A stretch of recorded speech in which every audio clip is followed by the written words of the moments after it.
No Rest for the Wicked was without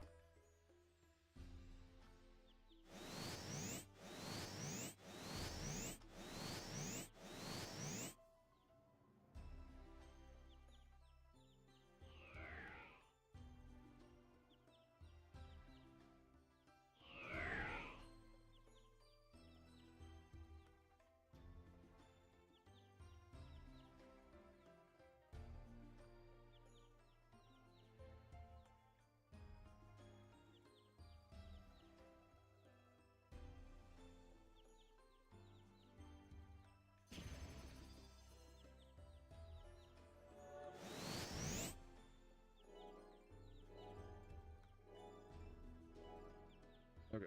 question one of my favorite games of 2024, which reminds me, I never even got around to making a list of my favorite releases for that year. Probably too late now, but you know, maybe something to plan for the end of 2025. Anyway, yeah, dude, even in its incomplete early access form, like, I really enjoyed my time with this game. I played somewhere around 70 hours in total, and honestly, the only reason I stopped was because I had other stuff that I wanted to play, but I definitely still could have got another run in, trying a different character build or whatever. But you know, given its early access and I knew updates were coming, I thought it was fine to take a break. And great news for me, or maybe bad news depending, but just the fact that my schedule is gonna be so damn full this month. But good news for the fact that I'm looking forward to this. Got the perfect excuse to jump back in just a few weeks, as Mood Studios is releasing a massive update for the game with loads of new content and features, brand new areas, new enemies, continuous storyline, new bosses, additional replayability options, bunch of quality of life improvements, including some improved performance. This is looking really darn good. Can't wait. Let's dive into all the details. So a couple weeks ago, Moon Studios released what was a 25-minute showcase going in depth about this upcoming update. And they actually opened up the video discussing why it took a little longer than they expected for them to release this update. The TLDR of which being that their original publisher, Private Division, was sold off by their parent company, Take-Two Interactive, back in November 2024. And while this reorganization was taking place, Moon Studios then offered to purchase the rights to the game for self-publishing it going forward. This process took months of negotiation, but eventually their proposal was accepted. Now, this obviously caused a delay in them releasing the forthcoming Breach update, but it also means that going forward, Moon Studios is now 100% fully independent. They don't have anyone to answer to but themselves, which should theoretically give them a whole lot more freedom and flexibility, which then should, in theory, be good for the future of this game and their update cadence, and just the fact that they don't have to, they literally don't have to answer to anybody about anything anymore. So we'll see how it all pans out. But the business stuff aside, let's get into checking out the update and all the juicy good bits that come along with it. So this is titled The Breach. It is the biggest content and feature update the game has received since initially entering early access in April 2024. And with this comes more of absolutely everything. More continuation of the story, more new zones, new enemies, bosses, loot, and a host of brand new systems and features being added. So for starters, the narrative campaign is being expanded with new cutscenes, dialogue, and a story that takes you into two entirely new regions, the Lowland Meadows and the Marin Woods. Now, these new zones are massive, both of them effectively doubling the game's total explorable play space. In these areas, they've continued the philosophy of their level design being entirely handcrafted with no procedural elements to create this expansive and interactive open world where every inch of the space matters. They've also continued adding a lot of verticality to these levels, which a lot of times leads to various secrets and hidden loot all over the place. These regions come with a new enemy faction as well as new enemy types, each with their own unique attack patterns, strengths, and weaknesses. They showcased a few examples. So there's the Timber Wraith, who swings a great axe in massive arcs. There's the Wretches and Archers, who shoot arrows and have arms that extend to strike from a distance. You got this Rust Weaver with two massive saws that they slam into the ground and whirl around. Or the Corpse Treader, who wields this buzzsaw and then also has this tail that he can use to elevate himself into the air and slam to the ground. And you got these humanoid bird-like creatures that will call in reinforcements if you don't take them down quickly enough. Now, if you've not played this game yet, it is very much so a Souls-like combat in the sense that it really requires you to pay close attention and learn how enemies move and attack so that you can avoid being hit and you can counter when opportunity arises. It's definitely not the type of action game that you can like mindlessly spam attacks. This isn't the sort of ARPG where you're screen clearing like what you get, for example, in Endgame, Last Epoch, or Path of Exile, or Diablo 4. No, you gotta be methodical and you have to pay attention. Even the simplest enemies can kill you in just a couple of hits, so you have to react to their moves. You have to avoid getting hit, whether that's blocking or dodging or just spacing, and then you need to counter when the enemies are in recovery. If you don't do that, if you just spam it, if you think you're gonna be screen clearing, you're just gonna die a lot. That's plain and simple. It's definitely not an easy game, but I have found combat very, very satisfying. It's a whole chunk of the reason why I enjoy playing this game. Besides the exploration and discovery, which they do a great job with the like elevation and the verticality and things being hidden around corners and all sorts of stuff. That and the combat and the atmosphere. Again, one of my favorite games of 2024, but well, let's continue. Also with the new content comes a brand new town hub in the Marin area called the Marin Village. Here you're gonna find vendors selling different items from those sold in the game's initial village, as well as various NPCs that have dialogue options, continuing the story, and various side quests for you to complete. They've also added 2 new weapon types to the game. These are the gauntlets and wands. So gauntlets look to provide a melee brawler playstyle. You're literally like boxing and or wrestling enemies with this weapon. So in addition to the base game that had the suplex ability, you can now also drop kick enemies as well. Gauntlets have this attack that basically looks like a Hadouken, where you shoot out this ball of energy. Looks like they've also got this whirlwind style spinning attack and this thing called Tremor Wave, where you smash the ground and it deals damage in a straight line, basically upheaving the earth. And then as for wands, this is a new type of magical ranged weapon, although they've only shown a couple of attacks here that looked to be ice-based spells and abilities, such as Ice Darts, which is just a basic ranged projectile that will freeze enemies. But then there's also this thing, I think it's called Cold Sling. It's an evasive move where you actually leap backwards, spinning in the air multiple times, tossing out a new projectile with each rotation that you do. This thing looks really, really cool.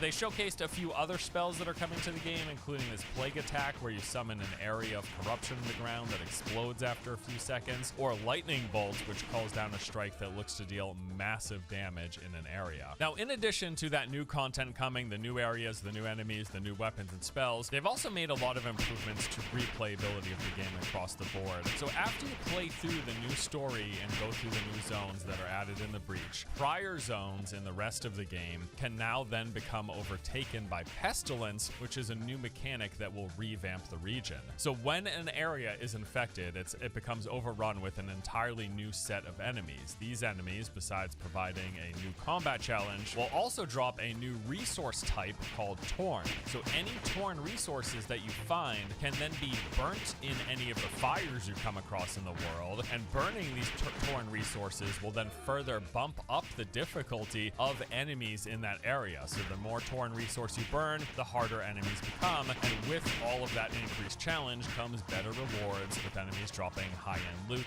currency, and resources. Now, as you progress through these pestilence-infected zones, killing enemies, you can notice this bar at the bottom of pestilence spread, and that's going to slowly deplete. Once this is empty, you then get a plague boss summoned in that region, and overcoming that encounter will cleanse the pestilence from the zone, at least for a time, because presumably they can come back. It'll likely be on like a rotating schedule. An area gets infected, you go, you cleanse it, it's cleansed, and then you go to another area, cleanse that, and maybe the first area gets reinfested or something. I don't know exactly how to work, but something like that I would assume. Also adding replayability with this update is the fact that they've extended a lot of areas in the base game. They've added many new explorable spaces, corridors, rooms, and more to each of the original zones.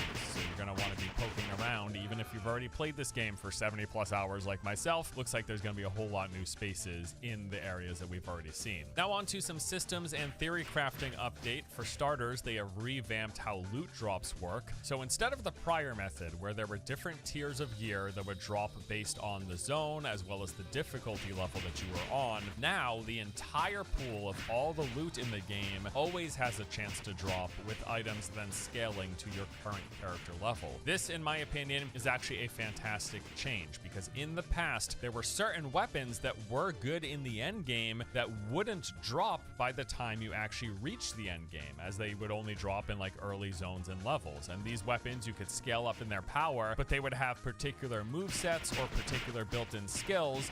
And if there were weapons that you liked in that early game portion that you would carry into the end game and upgrade, you would just never get them dropping as you progress through the game. So in order to farm those items, what you would actually have to do is start a brand new world save file, then rerunning the early portions of the game with your higher level character. I did this myself multiple times as I was farming for certain weapons that I liked. For example, there was this one-handed hammer that had a weapon throw ability that was super strong and some base stats that I really liked, but it literally would not drop on my endgame character in my endgame save file because the world had leveled up to the point where it was no longer in the loot table. It would just never drop. So like I said, I would have to start a new save file and then farm the early portion of the game in a different world save over and over again to get the item to eventually drop. This new approach, in my opinion, way better. They've also reworked how the enchanting system works. This is basically how you boost up weapons, giving them modifiers. Now they've added more flexibility and customization, as you can spend fallen embers to add a new enchantment or re-roll any existing enchantments on any piece of gear. Awesome change. There's also now a new highly customizable loot variant called Masterwork items. So these pieces of gear will drop as common items, but you can then infuse them with gems, and each gem is going to tell you exactly the specific stat and perk that you're looking for. This basically lets you custom make gear with the exact stats and bonuses that you want. Then in addition to all of this, there are a ton of new weapons, runes, and enchantments, as well as armor sets that have been added to the loot table. They've also buffed shields, as based on their data, they found that this was an underused item. So now, instead of blocking draining stamina, the effectiveness of a shield is going to be based entirely on the poise and stagger stats. And then finally, they've added a new mode, Hardcore. It's what you expect. Like other games, this is going to present you with the challenge of having a single life with permadeath for a character. Although if you die, the character isn't deleted. Instead, it will then be migrated from Hardcore to only be allowed to play on normal servers. But if you want to play on hardcore servers,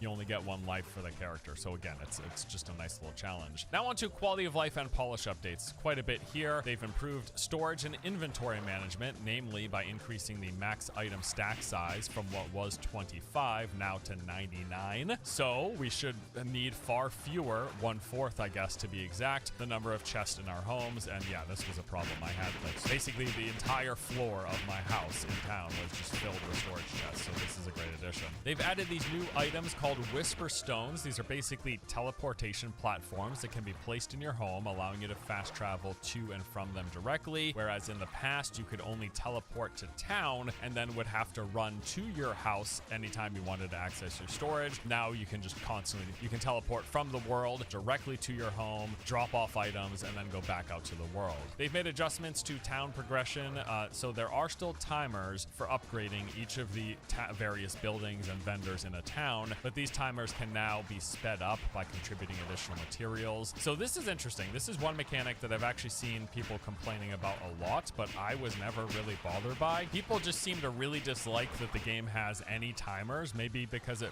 reminds them of bad mobile games or pay-to-win PC games. You know, in those instances, you can spend real money to skip the timers, but that's not what this is. Like, it's just a in-game mechanic. I think there's two reasons they likely have it. For one, immersion related, right? Because the idea being the people in the town are physically building these upgrades. They're actually like the cook is expanding. They're doing construction on their house, and that takes time. Now in the game, it's like 30 minutes, and then it's like a couple hours, and then 4 hours, and then 12. It's some scaling. It gets harder and harder, or longer and longer the further the upgrades. But part of this, the reason they did this most certainly is like immersion related, because they're they're actually building this stuff. You can physically see the construction process as it's happening, from a basic little hut into a nice little cooking dwelling into this like mansion or whatever, right? So I'm pretty sure that's part of the reason they've gone with this timer thing. But then the other part of it is probably just a way to spread out the progression so that people aren't burning through things quickly, bring in the resources, and then just upgrading all the way to the highest tier. Yeah, I've never really gotten the outrage personally. The timers didn't really bother me. There's no monetization tied to it whatsoever. I really think it's just mainly immersion related. Like, that was their design philosophy. I guess alternatively, if people continue to be bothered by this,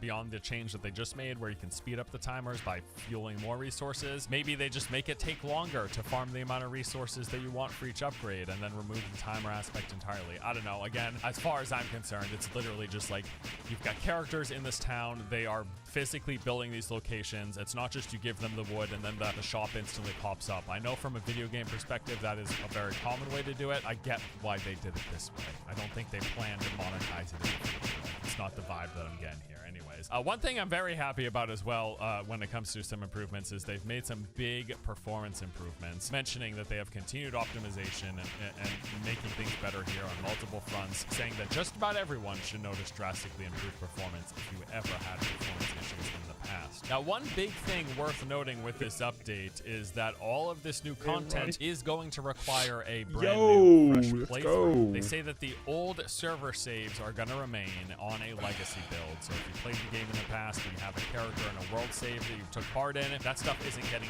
deleted. But if you want to play through everything that is being added with the breach, you are going to have to start a fresh playthrough, and I believe a fresh character. I'm not certain. At least the world save has to be started over. I'm not sure about the character. And that either way, that's going to bum some people out for sure. Now, they said basically that this was simply a result of the massive number of changes and additions, but also the fact that they've not only added new areas and all the new stuff, but they've made so many adjustments to the base game that it basically required them to separate the save files here. Now, if this bothers you, I guess at least if we're trying to look on the bright side, they have added a ton of new areas to what was the base game, a whole bunch of new explorable space. So there should be fresh content to see in those areas from your original playthrough, at least, if you're running through it again. New stuff for you to explore and look for. I don't know. I'm fine starting things over. Like, I'm used to, for example, the seasonal content of ARPGs, so it's not like a big deal for me, but I can understand why some people might be bothered. Like, if you played for 50 hours and you wanted to just keep playing with your character to check out the new stuff, it looks like that might not be possible. Although, again, I'm still not certain if they have to stick, because there's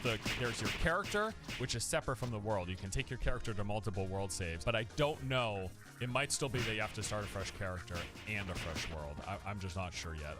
It wasn't particularly clear from what they said in this video. Okay, so that is the overview of all the new stuff coming in the Breach update specifically.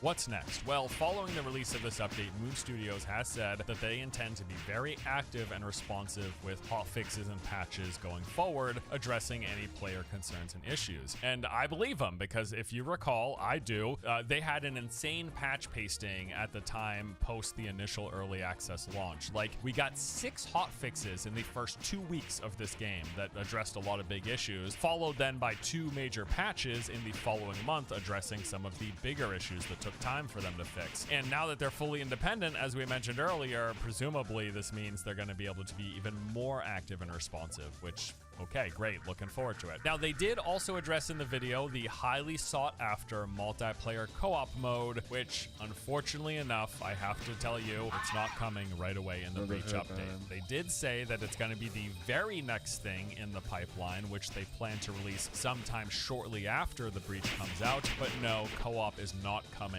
with the Breach update later this month. Now, originally in the early access roadmap, multiplayer was actually supposed to be added prior to the Breach. They had their first update for the Crucible, then multiplayer, then the Breach. Like, that was the order of planned updates in their roadmap. However, what they said is they instead decided to focus on adding as much new content to this update as possible, so that when the co-op is added later on, there's going to be a lot more new stuff for people to play, which I guess makes sense, although depending on how long it takes them to release the co-op update after the Breach comes out, many people might already be done with all of the new content in the Breach, and then we'll put the game back down until the following big content update comes. Yeah, I mean, I guess it could either way be the same problem. Like, if they release the Breach and then co-op doesn't come for a month later, most people will likely be done playing the Breach, and then just adding co-op, they'll be like, well, yeah, I could play co-op, but it's already good, the new stuff, so I'll wait till the next big update. So I don't know, they could just end up in the very same situation depending on the gap between the breach and the co-op and then the update after the breach, but we'll just have to see how it all pans out. And frankly, despite that, I still think this update looks fantastic. It's set to release on April 30th, and I cannot wait. Definitely going to be diving back in. I also want to make note here, by the way, if you're like me and you've not played this game since its original release in early 2024, they have had one other update. So actually back in July of last year, they released the Crucible patch, which brought a pretty big overhaul to endgame, specifically to the Crucible itself, which if you don't recall, this is the farmable sort of roguelike dungeon that's meant for endgame progression. Now during the initial release, this was fairly bare bones. You'd go through several rooms and then you fight a boss at the end, and those rooms would be kind of procedurally ordered, so you wouldn't know which room you get when, but those rooms were also always the same every time, the same enemies in the same positions. You just don't know, you wouldn't know which room was your first, second, third, fourth, fifth room all the way up to the boss, but every time you went to a room, you knew exactly how it was spaced, the enemies and everything within it. Well, that has changed because this update, once again, that happened in July of last year, completely fleshed out the end game. They more than tripled the number of randomized chambers within the Crucible, as well as introduced an entirely new art theme, added a brand new vendor, and a new gameplay system called Echoes, and this is pretty cool. Echoes allow you to customize every run with a huge variety of buffs and effects, which is just basically like the traditional roguelike mechanic, where throughout the course of a run, you are presented with a random assortment of powerful buffs. You pick the buff that you want to enhance your character, and then as you progress, you accumulate more of these, which lead ideally to some crazy overpowered potential combos. This is part of the fun of the roguelike, getting big power boosts as you move through a run, which gets reset, and then you do it over again. Always random, the assortment of powers that you get to choose from. They also added a new vendor, the Seneschal, which in exchange for Gloam Seeds, which is a currency dropped by enemies within the Crucible, he then sells you Fallen Embers, which are always highly valuable, even more so now with the enchantment changes that they're introducing in the breach. He also sells Refined Resources, the ability to Exalt, which is an improvement form for your weapons, and then unlocks some new features in the Crucible as well. There's also the addition of a new enemy faction, the Gloam, who are lost souls that became infected by pestilence, giving them this kind of corrupted bioluminescence. These guys look really cool. And access to the Crucible is actually now unlocked a whole lot earlier in the game, essentially right after you first arrive in Sacrament and you complete the first campaign quest. You can then jump into an early iteration of the Crucible. And then beyond all of those Crucible specific changes, they had a few updates for the base game as well. They extended some regions of the overworld, in particular the Black Trench and Nameless Pass got more secrets, surprises, and additional areas to discover. And they updated combat with some enhanced kill effects. So for example, enemies will now actually physically explode when killed by fireballs, or they will shatter into a million pieces after being frozen and smashed. And you can just absolutely blow people to smithereens with big heavy weapon attacks as well. They have the addition of stray animals into the game, so you can find cats and dogs you will come across and are able to pet. And this update brought an initial round of major performance enhancements, specifically including CPU performance improvements, smoother area transitions, a cinematic polish overhaul, and memory optimization. Also, with this patch, the game was finally Steam Deck verified. And that is just about everything. We got all of this new stuff coming with the breach later this month, along with everything that was added in the Crucible that I've yet to play, both of which I'm pumped to check out. Like, I am ready to jump back into No Rest for the Wicked. There's still much more to be added as well, so prior to them reaching 1.0 and fully launching, we know that they have the planned inclusion of the 4-player multiplayer co-op, which supposedly will be coming sometime after the breach, hopefully soon. We also know the game is going to be getting multiplayer PvP, and that is something that I'm really looking forward, especially with this game's combat system. The idea of having PvP in any form, whether it's a Souls-like invasion system or just like structured PvP in an arena, either way, the combat in this game is phenomenal, so PvPing is going to be a lot of fun. I'm so excited. And if there's multiplayer PvP, like the co-op plus PvP, can we have like 4v4 arena PvP? I'm really excited for the PvP, probably even more so than the cooperative PvE, to be honest. Of course, they're going to continue expanding the story content, adding new chapters. With this will come additional map regions, along with all the expected inclusions, new enemies, bosses, weapons, and gear. And pretty soon, they're going to be adding farming apparently. Like I'm talking planting and growing crops. That's going to be part of like the base management stuff. So lots of cool stuff. Like I said, this game was a blast even in its initial iteration. I played for 70 hours and the game was far from complete. Seems it's just getting even better. Quite looking forward to jumping back in. That does it for today though. Thank you for watching this video. Let me know in the comments below what you think. Are you as excited for this update as I am? Are you planning on jumping back in? Are you going to wait for the full 1.0, which I don't blame people, you know? Early access is a funny thing because for me, as long as I have a fun time playing the game, I make my purchase, I play the game. If I enjoy myself, I'm pretty satisfied. But I also understand the philosophy of people wanting to wait until a game is in its final iteration. Although I think I'm just kind of disillusioned with that in general because so much of my gaming history is like MMOs and live service games, which are never in their final iteration. They're always getting expanded upon and improved. So maybe that's why I'm fine with early access games, because as long as the exchange is money for entertainment, and if I give you money and I get entertainment and I'm happy enough with it, I'm good. But anyways, I feel like this is an entirely separate video that I should just make at some point. Like the philosophy behind early access. My thoughts on early access is a scam. That's probably a better title. That's it for today. Thank you so much. Let me know what you think about No Risk for the Wicked, this update, anything, just chat below. Let me know. It's great for the algorithm. All right, thanks guys for watching. Hope you enjoyed. I'll see you all next time. Take it easy.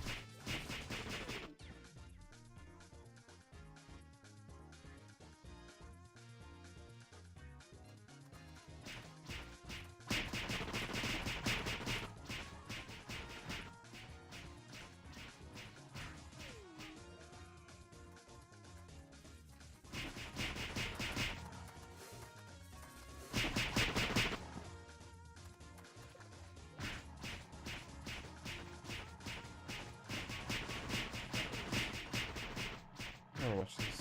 Few genres have produced as many games that mean as much to players as JRPGs. I mean, it's not a competition or anything, but if it were, I'm not sure there is any other genre responsible for as much nostalgia, as the endless supply of remakes and the enduring legacy of so many classic titles attest to.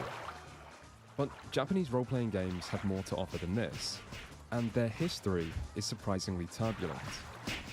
From years and years of struggling to gain a foothold in the West, with even hugely successful titles not even being localized, to rapidly ascending to the pinnacle of critical and commercial success, while seeming to represent gaming's future, to then later crashing back down to reality amidst high-profile failures and a broader identity crisis, and finally to where we are today, where the situation looks vastly different to just 10 years ago. Basically, there's a lot to cover, and this video will cover all of it, or at least as much as can be reasonably crammed in to 2 3/4 hours, which is a lot.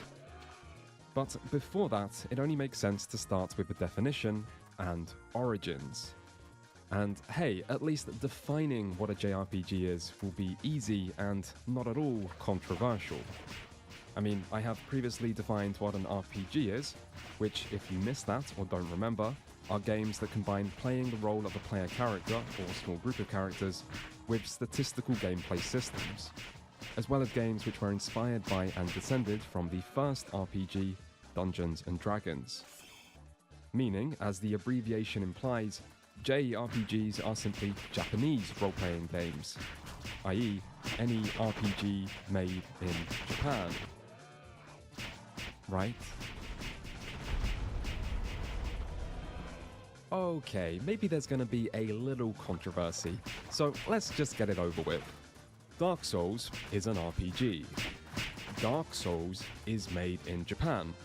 So is Dark Souls a JRPG? No. Of course, opinions over this vary, and it has been heavily discussed.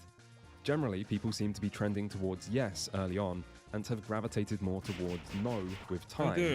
And even Sony has weighed in on the debate on their official PlayStation JRPG page, where they said, no, of course Dark Souls isn't a JRPG. What the f are you talking about? I might be paraphrasing a bit there. That might not have been Sony's exact words, but given that they do take a surprisingly clear stance on the issue, I feel it's what they wanted to say. Still, the controversy over this question does challenge the simple definition of JRPGs being any RPG made in Japan, and that's often the case with simple definitions. They might be useful, but they're not always the most accurate. In reality, genres are imperfect labels we use to more easily describe things, and defining a genre strictly through geography can lead to confusion.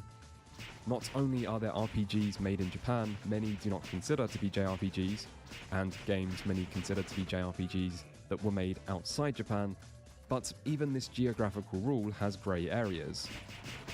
For example, much of the development of Final Fantasy II and III took place in Sacramento, California, and according to my in-depth research, California is not in Japan.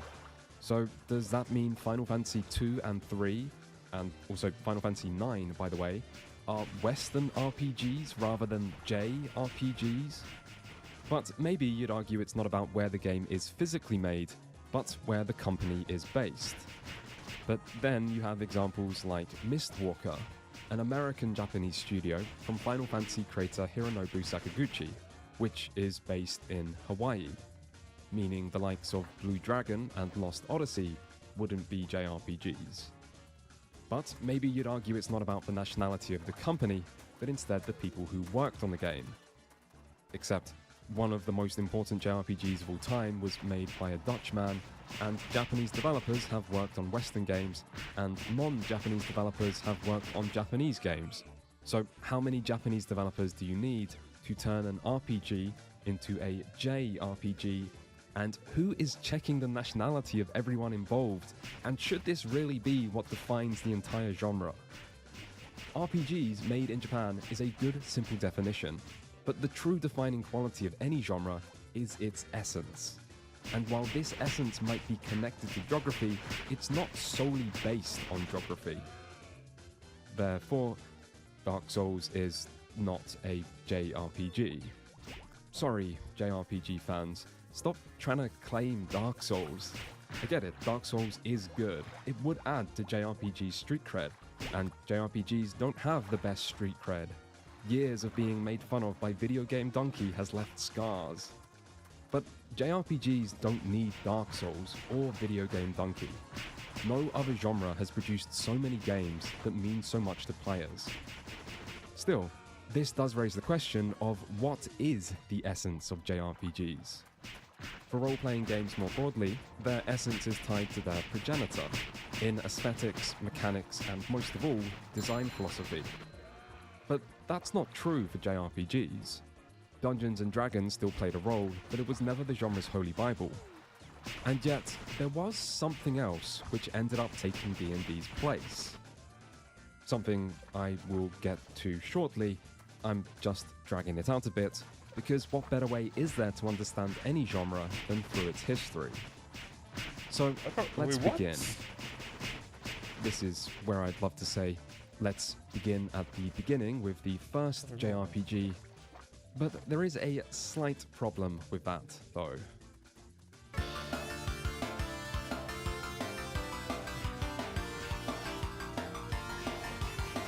No one knows. Yes, just like with RPGs more broadly, no one knows what the first JRPG actually was.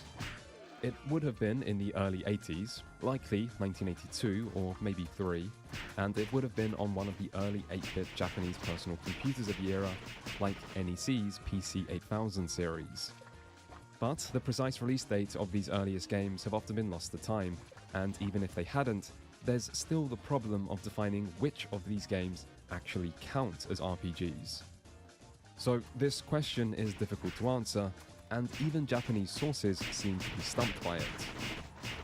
Part of this confusion stems from the fact that few people in Japan used or even knew the term RPG at the time the genre was emerging. Instead, these early examples were known as simulation games, for the way in which they used statistics and dice rolls to simulate various things. Things that could be pretty far from the Dungeons & Dragons people were more familiar with in the West. Chill out. For instance, in one of the most famous examples, Koei's Seduction of the Condominium Wives, players were tasked with playing the role of a door-to-door condom salesman who had to sell condoms, and maybe do a little more to various women in an apartment building while avoiding your typical apartment building hazards. You know, wandering yakuza and ghosts. There were other erotic-focused examples as well, but even the non-erotic games could seem atypical by Western RPG standards, like Koei's Underground Exploration, where players control a group of soldiers and do battle with various kaiju monsters like Godzilla, or Pony Canyon's Spy Daisakusen, which was just a loose adaptation of the Mission Impossible TV series.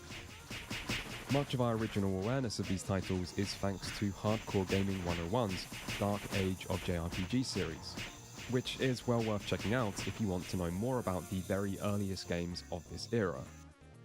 Still, for our purposes, there are two important pieces of information to take away from this period.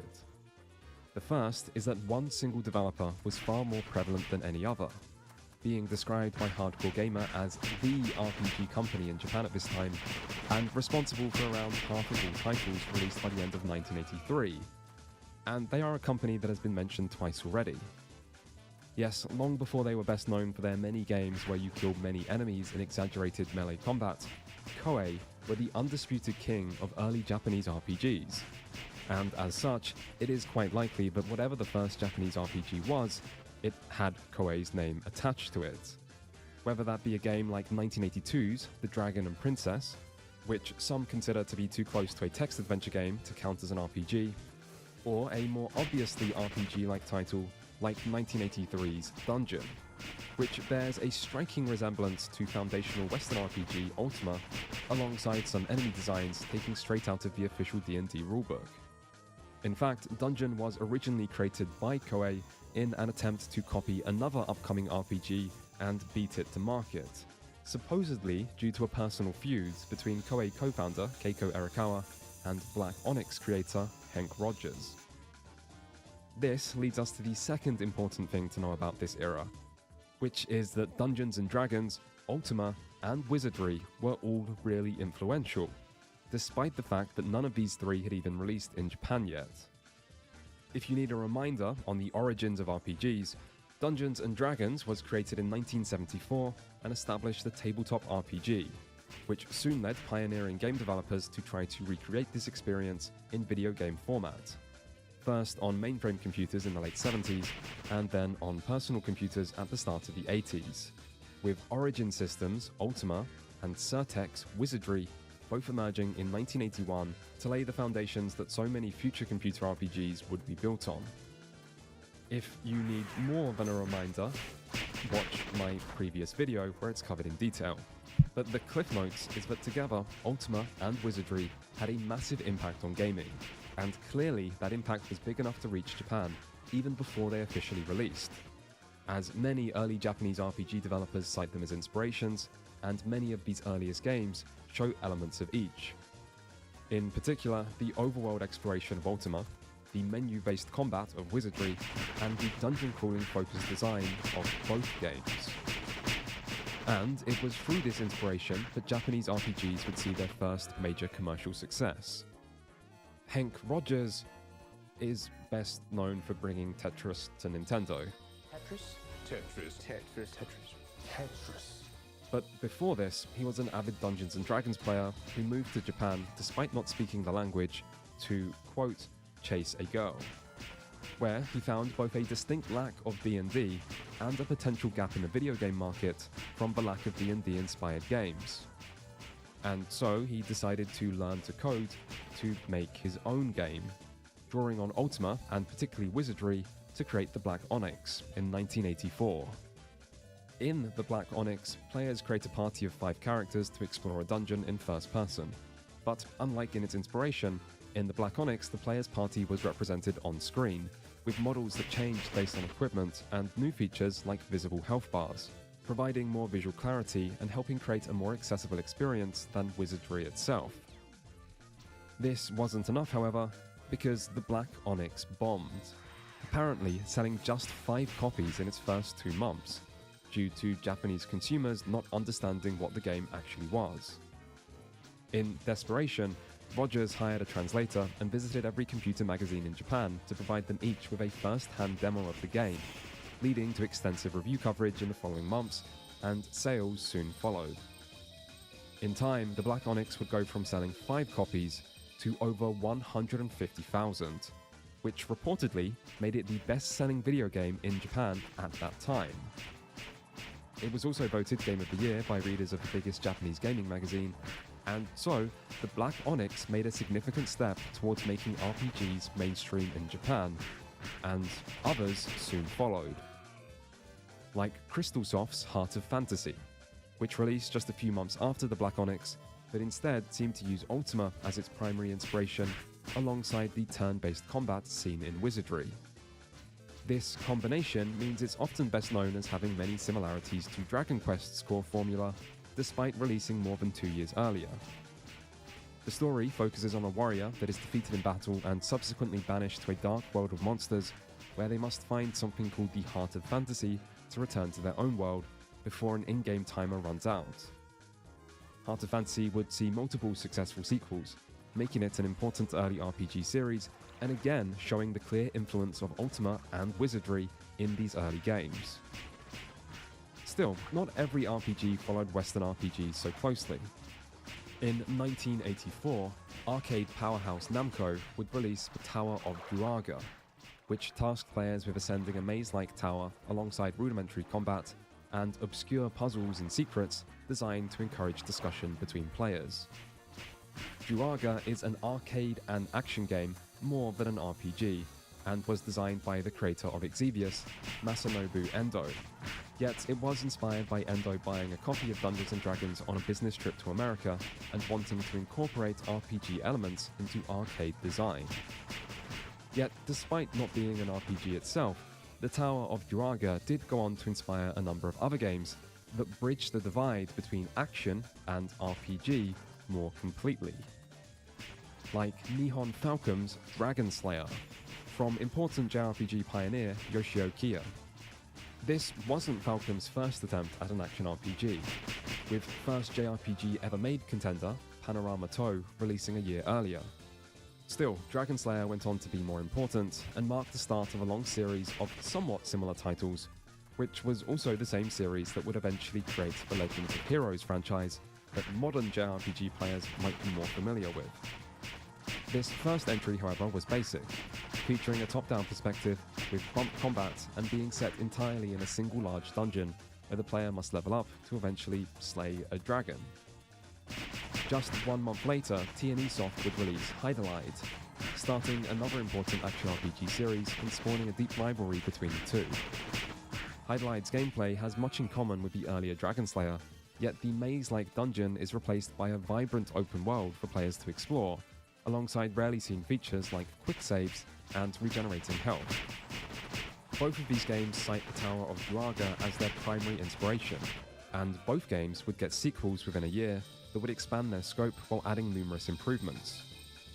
Together, these games saw considerable commercial success, even more so than the Black Onyx, and established the action RPG genre, not just as something distinct from Ultima and Wizardry, but also as something that bridged the gap between action-focused arcade games and simulation-focused PC games, an approach that would soon be seen in several major console hits, and was important for being more accessible and familiar to Japanese players than traditional RPGs were. And so, at the birth of the Japanese role-playing genre, RPGs broadly came in two varieties. Games descended from Ultima and Wizardry, which would often take inspiration from both, yet still followed their core formula quite closely, and action RPGs descended from the Tower of Druaga, Dragon Slayer, and Hyderlight, where the action was still basic, but the design was comparatively more accessible. Still, it's worth being aware of just how many different early Japanese PC RPGs there were in this period, the vast majority of which this video is not mentioning, and some of which can't be so neatly categorized into these two groups. For example, it was on this early gaming frontier that two rather well-known Japanese companies would make their RPG debuts. And this didn't happen via Dragon Quest and Final Fantasy. Enix's first RPG was actually Earthfighter Rawaiza, a sci-fi and mecha-focused RPG set in the year 2300, where humanity has begun colonizing space, only to encounter a hostile alien species. with the player taking the role of a soldier in this new space war. He saw me. Meanwhile, Square's first RPG was Cruise Chaser Blasty, which coincidentally was also sci-fi and mecha focused, this time centering on a war between an oppressive space government and a group of rebels, and with some really striking visuals, particularly in its turn-based combat.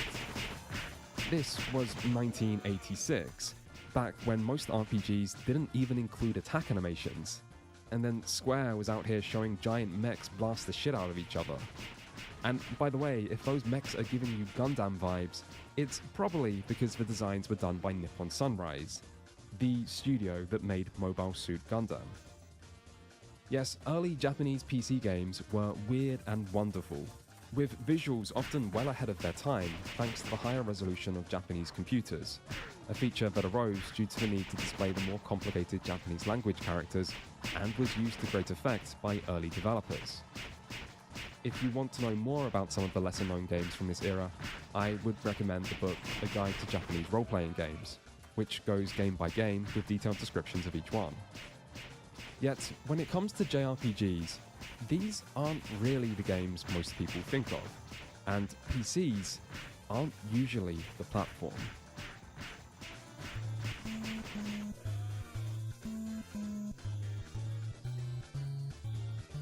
Early personal computers might have been where Japanese RPGs began, but it was on Nintendo's family computer that they became what we know them as today. By the mid-80s, the Nintendo Entertainment System had just released in America, and was already dominating the Japanese market thanks to new popular hits like Super Mario Bros. Yet for Mario creator Shigeru Miyamoto's next industry-changing success, he would instead look to the world of RPGs. In fact, in a 2003 interview, Miyamoto stated the Black Onyx and Ultima were the primary inspirations in creating The Legend of Zelda. And so, Zelda continued the lineage of Dragon Slayer and Hydaelyn, taking their open worlds, exploration and puzzle solving, while adding an attack button, allowing actual sword swings to replace bumping into enemies as the primary form of combat. And yet, most people wouldn't consider this game to be an RPG, due to its lack of statistical gameplay elements. And so, Zelda continued the action RPG evolution by evolving away from RPGs into what has come to be known as the action-adventure genre. However, the 8-bit era was a time when genres were still emerging, and rules were still being written, and so RPG influence can be seen in all sorts of different games. In fact, while the first Zelda isn't usually considered an RPG, its sequel, Zelda 2: The Adventure of Link, is, as it brings back several RPG systems such as experience points and leveling up. And the exact same thing happened with Castlevania and Castlevania 2: Simon's Quest, and with Renegade and its follow-up River City Ransom. And there are other examples of this too, where side-scrolling or action games introduced basic RPG systems. This might be because console games hadn't really established their own identity at this point, and so developers looked to and combined aspects of the two parts of gaming that were already established: action from arcades and simulation elements from PC games, just like Dragon Slayer and Hydaelyn did a few years earlier. And yet, it was in the other half of the Japanese role-playing genre where the real breakthrough would come. Yuji Horii was a writer for manga magazine Shonen Jump, who joined the newly created Enix in 1982 after winning a game design competition they organized. Enix were a video game publisher that didn't have enough games to publish yet, and so these competitions were a way to find and sometimes poach talented developers. And the ethics behind them is somewhat questionable, as the prize money often came out of each developer's future royalties. Still, at least they gave the industry Yuji Horii. Horii's second game at Enix, the Portopia Serial Murder Case, released in 1983 and helped create the visual novel genre. It also inspired some guy called Hideo Kojima to get into game development. In that same year, Horii would take a business trip to America where he would stumble upon wizardry at a Macworld Expo. Horii was quickly hooked, and soon after, so were his colleagues. And it was through playing Wizardry and Ultima that they started to want to make their own RPG. And so, they did. During its development, an experienced anime and movie composer named Koichi Sugiyama just so happened to return a questionnaire providing feedback on another Enix game, and upon noticing the famous name, Enix decided to try their luck at contacting Sugiyama to ask if he wanted to compose the music for a video game. And to their surprise, he said yes. It was also around this time that Hori would use his old connections at Shonen Jump to get into contact with Akira Toriyama, an already well-established manga artist who had recently started a new series called Dragon Ball, who was also somehow convinced to provide the art for this new game. And so, this brand new, unproven RPG wound up with some pretty big names attached to it.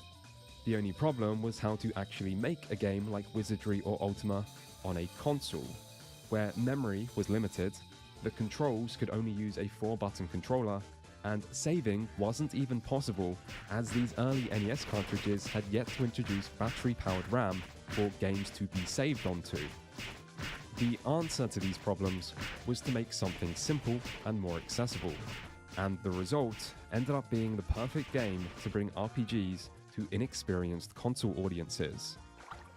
Dragon Quest released in May 1986, and combined the overworld exploration and towns of Ultima with the menu-based combat and random encounters of Wizardry, alongside bright, colourful visuals and simple yet intuitive controls. To help get around memory limits, combat was 1v1, and the overall length was short. To translate the experience for a controller, menus were kept simple and made as easy to navigate as possible. And to allow saving, the game used a clever password system triggered by the game's resurrection spell. Dragon Quest also relaxed difficulty, as while likely considered grindy by today's standards, for its time it was highly forgiving, with players able to respawn after death back in town with no loss of experience points. And yet, despite this, it still didn't sell. Yes, just like the Black Onyx 2 years earlier, consumers unfamiliar with RPGs showed little initial interest, leading Enix to believe the game would lose money. But again, as with the Black Onyx, intervention from its creator turned things around. Yuji Horii produced a series of articles for Weekly Shonen Jump, introducing readers to the concept of an RPG and promoting Dragon Quest while teasing its sequel. And in time, sales increased. And then kept increasing, eventually reaching 1.5 million for the Famicom alone, making it one of the highest selling games on the system not published by Nintendo themselves. For the series, those numbers would only increase, as Dragon Quest soon became a countrywide phenomenon, with the third entry breaking sales records and selling 3 million copies in a week. For JRPGs more broadly, however, Dragon Quest was the symbolic start of the genre. It might not have been the first RPG made in Japan, but it was the game that would define JRPGs forevermore, and no other game in this video is as important to the genre's history. In fact, for a time, Dragon Quest was the genre.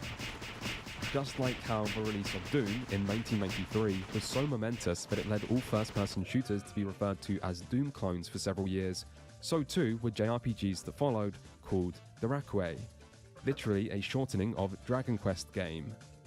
And given Dragon Quest's success, many Dorakue soon followed, some that were mechanically similar enough that they could be considered Dragon Quest clones, but some of which created important series of their own. Like Atlus's Digital Devil story Megami Tensei, which released in September 1987 and was based on a trilogy of science fantasy books by the same name. Digital Devil Story took heavy inspiration from Wizardry to create a challenging, party-based dungeon crawler, yet its story focuses on a modern-day high school student who accidentally unleashed a horde of demons and then teams up with his girlfriend to venture into the demon world and defeat Lucifer. You know, as you do. To make the game feel distinct from Wizardry, the team decided they needed to add some completely new feature of their own, which ended up being the demon negotiation and fusion system through which players could attain demon companions to fight in their party. A direct sequel would be released 3 years later, which was set in a post-apocalyptic wasteland and involved a conflict between the forces of Lucifer and those of the one true god, with many other sequels and spin-offs soon to follow in the future. Another series that followed Dragon Quest was Final Fantasy, when creator Hironobu Sakaguchi used the proven commercial success of Dragon Quest to persuade Square to greenlight an RPG of their own. The end result released in 1987 and showcased impressive visuals, particularly in its battles, which used a side-on rather than first-person perspective, with the player's 4 heroes of light each having their own animated sprites. Final Fantasy also placed a greater emphasis on story, which begins by players defeating the main villain and rescuing the princess, events that would usually mark the ending of such adventures, and then ends with time loop paradoxes and sci-fi space fortresses. And speaking of sci-fi, the Phantasy Star series would also begin in December that year. Developed by Sega for the Master System, Phantasy Star was again directly influenced by Dragon Quest, which Sega had seen the success of, leading them to feel they needed to make an RPG of their own to allow the Master System to compete with the NES. To do this, they turned to designer Kotaro Hayashida and programmer Yuji Naka, the man who would go on to create Sonic. Phantasy Star again stood out for its fantastic visuals, where this time battles are still first person, but feature detailed animated enemies, alongside striking use of color, true 3D dungeon exploration, and even animated story cutscenes. The result is described by a guide to Japanese role-playing games as not only one of the best-looking 8-bit RPGs, but one of the most visually incredible titles of the 80s. The sci-fi setting came from the team wanting the game to stand out from other RPGs, and took inspiration from Star Wars, while mixing this with medieval fantasy and Japanese history to make something wholly distinct. And again, like Final Fantasy, Phantasy Star is also remembered for its, for the time, heavy focus on story, which unusually revolved around a female main character named Alice on a quest to avenge her murdered brother and overthrow an oppressive king. Meanwhile, on the PC, 1987 would be the year that Falcom's other major RPG series debuted. Ys was similar to the early Dragon Slayer games, but with some slight changes, like the fast-paced bump combat being expanded, not by adding an attack button, but instead by rewarding players for bumping into enemies at an angle rather than head-on, to create more mechanical depth. Ys also focused more on overworld exploration and the sense of adventure, making it almost seem like Dragon Slayer's answer to Hyderlight. The story would focus on a wandering red-headed swordsman named Adol, who would be the protagonist of all future Ys games. Dragon Slayer itself was also still going strong in this period, with its 4th entry, Legacy of the Wizard, continuing to develop the side-scrolling dungeon crawling of Xanadu, while finding success on the NES and even getting a rare North American release. The 5th entry, Sorcerian, would return to more Western RPG inspiration with a fully player-created party of heroes, and the 6th entry, Dragon Slayer The Legend of Heroes, marks the official start of the Legend of Heroes series, and changed things completely by instead using more traditional turn-based combat, making it more like Falcom's answer to Dragon Quest. And so, by the end of 1987, the big 5 of the JRPG world had arrived. Nihon Falcom, Enix, Atlus, Square, and Sega were responsible for most of the biggest JRPGs and JRPG series, and most other important series tended to be created by people who had once worked at one of these 5 companies. There are some exceptions like Wolf Team, later known as Namco Tales Studios, or several key Nintendo franchises, but a lot of the JRPG genre really would originate from these 5 companies. That said, there were still other important developments of this era, like Mother, later known as Earthbound Beginnings outside Japan, which was created by Ape Inc. and Nintendo, and released in 1989. Mother was an idiosyncratic parody of small-town America, making it stand out from other games in the genre. Its creator, Shigesato Itoi, had been inspired by playing Dragon Quest and wanted to make an RPG but lacked the swords, magic, and other conventions that were usually so common. And so, instead of creating a brave hero for the main character, he created a young boy with asthma and an absentee father. 1989 also saw the release of Sweet Home from Capcom, which tells the story of 5 filmmakers exploring an abandoned mansion they soon become trapped in, forcing them to do battle with supernatural monsters found within. Sweet Home is often credited as the first ever survival horror game, Although it's worth keeping in mind that this wasn't even the first horror RPG. Games like La Place Nomar released several years before it with almost the same premise, and horror-focused adventure games had released even earlier, and 1981's Nostromo was even earlier still. Still, Sweet Home is notable for being the primary inspiration for Capcom's Resident Evil, which actually started as a remake of Sweet Home and featured several of the same developers. Despite this, Sweet Home's gameplay is basically Dragon Quest-style combat with simple party-based puzzle solving. Not every RPG followed in Dragon Quest's footsteps though. 1990's Fire Emblem from Intelligent Systems instead followed the lineage of early tactical RPGs like Bokusuka Wars to help establish the simulation RPG or strategy RPG subgenre. Fuck, man. Fire Emblem used grid-based maps with turn-based combat that placed heavy emphasis on careful positioning of units and an awareness of strengths and weaknesses. Its most famous feature came to be its use of permadeath, where many important story characters could fall in battle, impacting future story events and heightening the sense of tension. This did lead to criticism from reviewers though, and this is the NES era we're talking about. You know a game isn't messing around when the NES reviewers start saying it's too difficult. Still, over time, Fire Emblem's hardcore tactical formula created a cult following, and it would go on to influence many future games of the SRPG genre. And there are other games that could be mentioned here too.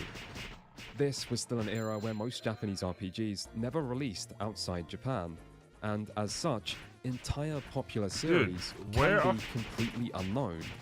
Like Metal where's Max, the a pioneering open-world JRPG still ongoing, but wouldn't see a game with a worldwide release until 2018. Or Glory of Heracles, a Greek mythology-inspired series that would receive 4 main entries across the NES and Super Nintendo. Or Tengai Mako, Far East of Eden, which began on the PC Engine before coming to other platforms, and once laid claim to being one of the most expensive games ever made. Or Momotaro Densetsu, famous for Momotaro or Peach Boy, a popular hero from Japanese folklore given numerous RPG adventures. Yet, despite this, the West would see some JRPGs in this period. Dragon Quest, renamed as Dragon Warrior, arrived in mid-1989 and would be followed by its first 3 sequels. Phantasy Star released even earlier, in late 1988, Ys arrived in 1989 on the Master System, and Final Fantasy released in mid-1990. Outside of Final Fantasy, however, the success these games saw in their home markets wasn't replicated. Dragon Quest famously flopped, despite being published by Nintendo themselves, who heavily promoted the game in Nintendo Power. Yet, it still underperformed so much that it led Nintendo to include free copies of the game with all Nintendo Power subscriptions as a way to unload unsold inventory. The reason for this is probably because, much like in Japan years earlier, Western gamers weren't used to the concept of console RPGs, and so interest was low. Unlike Japan, however, JRPGs in the West had the additional problem of localization itself. Translating a book or movie is difficult. It takes skill to convert one language into another, but games presented a far greater challenge. Not only did translation involve lots of additional programming due to the medium, but the text being translated was also non-linear, with translators often being unsure of a piece of dialogue's context, something vital to accurate translations. Still, this was just the beginning.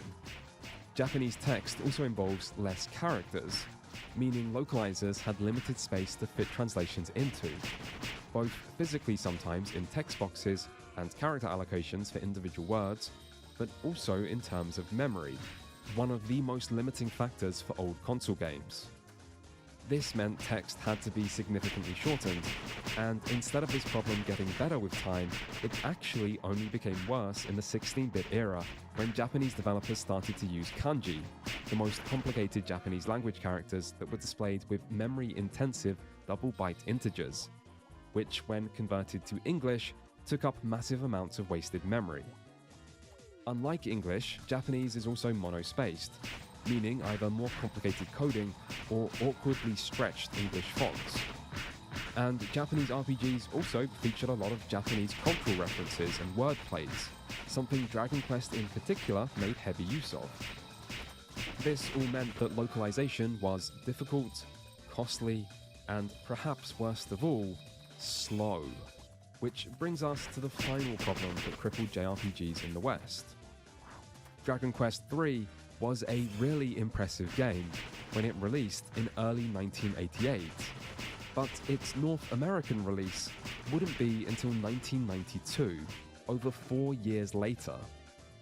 This was a time when games were improving every single year, particularly in graphics, meaning 4 years made a world of difference and dated these games massively. For some perspective, Dragon Quest III was one of the best-selling NES games of all time, with 3.895 million copies sold, and 3.8 million of those were in Japan. In North America, the game many consider to be the greatest 8-bit RPG ever made, a game so successful it led to a widely believed rumor that the Japanese government had created a law banning Dragon Quest from being released on school days, sold less than 100,000 copies.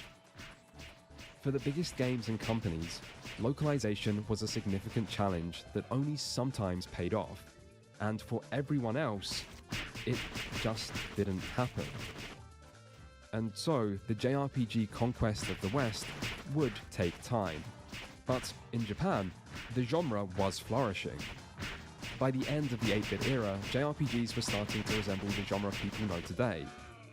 Final Fantasy III, for example, took inspiration from Dragon Quest III's class system to create the job system, where characters can swap each party member's class freely. It also shifted the series' focus away from challenging, drawn-out dungeon crawling to a faster-paced, more linear, and more story-focused adventure. And now that we've reached the time where JRPGs start to resemble JRPGs, we can return to what makes the genre what it is. What gives JRPGs their essence? Western RPGs were derived from Dungeons & Dragons, with many early games attempting to be direct adaptations, and with most early Western RPG developers being Dungeons & Dragons nerds. But this wasn't true in Japan, where D&D wasn't even released when the genre was emerging. And so, while these games initially followed in the footsteps of Western RPGs, in time they soon took their inspiration from other sources. Namely, manga. Before creating Dragon Quest, Yuji Horii was a writer at Weekly Shonen Jump. Dragon Quest's composer was famous for his work on anime, Dragon Quest's artist was the creator of one of the most famous manga of all time, and where Western RPG developers were pretty much all D&D nerds, early JRPG developers tended to all be otaku, particularly early PC developers, where PCs were part of otaku subculture. And so, almost every early Japanese PC RPG used their impressive resolutions to replicate anime and manga aesthetics. Both Enix's and Square's first RPGs were based on mechs, with one game even using designs from Gundam. Of the 8-bit JRPGs that never released in the West, there are plenty of direct anime adaptations. Meanwhile, manga adaptations of JRPGs started to appear as early as 1987 with an adaptation of Xanadu, and anime soon followed, until eventually an entire genre of anime and light novels, isekai, started to be about characters getting transported into JRPG-inspired worlds. Even some of the cliches famously associated with JRPGs in the West are simply copied from anime and manga. I mean, spiky-haired teenagers saving the world was a shonen manga trope long before it was a JRPG one. And so, where Western RPG developers were trying to recreate Dungeons & Dragons in both aesthetics and mechanics, Dragon Quest was instead trying to recreate a shonen manga adventure, something that shows in every part of its design. And for a time, the Rakuei were JRPGs. Still, it wasn't just manga. Megami Tensei began as an adaptation of a Japanese book series. Sweet Home was based on a Japanese movie, and future games would often take inspiration from the countless JRPGs that came before them, even as they started to be made outside Japan. And so, the best way to understand JRPGs is not to understand the J as standing for made in Japan, but rather as Japanese media. JRPGs are RPGs inspired by and derived from Japanese media, and while in time the original RPGs that helped create the genre, Ultima and Wizardry, were left far behind, the influence of Japanese media is still just as evident today as it was at the genre's inception. As for what piece of Japanese media had the biggest impact, it would be hard to overstate the role played by shonen manga, where the focus on groups of characters, power fantasies, idealism, overcoming great adversity, a sense of adventure, whimsical humor, a younger target audience, and anime aesthetics would all become core features that set JRPGs apart from their Western counterparts. Fucking bitch. Dude. So this is the essence of JRPGs. It is a genre that formed its identity through different inspirations, leading to its own set of recognizable traits. And with that, fucking bitch, it's dude. time to move on to the next generation of consoles. What the TP?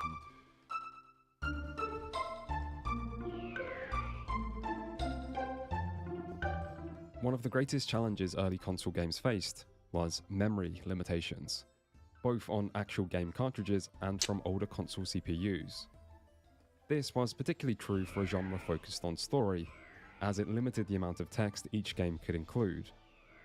But a new generation meant more memory, which benefited game length, script size, and graphical quality, features that would continue to grow over time.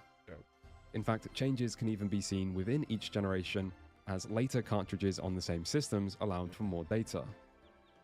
For JRPGs, increasing data limits led to more in-depth stories with more interactions between characters and the start of more cinematic storytelling, with greater emphasis placed on cutscenes and action set pieces.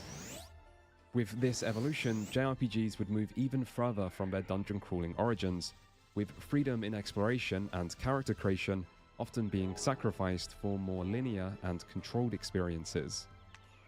Through this, the 16-bit era would produce several of the most acclaimed JRPGs of all time, most of which could be found on the SNES, but before there was the Super Nintendo, there was the Sega Mega Drive, or Genesis in America, where one classic series continued strong. Phantasy Star 2 released in early 1989 and was the first RPG on the Mega Drive, having originally begun development for the Master System. As such, its graphics weren't quite the dramatic leap forward seen in certain other 16-bit RPGs. For example, battles now included multiple enemies on screen at a time, but this came at the cost of having battle backgrounds. Yet where Phantasy Star 2 really stood out was its story, which was set 1,000 years after the first game and featured more depth and more drama, with important characters dying and whole planets being destroyed as the player's party seeks to uncover the truth behind a malfunctioning supercomputer called Mother Brain. Phantasy Star 3 released 1 year later and marked more of a departure for the series, with changes poorly received by some fans, but it did introduce an innovative generation system, where the story spans 3 generations of characters, with the player having a choice of who to marry, which in turn determined who they played as in future sections. Phantasy Star 4 took longer to arrive, releasing in 1993, but brought numerous improvements, with more detailed graphics, impressive and frequent cutscenes, and a number of gameplay refinements. It did still feature the turn-based battles and random encounters of previous titles, but with a new combo system and a faster overall pace that didn't sacrifice the great battle visuals. The story also received praise and acts as a culmination of the events of the rest of the series, leaving Phantasy Star 4 as one of the most iconic and enduring RPGs to appear on a Sega console. But there was more to the Mega Drive than Phantasy Star. Another long-running series to appear in this era was Shining, which began as a first-person dungeon crawler in 1991's Shining in the Darkness, before finding great success with the SRPG-focused Shining Force series, before ending its life with several lesser-known action RPG titles. Of all these, it's the Shining Force games which are the most fondly remembered, with Shining Force 1 debuting in 1992 to give Nintendo's Fire Emblem some real competition. Compared to Fire Emblem, Shining Force offered a more accessible take on the genre, that removed the focus on permadeath while retaining a similar fantasy setting and turn-based gameplay on grid-based maps. Shining Force boasted impressive visuals and included towns and an overworld, making for a more expansive experience, which its sequel, Shining Force 2, expanded even further. Another SRPG series, Langrisser, originally titled Warsong in America, would also start on the Mega Drive in 1991. Other Mega Drive hits included a number of action RPGs, like Landstalker, which is often compared to The Legend of Zelda but with an isometric 45-degree camera, Beyond Oasis, also known as The Story of Four, known for its striking visuals and an Arabian-inspired setting, and Crusaders of Senti, which is also compared to Zelda but does actually look and play much like a 2D Zelda. Unlike on the Super Nintendo, Mega Drive RPGs of this era nearly all received American and EU releases, which might also explain why action RPGs seemed better represented than turn-based, as part of Sega's broader console strategy in this time was appealing to international audiences. And yet, despite this, it was still the Super Nintendo that had most of the best-known RPGs of the era. Dragon Quest saw its fifth entry in 1992, which would employ a similar generation system to Phantasy Star 3, with the player's character beginning the adventure as a child, before continuing as them as an adult with a choice of who to marry, and later having children but then joined the party also. The game also featured a monster catching system, similar to Megami Tensei, where defeated monsters had a chance to join your party. Still, Dragon Quest V's greatest achievement might have been how it combined the series' whimsical charm and childlike sense of adventure with a much more personal and moving storyline, helping to make this one of the series' most acclaimed entries. Dragon Quest VI released 3 years later and expanded the class system of Dragon Quest III while offering a longer runtime and, eventually, a more open-ended design that included 2 distinct overworlds. Meanwhile, Square would release Final Fantasy IV, originally titled II in America, in 1991. Final Fantasy's fourth entry abandons the player-created characters of the previous games to instead feature fleshed-out predefined characters. Its story focused on the Dark Knight Cecil, who turns his back on his kingdom after witnessing their atrocities to become a paladin and seek redemption. Final Fantasy IV seemed like the first entry in the series where story was a main priority and featured more set pieces and fewer dungeons. It's also known for introducing the active time battle system, where inputs in battle needed to be selected in real time, making the experience more active. Final Fantasy V released a year later and would see the return of the job system from Final Fantasy III, now greatly expanded to allow characters to retain some of their skills of previously selected jobs, which added far greater customization and has come to be seen as one of the best progression systems in the series. Finally, Final Fantasy VI released in 1994 and gave a glimpse of the genre's future. Following on from Final Fantasy IV by placing even more emphasis on story, Final Fantasy VI was the first entry which genuinely felt cinematic, featuring even more set pieces, a greater variety of out-of-combat sprite animations, and more mature and involving storytelling that added greater depth to the world, lore, and characters. The story itself featured a group of rebels opposing a militaristic empire in a world undergoing an industrial revolution, and is notable for its dark tone and how events in the story impact and change the in-game world, particularly in its second half. It's also regarded as one of the best stories of the era, with Final Fantasy VI still remaining as one of the most highly acclaimed games in the genre. Atlus's Megami Tensei franchise would also continue on the Super Nintendo, with 1992's Shin Megami Tensei, another first-person dungeon crawler with demon recruitment and fusing. Shin Megami Tensei's story involved a portal to the demon realm opening in near-future Tokyo, and featured branching paths based on lore, chaos, and neutral alignments that coincided with the game's main factions. A direct sequel, set in the futuristic city of Tokyo Millennium, would release 2 years later, alongside side story Shin Megami Tensei If. Meanwhile, Nintendo's best-known SRPG series Fire Emblem would receive 3 entries, beginning in 1994 with Mystery of the Emblem and ending with Thracia 776 in the distant year of 1999, over 3 years after the arrival of Nintendo's next home console. Thracia 776 would be the final time series creator Shozo Kaga would work on the series, and it and the connected previous entry, Genealogy of the Holy War, are usually considered to be the pinnacle of classic Fire Emblem. The Super Nintendo would also see the start of many new series. Developer Quintet were formed out of former Falcom and Ys veterans and would create some of the Super Nintendo's most memorable action RPGs in the not directly connected Heaven and Earth trilogy. The first, Soul Blazer, released in 1992, and cast the player as a heavenly warrior sent to restore a ravaged world by defeating the monsters that had enslaved it. It was followed by Illusion of Gaia in 93, where you instead play as a normal boy named Will that is guided by the goddess Gaia and must visit the ancient ruins of real-world civilizations, like the Great Wall of China or the Pyramids, to save Earth from an impending disaster. The final game, Terranigma, released in 1995 and featured a boy named Ark who must gradually revive a fallen Earth, taking life from its earliest stages of evolution all the way to present day. All three games feature themes of life, death, rebirth, and acceptance, often handled with a sense of understated melancholy that contrasts with the typical larger-than-life heroism of the rest of the genre. Another series that began in this period was Quest's SRPG series Ogre Battle, which began with the March of the Black Queen in 1993. Ogre Battle was distinct from many SRPGs that came before it due to its use of groups instead of individual characters in combat, and for its use of real-time battles that had units moving around simultaneously to engage other units and capture territory.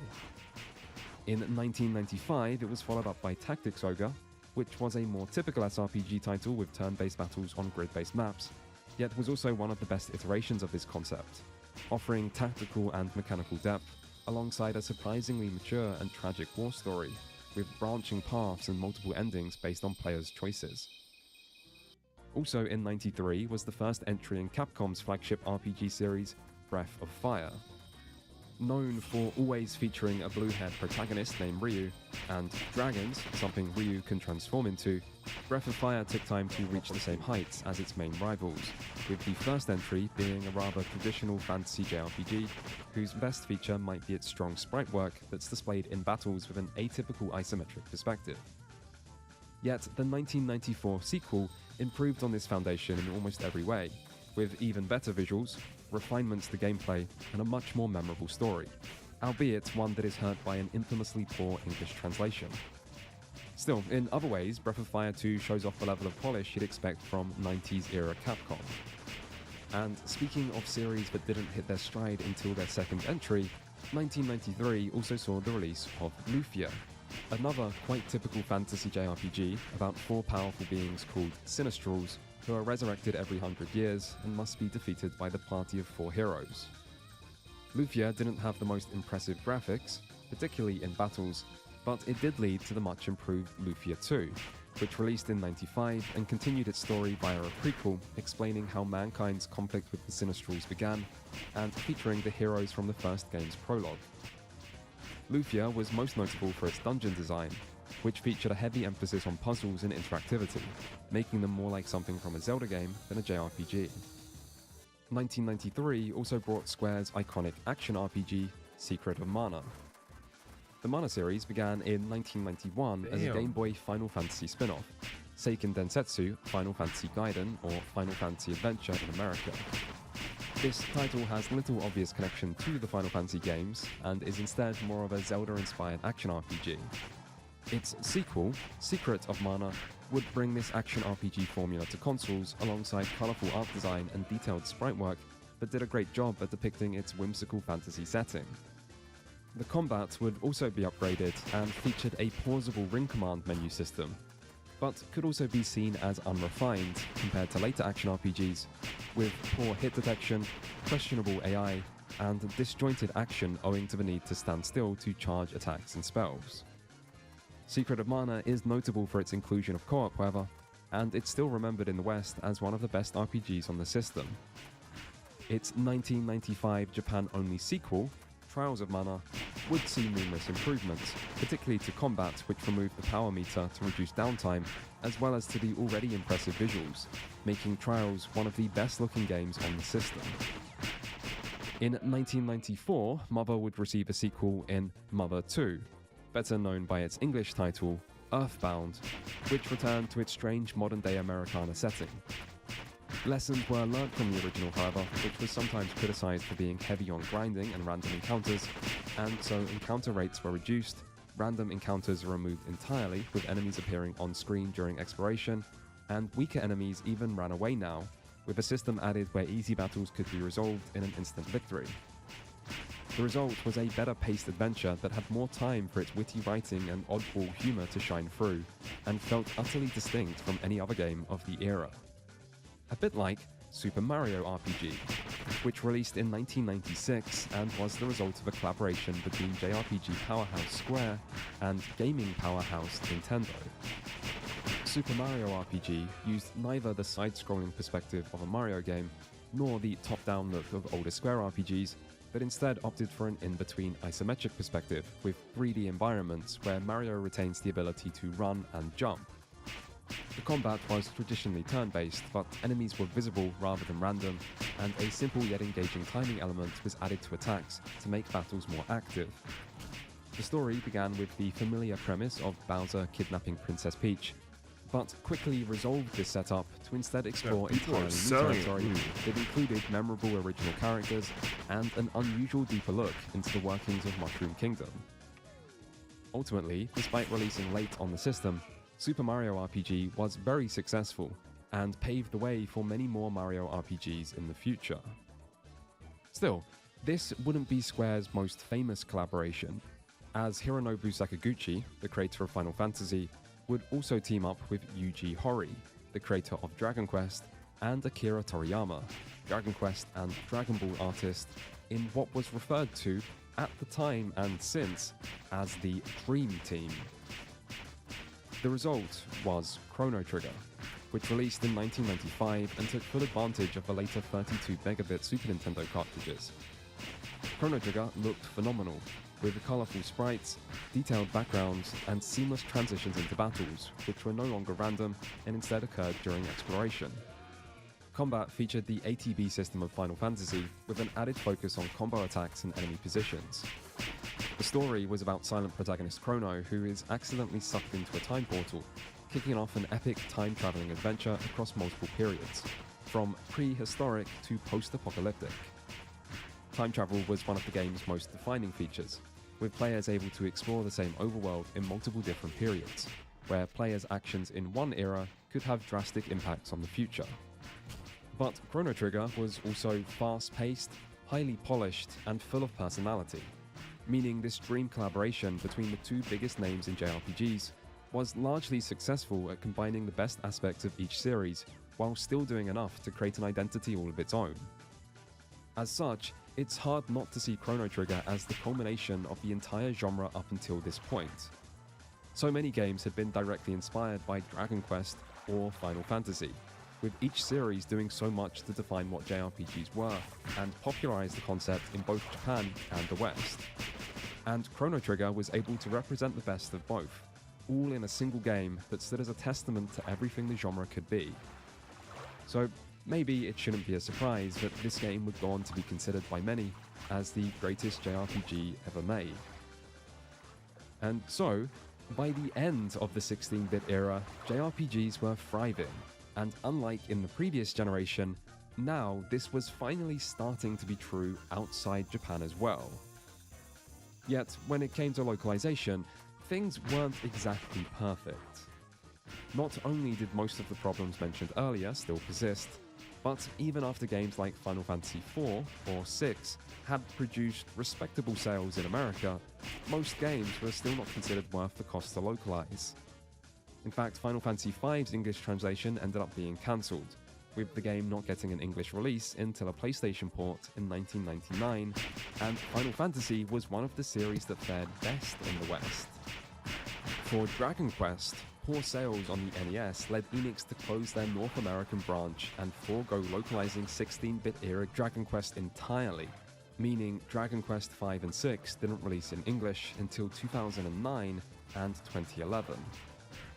Other prominent series like Fire Emblem and Megami Tensei were also AWOL, And even proven successes didn't guarantee future releases, as was shown by Mana, where Secret of Mana released with little marketing in America, yet still became a top seller, but that still wasn't enough to ensure its follow-up, Trials of Mana, would be brought over too. And if the situation in America was still bad, in Europe it was frankly terrible.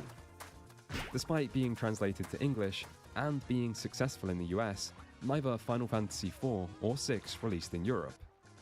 In fact, the only console Final Fantasy title that did release prior to the PlayStation was Final Fantasy Mystic Quest, a simplified RPG designed for entry-level players that Square created specifically for Western audiences. Europe would also miss out on titles like Earthbound, Super Mario RPG, and even Chrono Trigger. Some series fared slightly better, and Quintet's crowning achievement, Terranigma, was actually a rare example of a game that released in Europe but not in North America. Square's North American developed Secret of Evermore also ensured there was at least one JRPG that released everywhere except Japan, but overall, despite their strong critical accomplishments, this was an era where JRPGs were still struggling in the West.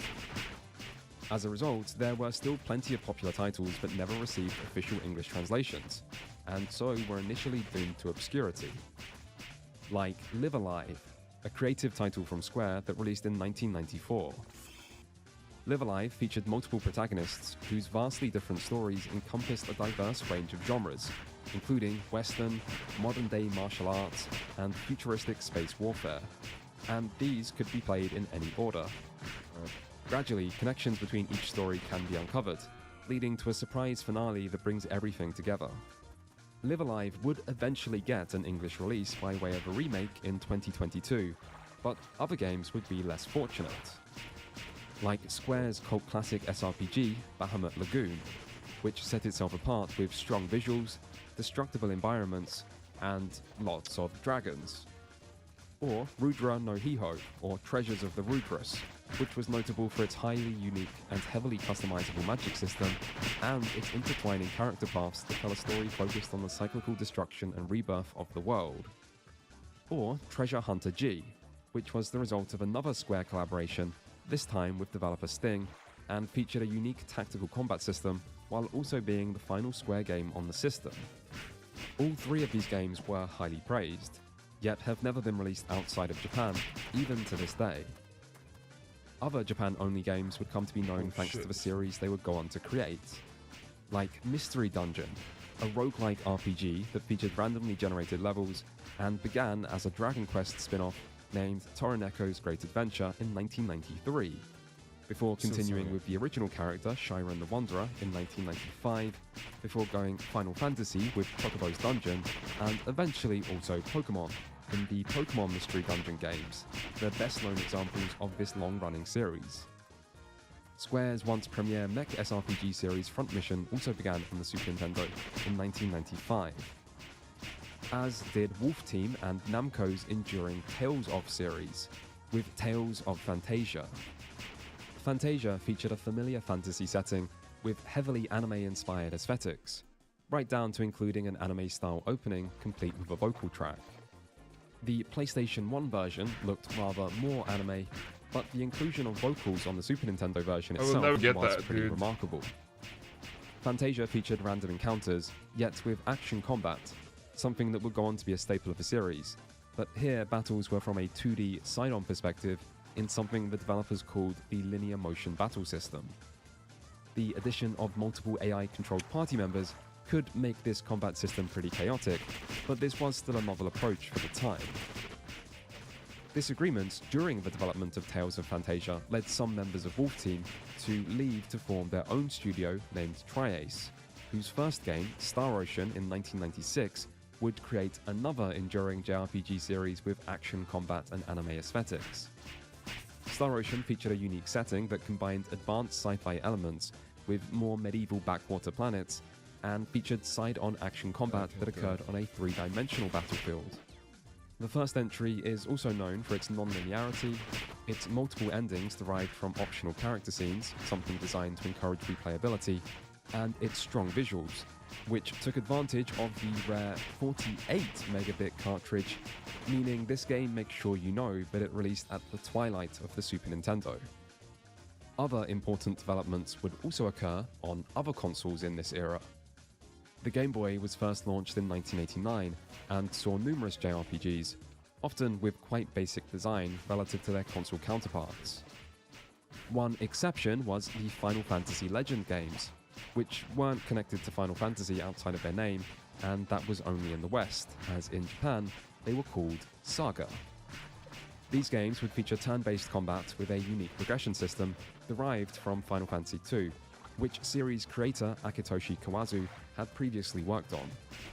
Saga became known for its mechanical complexity and its more Western RPG inspiration, with games often featuring open world designs, an emphasis on side quests over main stories, character creation systems, and activity-based progression, where skills grew stronger on repeated use. The series would continue on the Super Nintendo in the Romancing Saga subseries, with 3 games that released between 1992 and 1995. Saga enjoyed much popularity in Japan, likely due to the way these games stood out compared to so many other more linear or simplistic games in the genre. Still, the most important Game Boy JRPG is easily Pocket Monsters Red and Green, which released in 1996 and went on to create a worldwide phenomenon the likes of which has rarely been seen before or since. Pokémon began what is still the biggest media franchise in the world, having earned more than double the revenue of Star Wars, and the impact of these games was so momentous that it's easy to think of them as their own unique thing, distinct from the rest of the JRPG genre. Yet really, they were JRPGs through and through, with the inspiration of monster catching surely being influenced by the earlier system in Dragon Quest V, and with series creator Satoshi Tajiri citing Final Fantasy Legend or Saga 1 as a primary inspiration for creating an RPG on the Game Boy. Ultimately, Pokemon's monster catching formula resonated with players, and its simplified RPG mechanics acted as a perfect introduction to the genre, and probably were millions of players' first experience with JRPGs. Outside of the Game Boy, Nihon Falcom would continue to release games for Japanese PCs, while the East series lost most of its original developers to Quintet, and then got weird, with 2 completely different versions of East 4 being created, neither actually by Falcom, with one releasing exclusively on the Super Nintendo and the other exclusively on the TurboGrafx 16, also known as the PC Engine in America, NEC's ambitious attempt at breaking into the console market. The PC Engine itself wasn't a strong console for JRPGs, with most of the titles it did see being ports of earlier PC games. Ys 5 then continued on the Super Nintendo, but for the most part, Falcom stuck with the PC 88 and 98 until eventually reluctantly moving to Windows. Finally, Sega's mid-generation CD-based add-on, the Sega CD or Mega CD, would be largely unsuccessful. 100%. But it did receive 2 fondly remembered RPGs, in Luna the Silver Star in 1992 and Luna Eternal Blue in 94, even though most likely remember them from later consoles. Luna is a fairly traditional fantasy JRPG, but the new digital frontier of CDs meant it would no longer be held back by strict space constraints, and so could include features rarely seen in the genre, like high-quality audio, a real opening animation, and in some scenes, voice acting, including in English. In fact, Luna is famous for its localization, as while the company responsible, Working Designs, did take many liberties with the translation, including adding several American pop culture references that aged poorly. For the time, this was still an unusually high effort and professional attempt in a period where JRPGs were still struggling to find their footing in the West.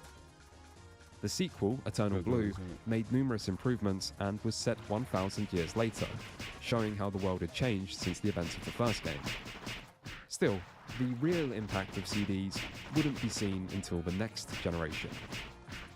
For JRPGs, the 16-bit era is one of the most fondly remembered periods and produced countless classic titles. But it was still a time when the genre struggled in the West, and many great JRPGs weren't even localized. It was also a time of evolution.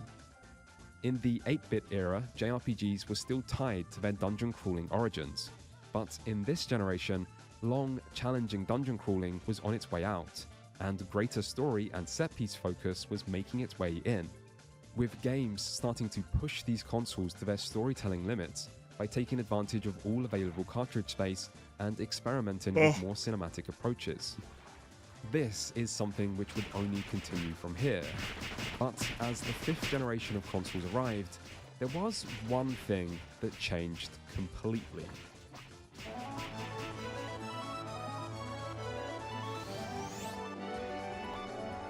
Since the genre's inception, Nintendo consoles were synonymous with JRPGs.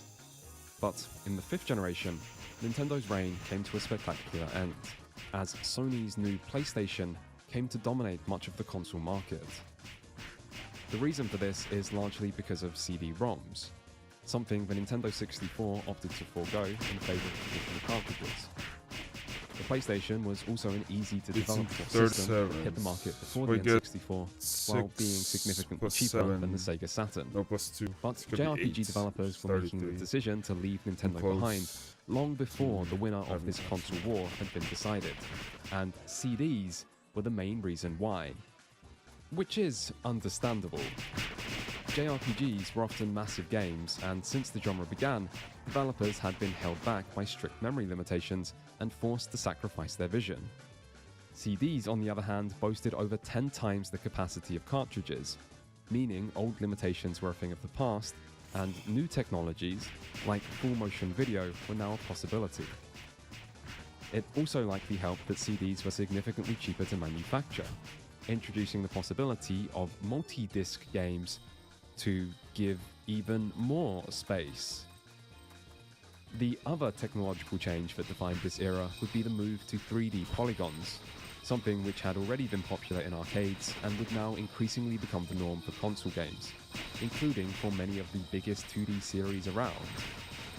For JRPGs, this move to 3D led to a lot of experimentation, as developers blended old and new to produce a great range of visual styles. Before the PlayStation domination truly began though, the Sega Saturn was trying to make a mark of its own.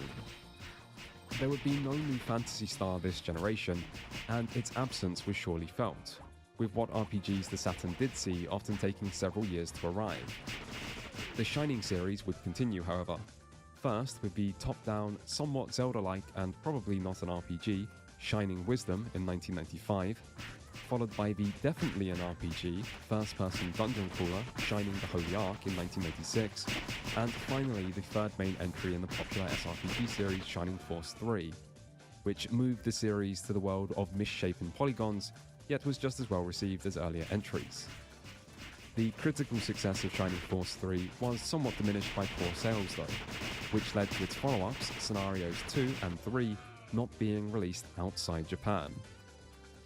But the Saturn would get a new tactical RPG by way of Dragon Force in 1996, which opted for technically impressive large-scale real-time battles alongside a strategic overview mode.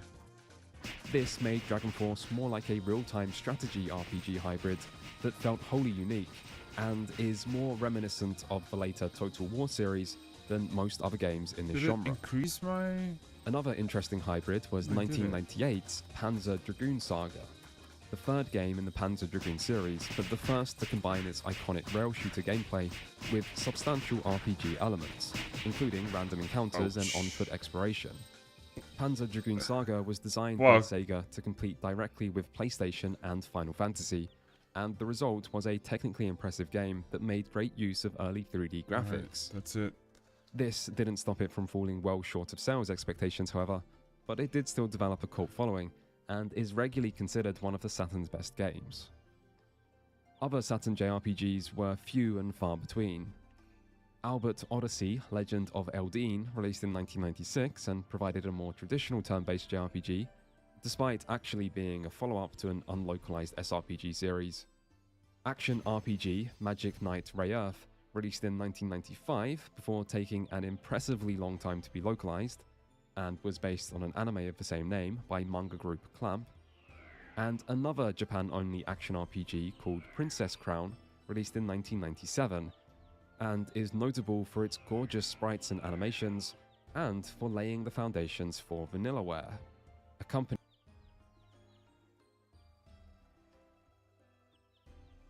What time is it? I'm gonna cook.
company Princess Crown's director, George Kamitani, would soon go on to found with the express goal of creating the successor to Princess Crown that the industry never allowed him to.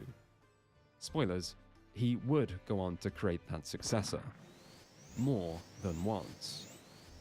One of the Saturn's best RPGs was Grandia, which released in Japan only in late 1997, although it would come to PlayStation and international audiences 2 years later, and even included some English voice acting.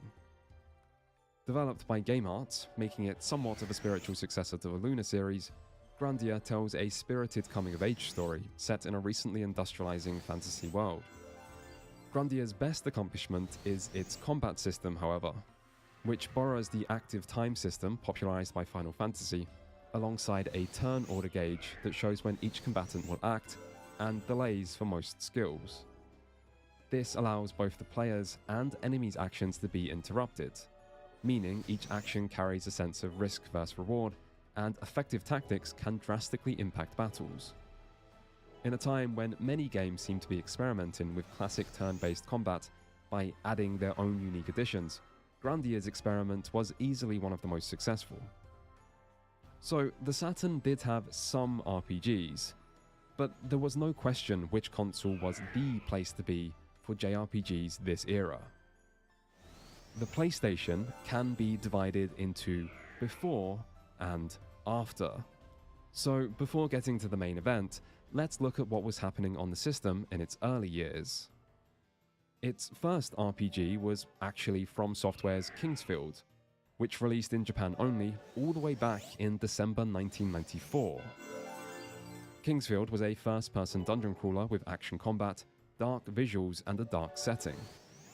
Several years later, its spiritual successor, Demon's Souls, would be a pretty big deal, and plenty of the elements of that game can be seen here, including the stamina meter tied to attacks and the punishing difficulty. Before that, however, Kingsfield would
would receive many sequels of its own, most of which would be localized, but as Kingsfield is pretty far removed from the rest of the JRPG genre, it won't be covered here further.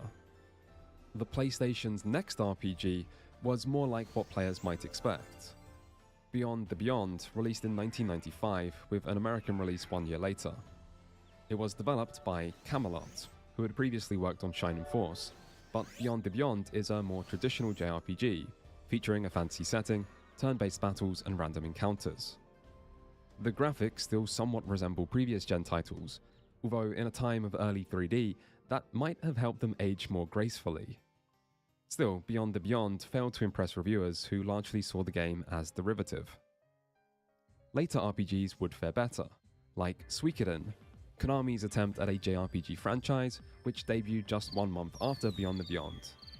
Suikoden was loosely based on the classic Chinese novel Water Margin, which tells the story of 108 outlaws rebelling against an unfair government. It's from this that Suikoden borrows its best-known feature, its large cast of 108 recruitable characters who the player slowly brings together over the course of each game. Suikoden would also feature stronghold building, an alternative strategic gameplay mode that simulated larger battles, and a more grounded setting with a story heavily focused on war and politics. These helped give the series its own identity, and while the turn-based gameplay was unremarkable and the dungeons were bland, it still remains an impressively well-paced and accessible title, making it a good entry point for newcomers to the genre, as many PS1 players surely were. That said, the marketing did leave something to be desired. For some reason, Konami changed the perfectly acceptable box art into something far worse, yet kept the near unpronounceable name that should have obviously been changed. To this day, the English-speaking internet still has no idea how to pronounce this game. I blame Psycho Mantis. I can see into your mind. So, you like Suikoden? I want to say Team Suikoden is the definitively correct side of the debate, given as that's how it's pronounced in Japanese commercials. But after so many years of people saying Suikoden, I feel surprisingly unsure about this. Still, unpronounceable or not, a sequel released 3 years later and improved on just about everything. Focusing on a different part of the world, but retaining the basic premise of uniting a large cast of characters amidst the backdrop of war, it was in its story that Suikoden 2 shined brightest. With one of gaming's most memorable and straightforwardly evil villains, a complicated rivalry between the player's character and their childhood friend, and a cast of supporting characters who benefited from the sequel's longer runtime and how the first game already introduced many of them, Suikoden 2 was able to hold its own against the biggest names of the era, and it likely did this on a fraction of their budget, as the still fairly basic 2D graphics suggest. Another series to begin in this period was the Western-inspired Wild Arms, which debuted in 1996. Alongside an impressive anime opening from prolific studio Madhouse and its distinctive setting, Wild Arms' best feature was likely its creative use of puzzles and environmental hazards in dungeons. Its visuals were still basic though, with battles showing off some rather early and rather unimpressive 3D. Wild Arms would also get a sequel 3 years later, although it didn't represent quite the leap forward as Suikoden. One final game to release in this era was Atlus's Revelations Persona, a spin-off of the Megami Tensei franchise. Persona was inspired by the positive reception to Shin Megami Tensei IF's high school setting, with IF's Guardian system acting as a forerunner to the new Persona system, which takes the place of demon recruitment and allows players to summon different demon-like personas in battle to cast abilities.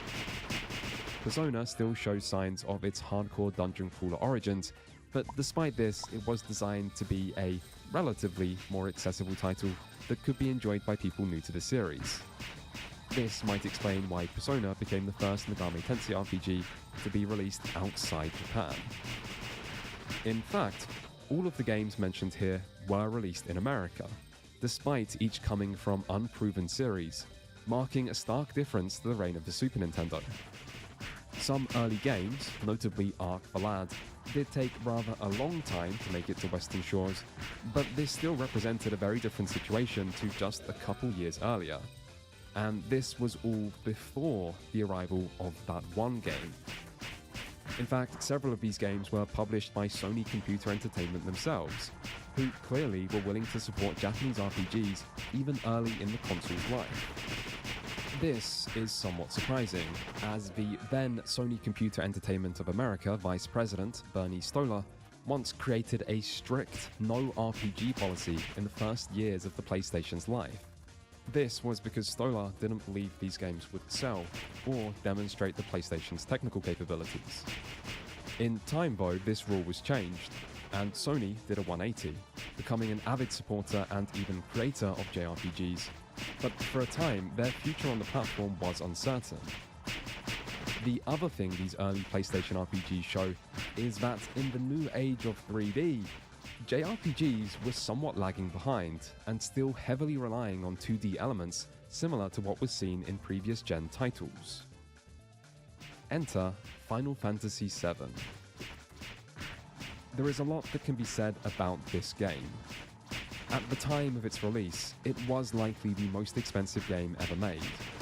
It was created by a team of 150 to 200 developers, a huge number, far above previous games in the series or other games of the time. It received a 3-month-long advertising campaign that saw commercials being ran alongside prime-time shows on American TV. No other JRPG even had television commercials in America before this. It came on 3 discs, a rarity in itself, and it packed those discs with almost an hour's worth of computer-generated cutscenes, at a time when the only major film to use such animation was Pixar's Toy Story. In a previous video, I said Final Fantasy VII should probably be considered as the starting point of AAA. I also said that in this video, just now. For Square, putting so much money into a single game was a gamble, and marketing that game so heavily in a region that still showed little interest in JRPGs was an even bigger one. Final Fantasy VI had sold 400,000 copies in America, a number Square found disappointing at the time, and so for Final Fantasy VII, Square set an internal goal of selling 1 million in the US. But in the end, Final Fantasy VII didn't sell 1 million copies. It sold multiple, going on to reach 10 million worldwide by the end of the PlayStation 1's lifespan, which made it the second best-selling title on the console, and it has continued to sell since. To my knowledge, the best-selling JRPG outside Japan before this was still either Final Fantasy VI or possibly Super Mario RPG. Final Fantasy VII, meanwhile, outsold each of these games by a magnitude of more than 10. And so, JRPGs became mainstream. In the end, all it took was one game. Of course, it helped that Final Fantasy VII was a great JRPG. Its alternative modern-day setting was a bold departure for the series, and while its once cutting-edge graphics now show their age, for the time they allowed for a cinematic quality not previously seen in the genre, but complemented the game's heavy focus on story. And it turned out that bold departures and cutting-edge cinematics would both become the new norm for Final Fantasy, as did selling millions of copies in the West. Final Fantasy VIII released 2 years later, featuring another modern-day inspired setting, but changing almost everything else. Its visuals marked a drastic improvement and show just how rapidly graphics were advancing at the time, with character models now being realistically proportioned, fantastically detailed pre-rendered backgrounds, and CG cutscenes that looked better than just about anything else in gaming back then. The changes to the story and gameplay were less unanimously praised, and marked the beginning of each mainline Final Fantasy being divisive to some pre-existing fans. That said, Final Fantasy VIII still received rave reviews, and would come respectably close to matching Final Fantasy VII's sales. Final Fantasy IX released late in the PlayStation 1's life, and would see slightly more modest sales than its predecessors, but still wowed players and critics. taking the series back to its medieval fantasy roots in a nostalgic celebration of all that had come before. As well as being one of the best-looking games of its generation, Final Fantasy IX also marked the final time series creator Hironobu Sakaguchi would be heavily involved with a Final Fantasy game, with Sakaguchi later saying 9 was his favourite in the series, and the closest to his ideal view of what Final Fantasy should be. In 1997, Square would also release Final Fantasy Tactics, an SRPG spin-off from Ogre Battle director Yasumi Matsuno. Final Fantasy Tactics greatly resembled the earlier Tactics Ogre, but was designed to be an accessible take on the genre that could appeal to the wider Final Fantasy audience. The result is a more distilled game, featuring smaller maps with fewer units, which actually ended up making each choice in battle feel more impactful. The story would also resemble Matsuno's previous game more than Final Fantasy, and featured a War of the Roses-inspired conflict that emphasized class struggles and the rewriting of history by the victors. Tactics was a hit, and is still often considered to be the best spin-off Final Fantasy has produced, which just further cemented the series' dominant position within the genre at the time. And Final Fantasy was dominating the genre. Final Fantasy VII had done what no JRPG had before it by selling big in the West, and it was even the first entry in the series to outsell rival Dragon Quest in its home nation. In the wake of this success, more and more JRPGs seem to be localized, and this might even have caused some entire games to be greenlit. There's sometimes an idea that the success of PlayStation 1 Final Fantasy was so big that it stole the spotlight away from many other high-quality games that became overlooked. But in the West, before Final Fantasy VII, there was no spotlight for JRPGs. Final Fantasy VII didn't steal the spotlight, it created it. And the situation that followed seems more like a rising tide lifting all boats. Regardless, for the first time in the West, there actually were plenty of other boats. In 1997, Capcom continued their Breath of Fire series with a third entry. Breath of Fire 3 had much in common with its predecessors, and still featured Capcom's signature high-quality sprite work, but the perspective was now isometric rather than top-down, with a camera that can be slightly panned, and no more transition between battles, as enemies now appeared as you moved about, like in Chrono Trigger. This made Breath of Fire 3 more of a measured evolution of the series, rather than the radical departure that some other JRPGs were making in this era, but it's still remembered for its strong story. A fourth Breath of Fire would also arrive for PlayStation in 2000, featuring some of the best visuals on the entire system. Breath of Fire 4 would retain the 2D sprites on a 3D world, but those sprites had a rather different design, using a pastel color palette that provided an impressive sense of visual cohesion with the world, alongside a now fully rotatable camera and some of the best sprite animations you will ever see in a JRPG. 1997 would also bring Tales of Destiny, a follow-up to Fantasia and the first Tales game released outside Japan. Tales of Destiny would take place in a new world and feature a similar visual style and side-on action combat, paving the way for many more Tales games in the future. 1998 would see the release of Square's hugely ambitious Xenogears, a mech-focused RPG from director Tetsuya Takahashi that drew on religion, philosophy, and psychology to create one of the genre's most unique and densely packed narratives. Ambitious really is the best way Xenogears can be described, as even with a massive runtime, it still wasn't enough to fit in all of the game's content, with the second disc seeming unfinished and often resorting to lengthy visual novel-style segments to communicate events. This was once believed to be the result of budget cuts from Square, but director Takahashi later said the real reason was an inexperienced team and a development that went over its deadline, leading Takahashi to make the decision to compromise the second disc's content in order to tell the finished story in a single game. And yet, compromised or not, Xenogears' dark, mature, and thematically rich narrative is still often considered one of the genre's best, and its ambitious story is initially matched by equally ambitious storytelling, with strong use of in-engine cutscenes that feel far more cohesive than the switching to FMV seen in certain other RPGs of this era.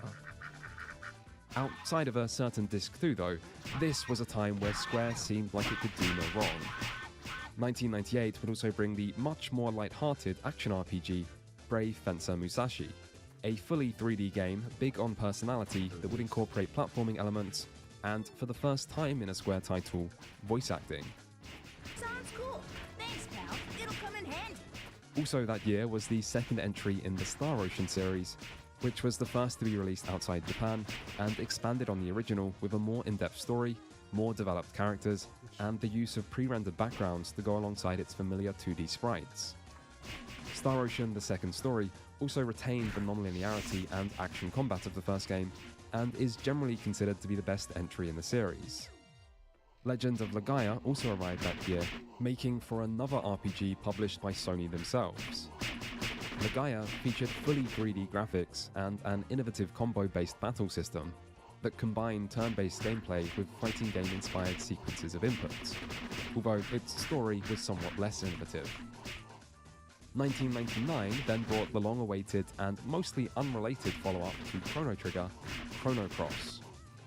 With both Sakaguchi and Hori busy with other projects at the time, Chrono Cross instead featured several key developers from Xenogears, and as a result, it became very much its own unique thing. That said, this was still one of Square's bigger budget projects of the era, and one of their best reviewed, with Chrono Cross telling an introspective story of parallel worlds in a colourful islander setting. Its gameplay would add several of its own unique systems onto a familiar turn-based core, including a stamina system and elemental affinities that can be used to control the battlefield for certain advantages. Ultimately, by its own merits, Chrono Cross was one of the best JRPGs of this era, but its radical departure from its predecessor left it with a divisive legacy amongst fans of the first game. Another big-budget title was The Legend of Dragoon, which was developed in-house by Sony Computer Entertainment and was described by many as Sony's Final Fantasy killer. With a development team of over 100 and a budget of $16 million, this was one of the few games of the era that could compete with Final Fantasy in terms of resources, and it would also stick closely to Final Fantasy's approach, using 3D character models on pre-rendered backgrounds alongside high-quality CGI cutscenes. Its combat did add one unique feature with the addition of the Addition system, which added lengthy quick-time event sequences to each attack that some players seemed to enjoy more than others. Its story was somewhat less unique and ultimately let down by a poor translation, but The Legend of Dragoon did still see strong sales in North America, which helped to cement its cult status. Star Ocean developer Tri-Ace would also release Valkyrie Profile that year, a Norse mythology-inspired RPG that follows a Valkyrie traveling Midgard to collect the souls of slain heroes to fight for Valhalla in the impending Ragnarok, which the game counts down to as you play, creating an unusually stressful and somber atmosphere for the genre. The gameplay would also be unusual, featuring a 2D side-scrolling perspective and a combo-based battle system that involved elements of timing. In 2000, Square would release Vagrant Story, another title from Final Fantasy Tactics director Matsuno that would be set in the same Ivalice setting. Vagrant Story is a strange game. Described as an action dungeon crawler, it would be most famous for its cinematic storytelling that made great use of in-engine cutscenes alongside some of the genre's best writing.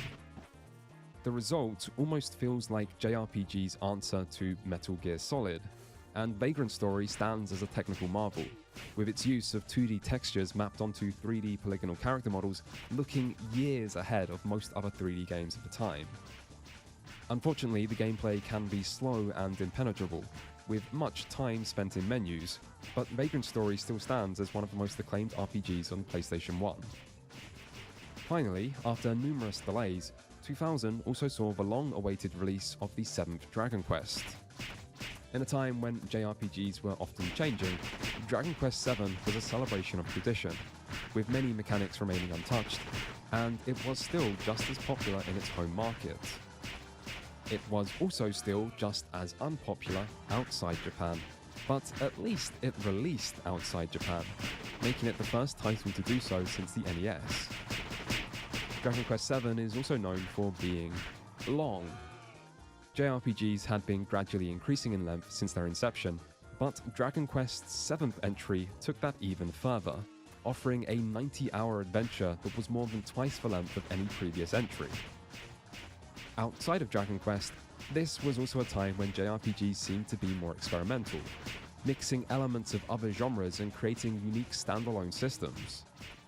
This produced some strange genre mashups, some of which were more popular than others, like Square's 1998 horror RPG Parasite Eve, which was described by PlayStation Magazine as Final Fantasy VII meets Resident Evil. Its sequel was even more parts Resident Evil, and there were other genres being combined too, like in Square's Japanese-only racing RPG, Racing Lagoon. Most of all though, this was a time when JRPGs were finally releasing en masse outside Japan. Or at least, they were in America. The situation in Europe was vastly better than it was on the Super Nintendo, I have but it's so still much behind stories. and so missed out on It's several major insane. games, including Final Fantasy Tactics, Xenogears, and Dragon Quest VII. Still, overall, the West fared much better, with even quite obscure JRPGs starting to make it to America now, like Saga's latest experimental offerings of Saga Frontier 1 and 2, or the dating sim JRPG hybrid Thousand Arms, or the Ghibli-inspired existential monster-catching RPG Jade Cocoon. So when it comes to Japanese-only titles, the list is much shorter than it once was, with few notable omissions. I just One need of which one. is developer Just Gust's one. Atelier Marie, the first entry in the long-running Atelier series, a light-hearted alchemy-focused RPG that didn't receive an English release until its 6th entry on the PlayStation 2. Another game that was missed was Persona 2 Innocent Sin, with Atlus deciding to focus its limited localization resources on the sequel, Persona 2 Eternal Punishment, instead. In part because Innocent Sin had elements deemed controversial, like Nazis, swastika, and Hitler. Don't worry, he wasn't a party member or anything. You fight him, he was a boss, with a banging battle theme. The PSP port would later solve this controversial inclusion by cleverly hiding his identity through the addition of sunglasses. If you want answers, you must live. Yep, good job guys, he's literally unrecognizable. Meanwhile, on Nintendo's new console, the situation was dire. Quest 64, or Holy Magic Century, gave the system one of its few pure RPGs, and it did feature full 3D graphics, something the N64 generally excelled at, but it was also crippled by poor design choices, with a story aimed at a very young audience. The N64 would also receive the much better Paper Mario in 2000, which saw the concept of a Mario RPG continue, this time with a new two-dimensional paper cutout aesthetic and in the hands of Fire Emblem creator Intelligent Systems rather than Square. There was also Ogre Battle 64, a faithful follow-up to the Super Nintendo title and the final mainline game in the series. But this was pretty much it, making for a remarkable change to the situation just one generation previous. 50,000 JRPGs Ooh. used to live here. Now, It got it's bought. a ghost town. Oh, Or maybe that nice. was Pripyat in Call of Duty 4. Similar, though. It seems Nintendo needed JRPGs more than JRPGs needed Nintendo, as the genre reached ever greater heights without them, while Nintendo fell to a distant second place in the console war. The Game Boy Color would also arrive in this era and start to establish handhelds as the place to be for JRPG spin-offs, with the likes of Dragon Quest Monsters, Tales of Phantasia Narakiri Dungeon, Grandia Parallel Trippers, Star Ocean Blue Sphere, and Lufia The Legend Returns. There would also be a growing trend of porting older games to new systems in this period, particularly on the Japanese-only WonderSwan, with notable examples including Dragon Quest 1 and 2 and Dragon Quest played 3 this for shit the in a Game Boy while. Color, and Final Fantasy Anthology, Final Fantasy Chronicles, and Final Fantasy Origins for the PlayStation, which would be the first time Final Fantasies 1, 2, 4, 5, and 6 would release in Europe. And so, the 5th generation was the era where JRPGs broke through in the West, and they did this in dramatic fashion. To put Final Fantasy's success into perspective, Western RPGs were also seeing a resurgence in this period after struggling earlier in the decade, with the two biggest RPGs of the era, Baldur's Gate and Diablo, breaking sales records by passing 2 million copies sold in the early 2000s. Other Western RPGs, though, sold considerably less, with Fallout being considered a major success for selling Just 120,000 units in its first year. Single. For JRPGs, on the other hand, passing the million mark was starting to look easy, and even the very best-selling Western RPGs weren't even coming close to matching their Japanese counterparts. Simply put, in just one generation, JRPGs had become one of the biggest genres in gaming. In fact, even Western developers started to copy them. Games like Septerra Core or Shadow Madness show clear JRPG influence, as did Ion Storm's 2001 Anachronox, which cites Chrono Trigger and Final Fantasy as inspirations, and unlike those earlier games I mentioned, Anachronox was actually good. As time went on, some Western-inspired JRPGs became even more blatant, like EA's Lord of the Rings: The Third Age, which was a quite literal copy of Final Fantasy X with supermarket brand Lord of the Rings characters. Along the way, the JRPG genre continued to evolve, with story and graphics becoming even larger selling points, and the increased space afforded by CDs leading to bigger and bigger games. Dragon Quest VII is the most obvious example, but this trend could be seen across other series too. In time, this period would often be known as the golden age for the genre, due to the critical and commercial success many games saw in this period, and the continued relevance so many classics from this era enjoy today. But the fifth generation wasn't just the period where JRPGs went mainstream. It was also a time when the genre knew what it wanted to be, but was still willing to experiment and innovate. The result was a mixture of quality and diversity that I'm not sure has been seen in the genre before or since. It's like 31. Take just 33. visuals.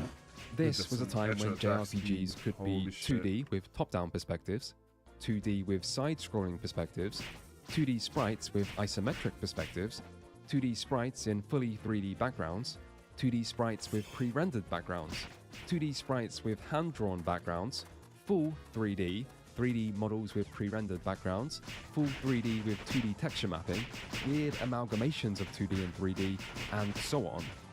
Not all of these styles worked as well as others, but it's the diversity itself that feels like the strongest point, and this would be lost as gaming moved into the fully 3D era. Similarly, this was a time when many stories showed familiar tropes, but it was a time before those tropes had grown so familiar. The anime aesthetics that the genre was regularly modeling itself after were also still fresh and exciting in an era before anime itself had gone mainstream yet. And while many combat systems were still turn-based with random encounters, many of these games would experiment with their own unique additions and progression systems. Basically, this was a time when JRPGs were both diverse and plentiful, and alongside their clear commercial success, it makes it very hard to disagree that it was indeed a golden age for the genre. But the thing about golden ages is that they end. It's just a question of when.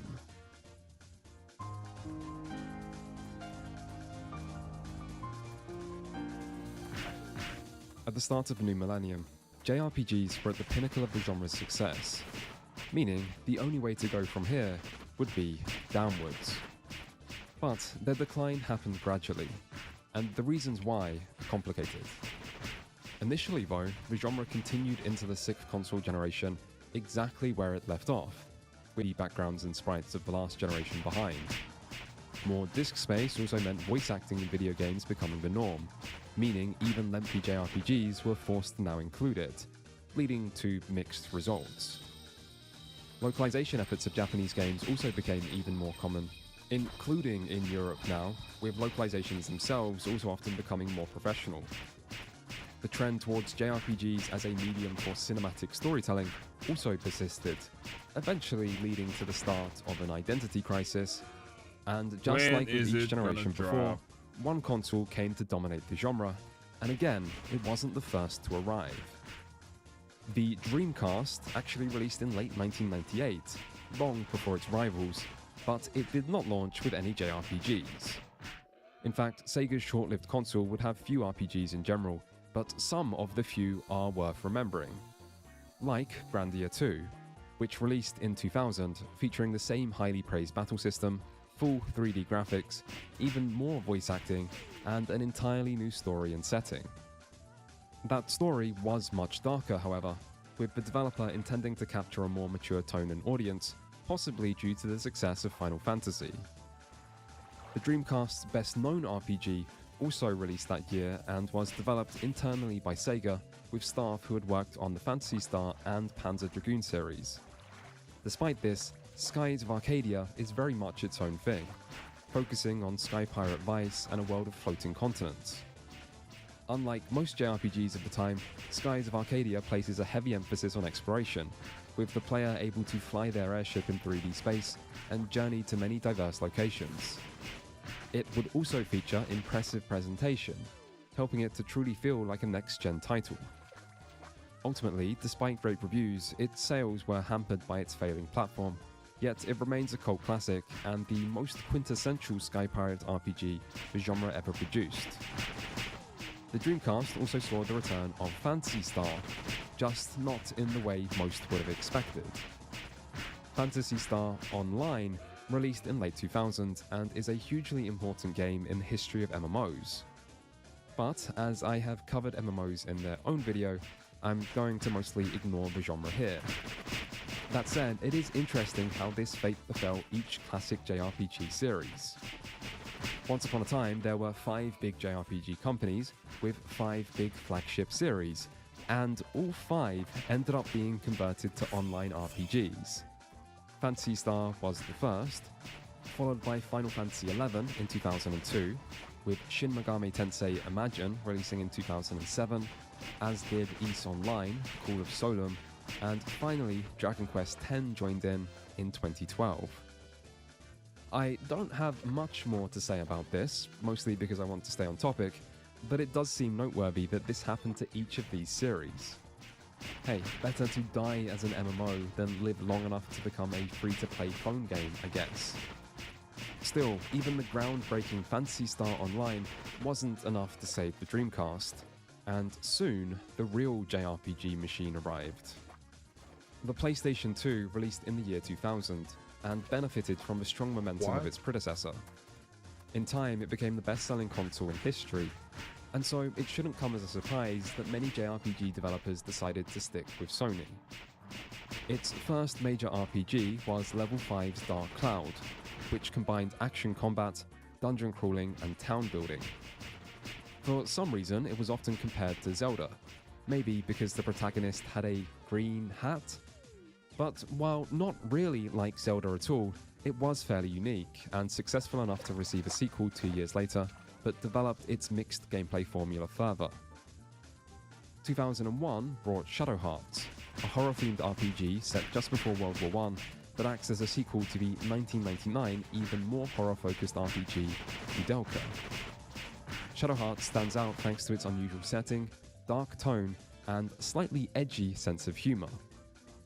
Weak voice acting and basic presentation do somewhat date it as an early PS2 title, but its 2004 sequel is much better in this regard. Shadow Hearts Covenant would also bring several improvements to the turn-based with timing elements combat, and had a much stronger story. The greater focus on humor does move the series even further from its horror origins, but Covenant is still probably one of the most underrated RPGs of the era. Dude, I just want a The biggest RPG in 2001, however, would once more come from Square. Final Fantasy X made several changes from its PlayStation 1 predecessors, although it's still considered the last traditional entry in the series by some, likely because it was the last game to use turn-based combat and random encounters. Final Fantasy X does remove the long-running active time battle system though, to instead opt for a true turn-based system where the turn order is displayed on screen to allow players to plan their actions better. It would also allow all party members to be swapped in and out mid-combat, which helped to make it one of the better battle systems in the series, and had a simple yet enjoyable progression system in the Sphere Grid, which would go on to influence several future titles. Still, Final Fantasy X's greatest achievement was its presentation. Some early PS2 games still struggled with 3D, featuring environments that were bland and characters that looked rather deformed, but Final Fantasy X was not one of these. The environments were detailed and varied, the character models looked lifelike with really impressive facial animations, and the voice acting, for a game from this period that was this long and this made in Japan, was honestly fantastic. And don't let one deliberately awkward laughing scene fool you into thinking otherwise. If Final Fantasy VII cemented its place in history with its cutting-edge presentation, Final Fantasy X kept this legacy alive on the next generation. The sales, as you might expect, were high. Not every game had the budget of Final Fantasy, however. 2002 saw the start of Xenosaga, a spiritual successor to Xenogears from Tetsuya Takahashi's recently formed studio Monolith Soft. Xenosaga was just as ambitious as its predecessor and almost just as unfinished. Originally intended to be a 6-episode story, Xenosaga was instead concluded with Episode 3 in 2006. As you might expect from a follow-up to Xenogears, Saga is a narrative-heavy and thematically heavy game with a sci-fi setting let down slightly by poor pacing and a budget that once more couldn't keep up with its creators' ambitions. 2002 would also bring the biggest new series of the generation. Kingdom Hearts was a collaboration between Square and Disney that was directed by then Final Fantasy character designer Tetsuya Nomura and owed much of its creation to the fact that Square and Disney once shared an office, which allowed one of Final Fantasy's producers to pitch the game to a Disney employee in the office elevator one day. Surprisingly, this seemed to work, and Square were given very few restrictions by Disney, and so they created an original character who would travel to various Disney worlds, occasionally meeting up with Final Fantasy characters while fighting the forces of darkness.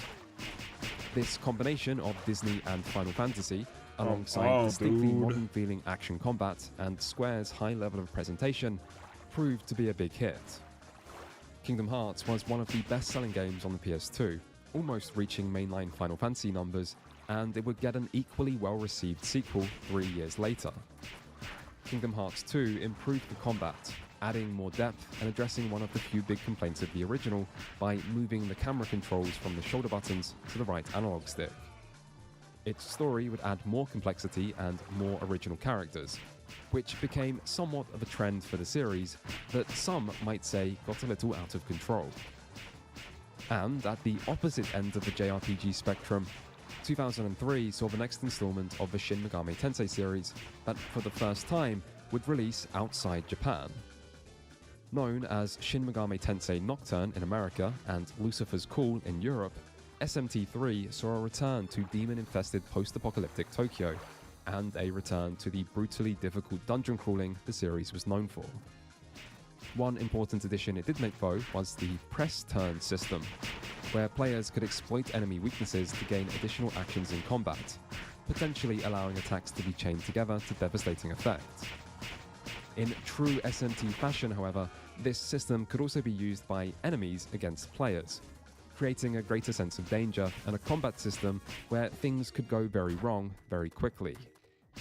More Megami Tensei games would follow, including Digital Devil Saga 1 and 2, and action RPG Devil Summoner Raido Kuzunoa vs. the Soulless Army.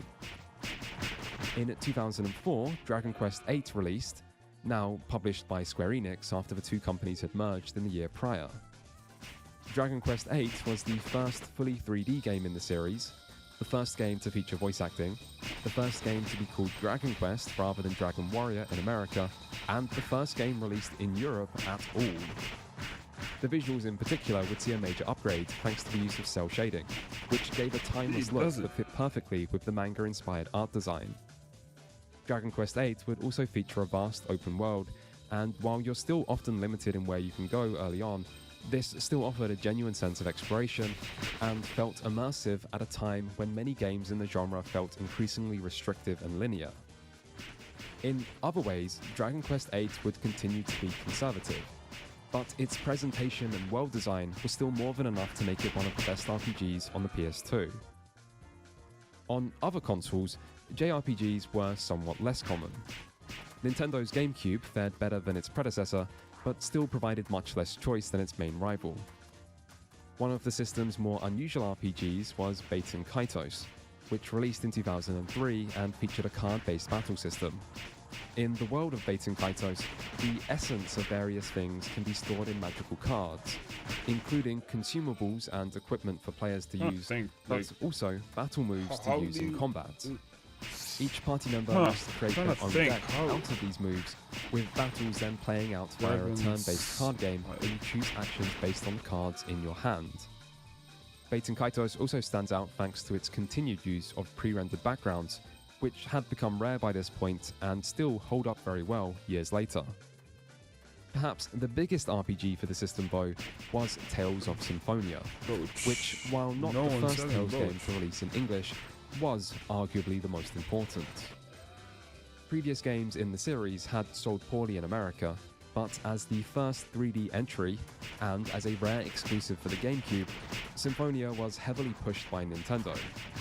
And with a new fully 3D action combat system, a bright cel-shaded aesthetic, and a very character-focused yet well-regarded story, it felt like the right game to capture JRPG audiences of the era. Tales of Symphonia ended up being the best-selling game in the series, until earlier this year when the most recent entry finally overtook it. The Xbox also existed in this period, but the only thing it was known for when it came to JRPGs was not having any. $6.8 million wasn't quite true. There just to buy that was shit, man. Metal Dungeon. In the world of handhelds, the Game Boy Advance also arrived in 2001 and continued the trend of being the place for spin-offs and ports of older games. One trend that did emerge in this period was the migration of SRPGs to handhelds, with Final Fantasy Tactics, Tactics Ogre, and Fire Emblem all continuing on the Game Boy Advance, with this being how Fire Emblem would first arrive in the West after years of Smash Bros. Melee-fueled hype. Not every SRPG would be pushed off of consoles, and some important new series even began on the PS2, but handhelds did seem to become the main home for the subgenre, owing to the genre's more niche appeal in a world of growing game budgets, and the suitability of handheld systems for turn-based combat.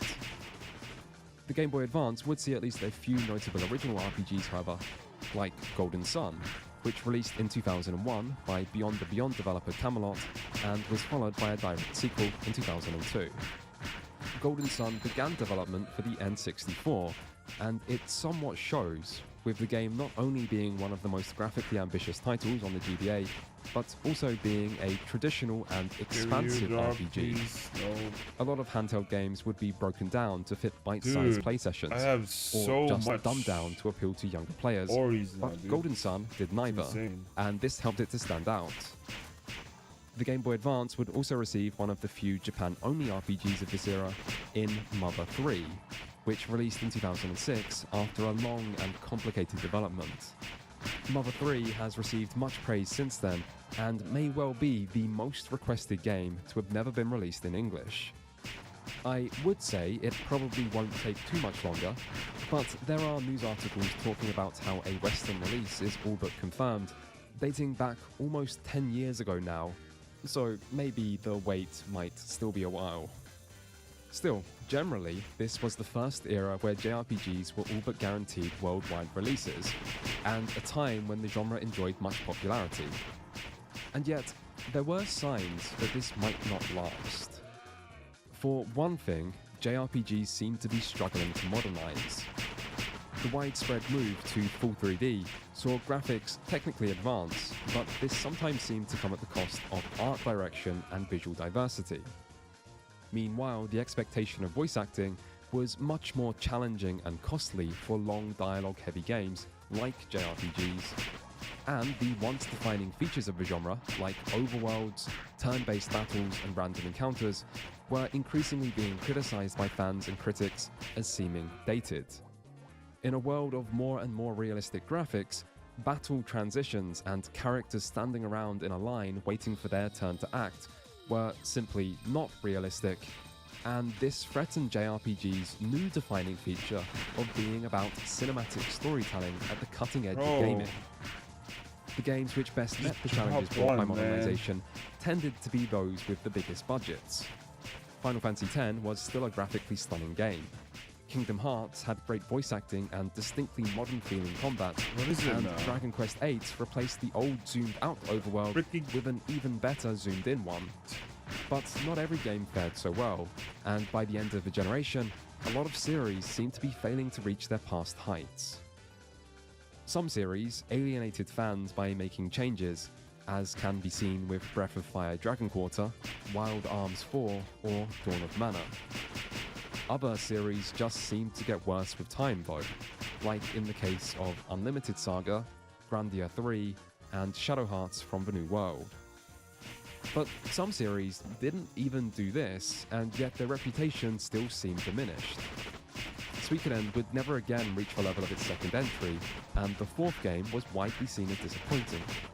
But many consider its fifth entry to be a return to form, with many people often going as far as to say it's the second best game in the series. And yet, where Suikoden 3 received much critical praise at the start of this generation, Suikoden 5 would receive a Metacritic score 10 points lower at the end of the generation, largely because reviewers saw its similar formula as dated by this Oh, point. main. This is just one example, but a broader trend of gradual decline in review scores can be clearly seen across the genre. And it was in this period shit. that the biggest this series of them all made its biggest changes yet. Final Fantasy XII released in 2006 and was the first offline entry to remove turn-based battles and random encounters. Instead, battles were now seamless, with combat that occurred in real time, with the player controlling a single character at a time and able to issue commands via a menu.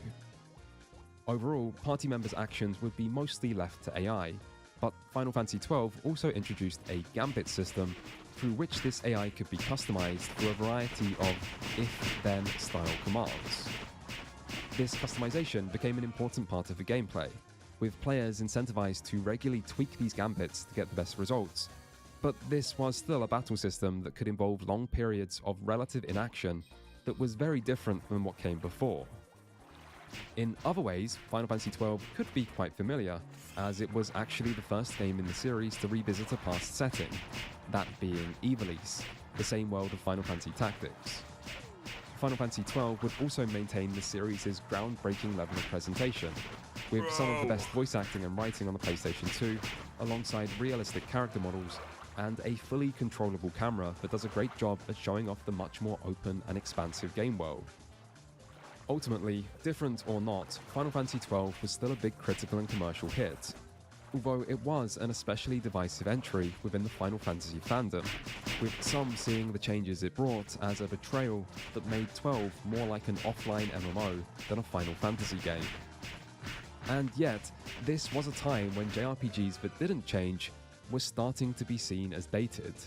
And if there was one thing Final Fantasy could never be, it was that. And yet, whether it was successful or not, Final Fantasy XII does suggest the genre was starting to experience an identity crisis. Final Fantasy VII made JRPGs mainstream, and it did this by being more modern and more cinematic than other games of its time. Now though, just one generation later, the same elements that once seemed cutting edge, like FMV cutscenes, were starting to seem outdated. To maintain their dominant position, JRPGs had to evolve, and games like Final Fantasy XII showed how that could be done. Yet, evolution meant change, and change risked alienating existing fans. Overall though, the sixth console generation was still a time when the genre continued strong. All-time classics were less common, but there was a good mix of both quantity and quality, with even more series now coming to the West, and new titles still able to find success. Damn. For JRPGs, however, the problems were only just beginning.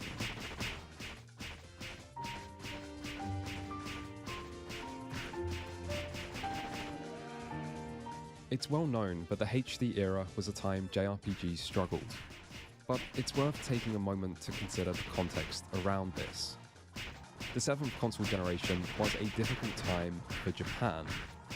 From 2007 to 2012, the Japanese gaming industry shrank 5 years in a row. This was a time when popular Japanese series sometimes started being outsourced to Western developers, and popular Japanese developers would acquire Western studios to try to adapt. The reasons for this decline are complicated, but one of the most commonly given is that Japanese game development had a tendency to use in-house engines, often created for each individual game. Meanwhile, Western developers were quicker to embrace third-party tools like Unreal Engine. But as game size and budgets increased, creating a new engine each game became slow and inefficient, leading to long development times as Japan started to fall behind.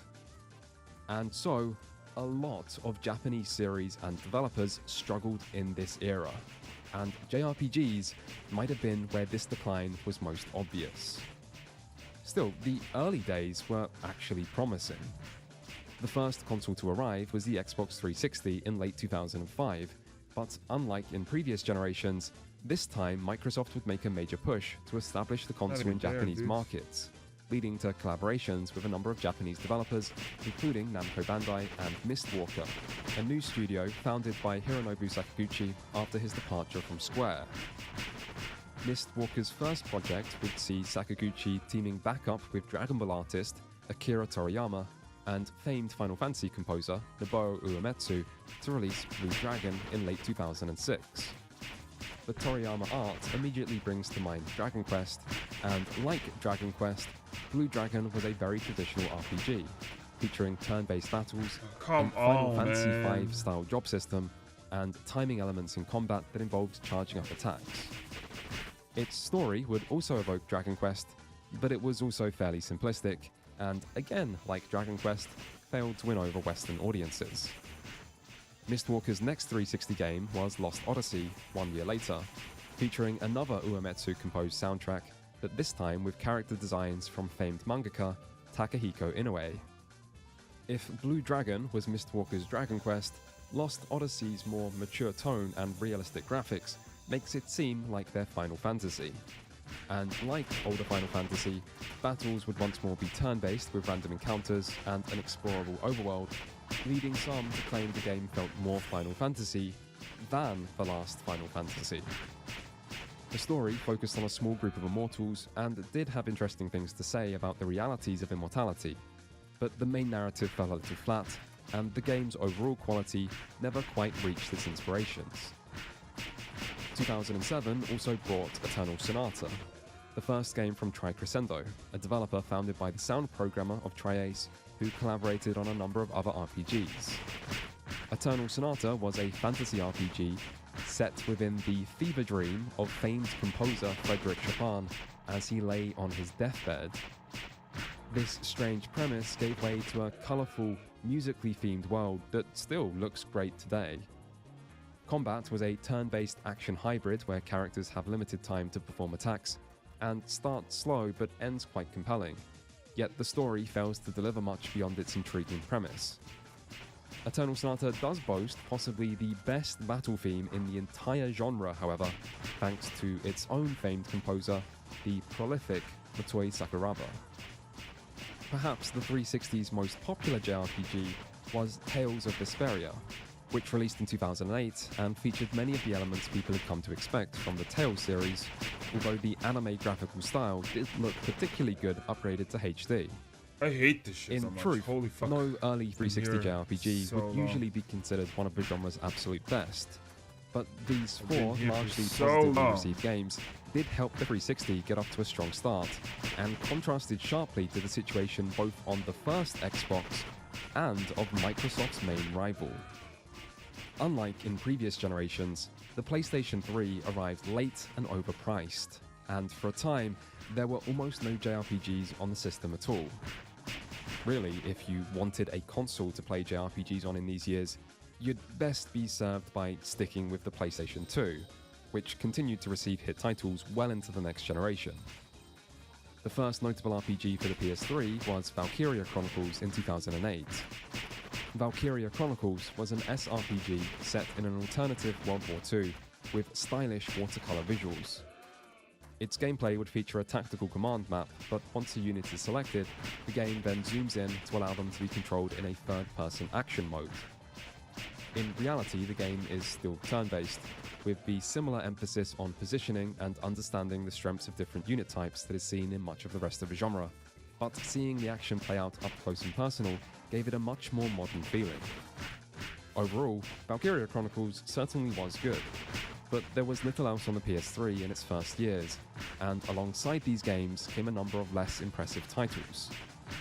It began with the Xbox 360 launch title Enchanted Arms, which, despite being from Software, has little in common with their former or later titles, and was criticized by reviewers for feeling like a previous-gen game.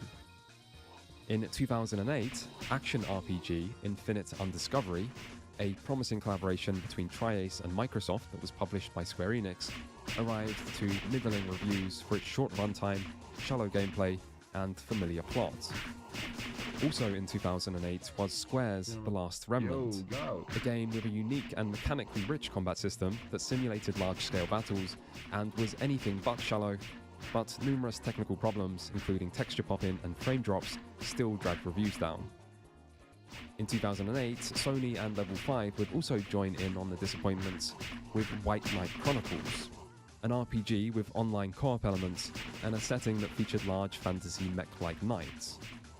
Unfortunately, the online components were scaled back during development, leaving a mostly single-player focused game with bland MMO-style combat. The Wii would also receive a disappointing follow-up to Tales of Symphonia in Dawn of the New World. Like the PS3, the Wii sorely lacked RPGs in its early years, and Dawn of the New World, or the mediocre Arc Rise Fantasia the following year, did little to help. 2009 would bring a new entry into the Star Ocean series, which, while not quite as poorly received as most of the games here, still fell short of the standards set by previous entries, and was an omen of even worse Star Ocean sequels still to come. Tri-Ace's next game, Resonance of Fate, would also show promise, featuring an interesting futuristic setting that sees humanity living in a great tower on an otherwise polluted Earth, alongside unusual gun-based combat. Despite this, critics took issue with the story and graphics. Ugh.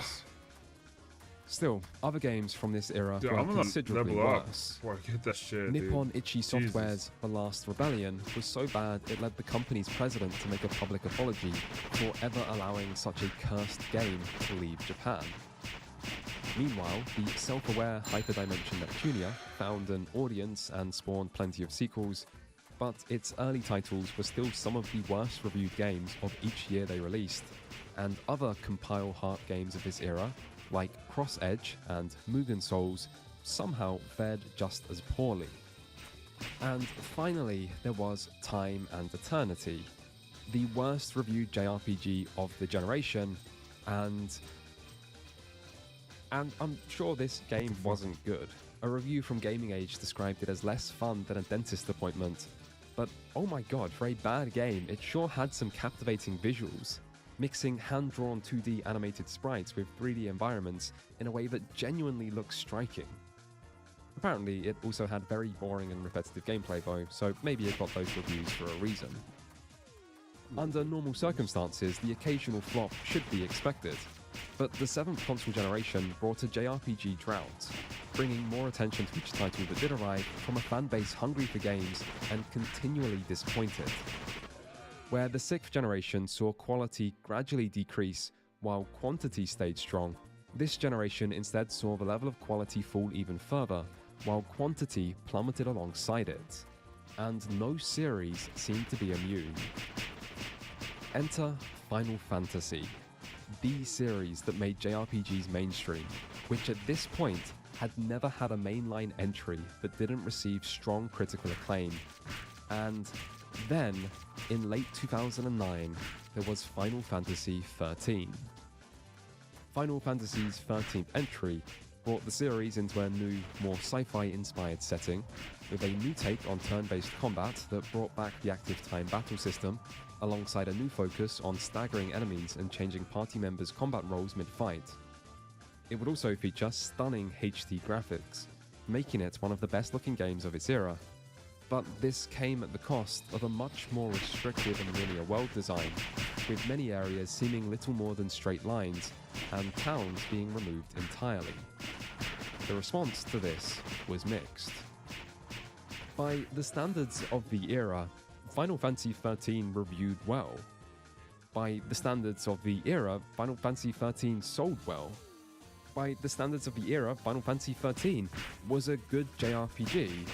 But by the standards fans have come to expect from the series, Final Fantasy XIII was a disaster. It was lambasted for its linearity, criticized for its characters, and questioned over its status as an RPG. The term hallway simulator came to be used quite a lot in this discourse. The Final Fantasy series' constant changes had alienated existing fans before, but this time it also raised questions about whether JRPGs should modernize, and whether JRPGs even could How many modernize. fucking kills do I have? Regardless, for a struggling genre, Final Fantasy XIII didn't seem to be the answer. And if even a game with a massive budget from the most experienced company in the business couldn't save JRPGs, it made it seem for a while as if JRPGs might never be saved. To make matters worse, for the first time in over a decade, JRPG localization was no longer guaranteed. Xenoblade Chronicles was announced in 2009, and as the next intro in the Xeno series, it instantly generated fan interest. What's more, Xenoblade Chronicles looked incredible, showing off diverse open landscapes and interactivity rarely seen in the genre, and it was on a platform with few other RPGs. And yet, while its Japanese release came and went, details of an English version were sparse. Eventually, Nintendo of Europe would localize the game for EU territories, but this didn't include a North American release, leaving a significant chunk of the Wii player base out of luck. In the same period, two other Wii RPGs were also overlooked for English releases: Mistwalkers: The Last Story and action RPG Pandora's Tower. When asked about an English release for The Last Story, a Nintendo spokesman said they instead wanted to focus on more important titles, like Kirby's Epic Yarn instead. Fans were frustrated, which makes sense. Ouch. Some might argue that there is room in the world for Kirby's Epic Yarn and What the The fuck? Last Story. And so, fans channeled their anger and created Operation Rainfall, a fan-led campaign to promote interest in these three overlooked games to try to force Nintendo to bring them to America. And this actually worked. I guess Nintendo looked at all these people saying, "Please let us buy your games," and said, "Okay, fine, I guess, but you're still never getting Mother 3. Luckily, unlike many JRPGs from this era, Xenoblade Chronicles was actually worth all this effort, being one of the largest and most expansive games of the era that really allowed players to feel like they were stepping into another world. It also did this on the rather underpowered Wii, making it somewhat of a technical marvel. As a result, it was one of the most highly acclaimed games on the system, and one of the most popular JRPGs from this period. Other games were less fortunate though, and never got English releases, like with Valkyria Chronicles 3, or would just take many, many years, like with The Legend of Heroes Trails in the Sky 3rd, which fans had to wait 10 years for. There still weren't as many Japan-only games as back on the Super Nintendo, and most JRPGs that stayed in Japan were handheld titles, which were admittedly more popular in Japan than other markets. But after localization had become so common in previous generations, this still came as an unexpected development that only further compounded the genre's woes in this era. By the end of the generation, some later titles did show promise of a brighter future, like Ni no Kuni, an action RPG from Level 5 that felt one part Dragon Quest and one part Studio Ghibli movie, probably because it featured character designs and animated sequences actually from This is Studio AIDS, Ghibli. man. As the next generation got underway, the PlayStation 3 would see a few more popular titles, but that was still some years away, and there was one final major development that defined this era: handhelds. If the HD era was a JRPG console dark age, Jesus. for handhelds, it was as golden a time as there ever Red was. Countless classics were ported or entirely remade for either the Nintendo DS or the We got PlayStation 4 Portable, already. including heavy hitters like Final Fantasy, Dragon Quest, Chrono Trigger, and Persona. Many existing series would also continue on handhelds, including Suikoden, Valkyrie Profile, Valkyria Chronicles, the Mana series, Wild Arms, Phantasy Star, Ys, Shin Megami Tensei, Kingdom Hearts, Final Fantasy VII, the Shining series, and more.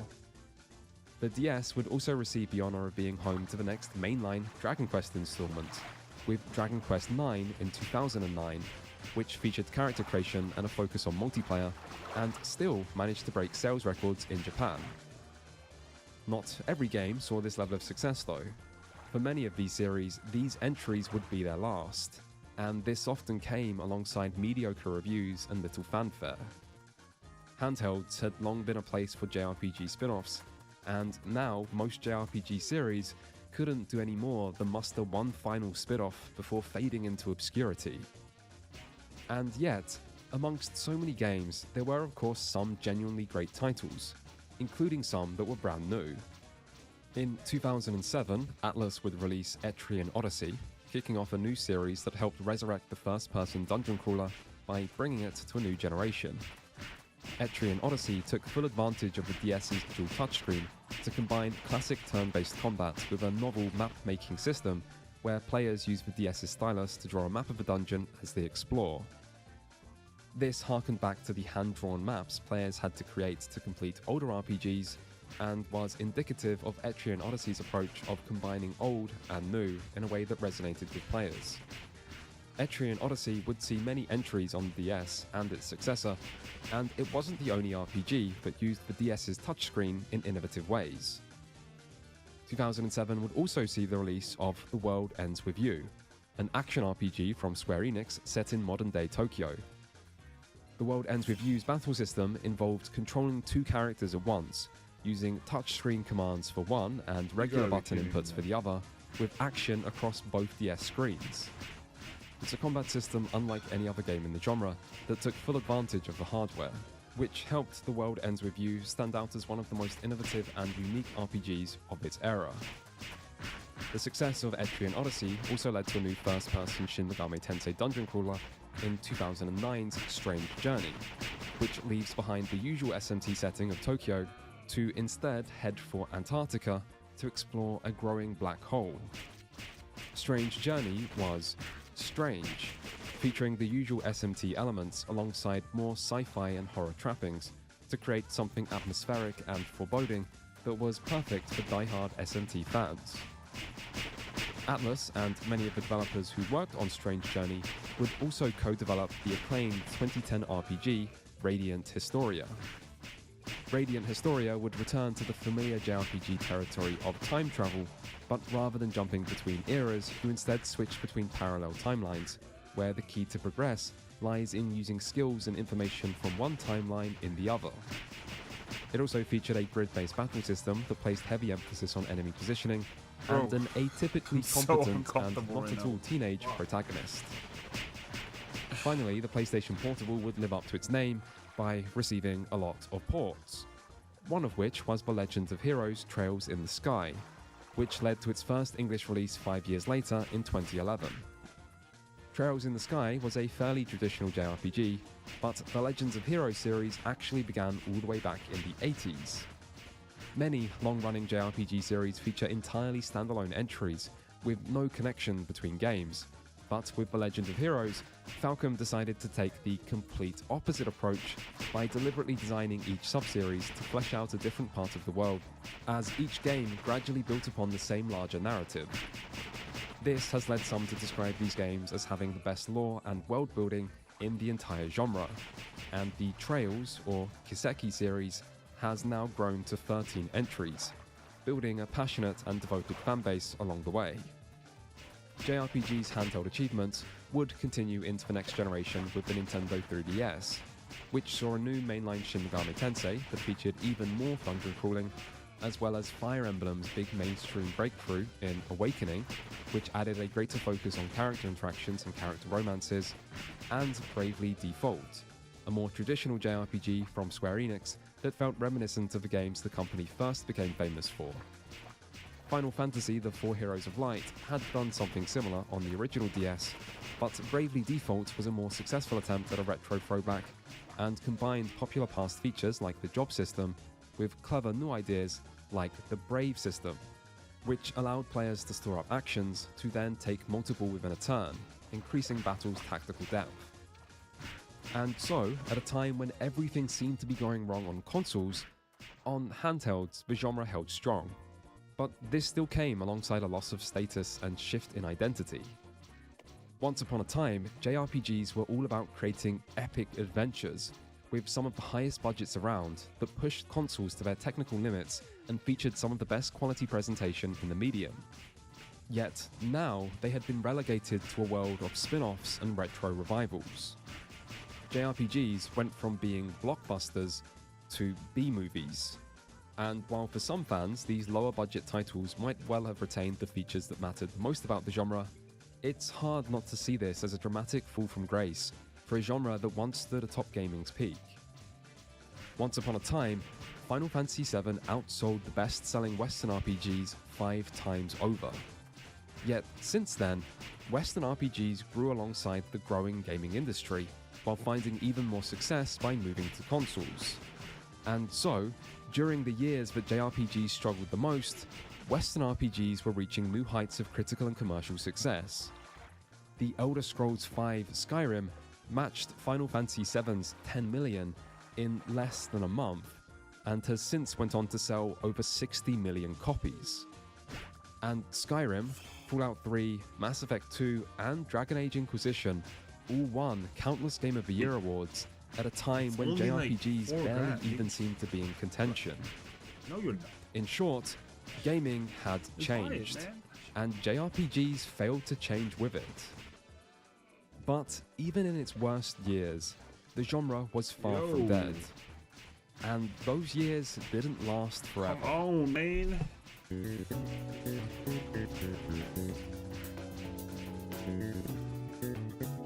Initially, the 8th console generation looked like it might just bring more of the same, with JRPGs being few and far between.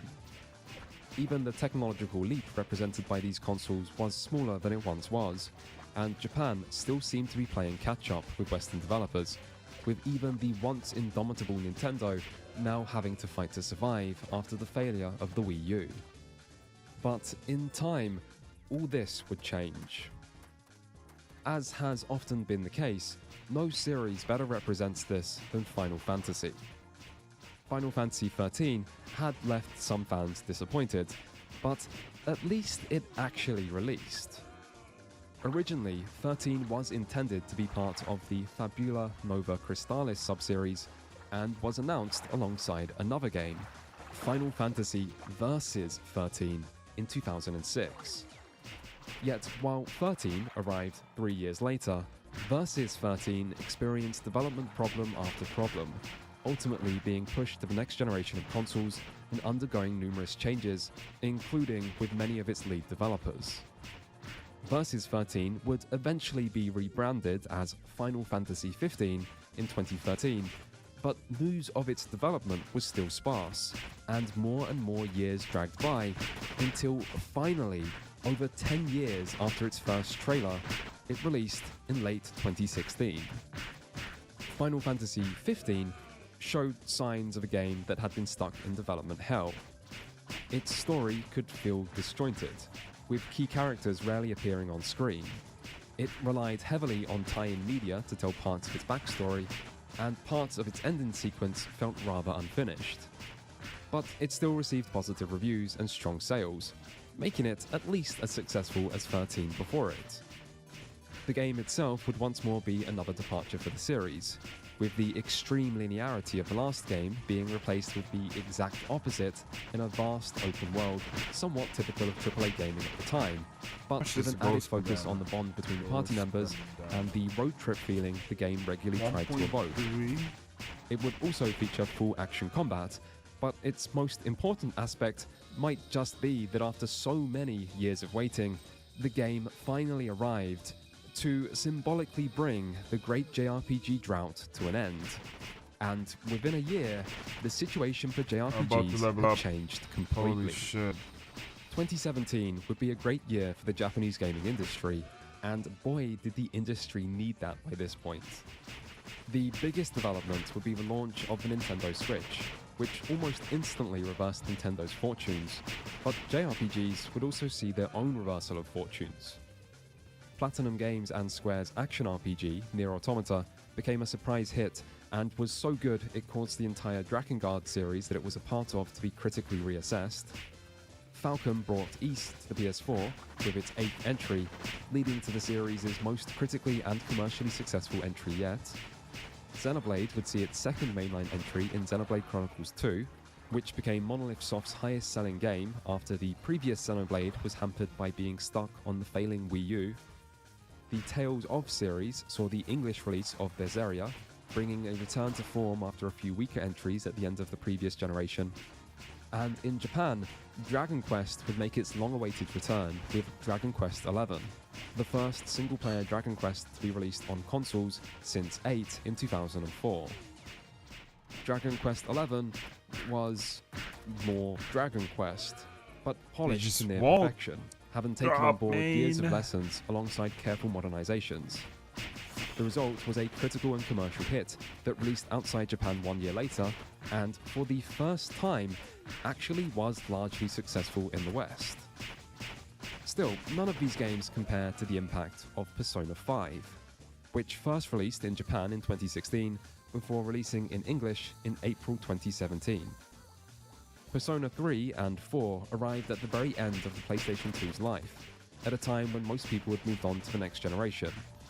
Yet their unusual blend of Shin Megami Tensei-style dungeon crawling and anime-like high school simulation ensured they be remembered as cult classics that put almost all next-gen JRPGs to shame.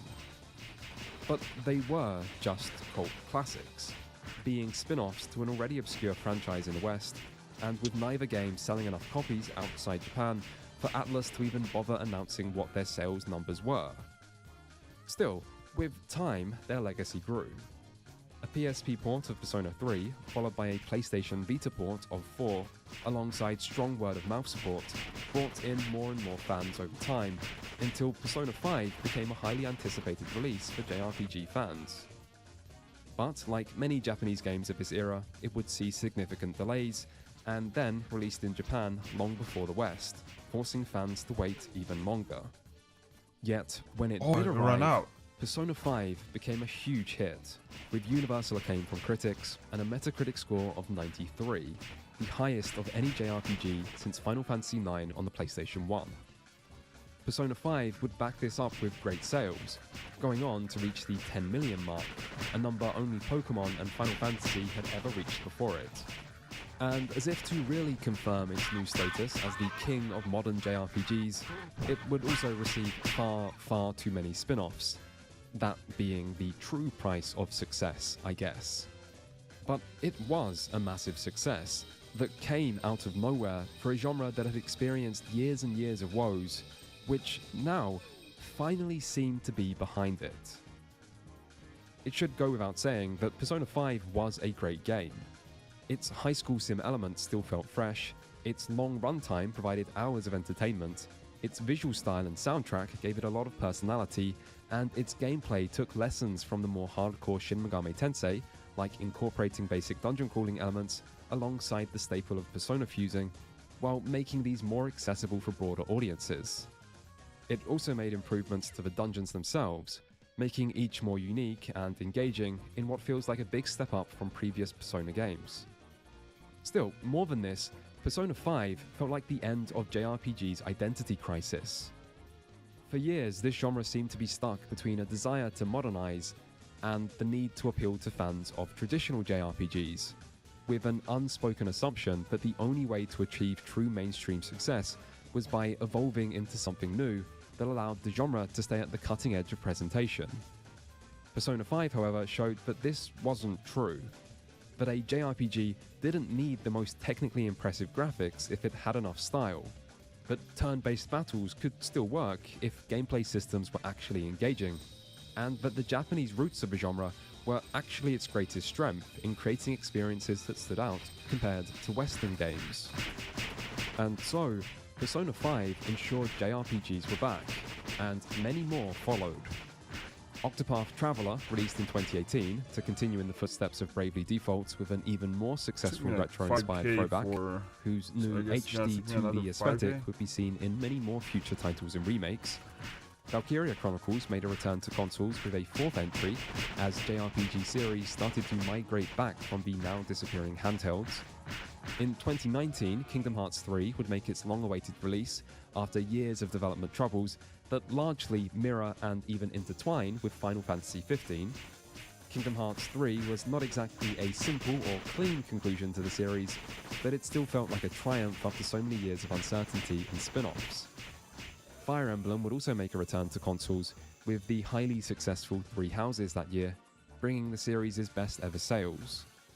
In 2020, open-world action RPG beat-em-up hybrid Yakuza would ditch the action part to adopt a true turn-based battle system to create a largely self-aware and atypical take on the JRPG genre. And in 2021, The World Ends With You received a surprise sequel in Neo: The World Ends With You, which moved on from dual screens and touch controls, but still delivered a distinctly unique action RPG. And this trend only continued. The Tales of series would receive its highest selling and highest reviewed title yet in Tales of Arise. Shin Megami Tensei would make a widely successful return to consoles in its fifth mainline entry. The Trails or Kiseki series would see multiple new entries as the franchise finally carved out its own devoted niche in the West. And really, JRPG success stories have continued ever since, making a clear divide between the past 8 years compared to the dark, distant days of the PlayStation 3 and Xbox 360. Alongside new titles, there have also been an endless supply of remakes and remasters, proving the timeless appeal of the genre and bringing old classics to new audiences. Amongst these have been remakes that changed the original game so significantly they feel like entirely new entities, like the ambitious, if slightly controversial, Final Fantasy VII Remake in 2020. A game fans have longed for many years, that finally brought the iconic PS1 mega hit into stunning HD. There have also been a number of successful remakes of Japanese-only games, such as the 2020 3D remake of Trials of Mana, or the 2022 HD 2D remake of Live Alive. The growing prevalence of remakes and remasters in gaming is a trend that does go far beyond JRPGs, and there's a lot that could be said about that topic more broadly. But JRPGs might be the genre that has seen the most re-releases, and this trend doesn't look to be ending anytime soon. The modern era also brought the emergence of indie JRPGs. In fact, JRPGs were one of the first indie genres to really take off, thanks to the RPG Maker development programs that date all the way back to 1992. Of course, RPG Maker has been used for far more than just RPGs, and many of the games it's produced over its many-year life have a certain amateur quality that can feel low budget even by indie standards. But RPG Maker still played an important role in the emergence of indie games as a distinct category, with users' desire to create their own JRPGs being a primary driving force. Recent years have also seen indie RPGs like Chained Echoes in 2022 and Sea of Stars in 2023 receive significant critical acclaim for their 16-bit inspired adventures, establishing indie RPGs as genuine competitors in a marketplace that seems endlessly hungry for nostalgia. And so, the dark days of the HD era aren't just over, they almost seem forgotten. JRPGs have seen a major resurgence in quality and quantity for critics and consumers, bringing review scores and sales, and there is no sign of any of this changing anytime soon. In fact, 2023 saw numerous well-received titles including Xenoblade Chronicles 3, Final Fantasy XVI, Octopath Traveler 2, Fire Emblem Engage, and English releases of Trails to Azure and Trails into Reverie.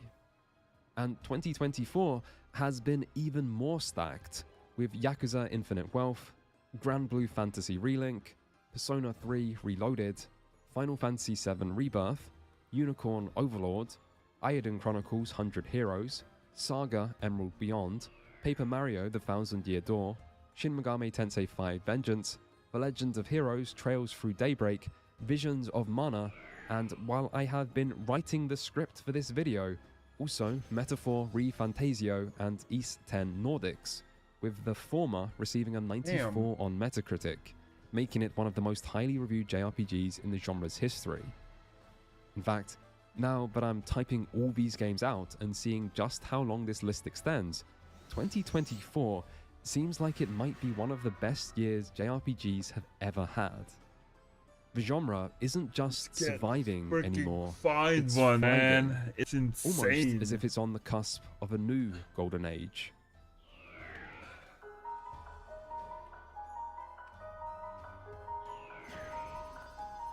JRPGs have come a long way. When the genre began, Japan didn't even know what the term RPG meant.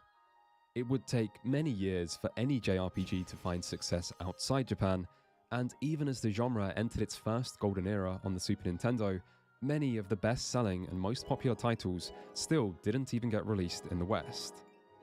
Then, after Final Fantasy VII changed this spectacularly, JRPGs surged like never before.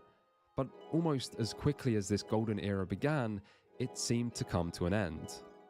Gaming changed, and JRPGs struggled to change with it, leading to the past successes of the PlayStation 1 not being replicated on the PS2, before the HD era arrived, bringing doom and despair for a genre that seemed a shell of its former self.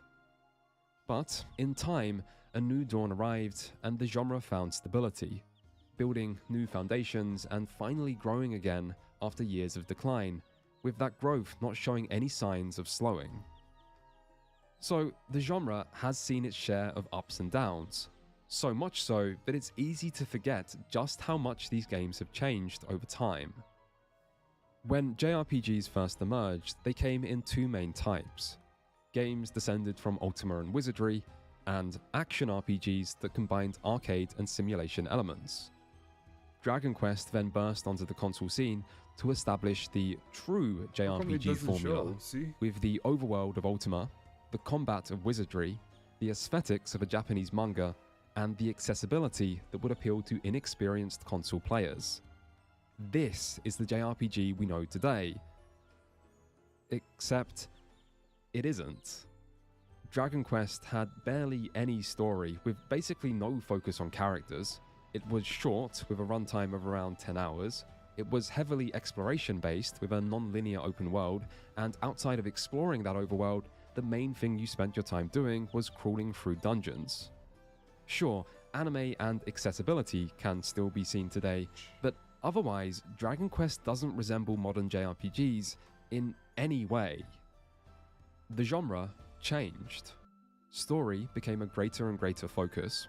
Characters started to talk to each other a lot until they basically never seemed to shut up. Runtimes increased massively and still somehow seem to be increasing further. Difficulty was usually relaxed, with dungeon crawling usually removed.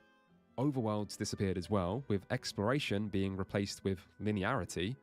Anime became a major inspiration for storytelling as well as an aesthetic. Gameplay diversified, subgenres developed, and JRPGs themselves became something quite different from what they once were. The genre evolved, with a significant part of its evolution being fueled by the gradual relaxing of memory limitations, but the end result is a genre that carved out its own niche. JRPGs are not the mainstream powerhouse they once were on the PlayStation 1, or the critical darlings of the Super Nintendo.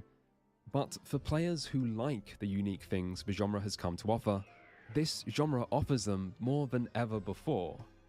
So for fans of long stories, regular character interactions, heavy anime inspiration including many anime tropes, and not always challenging gameplay that can often be sped up or even automated to prevent it getting in the way of the story, JRPGs might be better than ever. While for others, the genre might not have the same universal appeal it once commanded. But JRPGs do know what they want to be now. The genre has struggled, but it did survive, and it now seems as healthy as it's ever been. And yet, I have to admit, it's hard to think of this current period as a new golden age. So many of the games people are excited for these days are re-releases or remasters or remakes. So many of the series that are doing well are series that have been around for years, with new successes being rare, and so many of those few new successes seem to only succeed by appealing to nostalgia. The JRPG Golden Age wasn't just a time of critical and commercial success, it was a time of experimentation, originality, and diversity. And as successful as JRPGs have been in recent years, I don't think they've matched the level of creativity the genre once displayed. But JRPGs have become great at appealing to JRPG fans, and that is all the genre needs to be. These games mean a lot to players. Their stories, their characters, their worlds, these are experiences that leave a lasting mark on those who play them. And that part, at least, has remained the same, even after all these years. Thank you for watching. These history videos involve quite a lot of research, and if there's one thing that research puts into perspective, it's how much we all owe a surprisingly small number of sources. The book A Guide to Japanese Role-Playing Games by Kurt Kalata and other contributors, alongside the earlier work on JRPGs found on Hardcore Gaming 101, were both very helpful in making this video. The Untold History of Japanese Game Developers series was also useful, as was the article on the birth of Japanese RPGs by Felipe Pepe, as well as the many interviews by many different people that have been referenced. If anyone watching this wants to know more about this subject in general, I would recommend A Guide to Japanese Role-Playing Games. It covers a lot of different and often obscure games, much more than in this video, and it's all done with great presentation. By which I mean, there's lots of pictures. I'll include a link below. I'd also recommend the book Japansoft: An Oral History, which is basically a shortened, re-edited version of the Untold History of Japan books, and gives a good insight into the early Japanese gaming industry, with lots of interesting details that were too specific for me to actually include here. Otherwise, if you want to support me, you can do so on Patreon. As always, it is greatly appreciated and it does help me out a lot. Anyway, that's it for me. Usually I've been teasing the next video at the end of each video, sort of as a little reward for anyone still watching even this far into the credits, but I'm not doing that this time because I have no idea what the next video will be. It'll probably be good, though. Probably. I can see into your mind. You enjoy role-playing games.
Okay, I'm back.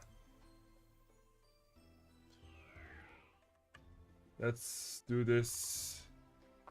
Hold on, I need YouTube video.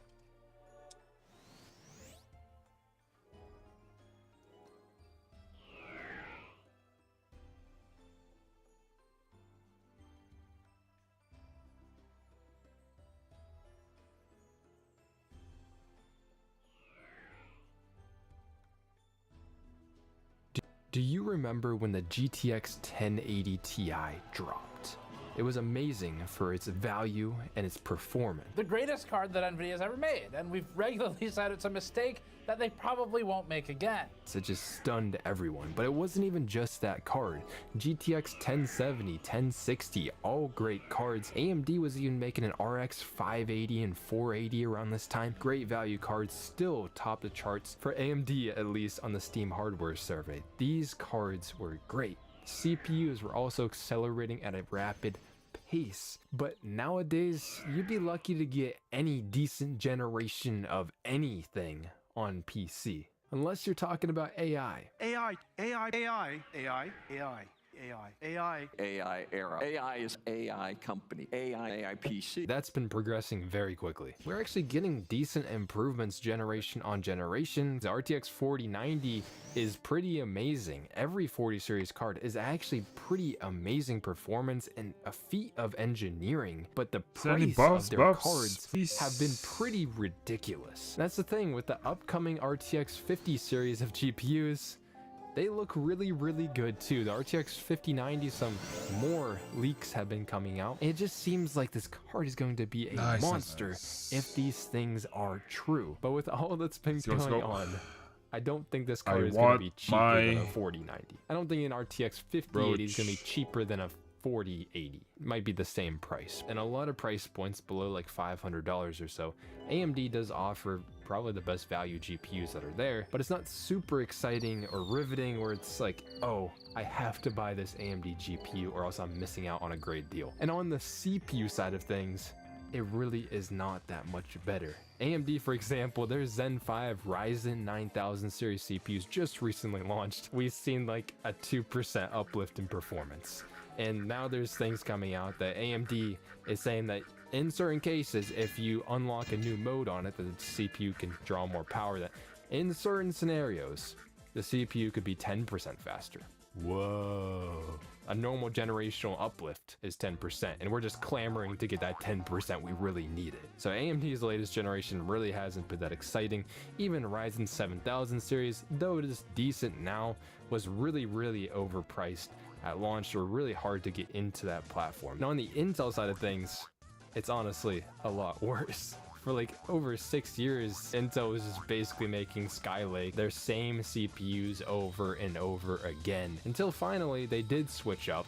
But as of the most modern Intel CPUs, they're just blasting power on them to get their performance up as much as they possibly can. And to that point, Intel is basically just killing their own CPUs. They're frying themselves over time because they got so much power heading into them. It's a mess. Then you add up all of this hardware stuff that's just not that exciting. Games are still getting more and more demanding, but our hardware hasn't been progressing nearly at the same rate. So what we're seeing is really terrible performance in games, even from some of the latest GPUs and CPUs that are out there. It's ridiculous how much sometimes you gotta pay just to get a decent experience on some of the newer games. So these chip makers have been making shortcuts to make games easier to run, like upscaling, DLSS, FSR, XeSS, as well as we're making frame generation to kind of double the performance in our games, at least visibly. Though there are very good technologies, these are just shortcutting, making games a lot easier to run than they really should be.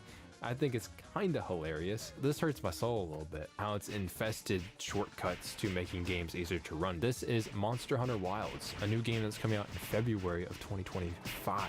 Very exciting game. So as far as I can tell, if you have a decent GPU, all pretty fast mid-range graphics cards that are at least $300, you're playing, from what I can tell here, 30 FPS at 1080p. And I think this is medium settings with frame generation enabled to get you to 60 FPS, which just feels awful to play because the game doesn't actually run faster. It's still really laggy. Doesn't look good either when there's so many frames being generated that aren't actually made by the game itself. So it looks bad, feels bad to play. It's getting so bad that developers are putting this as recommended spec to have 30 FPS frame generation. Then when you go to the minimum specs of this game, they say 30 FPS.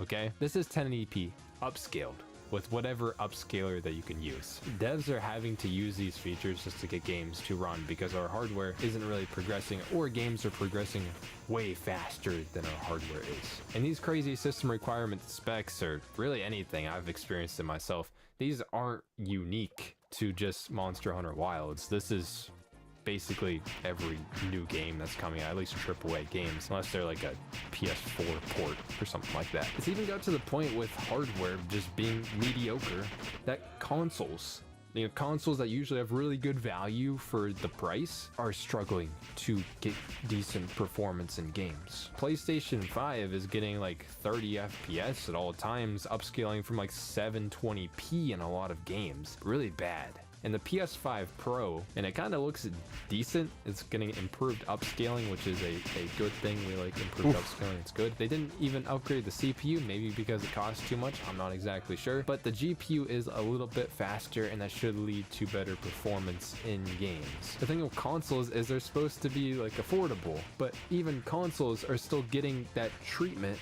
where they're getting more expensive and you're getting less for your money. The PS5 Pro is like $700 and they price gouge you to $800 if you want a freaking disc drive. I'm sorry console players, but you're finally experiencing what we've been experiencing on PC for quite a while. The narrative that's been going around is that Moore's Law is dead. Moore's Law is probably currently running at about 2 times. Moore's Law is dead. Now what is Moore's Law? Every 2 years, the transistors, or the little switches that are in our CPUs, our GPUs, basically more transistors in a thing usually makes it more efficient. And then I say shit. That every 2 years, our transistor count is supposed to double, and the price for these transistors, as the whole chip, is supposed to be cut in half, which is basically exponential growth for transistors. Basically, the narrative that's going around right now is that this law is dead. But is this really true?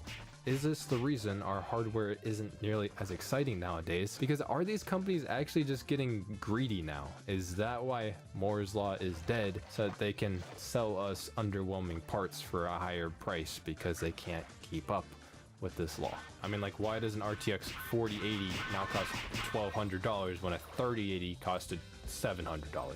It sounds like a simple request and a very easy one, but obviously it is more complicated for these companies to do. So I want to ask the question, why are we in this situation that our hardware is slowing down? This is just one aspect. That is because the advancements in chip technology and processing and fabrication of these things, its advancement is slowing down. And that is basically the Moore's Law is dead thing. Unless you got a really steady hand or you're on Adderall or something, I don't think you're going to be making these chips. We are getting closer and closer to the limits of physics.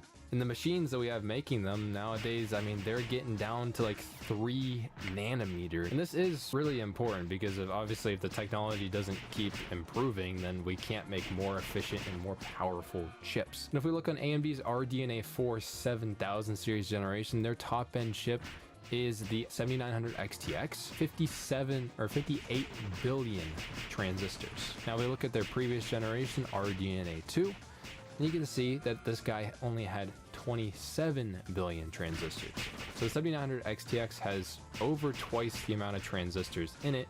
That is in a 2-year period. So the latest generation from NVIDIA is the RTX 4090. This is Ada Lovelace 40 series graphics cards, okay? 76 billion transistors. I know it says million, but that's 76 billion transistors on it. Die area itself is 609 millimeters squared. We can go to the RTX 3090, and this guy had 28 billion transistors. It's kind of nuts that there's almost 3 times the transistors, the 4090 compared to the RTX 3090. Huge uplift, and you can see by the performance of the 3090 versus the 4090, yeah, this card is a lot faster. So you can see where transistors really make a difference here. The 2080 Ti was about 19 billion transistors compared to the RTX 3090 that had 28 billion transistors. Here's a 2080 Ti, the GOAT, 12 billion transistors on it, and these are relatively similar size dies. The 2080 Ti is a little bit smaller than these other ones. Compared to NVIDIA 20 series that had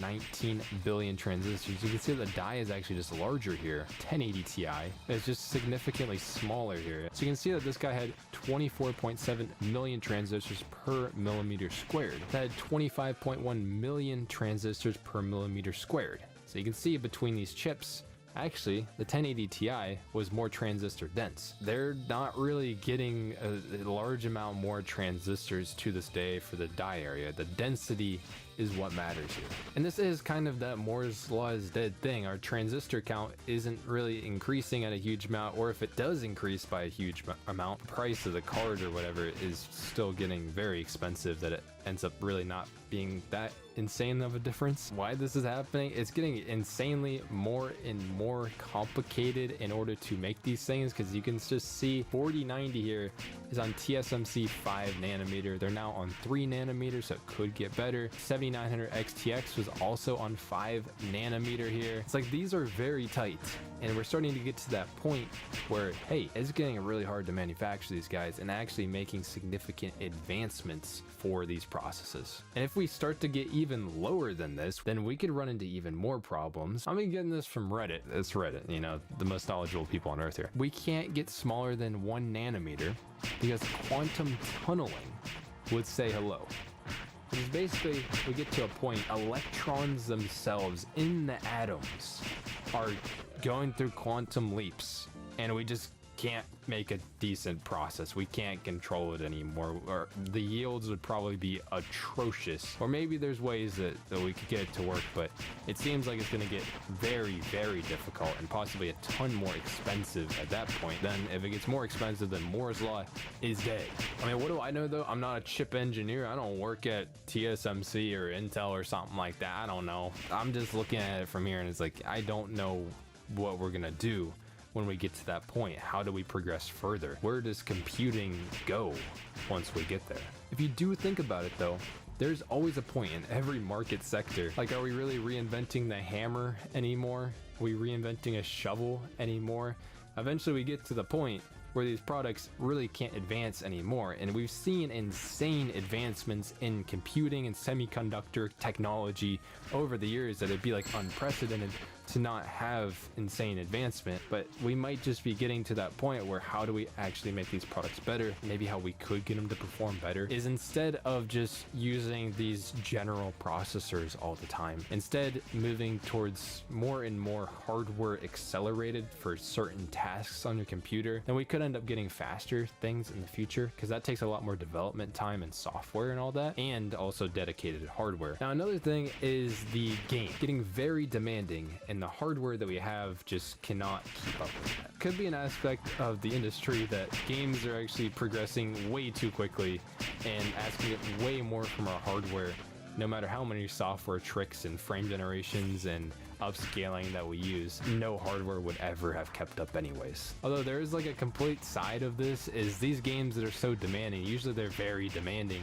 because they look hyper realistic. They look photo realistic, some would say. Games can only look so photo realistic. At some point it's real life, or it's to the point where the diminishing returns of making a photo realistic game, the budget would just be insane out of control. Maybe people don't even want photo realistic games.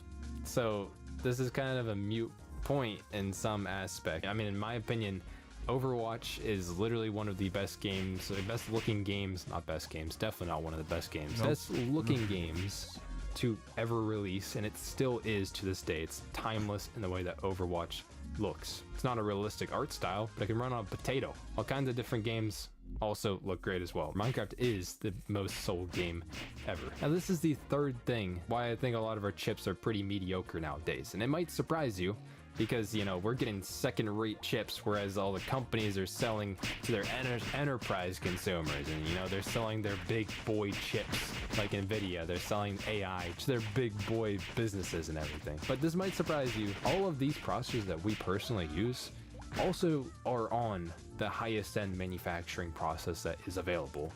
for them to be competitive. And you might have noticed when I was flipping through all the GPUs and their transistors and everything earlier, yeah, most of them are manufactured by one company, TSMC.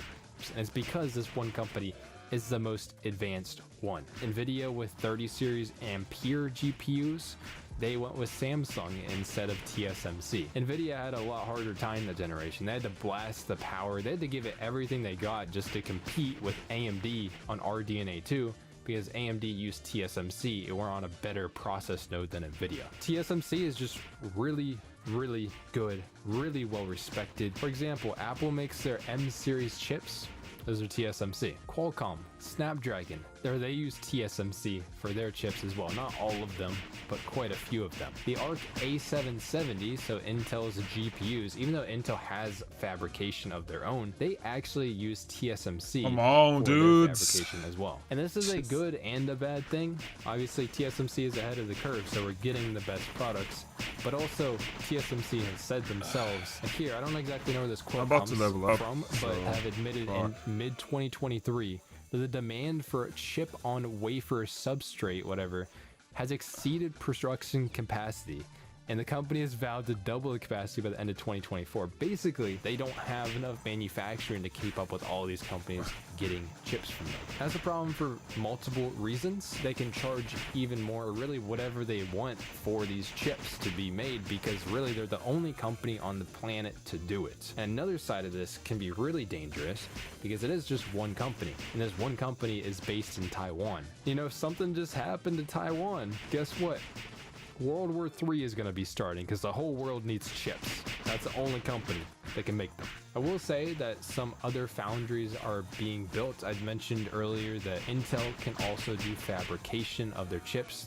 Usually their CPUs are built on their own node. Intel has all of these kind of foundries everywhere in the world, and they're expanding even more into the United States, which is probably good to separate where these things are in the world. And it'll probably lead to the US economy getting better. Hell yeah, freedom, guns, and cheeseburgers, let's go. And that's also led to Intel possibly getting some deals, say like from NVIDIA. Pretty sure right now, Intel at their fabs is actually making some things for NVIDIA at the moment. It's pretty cool. And this is really only enabled by a recent thing that came out. Because you would think Intel can't really do this because Intel isn't like TSMC. TSMC doesn't really care, but Intel obviously also makes graphics cards and CPUs. Intel has some issues that they might steal technology from companies. Intel is now actually thinking about chunking up their business. They might sell off their foundry business, or at least do a spin-off so the companies aren't really related and that other businesses can trust them more so they can make some more revenue and actually get bookings. We've also seen things that apply to Intel, TSMC, and Samsung is the United States Chip Act, because the US is actually funding companies to make foundries in the US now. So more of these fabs from other companies will be out there at some point. But I'm not sure how much it's really gonna help the situation, because these other companies aren't as advanced as TSMC is, and we are gonna be making stuff on the highest process node. So if TSMC doesn't have the manufacturing capabilities, or they're just charging even more, then we're gonna end up getting that cost passed down to us at some point in the future. Now, the fourth reason why I think this is all happening is that companies are prioritizing profits. I know, crazy, right? A company wanting to make money or having to make money from their investors. That's huge, because when chips aren't that exciting and people don't really want to buy them, well, these companies need to charge more for the chips that are selling so that they can make more revenue. They need to make more revenue year over year. This kind of relates back to that fab capacity stuff, because TSMC can only make so many chips. And these companies are prioritizing profit. You see where we're going here. So the chips that they are selling, these companies are going to be prioritizing the ones that make them the most money. NVIDIA, for example, well, they're going to make chips for their business, their enterprise. AMD, Intel, they're all mostly going to be prioritizing their enterprise customers in order to make the most money possible. These companies have realized just how much money there is in the business side of this, and not in the consumer side. Because man, we're cheap. My last reason why I think we're in the situation we are in with PC hardware, the unprecedented amount of inflation that's been going on. I just pull up this thing from inflation calculator, from the United States. You can see in 2021, our inflation rate was 7%. It's a bit of In 2022 is 6.5%. In 2023 is 3.4%. So it seems to be balancing out. But you can see that these rates are insane for what they have been. It's not like it's going up 20% in a year or something like that, but it's a lot more than it typically is. And that does definitely affect the situation we're in. Higher inflation makes things cost more for the companies and eventually to us in the process. Part of this inflation is caused by the pandemic. I mean, it's in 2021, 2022. What do you think? That's pandemic years. This is kind of an unprecedented scenario that doesn't really happen that often. And we're basically in a mini recession or whatever. This definitely affects the value of the products that we're getting at the end of the day. And again, these companies want to make money. They have literally zero incentive to make their products cheaper and take more of a cut of their profit in order to make affordable products for us. So that gets me to the big question. So we're at this point where GPU hardware, CPU hardware, everything just isn't that exciting. Things, even when they are good, are too expensive to really be reasonable. Can it get better, or will it get better? No. I mean, yes, it could get better. I don't think we're gonna ever be nearly at the same rate of improvement that we ever were before because of all the reasons I listed above. I'd be surprised if we end up exponentially increasing our performance and our transistor count, everything. Now, some things like with price maybe could end up getting a little bit better because we are seeing all these other companies make foundries, and that means that we're gonna have more competition in the space at some point in time when they can maybe catch up with TSMC, if that's possible. The thing about it though is a lot of these foundries and everything are still years and years off. This isn't gonna be like a thing. It's not gonna happen tomorrow. And this whole situation, I think, it's honestly pretty sad. Over the years, we've seen so much improvement. We've seen generations of GPUs, CPUs that we've been genuinely excited for. It's like, what are we gonna get next? It's gonna be insane performance. Like, oh, the top tier card is going to cost $300 now, basically, from the last generation. It's gonna be insane, and I don't think we're ever going to be seeing that type of improvement anymore. I hope, pray to God, that I'm gonna be eating my words at some point, that I was wrong. Now, if you think I'm completely wrong, go ahead and tell me. I'm not convinced things are really gonna get better. They just keep trending to get worse. If every company that's out there is having these issues where things just are slowing down significantly, this seems like a completely industry-wide thing. PC hardware in general kind of sucks right now and has been sucking more and more over the years. I would just say don't upgrade your hardware every generation or every other generation. I'd probably wait 3 to 4 generations before you upgrade your stuff. That's been it for me. I'm gonna see you guys in the next video. Y'all have a good one. Try to. I'm gonna see ya. Peace.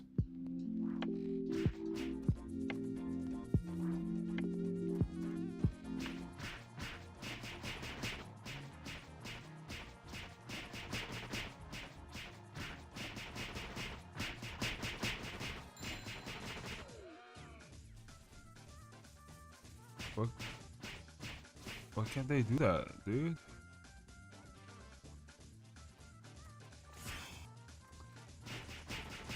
Can you drop, please? What's the next video?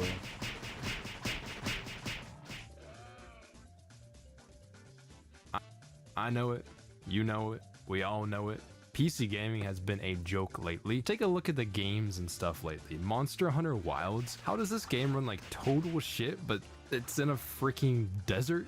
And when you go into more like detailed areas and stuff, it doesn't get any better. Black Myth Wukong. This game does not need to be as demanding as it is. There's no way. You could have just baked all the lights in this game. Indiana Jones, the first game to legitimately require your GPU to have ray tracing on it. If you just turn the settings up in this game a little bit, because of the VRAM demands of this game, it absolutely crumbles on all kinds of GPUs. Alan Wake 2, you don't even have to turn on ray tracing in this game for it to just destroy your FPS, destroy your GPU. It's crazy. There's just a total list of games of all of them just run like garbage.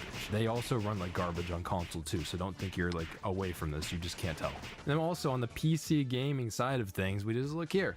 These freaking GPUs are not available. You look up a 5090 on PC Part Picker, this kind of lists all of the GPUs that are online available. Literally none are available. All of them are sold out. This GPU did just come out, but still, maybe a 5080. This GPU just came out. It's supposed to be $1,000, which is already really expensive. $1,790, basically $1,800, almost $2,000. They're getting scalped. It's wild. So I'll just buy the old generation cards. Well, if you look at the 4080, the 4080 is just a little bit cheaper than the 5080. That's great, isn't it? It's just, it's so terrible, man. Even the cheaper cards, you go down to like an RTX 4070. Still not available. This is supposed to be 550 and it's up over 700.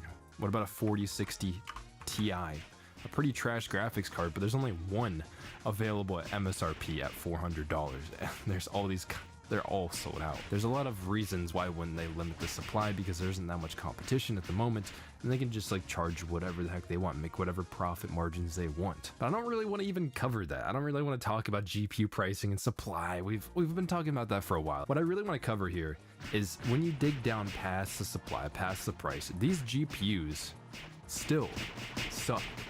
Let's dig into this guy, the RTX 5070 Ti. This guy's been a roller coaster of emotions. Now, the 70 class graphics card has typically been a mid-range graphics card that quite a lot of people could realistically afford. They would typically offer performance on around the same level of like the last generation flagship. So we see here the RTX 4070, super.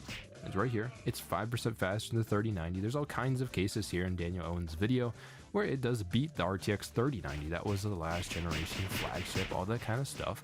The RTX 3070 versus a 2080 Ti, which was the 20 series flagship. And this guy was beating it or getting close to matching the flagship for the previous generation in a lot of different cases here. Look here as well with Gamers Nexus on the 1080 Ti, a legendary GPU, but the 2070 would actually beat the 1080 Ti quite a bit of the time. So even though the value of the 2070 really wasn't the best, it did at least beat the 1080 Ti, and at times with the 2070 Super, it really did put up a really strong competition against the previous generation flagship. So you get these cards that are like mid-range options, and they match the last generation. It's like, oh, you could just wait for the next gen and get a really good value GPU. Enter the 5070 Ti. I'm gonna put the logo upside down just have a little bit of fun. This is a modern 70 class GPU. They're just into breaking the mold and everything. And I was so excited to test the 5070 Ti. I knew it was gonna be an amazing GPU. Such a great card, excited to install it. It's gonna be awesome, guys, I swear. Now this is supposed to be a $750 graphics card, which is a pretty large increase over the past two generations of GPUs. Like the 3070 Ti was supposed to be $600. This is what they look like. $1,000, $830, $800, $880, $920. The thing is, it also gets destroyed by the RTX 4090 in so many games. Now, the 4090 was an exceptionally fast flagship for the 40 series, so maybe this wouldn't surprise you that much, but the 5070 Ti, it gets clobbered. On average, what I have found is that the 4090 is about 35 to 40% faster. So it used to be like they would be within range. Now it is just, the old flagship is blowing this out of the water. 46% faster in Alan Wake 2, which does get you over 60 FPS on the 4090, so this is a significant performance gain. 39% in Black Myth Wukong, up to 82 FPS, that's a much better experience. 34% faster in Cyberpunk, and 41% faster in The Last of Us Part 1. I don't need to show you really that much more. It's just sad across the board that this card, this new 5070 Ti, doesn't even like lay a finger on it. Like, it doesn't even come close to what the RTX 4090 is. So typically in other generations, they would just compare the 70 class card to previous generation flagship, because that's a really good marketing point. But this generation, this time around, Nvidia compared it to the previous generation 4070 Ti. This is Nvidia's own numbers. Now these ones, that's saying it's over 100% faster or something like that. Those are bullshit, because those are using multi-frame generation. So apparently, according to them, the 5070 Ti performs like 35% faster. So probably somewhere in there, maybe a little bit more. But what I want to like contextually tell you guys is that this isn't really like a great comparison, because the 4070 Ti was universally hated. Look at all these reviews for the 4070 Ti. Are any of these really positive? And Nvidia is following this up with something that might be okay, Well, I just so happen to have a 4070 Ti. So why don't we... Guys, on the left side here, so just keep this in mind. The settings are on the bottom if you want to take a look at those, and you need to pay attention to the average FPS and the 1% lows that are right next to it. Those are the big numbers here. There's all the stats above as well if you want to take a look at those. But in Stalker 2, the 5070 Ti is only 11% faster. That's okay, I guess. I mean, it's not massive, but it's nothing what Nvidia was claiming here. In Remnant 2, the 5070 Ti was 20% faster. I would say that's actually a pretty decent increase. It's not massive on a generation, but it's decent. It's only 11% ahead in Marvel Rivals. That's not that much. In Last of Us Part 1, if we're at 1440p, it's only 16% ahead. But if we do jump up to 4K, like leaps and bounds ahead, it's at 35% faster at 4K. And this seems pretty great, but I think this is less because the 5070 Ti is some amazing godsend GPU, and we'll see this more later. But I think this is more because Nvidia gimped the 4070 Ti so much. It was just embarrassing. It had embarrassing levels of VRAM and only had 12 gigabytes, whereas the 5070 Ti is 16 gigabytes. And the VRAM on the 5070 Ti is so much faster because of this too. So I think that's more why we're seeing this. We move over to Kingdom Come Deliverance 2. It's 31% faster at 4K. 22% faster at Cyberpunk 4K Ultra. That's not with ray tracing at all. In Black Myth Wukong, we're only getting 11% faster as well. A lot of these Unreal Engine 5 games like Wukong is UE5, Marvel Rivals is UE5, Remnant 2, Stalker 2. So many games are going to be UE5, and this isn't getting a huge uplift over the previous generation in these titles. We head over to Alan Wake 2.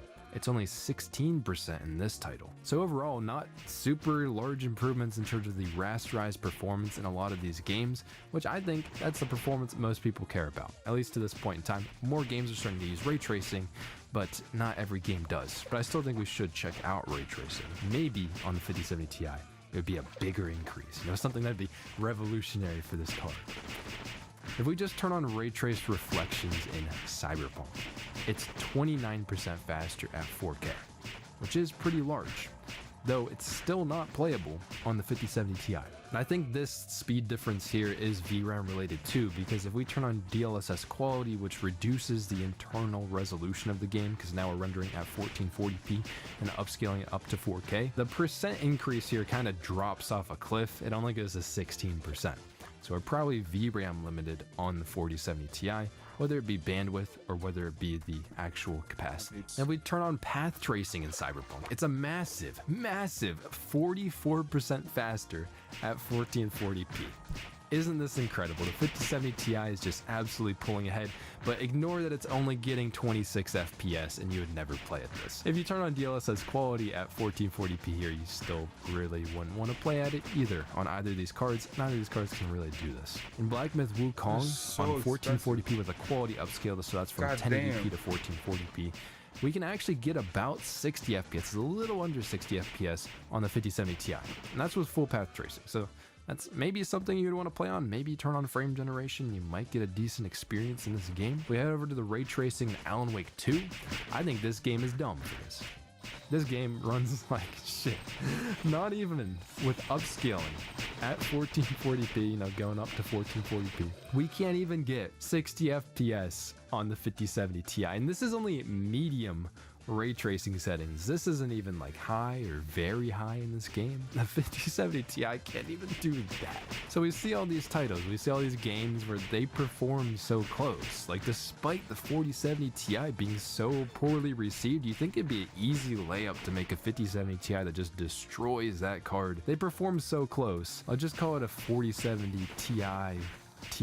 Or maybe we could call the 5070 Ti a 4070 Ti, I don't know, Super?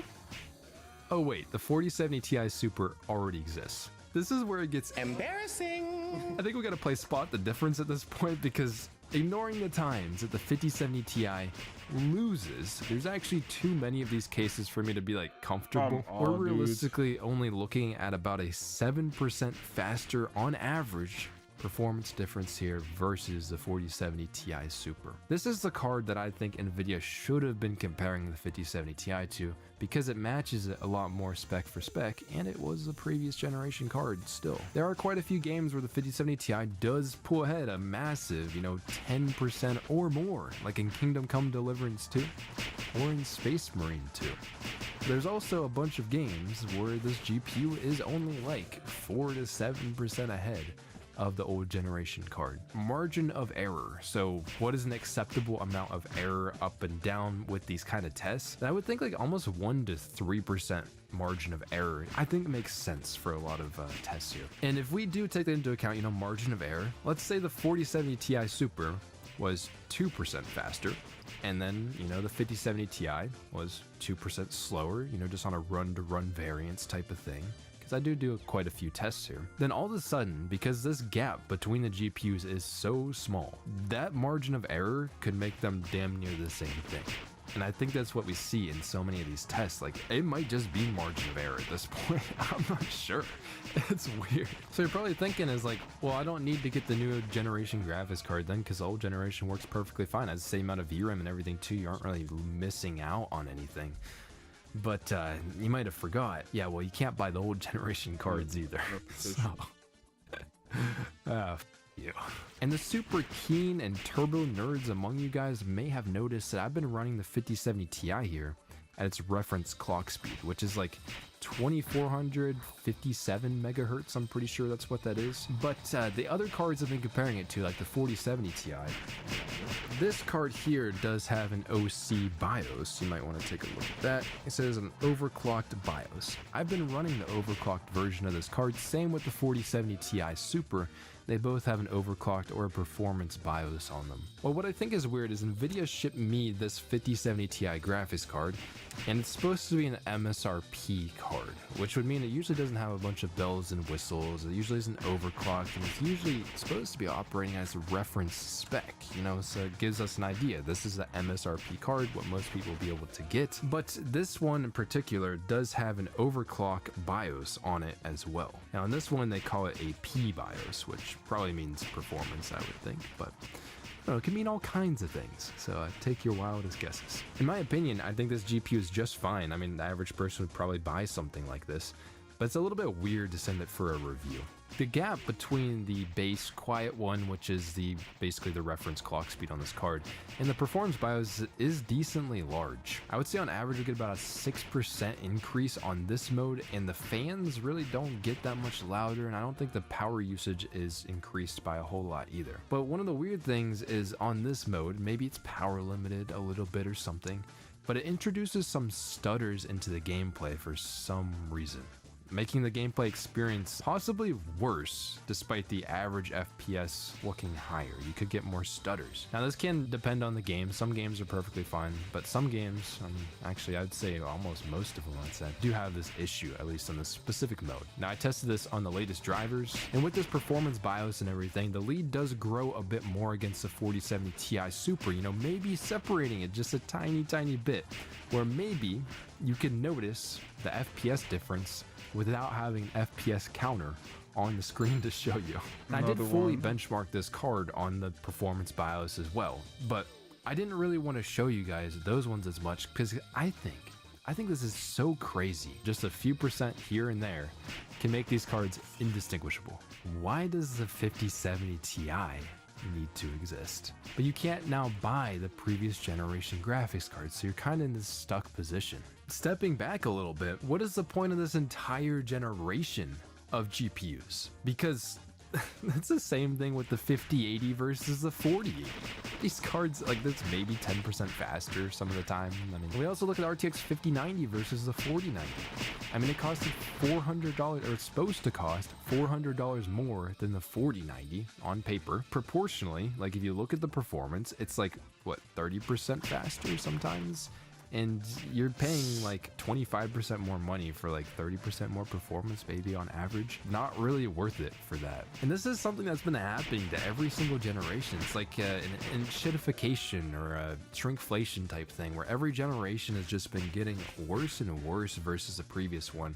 And I'm just wondering at this point, like, what are we building to? Are we building towards like something better, or is it just gonna stagnate and just stay the same forever? So if we combine everything at this current state in time, you know, PC gaming feels like a joke, you know, the supply that we've been seeing with these cards just not being available. You can't make an upgrade even if you wanted to. It's way too expensive, and I don't recommend buying a graphics card for months. We'll see if they come back in stock. I don't know, and I'm not really super confident. Then there's also the cutting off the old gen. You can't buy the old generation graphics cards, and that makes this really, really hard for everybody. Also, games just have an ungodly level of demand. I think a lot of developers were expecting GPUs and systems to be faster than they were at this point in time, but now we're getting games like Monster Hunter Wilds that is just stupid demanding. But it's also demanding on the CPU too, so maybe it's not just the GPU side of things here. So PC gaming feels miserable at the moment, at least on the graphics card side, which does give me a little bit hopeful because a lot of the other sides of PC gaming is still quite good. Like the CPU side of things, pretty good. Storage prices, you can now get a really fast SSD. You can get like a 4 terabyte one for like $200. That's a lot of storage. Or you can get like a 1 terabyte one for like, you know, less than 80 bucks or something. So like those are really nice. Also, RAM prices have gone down a lot. You don't need to cut off and sell your finger to buy a freaking RAM stick. So yeah, I mean, that's kind of cool. Also, cases have been looking pretty cool lately as well. And there's still some really nice budget options. You know, a lot of the other parts of PC gaming is still pretty good, but the actual act of playing games on PC, you know, kind of the point of PC gaming, well, that part of it sucks because GPUs suck on price and performance. Games are really hard to run. And those are the bulk of what makes up your graphics and your gaming performance. And to me, it's also a shame of how great a lot of games have been. Like, there's been like a revitalization of good games. Especially, I'm looking at like Stalker 2, Monster Hunter Wilds.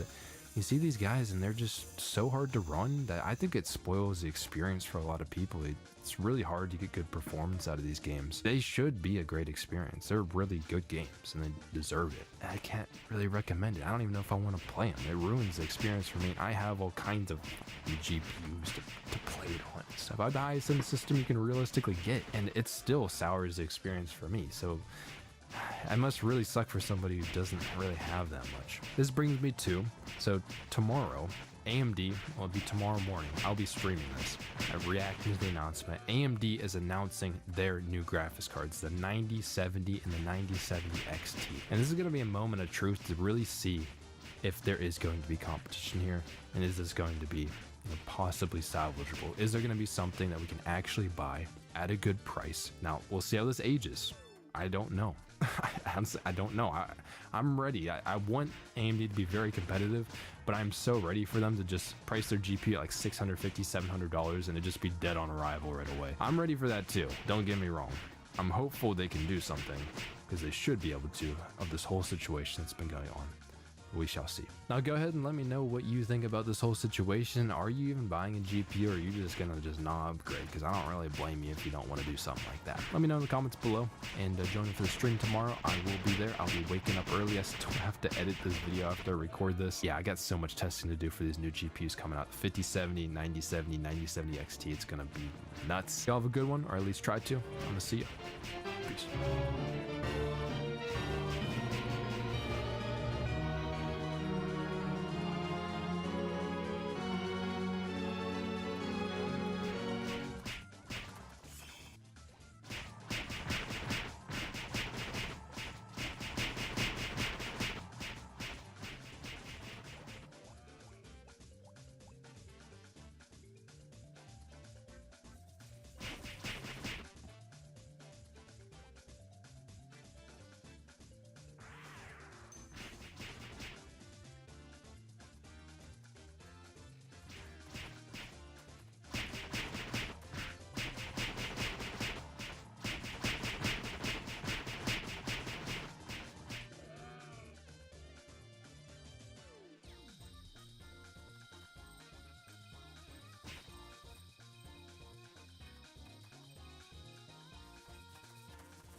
Come on, dude.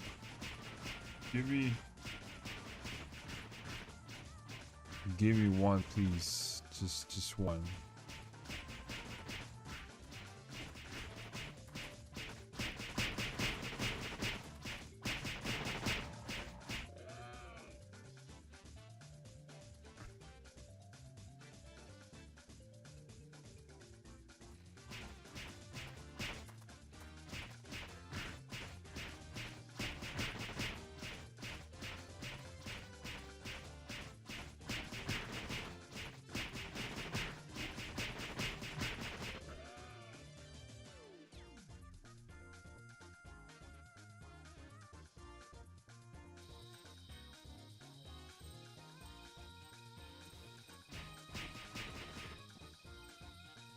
I had 3 already.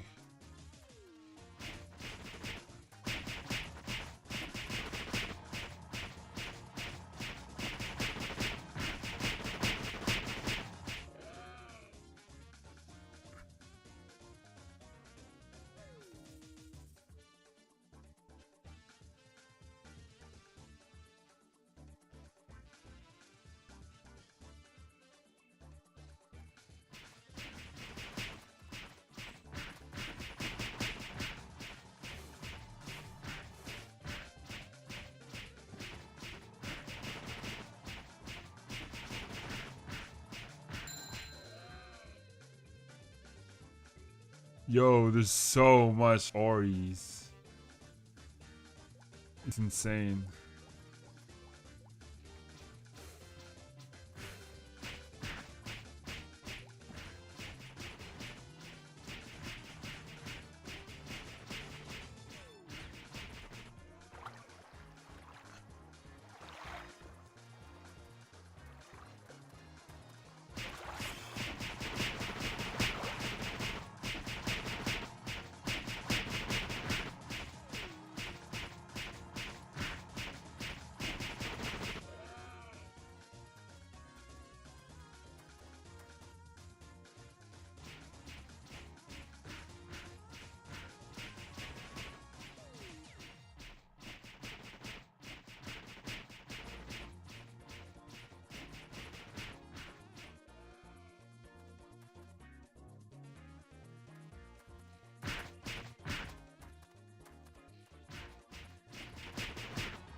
Up. What is this nonsense?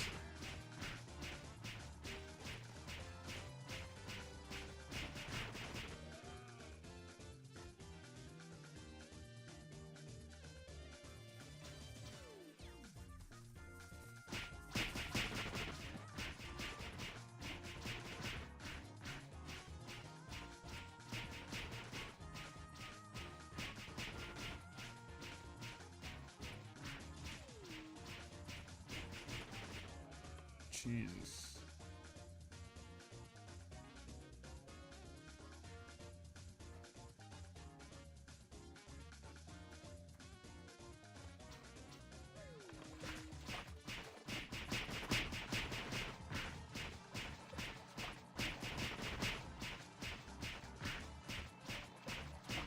It's that time of the year when awards are given out and think pieces penned to celebrate the best that the past 12 months had to offer. And quite the year it has been. So why is it that when I look back at 2023, it feels more like a year defined by bad games than good ones? The obvious answer would be that maybe this year just sucked. And hey, as my parents like to say, we can't all be winners, sometimes you do just suck. I mean, sometimes years just suck. And yeah, that would explain it. Except, it turns out, 2023 did not suck, for video games at least. Nor was it mid, somewhat below average, or even slightly above par. In fact, it wasn't good, it wasn't great, it wasn't even excellent. It was, by objective metrics, one of the best years in gaming history, and easily the best of the last decade, with more games receiving a Metacritic score above 90 than any other in the past 20 years, and more games in the high 80s as well. It's also the first time in a while that the question everyone seems to place so much importance on, of what was the game of the year, actually has a real range of viable answers rather than the usual one or two. And it's not just about big releases either. There have been plenty of notable indie and mid-budget titles, and even the genres receiving acclaim show more diversity than the usual cinematic action or open-world game domination of most years, with highly acclaimed turn-based RPGs, survival horror games, fighting games, 2D platformers, and more. You can debate the finer details if you like, but one thing you can't do is say that 2023 was a bad year for games. So why did bad games still seem to monopolize so much of media and content creation this year?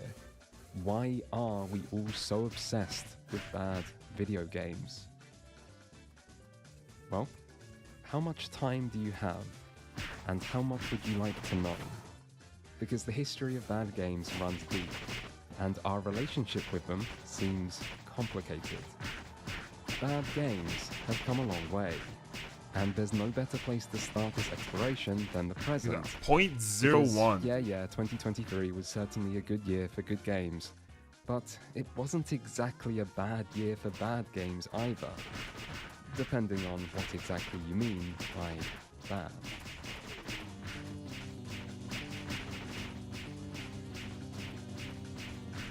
It probably comes as no surprise, but it's still worth repeating that there are a lot of video games out there, and more are released each day. Statistics from 2022 put the number of new games released on Steam alone at over 34 a day, and that is a number that has long been increasing. So, with so many games existing, and the low barrier of entry presented by modern game development and modern distribution methods, it's only logical that some of those games, maybe even most of them, will be bad by most measurable metrics. Many will be made by small teams or solo developers with little if any budget, sometimes more as a way to learn game development than make money, and of those trying to make money, there will be plenty of asset flips and bait and switches that are just trying to eke out minimal profit from less than minimal effort. This is just the gaming world we live in today, and there are advantages to this situation as well, as the low barrier of entry can sometimes lead to gold. I'd say that the Undertales and Obra Dinns of the world more than make up for the large number of lesser quality games that might exist alongside them, somewhere in the shadows of the Steam storefront. And so, much like the large number of cockroaches at your local favourite fast food joint, this wealth of genuinely bad games tend to exist out of sight and out of mind, even if deep down we're still aware that they're out there. Now, some rare individuals might not be content to just ignore this rich selection of gaming's least noteworthy offerings, and might partake in the practice of Steam dumpster diving to actively seek out the worst of the worst. This is an activity presumably usually done to create content out of, rather than for the merits of the games themselves. But if one does find themselves with a taste for trash, Steam is not a bad place to get your fill, due to the 2-hour refund policy that allows you to play and not pay, as well as the abundant amount of choice. Generally though, these kinds of low quality, low budget and low importance games do little to truly satisfy the bad game enthusiasts of the world. No, what truly separates the spoiled cream from the crop are those much rarer examples of games that are bad despite their budget.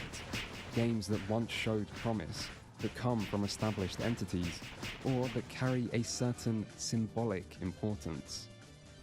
These are the bad games that history remembers. But even amongst these, there are still many recognizable characteristics and patterns that differentiate one type of bad video game from another. The first group that comes to mind is generic shovelware, i.e. budget games that do just about enough to go almost Steam 3K. to find their way to more exclusive storefronts or even retail shelves, where they then hope that their low quality might go unnoticed until after purchase. Examples I'm will gonna often reach include 3K games first aimed at before I find children, that. more casual or It's gonna party-focused take a games, while. and entries into lesser known sports series or genres where there might be a general lack of competition. These games often seem to target the type of consumer who doesn't check review scores to begin with, and so will be unswayed by critical consensus. And once upon a time, these games made up a significant part of the industry. Now though, retail sales have declined and consumer awareness has risen, so shovelware might not be as profitable as it once was, which 2023 reflects. Maybe examples like Everybody 1-2 Switch still do enough to seem noteworthy I'm due to sick their of this combination place, of low quality, despite the direct involvement of a big name like Nintendo. But really, there's just too much competition in the bad game arena for games that are only notable for being bad to really stand out, whether they get a retail release or not. One way for a bad game to go beyond the generic shovelware tier is to cash in on a pre-existing intellectual property. Licensed games have a long history of dubious quality, and the reason is similar to games already discussed, except rather than trying to fill small holes in the market or appeal to less informed consumers, licensed games instead also rely on the appeal of the IP being enough to sell the game regardless of quality.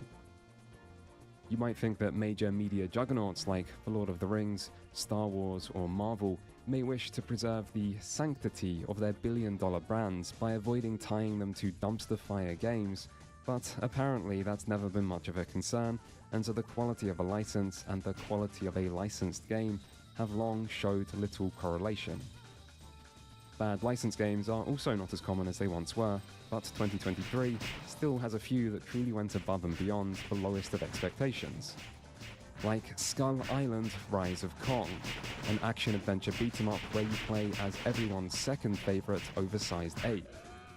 Long has King Kong been forced to live in the shadow of his more successful, yet not quite copyright-infringing gaming compatriot Donkey Kong, and long shall he remain there, I guess. Please drop one. Described by Just IGN one, as dudes. ugly, full of bugs and boring, by PC Gamer as barely playable, and by Steam as psychological horror and hentai, Skull Island sick Rise of of it. Kong stands out for being even worse than a typical bad game, as well as failing as a movie tie-in if that was the intent, because the movie came out in 2017.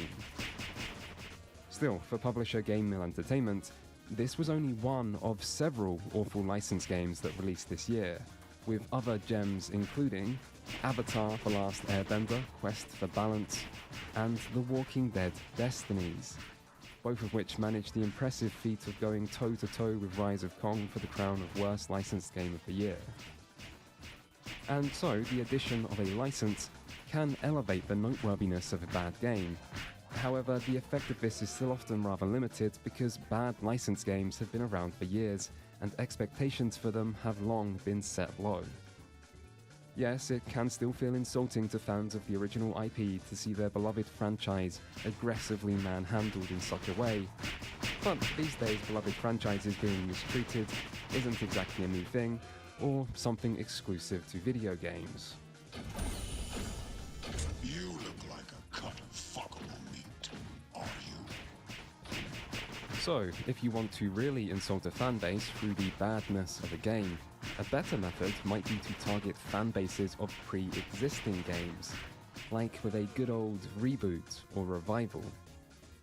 The great advantage of this method is you don't need access to the largest fanbases or biggest franchises, because if anything, the older and more forgotten the franchise is, the more insulting its mistreatment becomes. Like, imagine this, just imagine if you took one of the most historically important and influential games of all time, like, I don't know, Colossal Cave Adventure, the text-based adventure game developed by Will Crowther and Don Woods in 1976 for their PDP-10 mainframe computer. The game that arguably launched the entire adventure game genre and remains a major landmark for interactive fiction to this day. Imagine if you remade something like that as a modern game in 2023 and the result was just really, really bad. Yeah, I know what you're thinking, that does sound pretty unbelievable, and yet, obviously, it's happened already, if you couldn't tell where I'm going here. Say hello to 2023's Colossal Cave, a game that really didn't need to exist, And yet, at least if you look at who developed this, it's clear that it wasn't just a cynical corporate cash grab, it was just bad. But if you do want some soulless corporatism to spice up your bad franchise revival, then don't worry, because good old reliable Ubisoft has got you covered. The Settlers was a long-running and much-enjoyed city-building and real-time strategy game with a light-hearted aesthetic that always lived a little in the shadow of genre compatriots like SimCity or Civilization. The series has had its ups and downs over the years, with its last entry being the still well-reviewed Settlers 7 in 2010. Until 2023's The Settlers' New Allies, that is, which was not well-reviewed, and in addition to being a lackluster take on Settlers gameplay, was also buggy and laggy. The longer fans have to wait for a sequel, the greater the slap to the face is when that sequel disappoints. But if Settlers fans felt they were slapped hard this year, know that it could have been worse. Flashback was a much-loved cult classic cinematic platformer from 1992. Flashback 2, on the other hand, was a mistake from 2023 that received a 36 out of 100 on Metacritic and was described by reviewers as a complete failure, depressingly awful, and a disaster in almost every respect.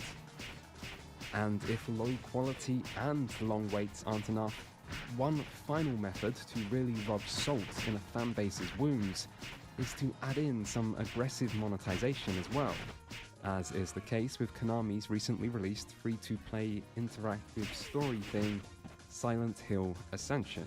Fuck this game, and hey, man. people Holy have been fuck. asking for a new Drop Silent Hill one, for dude. years, so here you go. Enjoy.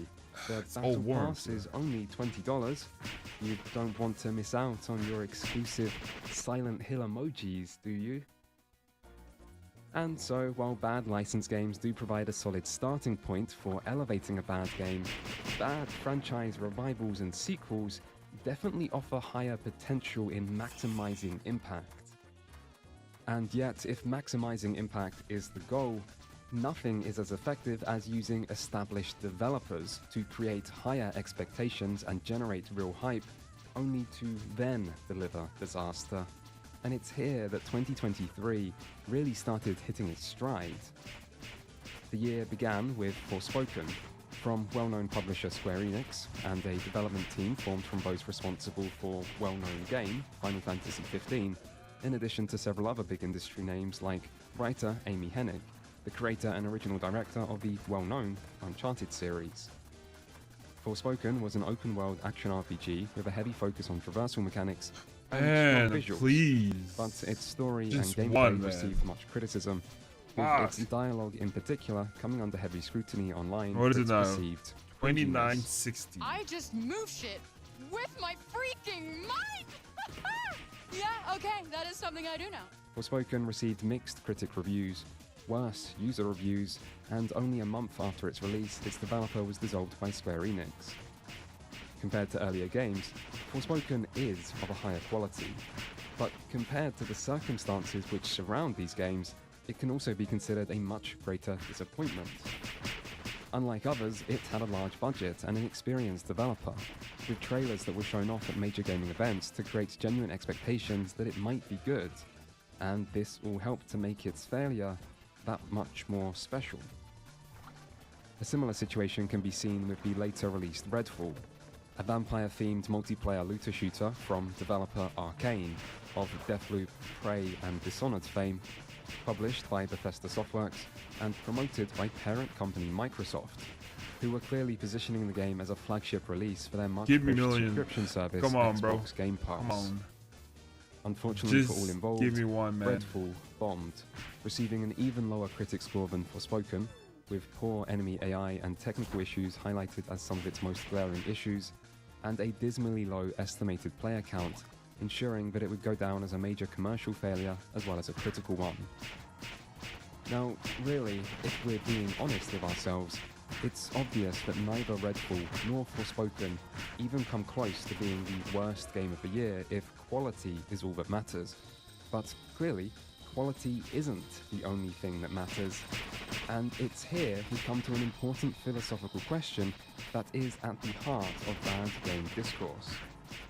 which is what's more important, how bad the game actually is, or the circumstances which surround it. Generally speaking, the attention a bad game receives correlates directly to the number of people it disappoints, rather than how bad it truly is, and this makes sense because who cares about a bad game that nobody cares about? While on the other hand, the more people that care about something, the more reason there becomes to care about it. We live in a society, and so people become personally invested, others start to take notice as well, the badness of the game becomes a story, content is created about it, the fallout is further reaching due to the higher stakes, the story then possibly grows even more to take on a life of its own, and within this is surely where much of the appeal of bad games lies. Oh, man. And if bad games are a story, disappointment seems like it might be the key ingredient. But the question then becomes, where should the line be drawn between a bad game and a disappointing game? This leads us to the next type of bad game, the disappointments. A more controversial category where the lines are unclear and people frequently disagree, but a category that derives a lot of attention and so deserves a lot to be mentioned. For an example of such a game, look no further than Diablo 4, the long-awaited action RPG sequel from Blizzard Entertainment. Diablo's fourth mainline entry received near universal critical acclaim, with an 86 on Metacritic and an even higher score on consoles. And yet, not everyone agreed with this assessment, with the user score sitting at a rather contrasting 2.2. So, what is Diablo 4? On the one hand, you have IGN describing the game as a spectacular sequel, and Windows Central calling it Blizzard's magnum opus, and yet, according to Metacritic user Ilum1Nat, it is very bad, very badry. Hang on, let me pull up the rest. Yeah, of course. Badry.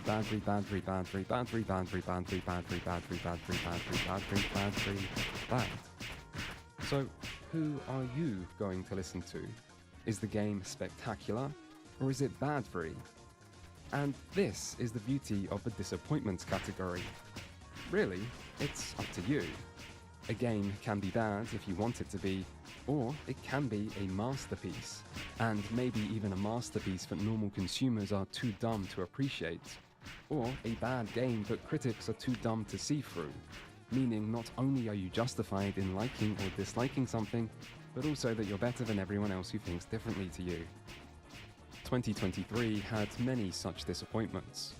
Some disappointed a small number of vocal dislikers while pleasing most, like Final Fantasy XVI. Some became a proxy for people's console allegiance, like Starfield.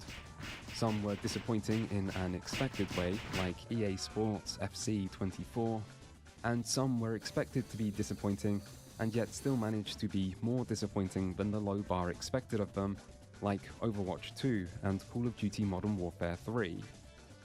Are these all bad games? Well, maybe, but maybe not, and maybe some, or maybe none. It all depends on how you define bad game and who you ask, but one thing that is for sure is that many people are calling these games bad, and while opinions can get exaggerated, the disappointment around them is still real. Disappointments matter, but there is still one final main category that might surpass even them: the baffling. The why was this even made and how did this happen type of We game. skipped. This might be the rarest and most desirable category of all. Unlike the disappointments, these games tend to be bad in an uncontroversial way where there's no risk of upsetting anyone by criticizing them, and yet unlike the normal shovelware, bad license games, or failed franchise revivals, these games are not a regular occurrence, and instead possess a unique quality which makes them stand out and demands that people take notice of them. Take 2023's crime boss Rockay City. On the surface, it's a poorly made Payday clone where players work together to complete various heist-type missions.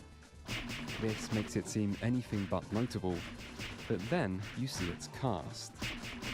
With Michael Madsen playing the lead role and support from the likes of Chuck Norris, Danny Trejo, Danny Glover, Kim Basinger, Vanilla Ice, and more, it means this game has an absolutely star-studded lineup of somewhat washed-up celebrities. Given the 90s setting, however, and the exaggerated crime boss premise, it makes this cast a strangely perfect fit for this type of game. Except they're delivering performances like this. Let's end it here today. That'll be Sheriff Goddamn fucking Norris. That's it. We end this. Yeah. Charge. And it's not just the performances. Come The on. voice direction, script, and the entire premise all work together to create something that is so bad, some might consider it good. Or just something so bad that it becomes interesting. I mean, bad games come out all the time, but it's rare for a bad game to bring down so many other big names alongside it. Rockay City's notoriety was likely limited by its lack of a Steam release, which is always a risky move for a multiplayer game, and it also didn't involve the downfall of any big-name developer, with it instead being the first game of the newly formed in-game studios. This might also answer the question of how this game came to be. Man. The studio behind it were inexperienced. They knew that one of the hardest parts of getting started in the industry is simply getting your game noticed amidst so much competition, and so they spent a lot of their budget on the celebrity cast, but in the end weren't able to create a game that matched their ambitions. Game development is hard, and money and time can and often do run out. Good voice acting also requires more than just good actors, and what we see in game might be the result of poor direction and general inexperience with a production like this. So while crime boss Rockay City is bad, it still only manages to baffle on a surface level, which is sufficient to make it the flavour of the month for a while, but not enough to leave a truly lasting legacy up there with the real giants of bad video games. Luckily though, 2023 would manage to produce a giant of its own. Gollum. Yes, as giants go, he may be on the smaller side, but a very small man-hobbit thing can still cast a large shadow, and the Lord of the Rings Gollum has done just that. This is a shining example of the most exclusive and elusive type of bad game. A game so bad that people struggle to understand it, and so bad that they can't help but pay attention to it. Gollum is the bad game your girlfriend told you not to worry about. A game so bad that it will leave its mark on gaming history and be remembered long after many better games have been forgotten. But we'll come back to Gollum later. He's not going anywhere. In the interest of thoroughness, I suppose we must at least acknowledge that there are other categories of bad games that could be mentioned. One of which might be a new entry to the group that has put forward a strong case for inclusion based on a stellar 2023 performance. The bad PC port. Yes, once upon a time, it was console ports that suffered, while the PC master race sipped grape-flavoured energy drinks high above in their water-cooled towers. But not anymore. In a year that provided many examples suggesting a problem systemic in nature, the worst offenders were easily The Last of Us Part 1 and Star Wars Jedi Survivor, which could both only be described as broken on PC at release. As far as types of bad games go, this one is hardly the most interesting, and it's debatable whether a good game with a bad port even qualifies to begin with, but it's certainly been a noteworthy trend of gaming in 2023, and I guess the irony does add to the situation. I mean, who's the master race now, PC players? I.e., most of my audience who are watching this right now, including me. Yeah, all that time waiting on GPU prices to come back down for your new build, and then this happens. Not so smart now, are we? Yeah, hopefully this trend doesn't continue. Another debatable category is cancelled games. A subject gamers love to romanticize with wistful thoughts of what could have been and accusing fingers pointed at pesky publishers, but the reality is, games get cancelled for a reason, and if time and money do run out, then a cancelled game might be better than a bad one. At the very least though, bad games and cancelled games do have something important in common, with the main difference often coming down to a single decision. Usually though, this is a decision made behind closed doors and made earlier rather than later. But 2023 does provide at least one example where this wasn't the case. Hyenas, from Total War developer Creative Assembly and publisher Sega, was an online multiplayer extraction shooter that was basically finished. It had a closed beta where many people played the game, plenty of money was spent on marketing it, and it was reported to be Creative Assembly's and Sega's highest budget game of all time. And yet, just months before its expected release, Sega made the decision to cancel the game entirely, citing concerns around its profitability. If a bad game is measured by its degree of failure, then a major publisher's most expensive game ever made, not even making it to release despite being effectively finished, is a near unprecedented level of failure. It is catastrophic for the developers involved, if no one else, and it raises the important question of how many other bad games have been stolen from the world by cancellations. After all, if a game is so bad it needs to be cancelled, it suggests it might be even worse than the bad games that do release. And if this is true, how many terrible masterpieces might we have been denied over the years? What tragedy there might be if the most tragic games of all never even get a chance to be seen. Or maybe the world has enough bad games already, I don't know. Finally though, we reach the last category I'm going to mention, which is the deliberately bad game. The most confusing and hardest to provide clear examples of type. These are games that feature elements usually considered to be bad design on purpose for positive effect, like for humor or a sense of irony or surrealism and so on, to ultimately blur the distinction between good and bad altogether. 2023 does not provide many examples of this, but one classic case would be 2010's Deadly Premonition, a game that received a 2 out of 10 from IGN and a 10 out of 10 from Destructoid. When you watch a cutscene in Deadly Premonition and it has bad audio mixing, while the in-game characters also struggle to hear each other, is this bad design, good design, or something else entirely? Who knows, but this does introduce a paradox, where if a game is bad on purpose and that is part of what makes it enjoyable, then surely it is not actually bad to begin with, and so does not count as a type of bad game. Regardless, deliberately bad games seem at least worthy of acknowledging, so here you go. And those are all the main types of bad video games that exist today, courtesy of 2023, a good year for bad games. Depending on what you mean by good and bad. Still, this was far from the only year bad games would leave their mark on gaming.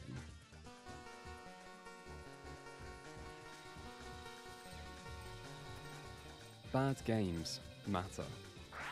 In the early 70s, before gaming had even reached its infancy, the then newly created Atari took some inspiration from tennis on the Macintosh Odyssey to create Pong, and gaming was never the same. But Atari weren't the only ones taking inspiration that decade. The unprecedented success of Pong led to an entire era of Pong clones, where hundreds upon hundreds of cheaply made home Pong consoles flooded the market in the space of a couple years, as every electronic company and new startup around tried desperately to cash in on the hot new craze that was video games. The result was complete market saturation. Soon a second generation of home consoles appeared that offered more than just Pong, but the damage was already done. Consumers lost confidence, retailers struggled to shift stock, and Magnavox filed lawsuits, all of which resulted in the video game crash of 1977. Pong was not a bad game, but its hundreds of cheap imitations were, and they temporarily brought the entire industry down around them. So, at the birth of gaming, bad games were serious business, and did as much to shape the industry as good ones. The video game crash of 1977 is sometimes forgotten about due to it being overshadowed by the much larger crash of 1983, but both had similar causes.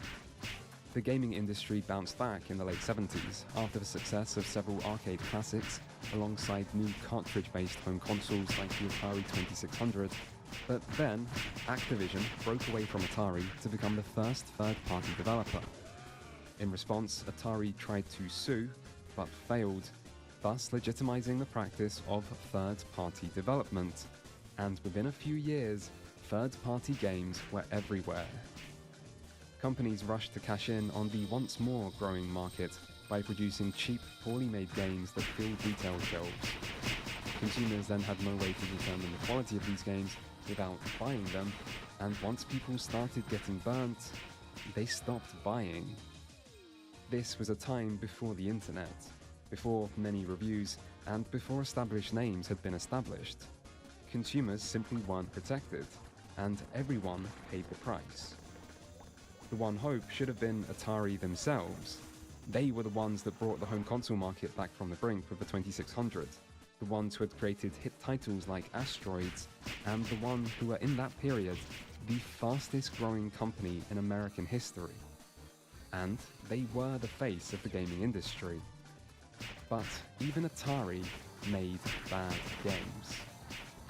The most famous is 1982's E.T. the Extraterrestrial, an adventure game adaptation of the then recently released Spielberg movie that had a rushed development designed around getting the game to retail shelves for the holiday season that year.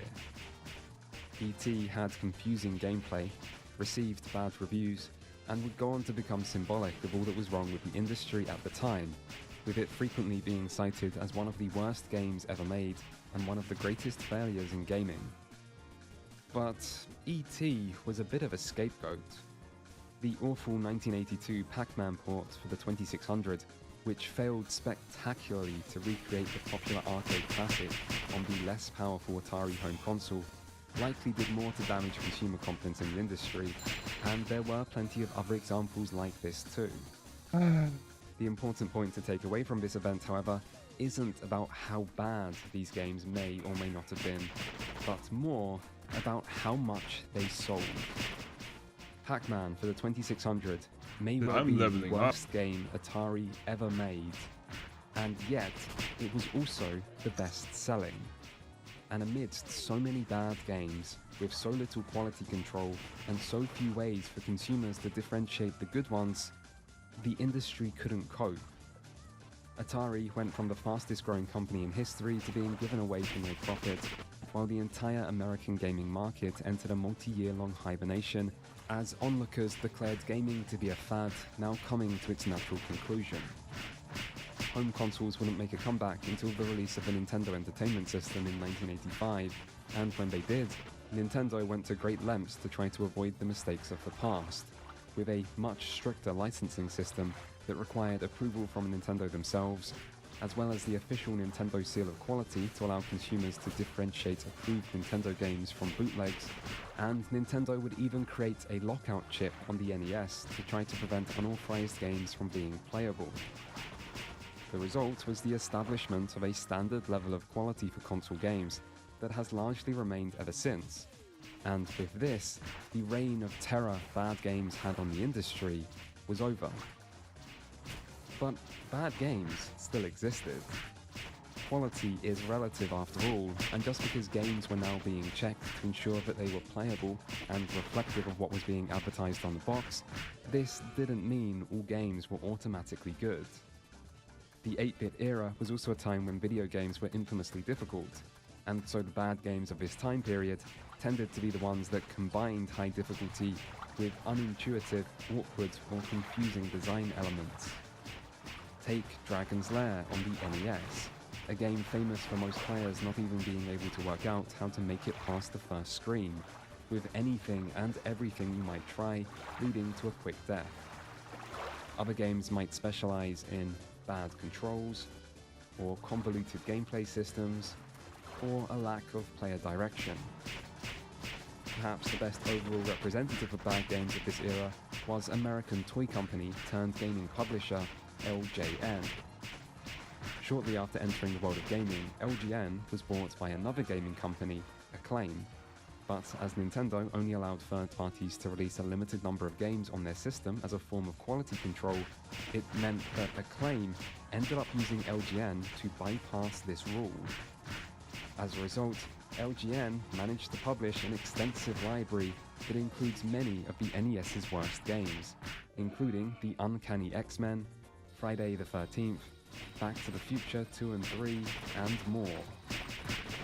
It was through this era that the association with licensed games and a lack of quality started to be enshrined, but this was also a time when many good developers and good series started to get the name recognition they deserved, and so perhaps for this reason, some of the most infamous bad games of the following years became the ones which came from developers or series people expected better from.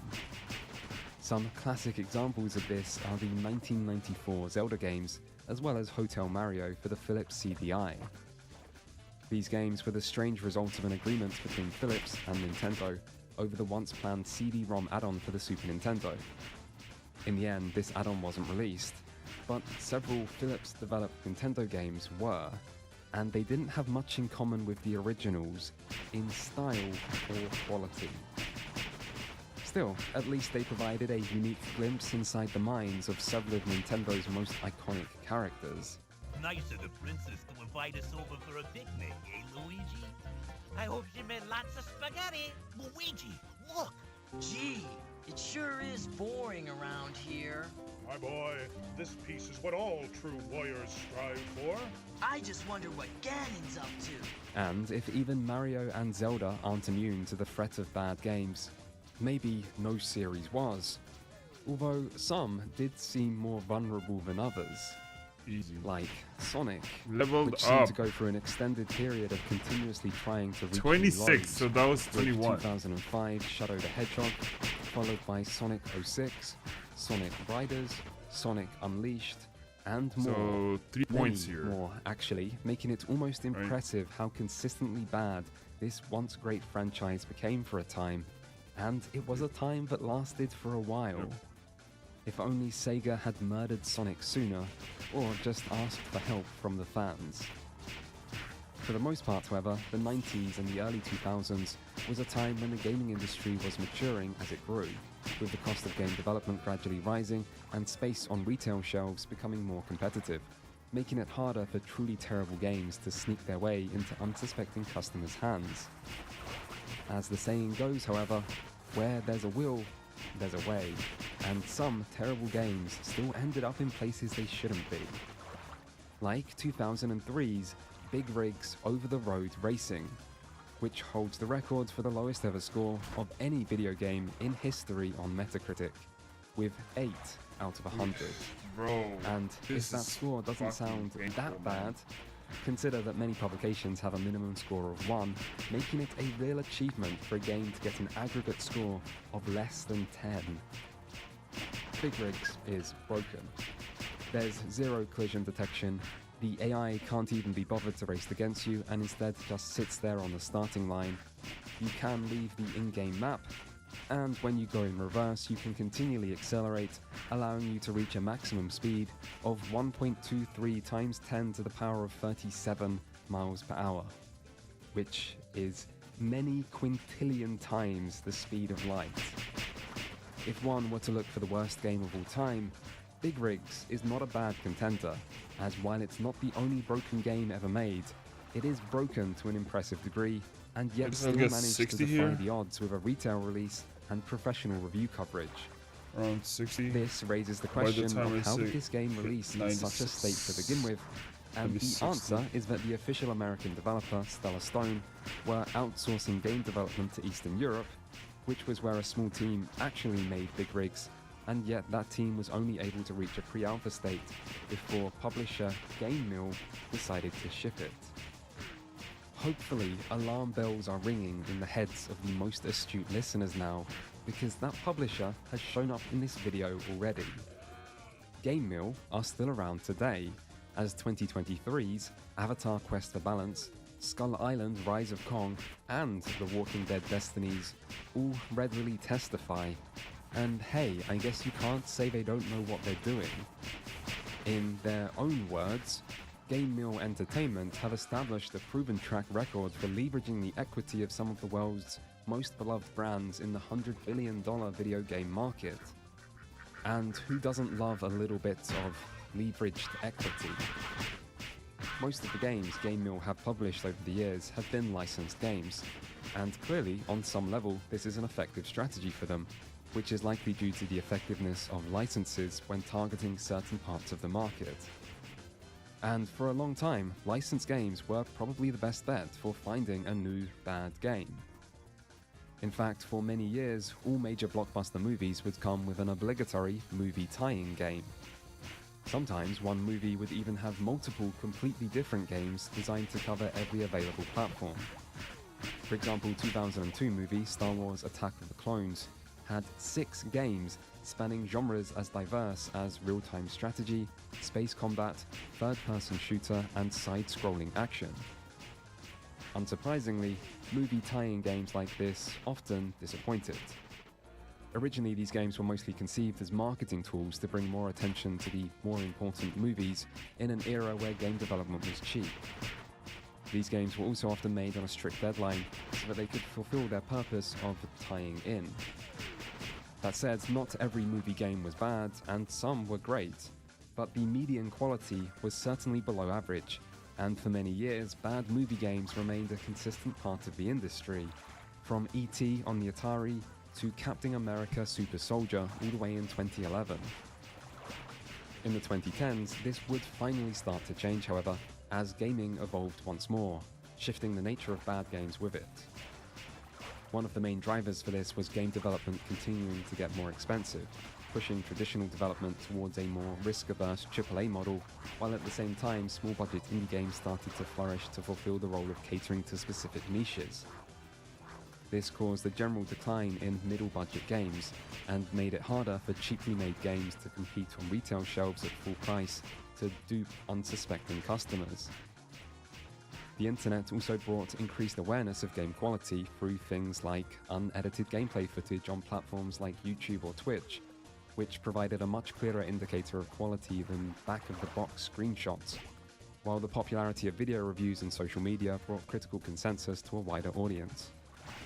Digital distribution did provide a new market for low-quality games, but the biggest platform, Steam, would also include easily noticeable user reviews and an easy-to-use refund system to provide some consumer protection.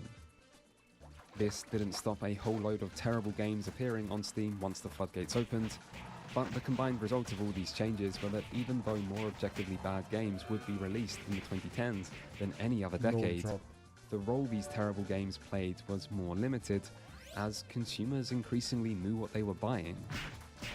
Still, the biggest change to bad games in this era might be how they came to be weaponized. For years, bad games were bad because of a lack of quality. They were cheaply made, had dated visuals, confusing or clunky gameplay, and so on. In the 2010s, however, bad games increasingly became games that were symbolic of problems players care about, and the lack of quality became less important than player anger and disappointment. One of the earliest, most important, and yet most forgotten examples of this was the 2011 MMO Star Wars: The Old Republic, from BioWare and EA. This was a time when World of Warcraft was still a gaming giant, and The Old Republic was positioned as one in a long line of much touted WoW killers. But The Old Republic wasn't just the next big thing for MMOs, it was also estimated at the time to be the most expensive video game ever made. This was a massive game with a massive marketing campaign where BioWare and EA were doing all they could to generate hype in the run-up to its release.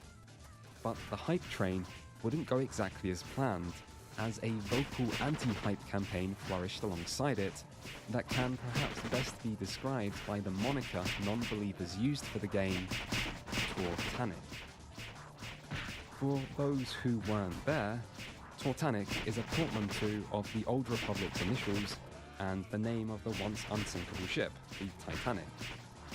The nickname suggested that this most expensive game of all time would meet a similar fate of sinking spectacularly, as other once promising MMOs had done before it. When will I get it? The key to understanding the Tortanic saga, however, is understanding that many people actively wanted this game to fail, long before it was actually released. The reasons for why they wanted this are varied, but include Shit. anger at the direction the once loved studio BioWare seemed to be moving under the guidance of new owner EA, anger at the long-awaited sequel to the single-player RPG Knights of the Old Republic being an MMO, a genre not everyone enjoyed, and anger and complicated loyalties within the MMO community over the failure of so many WoW killers already, where MMO fans were getting sick of seeing hyped-up MMOs fail to deliver on promises, while possibly also being loyal to certain already existing MMOs. MMOs are a uniquely volatile genre. If everyone believes an MMO will fail, players won't want to invest lots of time into them. MMO players also often play the game their friends are playing, so the opinion of other people is even more important. And MMOs at this time relied on subscription models, meaning long-term engagement was necessary for success and growth. Basically, no genre relied more on hype and could be so heavily damaged by negativity. And for this reason, the Totanic movement was a big deal. In the end, the Old Republic released 2 positive critic reviews and more critical user reviews, where it then had a rocky first year that would see it switch to free-to-play, after which it enjoyed a long life as a solid and stable if somewhat unremarkable example of a struggling genre. So it was neither the WoW killer that BioWare and EA claimed it to be, or the sinking ship prophesied by non-believers. It was just the game, worse than hype and better than the hate. But its reputation as bad surely impacted its trajectory.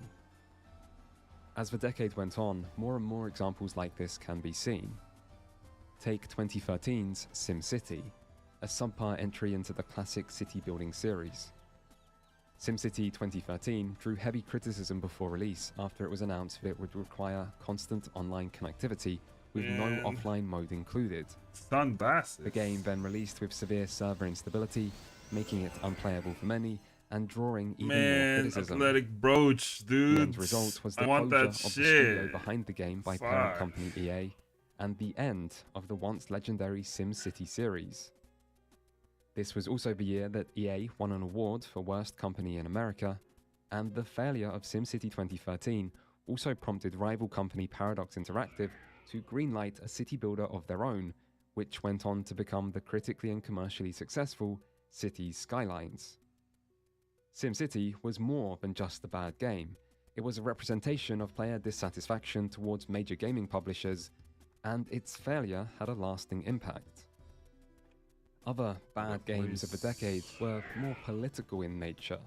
Gamergate was a thing that happened, and it was mostly focused around groups and individuals instead of games, but one exception to this was 2013 walking sim Gone Home, which received very positive critic reviews but much more mixed user reviews, while coming to represent the arguments on both sides of the Gamergate movement. Those on the anti-Gamergate side said the game was disliked due to its lack of traditional or masculine video game elements and LGBT-focused story, while those on the pro side said that reviewers being friends with the developers represented a conflict of interest and showed corruption in the gaming media. And so discussions that took place around whether this was a bad game or modern masterpiece likely had more to do with the people's political affiliation than the actual quality of the game. And for an example of the inverse of this, there is Hatred, a 2015 isometric shoot-'em-up where the player takes on the role of a mass killer fighting against all of humanity. If gunning down innocent civilians wasn't controversial enough, Hatred's creator also described the game as a reaction to modern trends in the industry, like political correctness. This helped it to garner huge amounts of negative media coverage, vastly disproportionate to the size or budget of the actual game, before Hatred was released to a scathing critical reception, making it one of the worst reviewed games of that year. And yet, Hatred is sitting at a very positive rating on Steam, with over 14,000 user reviews, suggesting that this small game actually sold incredibly well. For comparison, this is more user reviews than the multi-game of the year winning critical darling, Gone Home. Hatred was a game which harnessed the culture war for attention, and was rewarded for doing it.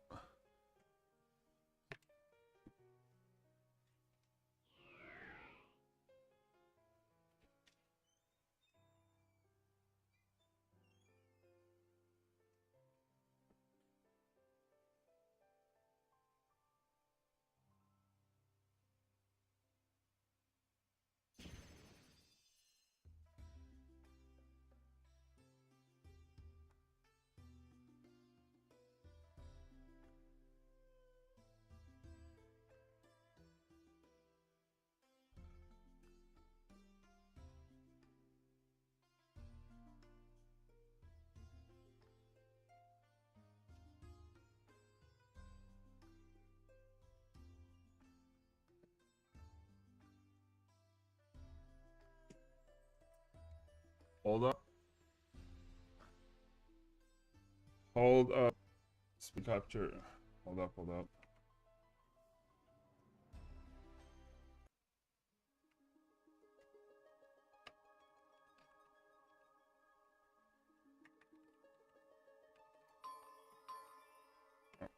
What's...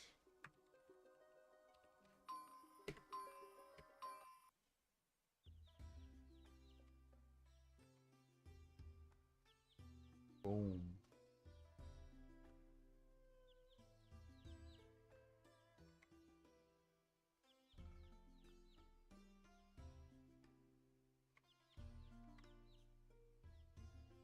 Okay, we're gonna do this.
What is happening?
What is this?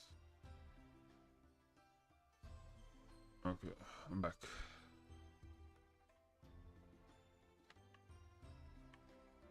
Doing so, as every time the media called it one of the worst games ever made, it likely sold a few more copies.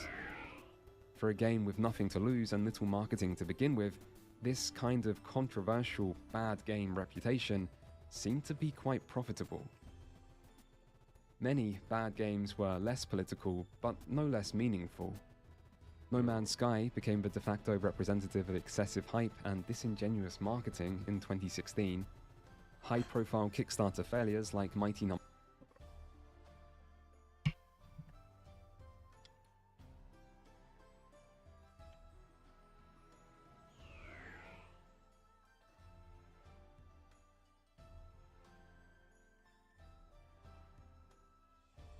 Hold up.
Back.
More grinding. Fuck's sake, dude. Number 9 proved that crowdfunding alone isn't enough to ensure a game is good. 2017 Star Wars Battlefront 2 ignited impassioned discussions over the role of microtransactions and pay-to-win monetization, which even reached governmental regulators over concerns that loot boxes might represent a form of gambling. 2018's Fallout 76 and 2020's Cyberpunk 2077 showcase the dangers of releasing games too early to create something that is so bad some might consider it good, or just something so bad that it becomes interesting. I mean, bad games come out all the time, but it's rare for a bad game to bring down so many other big names alongside it. Rocky City's notoriety was likely limited by its lack of a Steam release, which is always a risky move for a multiplayer game, and it also didn't involve the downfall of any big name developer, with it instead being the first game of the newly formed in-game studios. This might also answer the question of how this game came to be. The studio behind it were inexperienced. They knew that one of the hardest parts of getting started in the industry is simply getting your game noticed amid so much competition, and so they spent a lot of their budget on the celebrity cast, but in the end weren't able to create a game that matched their ambitions. Game development is hard, and money and time can and often do run out. Good voice acting also requires more than just good actors, and what we see in game might be the result of poor direction and general inexperience with a production like this. So while crime boss Rocky City is bad, it still only manages to baffle on a surface level, which is sufficient to make it the flavor of the month for a while, but not enough to leave a truly lasting legacy up there with the real giants of bad video games. Luckily though, 2023 would manage to produce a giant of its own. Gollum. Yes, as giants go, he may be on the smaller side, but a very small man-hobbit thing can still cast a large shadow, and the Lord of the Rings Gollum has done just that. This is a shining example of the most exclusive and elusive type of bad game. A game so bad that people struggle to understand it, and so bad that they can't help but pay attention to it. Gollum is the bad game your girlfriend told you not to worry about. A game so bad that it will leave its mark on gaming history and be remembered long after many better games have been forgotten. But we'll come back to Gollum later. He's not going anywhere. In the interest of thoroughness, I suppose we must at least acknowledge that there are other categories of bad games that could be mentioned. One of which might be a new entry to the group that has put forward a strong case for inclusion based on a stellar 2023 performance. The bad PC port. Yes, once upon a time, it was console ports that suffered, while the PC master race sipped grape-flavored energy drinks high above in their water-cooled towers. But not anymore. In a year that provided many examples suggesting a problem systemic in nature, the worst offenders were easily The Last of Us Part 1 and Star Wars Jedi Survivor, which could both only be described as broken on PC at release. As far as types of bad games go, this one is hardly the most interesting, and it's debatable whether a good game with a bad port even qualifies to begin with, but it's certainly been a noteworthy trend of gaming in 2023, and I guess the irony does add to the situation. I mean, who's the master race now, PC players? I.e., most of my audience who are watching this right now, including me. Yeah, all that time waiting on GPU prices to come back down for your new build, and then this happens. Not so smart now, are we? Yeah, hopefully this trend doesn't continue. Another debatable category is cancelled games. A subject gamers love to romanticize with wistful thoughts of what could have been and accusing fingers pointed at pesky publishers. But the reality is, games get cancelled for a reason, and if time and money do run out, then a cancelled game might be better than a bad one. At the very least though, bad games and cancelled games do have something important in common, with the main difference often coming down to a single decision. Usually though, this is a decision made behind closed doors and made earlier rather than later. But 2023 does provide at least one example where this wasn't the case. Hyenas from Total War developer Creative Assembly and publisher Sega was an online multiplayer extraction shooter that was basically finished. It had a closed beta where many people played the game, plenty of money was spent on marketing it, and it was reported to be Creative Assembly's and Sega's highest budget game of all time. And yet, just months before its expected release, Sega made the decision to cancel the game entirely, citing concerns around its profitability. If a bad game is measured by its degree of failure, then a major publisher's most expensive game ever made, not even making it to release despite being effectively finished, is a near unprecedented level of failure. It is catastrophic for the developers involved, if no one else, and it raises the important question of how many other bad games have been stolen from the world by cancellations. After all, if a game is so bad it needs to be cancelled, it suggests it might be even worse than the bad games that do release. And if this is true, how many terrible masterpieces might we have been denied over the years? What tragedy there might be if the most tragic games of all never even get a chance to be seen. Or maybe the world has enough bad games already, I don't know. Finally though, we reach the last category I'm going to mention, which is the deliberately bad game. The most confusing and hardest to provide clear examples of type.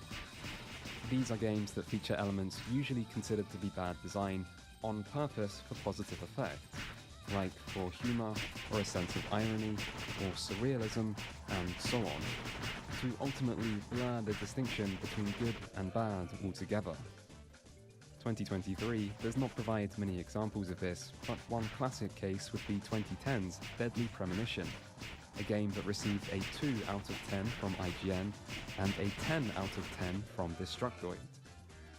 When you watch a cutscene in Deadly Premonition and it has bad audio mixing, while the in-game characters also struggle to hear each other, is this bad design, good design, or something else entirely? Who knows, but this does introduce a paradox, where if a game is bad on purpose and that is part of what makes it enjoyable, then surely it is not actually bad to begin with, and so does not count be as at a type least of bad game. 631, 33. Regardless, deliberately bad games seem at least worthy of acknowledging, so here you go. And those are all the main types of bad video games that exist today, courtesy of 2023, a good year for bad games, depending on what you mean by good and bad. Still, this was far from the only year bad games would leave their mark in gaming.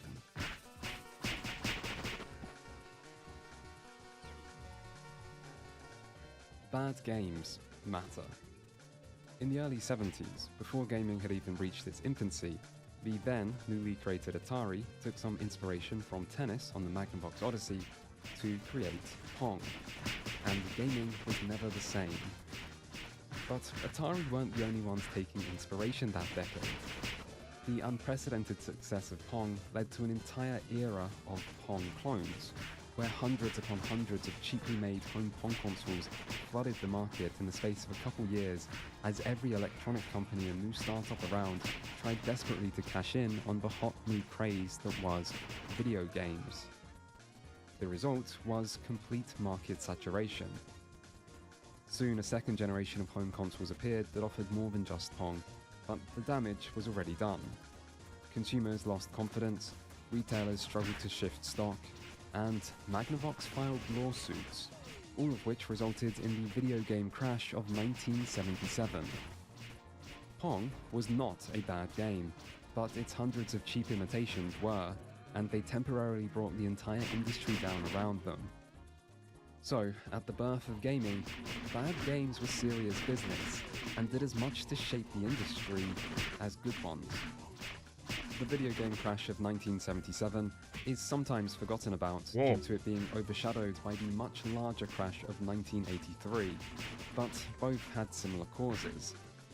The gaming industry bounced back in the late 70s after the success of several arcade classics alongside new cartridge-based home consoles like the Atari 2600, but then Activision broke away from Atari to become the first third-party developer. In response, Atari tried to sue, but failed, thus legitimizing the practice of third-party development, and within a few years, third-party games were everywhere. Companies rushed to cash in on the once more growing market by producing cheap, poorly made games that filled retail shelves. Consumers then had no way to determine the quality of these games without buying them, and once people started getting burnt, they stopped buying. This was a time before the internet, before many reviews, and before established names had been established. Consumers simply weren't protected, and everyone paid the price. The one hope should have been Atari themselves. They were the ones that brought the home console market back from the brink of the 2600, the ones who had created hit titles like Asteroids, and the ones who were in that period the fastest growing company in American history. And they were the face of the gaming industry. But even Atari made bad games. The most famous is 1982's E.T. the Extraterrestrial, an adventure game adaptation of the then recently released Spielberg movie that had a rushed development designed around getting the game to retail shelves for the holiday season that year. E.T. had confusing gameplay, received bad reviews, and would go on to become symbolic of all that was wrong with the industry at the time, with it frequently being cited as one of the worst games ever made and one of the greatest failures in gaming. But E.T. was a bit of a scapegoat. The awful 1982 Pac-Man port for the 2600, which failed spectacularly to recreate the popular arcade classic on the less powerful Atari home console, likely did more to damage consumer confidence in the industry, and there were plenty of other examples like this too. The important point to take away from this event, however, isn't about how bad these games may or may not have been, but more about how much they sold. Pac-Man for the 2600 may well be the worst game Atari ever made, and yet it was also the best selling. And amidst so many bad games, with so little quality control and so few ways for consumers to differentiate the good ones, the industry couldn't cope. Atari went from the fastest growing company in history to being given away for no profit, while the entire American gaming market entered a multi-year hibernation as onlookers declared gaming to be a fad now coming to its natural conclusion. Home consoles wouldn't make a comeback until the release of the Nintendo Entertainment System in 1985, and when they did, Nintendo went to great lengths to try to avoid the mistakes of the past, with a much stricter licensing system that required approval from Nintendo themselves, as well as the official Nintendo seal of quality to allow consumers to differentiate approved Nintendo games from bootlegs, and Nintendo would even create a lockout chip on the NES to try to prevent unauthorized games from being playable. The result was the establishment of a standard level of quality for console games that has largely remained ever since. And with this, the reign of terror bad games had on the industry was over. But bad games still existed. Quality is relative after all, and just because games were now being checked to ensure that they were playable and reflective of what was being advertised on the box, this didn't mean all games were automatically good. The 8-bit era was also a time when video games were infamously difficult, and so the bad games of this time period tended to be the ones that combined high difficulty with unintuitive, awkward, or confusing design elements. Take Dragon's Lair on the NES, a game famous for most players not even being able to work out how to make it past the first screen, with anything and everything you might try leading to a quick death. Other games might specialize in bad controls, or convoluted gameplay systems, or a lack of player direction. Perhaps the best overall representative of bad games of this era was American toy company turned gaming publisher LJN. Shortly after entering the world of gaming, LJN was bought by another gaming company, Acclaim. But as Nintendo only allowed third parties to release a limited number of games on their system as a form of quality control, it meant that Acclaim ended up using LJN to bypass this rule.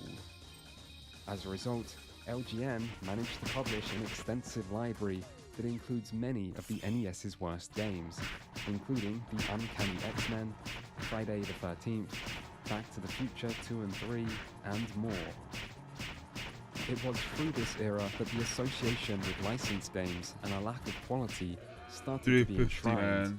But this was also a time when many good developers and good series started to get the name recognition they deserved. And so perhaps for this reason, some of the most infamous bad games of the following years became the ones that came from developers or series people expected better from. Some classic examples of this are the 1994 Zelda games, as well as Hotel Mario for the Philips CDI. These games were the strange result of an agreement between Philips and Nintendo over the once-planned CD-ROM add-on for the Super Nintendo. In the end, this add-on wasn't released, but several Philips-developed Nintendo games were, and they didn't have much in common with the originals in style or quality. Still, at least they provided a unique glimpse inside the minds of several of Nintendo's most iconic characters. Nice of the princess to invite us over for a picnic, eh, Luigi? I hope she made lots of spaghetti. Luigi, look! Gee, it sure is boring around here. My boy, this piece is what all true warriors strive for.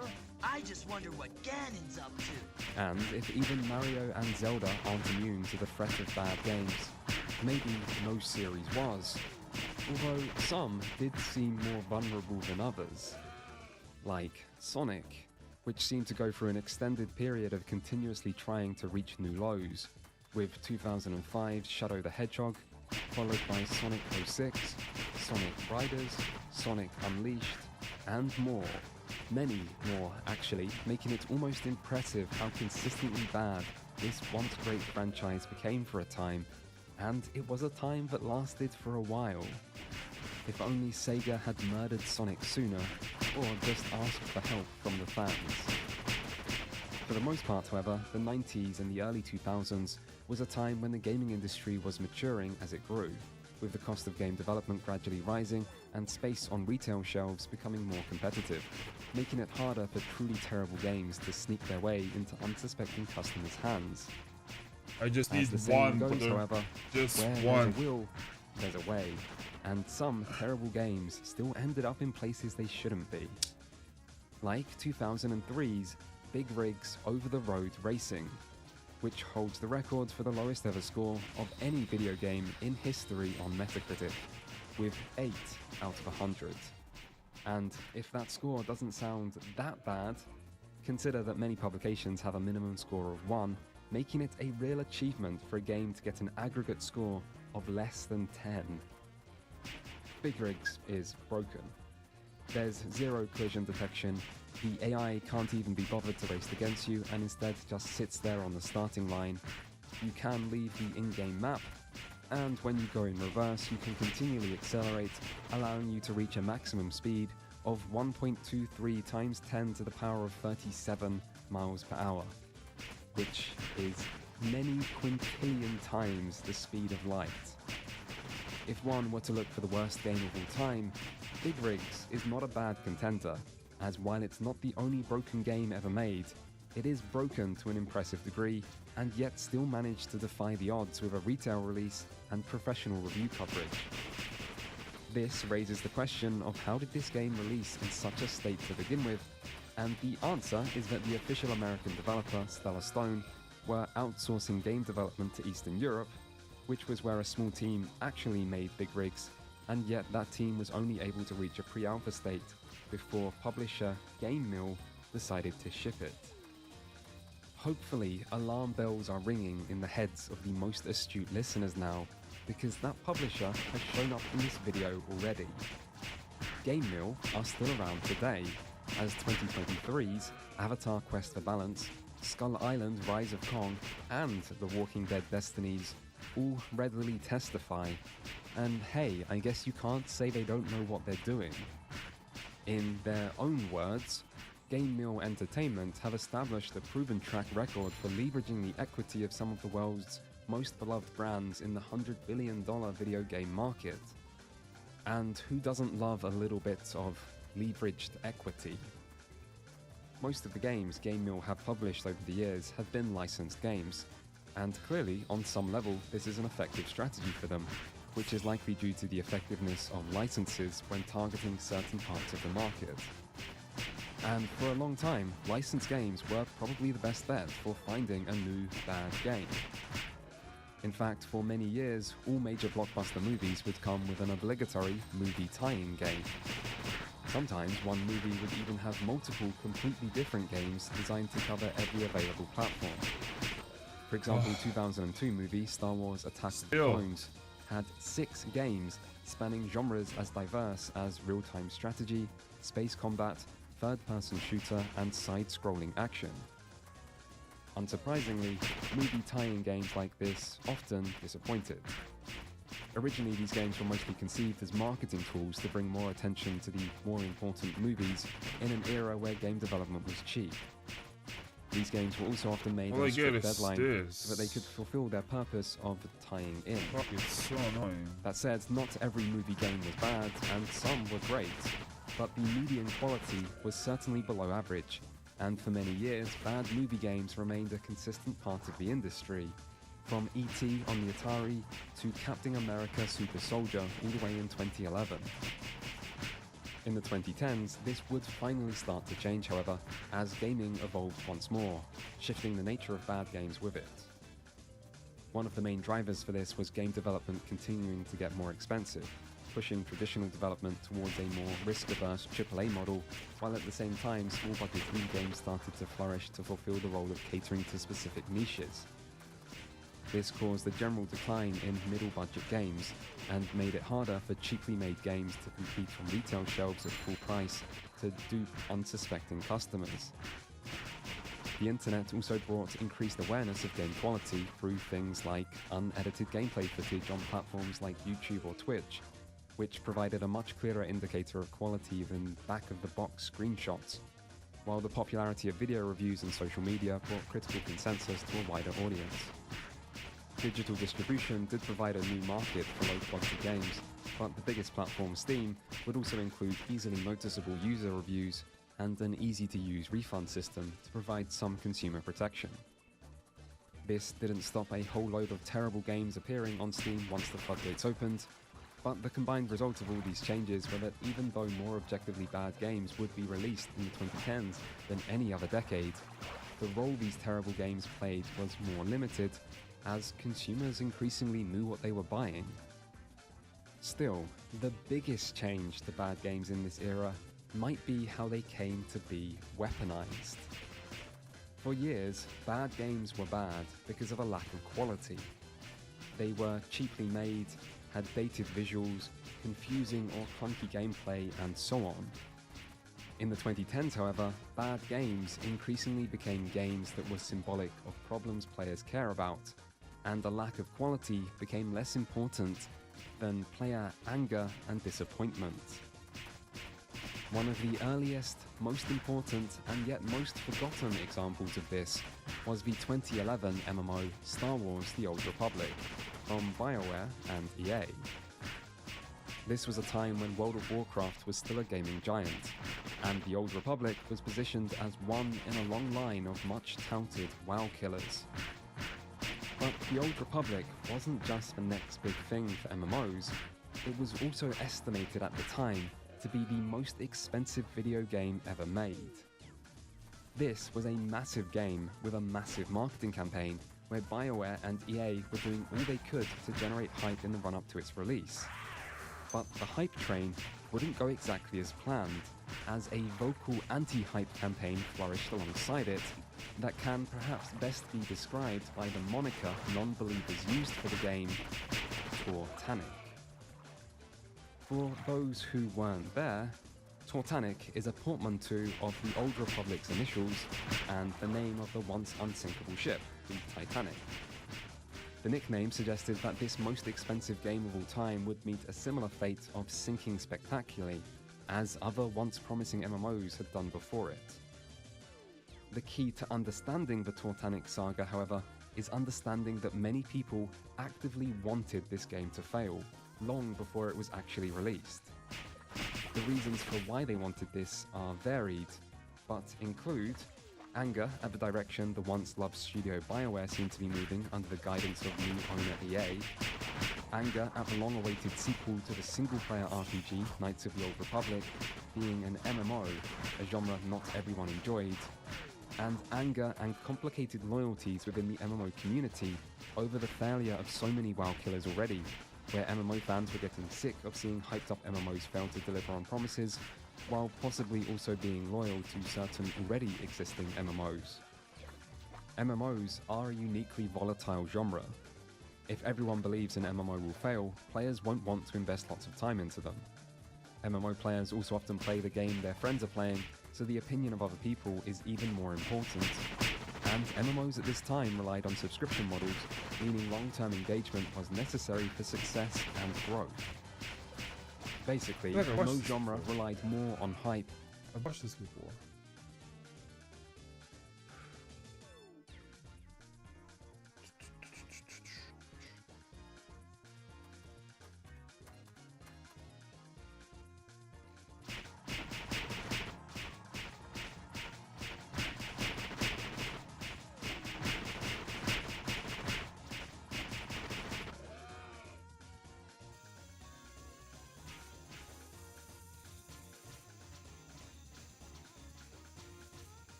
Bro, just drop me one, man.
It's lagging, dude.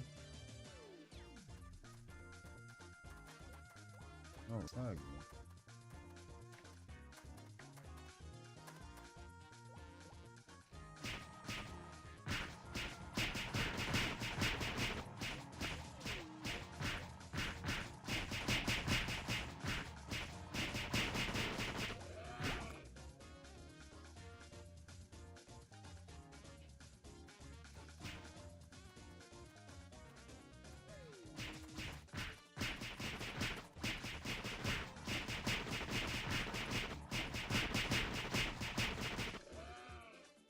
Where is...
Give me a drop, man. Come on, dudes.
Man, how many freaking annoyance do I have to kill, man?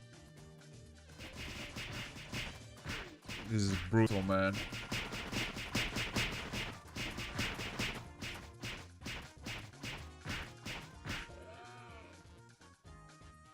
There it is. RuneScape is one of the longest-running, most successful MMORPGs of all time. You've probably played it. It probably taught you that bronze is made from tin and copper.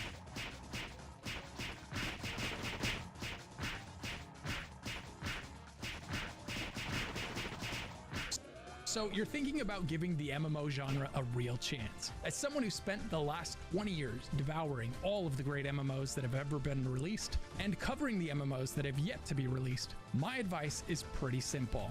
Run for your life, and whatever you do, don't look back.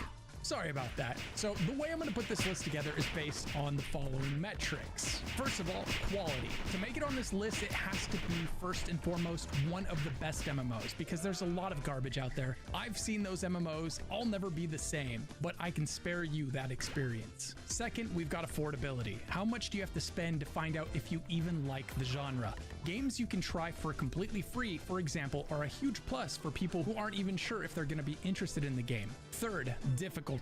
How easy is it to enjoy the game without needing the help of 100 different guides on the internet? There's nothing worse than trying to learn a new MMO but feeling like it's impossible to do so on your own. And fourth, pay for power, or in other words, pay to win. If the game has a direct and obnoxious path to pay for power, I'm not going to be recommending that as your first MMO experience. The only reason players boot up these casinos is because they've already burned out on all the good MMOs. You are in the envious position of being new to the genre, and you haven't burned out on all the good MMOs yet. So let's go ahead and take advantage of that when we put together this list. Which takes us to the first MMO on the list and one of the most popular MMOs in the world. That's going to be Final Fantasy XIV. This game has an insanely generous free trial. It gives you the first 70 levels for free. More than enough time for you to decide if it's worth it or not for you. That's hundreds of hours. If you haven't decided if you like it or not by the time you finish that, that's on you. Final Fantasy XIV features a real easy to follow main story quest. It's always in the top left corner of your screen. You click on it and it tells you where to go next. Between that and the simplicity of gearing in this game means you will never need a guide to progress your way through the story of Final Fantasy XIV. And speaking of the story, it's absolutely amazing. It's considered by many to be the best story as far as MMOs go. The game has incredible depth. There's so much content in the game after 10 years of expansions. This game has a lot of abilities, but it does a good job of drip feeding those abilities to you as you level up so that you have time to learn what each one does as you use it regularly on your way up to max level. And you can't talk about Final Fantasy for new players without talking about the community. Final Fantasy has won awards for having the nicest community out of any MMO, and it does. It still has the nicest community out of any MMO. It's not even close. The developers of this game do a much better job of policing the community and suspending bad actors when they are jerks. And as a result, you end up with a noticeably nicer community than you will see in any MMO. Final Fantasy XIV is also an MMO that you can play entirely solo all the way through the game. You can do the duties and the dungeons with NPCs instead of with real people if you're afraid of learning how to do them with real people. So if you're stressed out about letting other people down, this is a really stress-free way to progress through the game that anybody can do. Then once you get comfortable with the mechanics, you can run those same dungeons with people, and it goes a lot faster with real people. Final Fantasy XIV is one of the few amazing MMOs that you can play right now, and it basically has no pay to win. It's free to try, so you lose nothing if you decide it's not for you. It's the only MMO with Yoshi P as the game director, which is a huge bonus for it, and the single player story content is very easy, so you should have no problem progressing all on your own without guides. And if one of the duties does defeat you, you can always change the difficulty of that duty down to very easy so that you can make your way through it. The game also has longer global cooldowns on your abilities, which determines how often you're able to press an ability. The longer the global cooldown, the more time you have to decide what the next ability you're going to press is going to be. Now, the one downside of Final Fantasy XIV is going to be for the people that don't enjoy dialogue-heavy games. There are many better options on this list if you're someone that gets bored if there's a lot of story in a game. Otherwise, this is one of the most popular MMOs in the world with one of the nice communities in the world, so it's absolutely perfect for trying out as your first MMO if you've never played one before. Next up, we've got Guild Wars 2, another fantastic MMO that you can try for free. This game has an amazing free trial on par with Final Fantasy's free trial. You get to play the first 80 levels and the entire base game for free, which easily amounts to hundreds of hours of gameplay if you want it. By then, you'll know if you enjoy the game or not, and you can decide if you want to purchase the expansions that came out after the base game. In my opinion, they're absolutely worth it. They're some of the best in the genre. Guild Wars 2 does two things better than almost any other MMO out there. That is the zone design in the expansion zones. It's absolutely fantastic, and it does a good job of rewarding you for being a completionist in the zones. It really pulls the completionist out of you in a way that's really satisfying, and it brings out the best of a single-player RPG and puts it into an MMO. The other thing that it does better than any other MMO is its mounts, and it's not even close. You can pick a variety of different mounts, whether they jump really high, swim underwater, or fly. The choice is yours, and it makes it really fun to get around this game. If you do like the game, it doesn't require a sub, so it's buy to play, right? You buy it once and you can play it forever, which means you can dip in and out of the game as you please over time. It's another game with a great story that is voice acted. Unfortunately, it's not quite as easy to jump into group content as it is in, say, Final Fantasy XIV, and a big plus for players that are brand new to the genre is that it's got probably the best in-game wiki out of any MMO. You can open the wiki up from right inside the game and look into anything that you don't understand about the game. This is going to make this much easier to learn than your average MMO. Whereas Final Fantasy is a tab target MMO, which means you click on an enemy and then you cast all your abilities at that enemy without having to aim at that enemy. Guild Wars 2 is more of a hybrid tab target system where you can either kind of play it in tab target or you can play it in action combat mode, whichever suits your fancy. Next up, you can't talk about MMOs without talking about World of Warcraft. It is the most popular MMO in the world right now, after taking the lead back from Final Fantasy, who had it briefly when its last expansion came out. The good news is that World of Warcraft does have a free trial, although it's only 20 levels, which is only going to last you a few hours, maybe 3 or 4 if you stretch it out, so a lot less than the hundreds of hours that you can get out of a Final Fantasy or Guild Wars free trial. World of Warcraft treats new players very differently from the previous two MMOs. Basically, it doesn't really know what to do with new players, and it doesn't want to have new players. It wants its new players to be veterans as quick as possible. And so what it's going to do is it's going to minimize your journey from level 1 to max level to get you in the newest content with all the veteran players as soon as possible. This means your journey to max level is going to be a lot shorter in WoW than it is in the previous 2 MMOs. So if you're someone that doesn't enjoy the journey, you feel like you're wasting your time if you're not at the end game content, then WoW might be the perfect MMO for you. So what World of Warcraft does, rather than having you go through the entire story that existed before you came along, it's going to drop you into the same starting zone that all new players now start in, and it has basically removed all previous expansions except for the last 2. So you're going to go from the new starting zone into Dragon Isle and then into War Within. What this means is the main story quests in WoW is going to be very incoherent. You're not really going to know what's going on in the main story without going outside of the game and watching YouTube videos that kind of recap the entire thing for you. WoW kind of has a reputation for its veterans being hard on new players. In all of these MMOs, it's very useful to find a guild that welcomes new players, and they're definitely going to make learning how to play the game a lot more fun, especially when you can just type a question into your guild chat and get a quick answer from anytime you're stuck. World of Warcraft makes it easy for new players to get into group content because you can use the raid finder to find a raid group, and you can use the group finder to find dungeon groups. WoW's mad dash to max level means that you're going to get less time with each ability that you unlock, so it's going to be a lot harder to learn how to play your class effectively in WoW on your way to max level than it is in the other 2 games.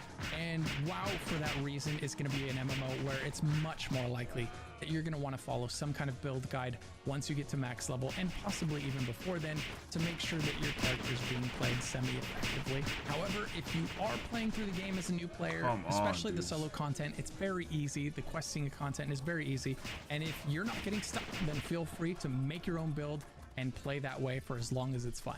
Next up, we have Star Wars: The Old Republic. This is one of the better story MMOs on this list, and it's another one that you can play without spending a dime, which is great for people that aren't even sure they're gonna like the genre. First and foremost, if you're a Star Wars fan looking for a Star Wars story, there isn't a better MMO out there for you. This one does a really good job of telling a very compelling Star Wars story. In fact, it tells at least 8 different compelling Star Wars stories. Each class has its own story, and the choices you make as you go through that story can unlock 3 different endings for each class. So everybody's going to get a slightly different ending as they play through it based on the choices they made. That's really cool, and none of the other MMOs offer something like that, so I really like that. It's also voice acted, and they put a lot of work into the story in this game. So if you're someone that enjoys a good story, you're probably going to enjoy this game.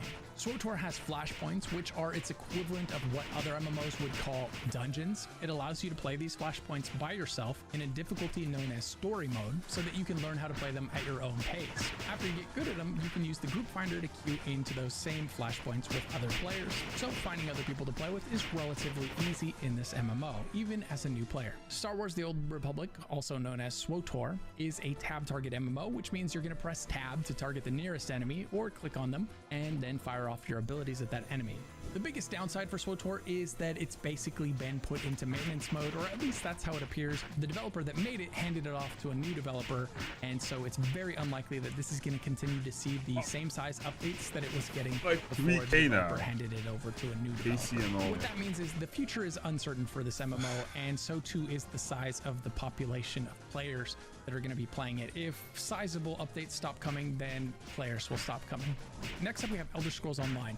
This game does not have a free trial for you to play. You're going to have to spend about $20 US to get the base game, and then you can play that for hundreds or even thousands of hours and find out if you really enjoy it from there. More so than some of the other MMOs in this list, Elder Scrolls Online prioritizes the solo experience. It's got tons and tons of voice-acted quests, and they really did try to recreate a little bit of that Skyrim feeling in this game, that Skyrim RPG, where you can go anywhere, anytime, talk to any NPC, pick up quests, and just quest around that zone that you're in. And then you can head off to another zone if you want to and do random quests in that zone. It's very open-ended. You can go in any direction at any moment. And if you enjoyed Skyrim, then this is definitely one that's worth checking out, but it's definitely not Skyrim, so don't expect it to be exactly the same.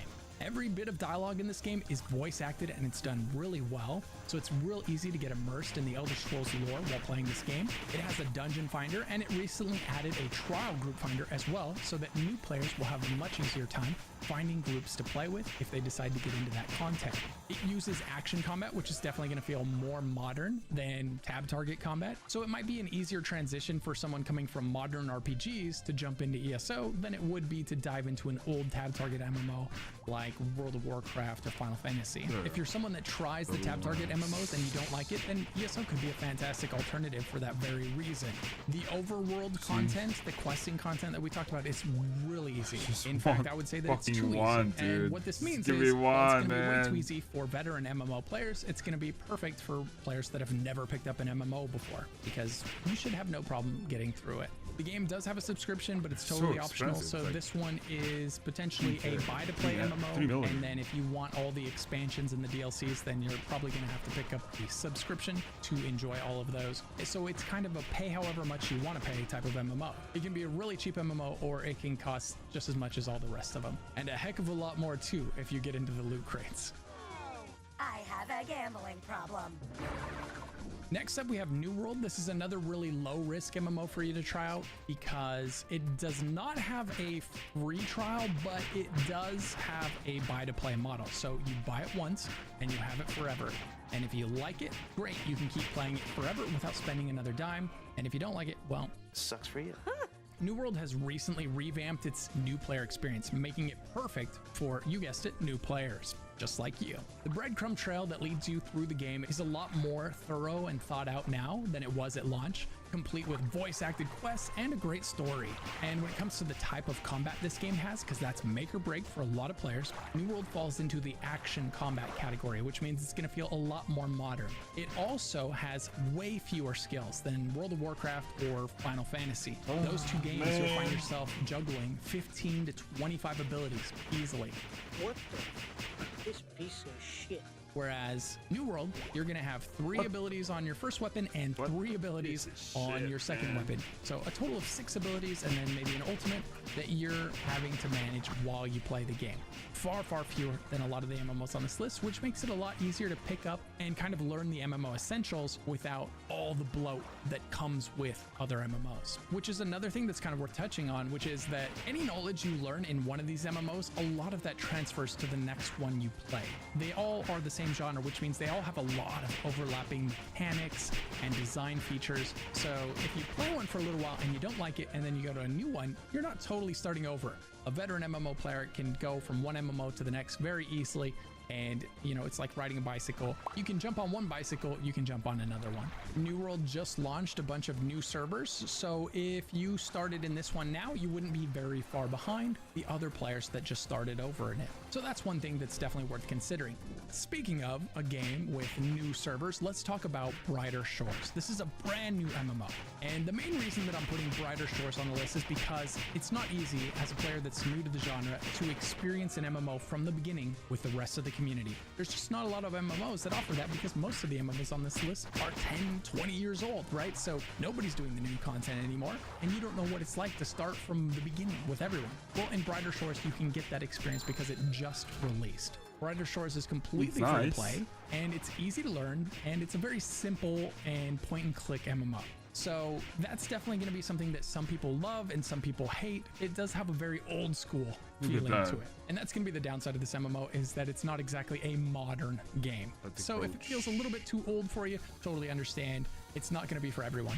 Also, Brighter Shores is in early access, so it's brand new. Everyone's just starting, but the game isn't finished yet. So you're going to deal with some of that early access jank while you're playing it, and a more limited amount of content that's available for you to enjoy. Now, we can't talk about Brighter Shores without talking about old school RuneScape, because Brighter Shores is basically based on old school RuneScape. It's a modern take on the old school RuneScape formula, and you can tell by looking at old school RuneScape that this game is old, really old. What you might not be able to tell by looking at old school RuneScape is that this is one of the most popular MMOs in the world.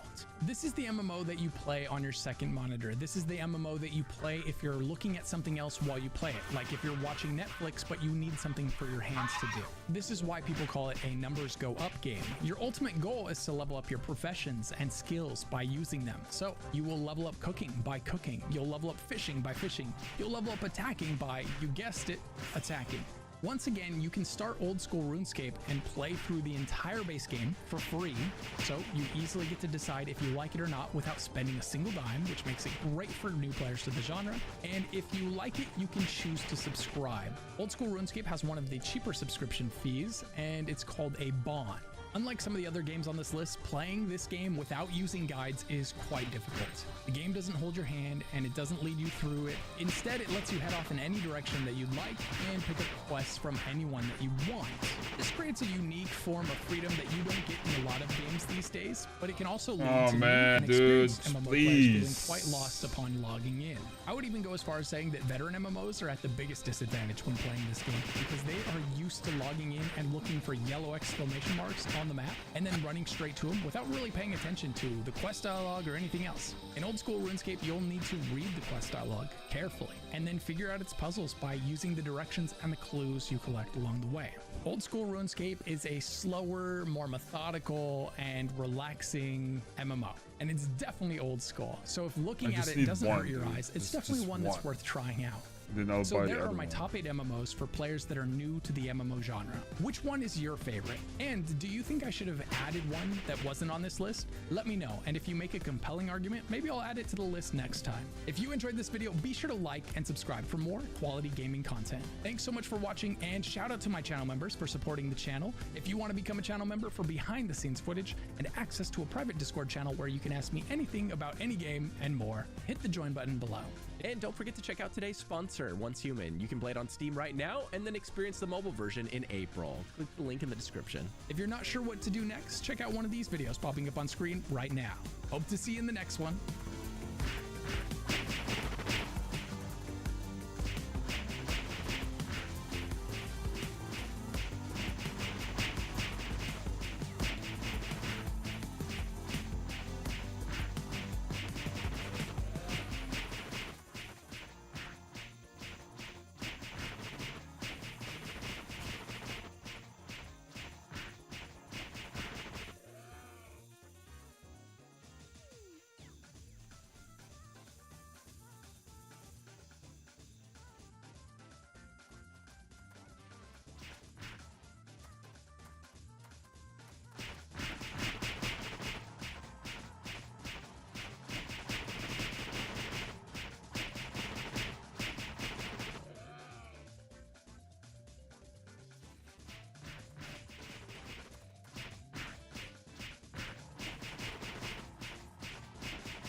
I hate this so much, dude.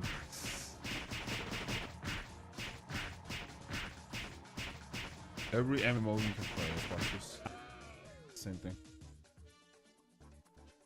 And build setup. After doing so, collecting valuable loot and resources in the process. You've got the desert testing stations. This is basically their take on public dungeons. These are predominantly underground areas that come in a variety of biomes, and while these will be full of enemies and many will even have some sort of a boss encounter at the end, they have said that the testing stations are more modeled after things like the shelters in Fallout or the dungeons in Skyrim rather than what you would expect from a traditional MMO dungeon. What that means is you're going to be moving through halls, corridors, and rooms. There's going to be a lot of narrative woven into each of the locations, like you will find data pads and audio logs that give you information about the history of that area. And while bosses can be in these things, it's not going to be like MMO dungeon bosses. It's just going to be like tougher versions of like the basic enemies that you fight. There's also things like public events in the overworld. You got crash ship events where you're going to literally see these ships falling from the sky, crashing into the ground. If you head to their location, you can scavenge them for resources resources. However, other players can show up, as some of these will be PvP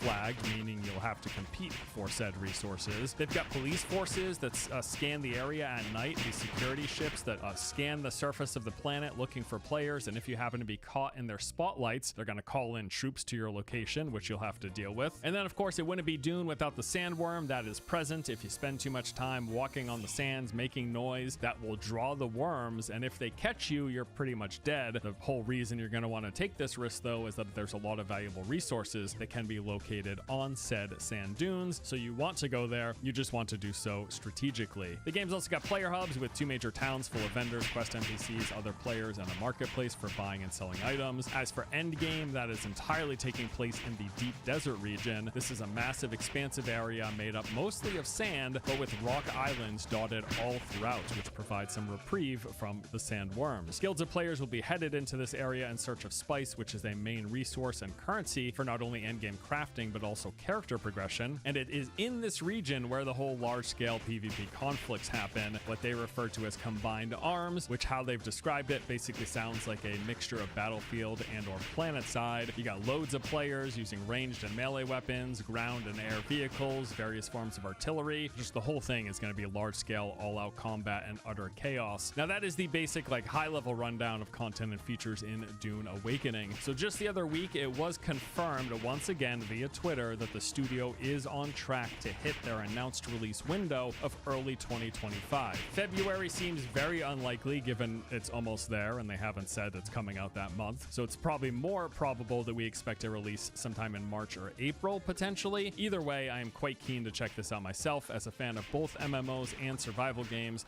this one seems like a nice blending of those two. Looking forward to giving it a go. I also happen to know that prior to release, there is an ongoing beta test that's happening off in the background, which you can register for a chance to be invited over on their website. All right, before we continue on, get back into the upcoming MMOs for 2025. Next up, I wanted to tell you about Anvil Empires, which, while it doesn't fit the traditional mold of MMORPG, it is still quite interesting looking, and I think it will be potentially appealing to fans of the genre. It's appealing to me. So Anvil is a massively multiplayer game where thousands of players work together to build empires, wage war, and conquer in a persistent online world. The kicker here is you actually play as an individual soldier in this massive medieval army. And from what I've seen of the gameplay, it looks like they really deliver on this. This potentially seems really cool. Now again, this isn't going to deliver like the traditional fantasy MMORPG experience. It's not a fantasy setting whatsoever. It's more so like you are playing as a foot soldier in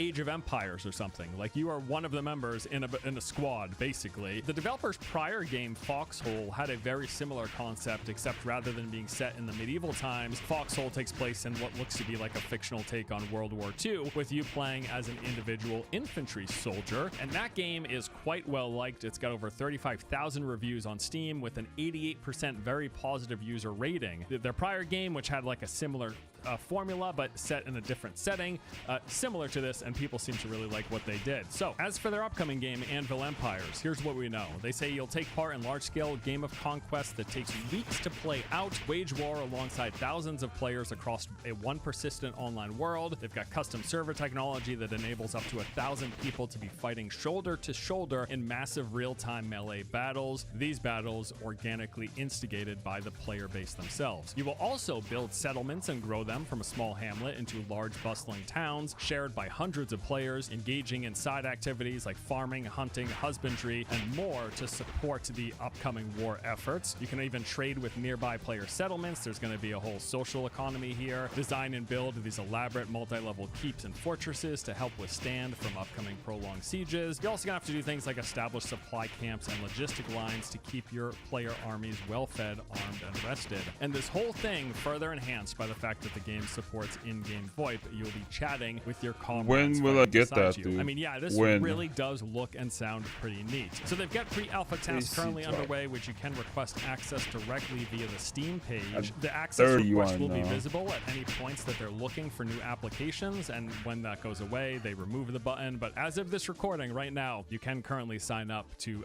be invited to these tests, so check it out. In terms of the release date, from a recent FAQ, we learned that they are planning to launch via Steam Early Access this year in 2025, though the full 1.0 2.0 release of the game is likely a while off, you will be able to play this game later in the year. Also, I did want to mention another game, Fellowship, and while this by no means is a traditional MMO, it is absolutely modeled after the genre. This game basically is entirely focused on MMO-style dungeon runs. The short of it is, you pick from a variety of these pre-made characters, each with their own playstyle and skills, and then from there you form a group, filling up all of the traditional MMO roles, and go into these MMO-like dungeons, clearing them. It's basically, if you were to say, take like the World of Warcraft Mythic dungeon system, and you spin it off into its entirely own separate game. That is basically Fellowship. So they refer to this as a multiplayer online dungeon adventure, or MODA, in a fantasy setting with endlessly scaling dungeons where players will focus on working together as a team with an emphasis on skill, cooperation, and strategy to defeat bosses, collect loot, and overcome ever-present challenges. As for additional features, we're going to have the Holy Trinity in the game. There will be a large roster and pool of various tanks, healers, and damage dealers for you to pick from, each of them with their own name, unique look, their own skills, playstyles, and capabilities. This might be one of the biggest downsides for some people for this game, is yes, you're not building your own character from scratch, you are picking from pre-established character classes, basically, sort of like a MOBA. Dungeon teams will consist of 4 players, presumably 1 tank, 1 healer, and 2 damage dealers. Maybe there are some support classes that you can mix things up with a bit beyond that. They also say that every run is going to feel like a new challenge, with dungeons getting more difficult as players progress and level. It seems like this scaling will be continuous, where they say players will never outlevel the game thanks to seasonal updates, dungeon modifiers, new features and rewards that get added, all of which will add many layers of replayability. Of course, as you expect, every boss fight's going to have its own unique, varied mechanics for you to learn. They also say that enemy skills grow as difficulty increases, so it seems like the difficulty ramping up is more than just more health and more damage based on what they're saying here. And the game's going to include competitive leaderboards, presuming here that there's some sort of scoring or time-based ranking system for this. And yeah, pretty straightforward. Again, something that I think could appeal to the MMO crowd. It does appeal to me. Fellowship is currently slated to release in 2025 as of their latest announcement. I know that they've been running some limited time tests here and there as well. There's likely going to be more of these in the future, so keep an eye out for that. All right, so that covers all of the new MMOs or MMO adjacent games that are launching officially in 2025.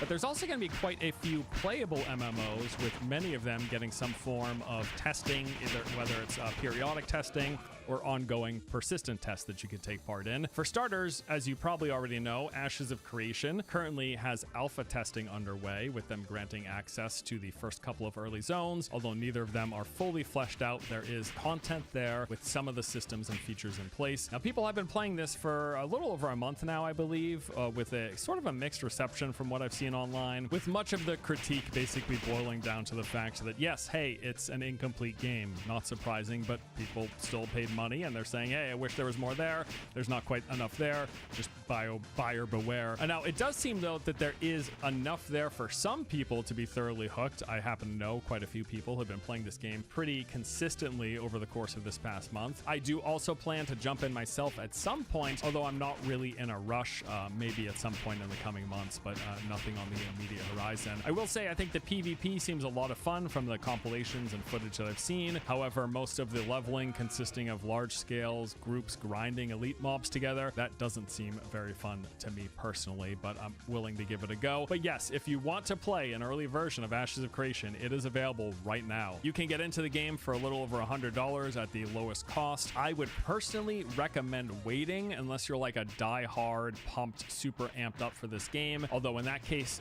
you're probably already playing it, so pay me no mind, right? Pantheon Rise of the Fallen. This game is also playable, actually technically launching into Steam Early Access last month. Now, despite what first impressions you might have looking at the gameplay, I gotta say, this game has surprisingly gotten a really good reception, at least on Steam. It's got very positive ratings, and since it released, it's actually seen growth in its daily concurrent player count, presumably because of those positive word of mouth that's been going around. Although that number is still admittedly quite low in comparison to what you would expect for an MMO, there certainly looks to be something interesting here that is getting new players to jump in. My gut gut reaction looking at the gameplay is, yeah, I mean, the combat looks quite boring. The game as a whole looks quite dated. But as with Ashes, I am totally willing to give it a look and hoping for the best, right? So going to add this one to my list as well. Soulframe, the latest title from Warframe developer Digital Extremes. They are currently running regular alpha tests referred to as Preludes. This consists of a relatively small region of explorable space in which they've got some of their planned foundation laid for the game. There's open world exploration, you got enemy camps to go in and clear, as well as these underground procedurally generated dungeon layouts. I will say I really enjoyed the time I spent playing this game. In my opinion, it does have a pretty solid foundation. Biggest issue is the combat lacks any real sense of impact. It's just very floaty and just no oomph behind it. I hope they work on that though, because everything else, like the world, the enemies, the characters, the points of interest, the general structure, the tone, the setting of the game, all of that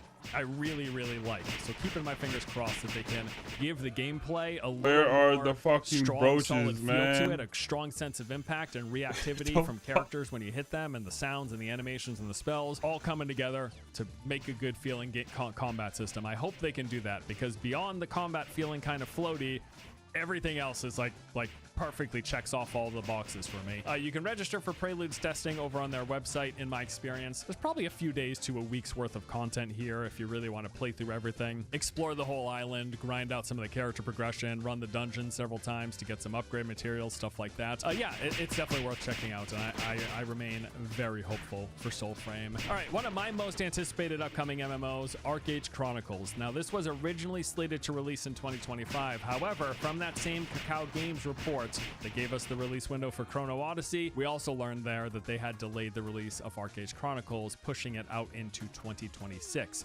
Now, that said, they are planning to hold closed beta testing for Arcade Chronicles later in 2025. There is a lot about this game that I am very hopeful for, most of which just builds off of the things that I loved about the original Arcade, and they have said they are planning to include all of the best systems and features from that game, but moving it onto a modern day engine with more PvE content, and obviously the biggest shift here being the change from tab target to full-on action combat. Now, if you want a full rundown of what we know about that game, where my expectations are, just check out my latest upload. Yeah, this game is like at the top of my please don't screw this up badly with microtransactions list. Although, I mean, totally ready and expecting to be let down. But if they don't let me down, could be huge. Original Arcade had a lot going for it. Similar to Pantheon, Monsters and Memories is another upcoming MMO that looks to provide a modern day version of the old school classics of the genre. And I mean, yeah, just looking at this, it is very much in line with what I remember from EverQuest or Ashwan's Call. To my eye, matches it to a T. The game is set for an early access launch in 2026. However, in the meantime, they do have beta testing planned for Monsters and Memories, tentatively scheduled for sometime in July or August. Okay, so beyond those, we of course expect some major patches and content updates for all of the existing big MMOs out there, right? World of Warcraft isn't expected to get a full expansion this year. However, we will be seeing some content patches for the War Within, and probably safe to say something for Classic WoW and or Season of Discovery, be that fresh servers or some new content at some point. Final Fantasy XIV similarly will be getting content updates for its most recent Dawn Trail expansion. The Elder Scrolls Online will have its typical yearly content cycle rolling through. And Guild Wars 2, not too long ago, also adopted a similar model of having smaller but more frequent updates, which we expect to continue in 2025 as well. And of course, the list goes on, but yeah, any of the currently popular MMOs, they're going to keep getting updates throughout the course of the year, as they have for the past 5, 10, 15, 20 years in some cases. Now, there are some additional MMOs that do actually have confirmed releases for 2025. However, to be perfectly honest, each of these games either just looks downright terrible to me, or in some cases, some of them might just be outright shovelware. Ashfall, I played this in an earlier test, I think it was last year early on, and it was just really bad. Probably one of the most mobile game feeling PC ports I have ever seen. It was just incredibly basic, not terribly good, not terribly polished, not very fun, in my opinion anyways. I will probably play it again just out of morbid curiosity when it releases, but please don't expect much from Ashfall, because from what I've seen, there's not much much there. Quinfall is in a similar category for me. This just looks pretty bad, to be honest with you, but would be happy to be surprised. Then we got some other games that I just don't know much about and couldn't nice. find a lot of details on, including Eternal Tombs, Havenhold, and then there's this game Earth from Another Sun, which I wanted to put on here because it was on lists that I looked at, but from what I've seen in early research, looks like a blockchain NFT game, so probably best to write that one off, right? Oh, also, just wanted to briefly mention some of the in-development MMOs that we know of, but they're likely coming in 2026 or later. And with these ones, I'm talking about Perfect New World, Bellatores, Project Q from Lionheart Studios, which still doesn't have an official name, as well as Project LLL, which also isn't an official release name. Although at least for Project LLL, out of all those other games, we have seen a fair bit of gameplay for this one. It's like this open world looter shooter, which seems kind of cool, but in terms of concrete launch info, there's absolutely nothing. Like, we've got no expectations.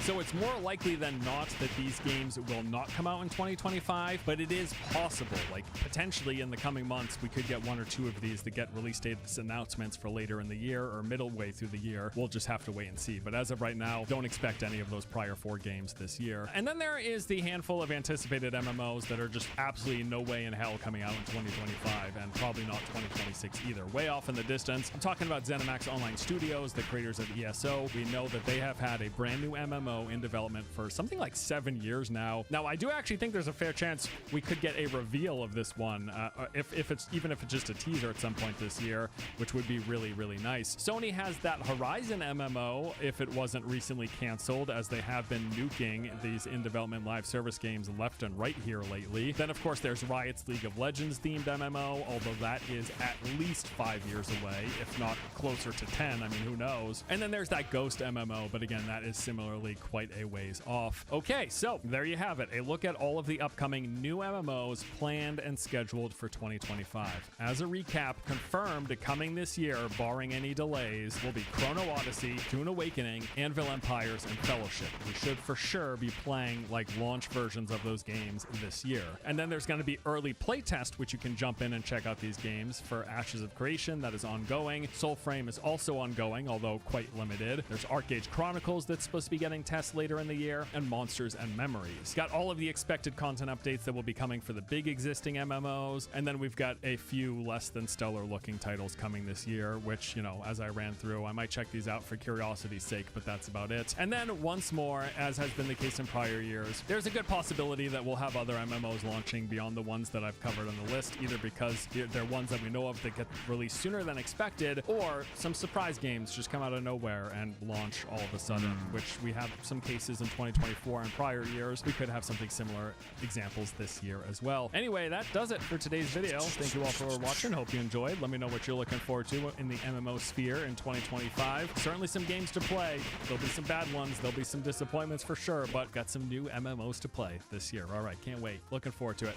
Thanks again, guys. See you next time.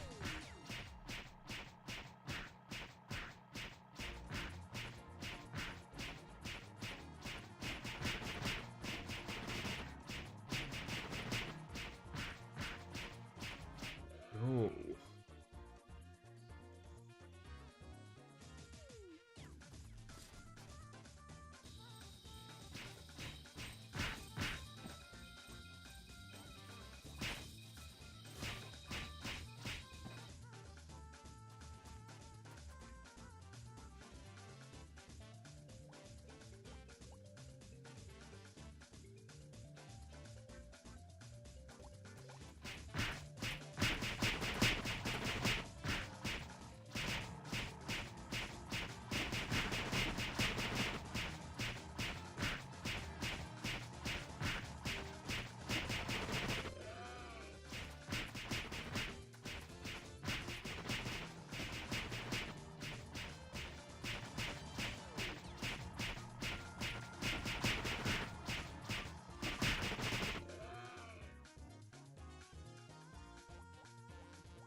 This is it.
How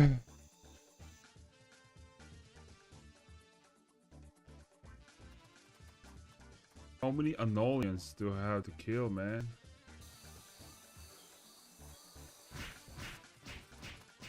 Yikes, sir. There we go.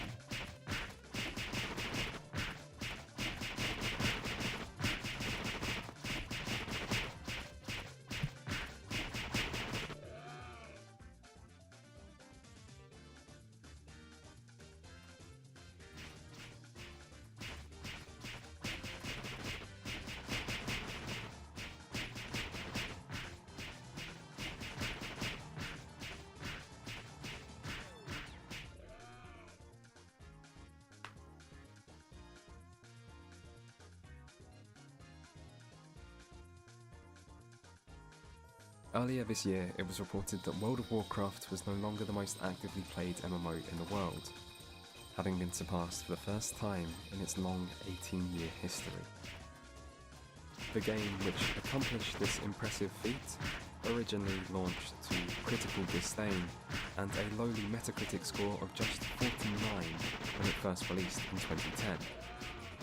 And yet, its latest expansion has the highest user score of any game released in 2021, and it currently has over twice the number of active players of World of Warcraft and World of Warcraft Classic combined. The tale of Final Fantasy XIV might be the greatest comeback a video game has ever made, and its rise over the last 12 months is a genuine piece of MMO history. It is the first time since its release in late 2004 that World of Warcraft has not sat atop the MMO world looking down at its lesser peers. It is the first time it's ever had to look up. But this video isn't about World of Warcraft, and unlike a lot of people who have been talking about Final Fantasy XIV this past year, I am not a WoW refugee, only now seeking asylum in the greener pastures of Eorzea. In fact, I'm pretty close to a Final Fantasy XIV veteran, as although I didn't play the largely unsuccessful and later abandoned 1.0 version of the game, I have been playing the Realm Reborn version on and off since not long after its release in 2013. In total, I have over 6,200 hours playtime, which is around 260 days of logged in game time, meaning Final Fantasy XIV is my most played game of all time, probably by a few thousand hours. I've also played nearly every mainline Final Fantasy game, including some of XIV's predecessor, Final Fantasy XI, as well as many other big-name MMOs released in the last 15 years. Suffice it to say, this is a game which I have a lot of opinions about, but beyond that, it's also a game I believe is worth talking about, and a game of some significance within the industry. In a time when the entire MMO genre has seemed to be suffering a slow, agonizing death of new disappointments and old disillusionments, Final Fantasy XIV is one of the only overwhelmingly positive success stories. It might be the only MMO released since World of Warcraft which has been able to consistently grow its player base year on year, rather than just stem the flow of players leaving after an overinflated launch. And right now, its biggest problem is the kind other games can only dream of having, which is that there are actually too many players. Since the release of the latest expansion, Endwalker, every server has been at max capacity for most of the day, leading to queues of up to 5 to 6 hours just to log in during evenings and weekends in the first couple of weeks. And the recent popularity has become so much of a problem that Square Enix has had to suspend all sales of the game. Oh, and until recently, those queues of 5 to 6 hours could also give you errors, forcing you to have to re-queue multiple times. Enjoy. On the day Endwalker released, I was there at 9 AM when the servers came back online, but after queuing up once and then soon getting kicked from the game, I had to re-queue multiple times and didn't actually get to play until just before midnight, almost 13 hours later. That day, I may have been unlucky, but I've still never seen a queue situation quite this bad in any game before, and this problem, while no longer quite so bad, is still ongoing and affecting everyone. And yet, despite that, man. Endwalker still has the give me highest one. Metacritic user score of the year. Is it? No. Hours and hours, day after day, of people not being able to play a game they are paying a monthly subscription for, and the player base is still pretty overwhelmingly happy. Which begs the question of how has this happened? How has Final Fantasy XIV become so beloved? How has this game done what no other MMO could? And what does this mean for the genre? And with over 6,000 hours of game time, I feel I am in a position to at least try to answer those questions. There is one final thing to talk about before we truly begin, and that is a little bit about the genre itself. There is no feasible way to tell the entire history of the MMO genre in a couple paragraphs, so I won't. But if you were to skip over almost everything and still wanting to understand what the hell's been going on with the genre for the past couple decades, then I think it's best to think of it like this. You can divide MMO history up into two parts, the old school era and the modern era, with one game sitting in the middle as a bridge between the two and as a landmark everyone recognises. That game is World of Warcraft, and when it was released in 2004, it was noteworthy for being more accessible, less grindy, less punishing, and with a more engaging quest design than the MMOs of the past which preceded it. Less If you grindy? were to compare that 2004 Classic was vanilla grindy. World of Warcraft to modern World of Warcraft or any other modern MMOs, those descriptions wouldn't make much sense anymore, because compared to most MMOs that came since, including the What is game he talking that WoW about? has become, vanilla WoW was decidedly old school in its design. And that's why it's helpful to think of MMOs in two eras, with World of Warcraft being the changing point when the genre started taking major steps towards accessibility and player convenience in the way these games were fundamentally designed. Some examples include the introduction of Dungeon Finder, raids of multiple difficulties including looking for raid, the widespread use of plugins and ubiquity of DPS meters, cross-server grouping and sharding or mega servers, more focus on instance PvP rather than open world PvP, and so on.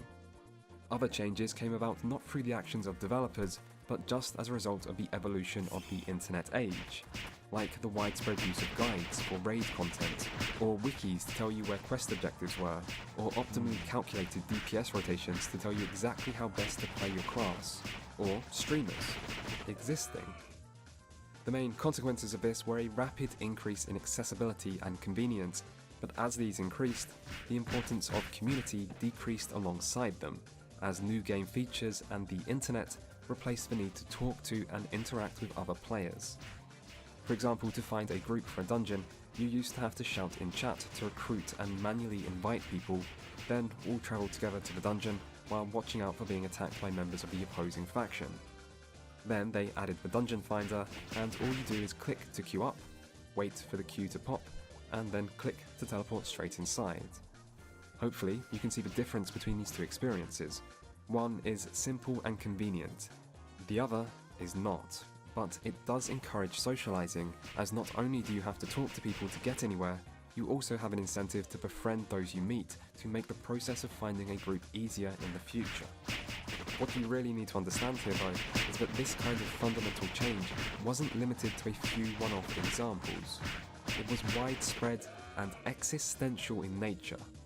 It was like the Industrial Revolution had come for the MMO genre, where the old ways of doing things were replaced by this new, more efficient machinery of the modern age, and you had to get with the times or be left behind.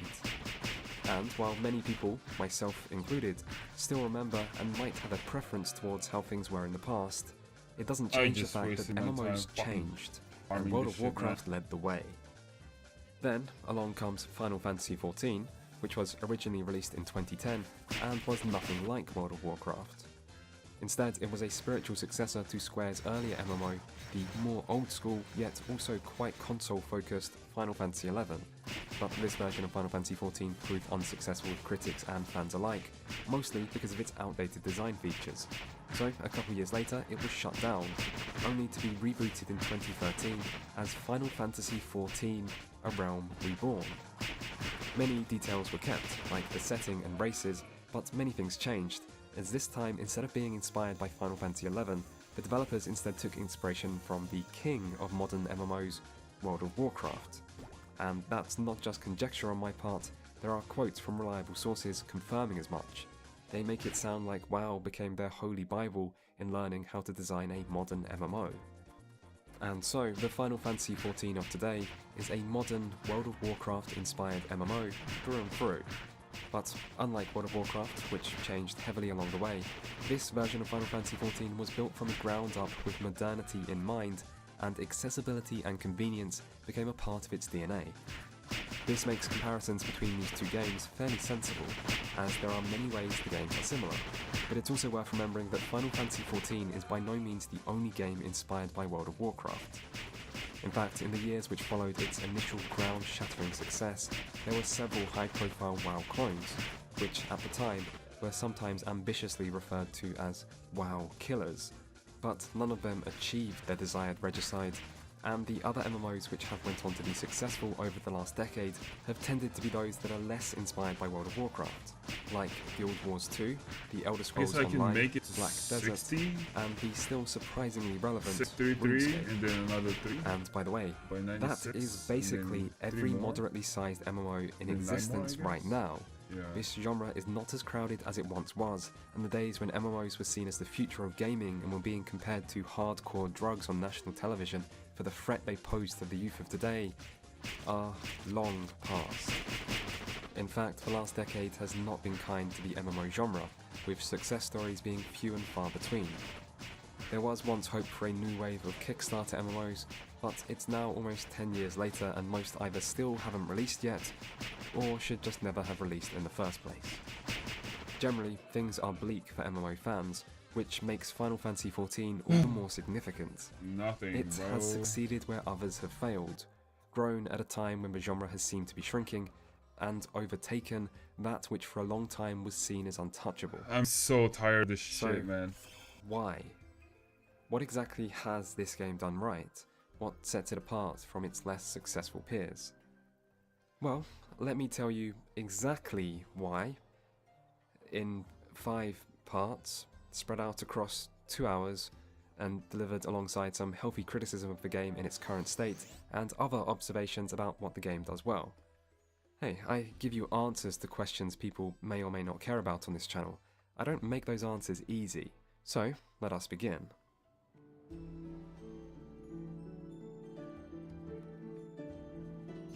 Every experienced MMO player knows that the early hours of these games are rarely the best, and Final Fantasy XIV is no exception. Still, compared to some games in the genre, Final Fantasy XIV is fairly easy to get into, although that might depend on where exactly you're trying to enter it from. Once you get past the minor annoyance of having to make a Square Enix account, you then create your player character, in a character creation that is overall good, but has some clear room for improvement. 4 faces per race and gender isn't really enough, particularly when some of them look like this, and who decided beard options should be face specific? That's not how beards are meant to work. Still, for most things there are plenty of options, and it's easy to make good looking characters at least. And with that done, your adventure begins. From here your experience will vary greatly depending on whether you're familiar with MMOs or not. Really, you could categorize all Final Fantasy XIV players into 3 not mutually exclusive groups.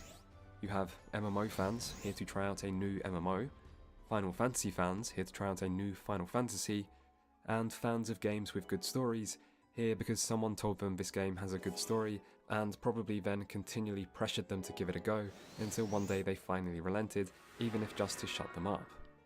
And, for the most part, this is a game that has been designed to appeal to all 3 of these groups, but which you're in might heavily impact your initial impressions, so why not consider each in turn? For those only here for the story, you're in luck, both in regards to how much story there is and how soon it gets underway, with the player taking the role of a new adventurer freshly arrived in one of the 3 different city-states of Eorzea. From here the story goes on to place a large focus on world building, introducing you to the state of affairs within your initial surroundings, then the rest of Eorzea, before the primary focus settles on the beast tribes of the land and their tendency to summon powerful magic creatures, known as primals, who they worship as gods, and who the player tends to get tasked with taking care of. This is a big part of what you do in this game initially. You go around killing other people's summoned gods, which is not a bad way for an MMO story to create a near endless supply of raid bosses. Things are further complicated though by a new attack from the hostile Garlean Empire, who deem the presence of primals popping up in Eorzea as a threat, and by a mysterious group of robed figures known as Asians, as well as many other things, one of which being that 5 years before A Realm Reborn begins, there was something called the Calamity, where a Garlean general brought down the moon, which was actually hiding an ancient Allagan prison containing the Elder Primal Bahamut within it, who then unleashed devastation on the land, almost destroying everything, including, maybe, you. This is what you see in the opening cinematic, and it's also the way Final Fantasy 1.0, the unsuccessful version of the game released in 2010, ended in late 2012. Yeah, the reboot of the game was an event written into the lore, and something Legacy players actually got to play through over the course of several months. Oh, this is actually the 7th Calamity, and you can hear about the rest, and many of their accompanying civilizations, as you play through the game, alongside all sorts of other things. There are many ways you can describe the story of Final Fantasy XIV, and complicated might be one of the most obvious. There is a lot of lore and world building, and most of it is delivered by way of dialogue in the main story and side quests. This results in a very text-heavy, story-driven game, and it's hard to imagine many people will really enjoy the overall experience if they're not prepared to at least take the time needed to read through the main questline. And if you do read through this questline, it will eventually take you to the stars and beyond, in a journey of such extravagant scale, depth, and emotion that the only word to truly describe it is epic. But that's not quite what you get in the early game. Final Fantasy XIV's story is slow, its beginnings are humble, and compared to most other non-MMOs, its presentation can seem a little lacking. This is something which has improved over time, with each expansion receiving more voice acting and higher quality cutscenes, but even now there's still a heavy reliance on recycled animations, particularly with the player's own character, who is mostly limited to in-game emotes as a means of expressing themselves within the narrative. The Realm Reborn section of the game is even more behind the times though. Even the opening cutscene is only partly voice acted, and from then on, voice acting is infrequent, with even the relatively high effort climax of A Realm Reborn, the Praetorium, still only getting voice acting for the final battle with Gaius. As for the quality of the voice acting, it's not great, as while some characters are fine, many feel a bit amateur, and when you get to the game's first expansion, Heavensward, the entire English voice acting cast just gets replaced. From here, the quality drastically increases, but the sudden change is jarring, particularly for new players who go straight from A Realm Reborn to Heavensward without the several-month break in between past players experienced at the time. For any who have forgotten just how jarring this change is, here are a few examples to refresh your memory. Well, far be it from me to boast, but I do have the ear of certain influential individuals. You are more than generous, my friend. On behalf of my fellows, I humbly accept your offer of hospitality. We both know I can do no such thing. It isn't safe for you here alone. If we sever these supply lines, we should at least be able to slow the escalation. And in addition to the speed and manner in which it's told, the story in A Realm Reborn also isn't Final Fantasy XIV's strongest. The robed Asians who play the role of shadowy puppet masters come across as hammy and uninteresting. The Garleans have some cool armor, but otherwise seem like your typical generic militaristic empire, and the main characters who support the player in your adventure, the Scions of the Seventh Dawn, feel flat and underdeveloped. So, if you're only here for the story, A Realm Reborn doesn't show the game at its best, but it does provide an introduction to this world, and it's a world worthy of introducing. Say what you like about the base game, but you can't deny that its world has a certain free-spirited, high-fantasy, classic JRPG charm to it, particularly if you're a Final Fantasy fan, and here we come to the second type of player. If you are a fan of the series, 14 goes to great lengths to serve you with plentiful references that span the entire main series and start immediately, and for the most part they are done quite tastefully. There are some exceptions. For example, I have long hated the veteran reward outfits of classic Final Fantasy protagonists, and the fact that the Cloud outfit is from the movie, not the game, doesn't exactly help matters. If this was a single-player game, this wouldn't be a problem, as you could just ignore them, but I resent seeing these outfits around the world. It detracts from immersion and feels like a cheap and lazy way to implement fan service. That's nice. But most examples aren't like this. I still think Final Fantasy XIV occasionally tries too hard with its fan service, and there's a fine line between an enjoyable reference and something that just feels forced. To show what I mean, just look at the previous two 8-man raids, Eden and Omega.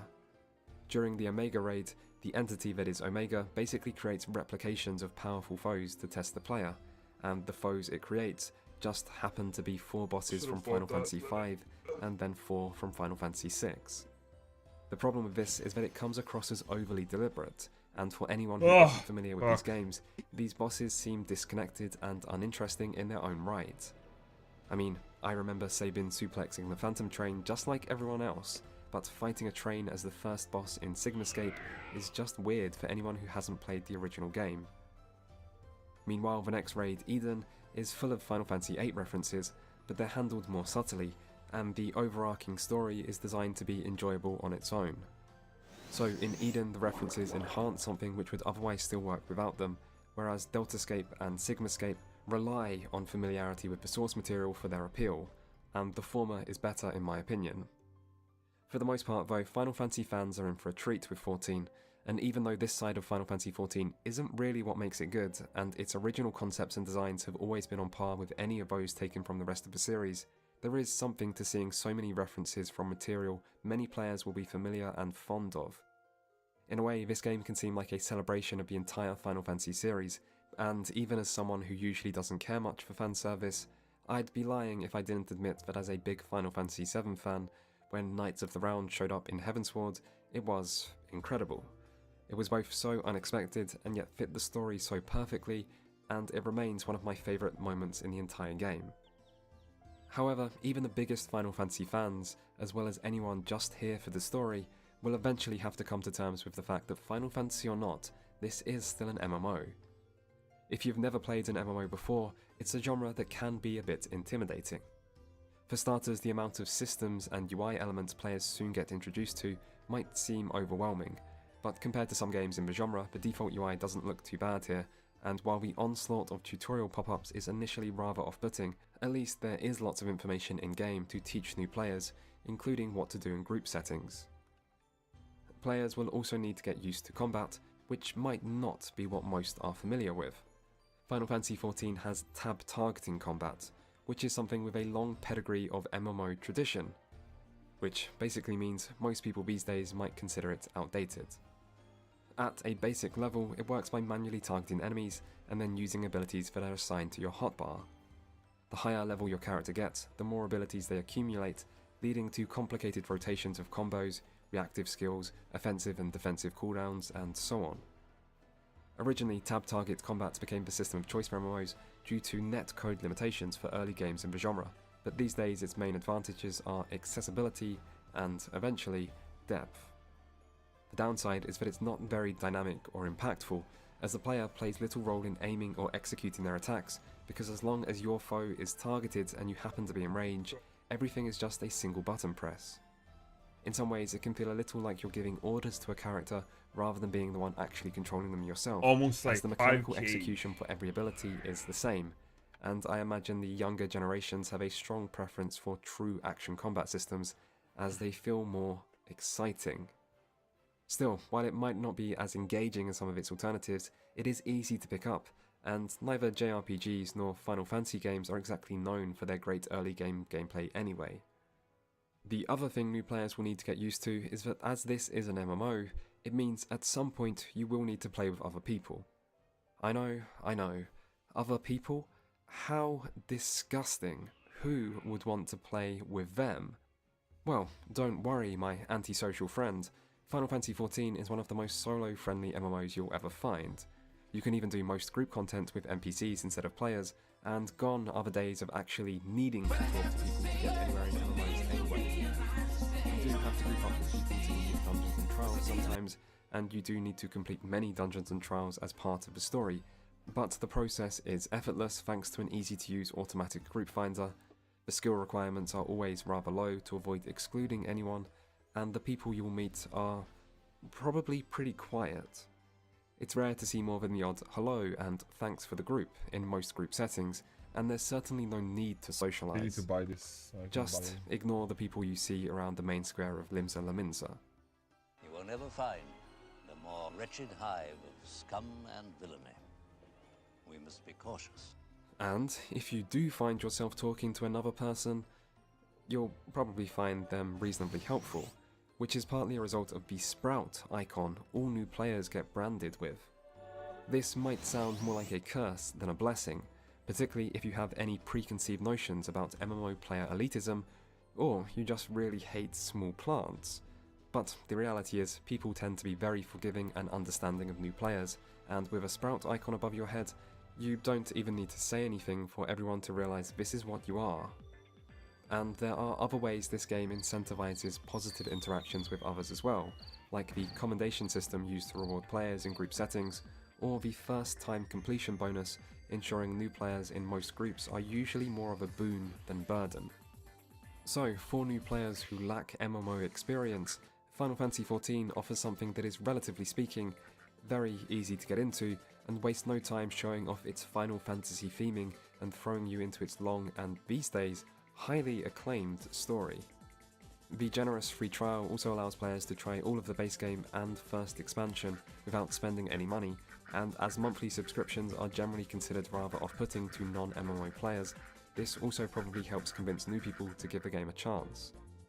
That's not to say that MMOs, Final Fantasy or otherwise, are a type of game that will be for everyone, and aspects like the tab targeting combat, the UI design, the infrequent voice acting and so on might still turn new players away, but Final Fantasy XIV has clearly been designed to ease new players into the experience, and the strong branding the Final Fantasy name gives it, and the lack of MMO competition these days, have likely helped ensure that there is a constant influx of new players willing to try the game out for themselves.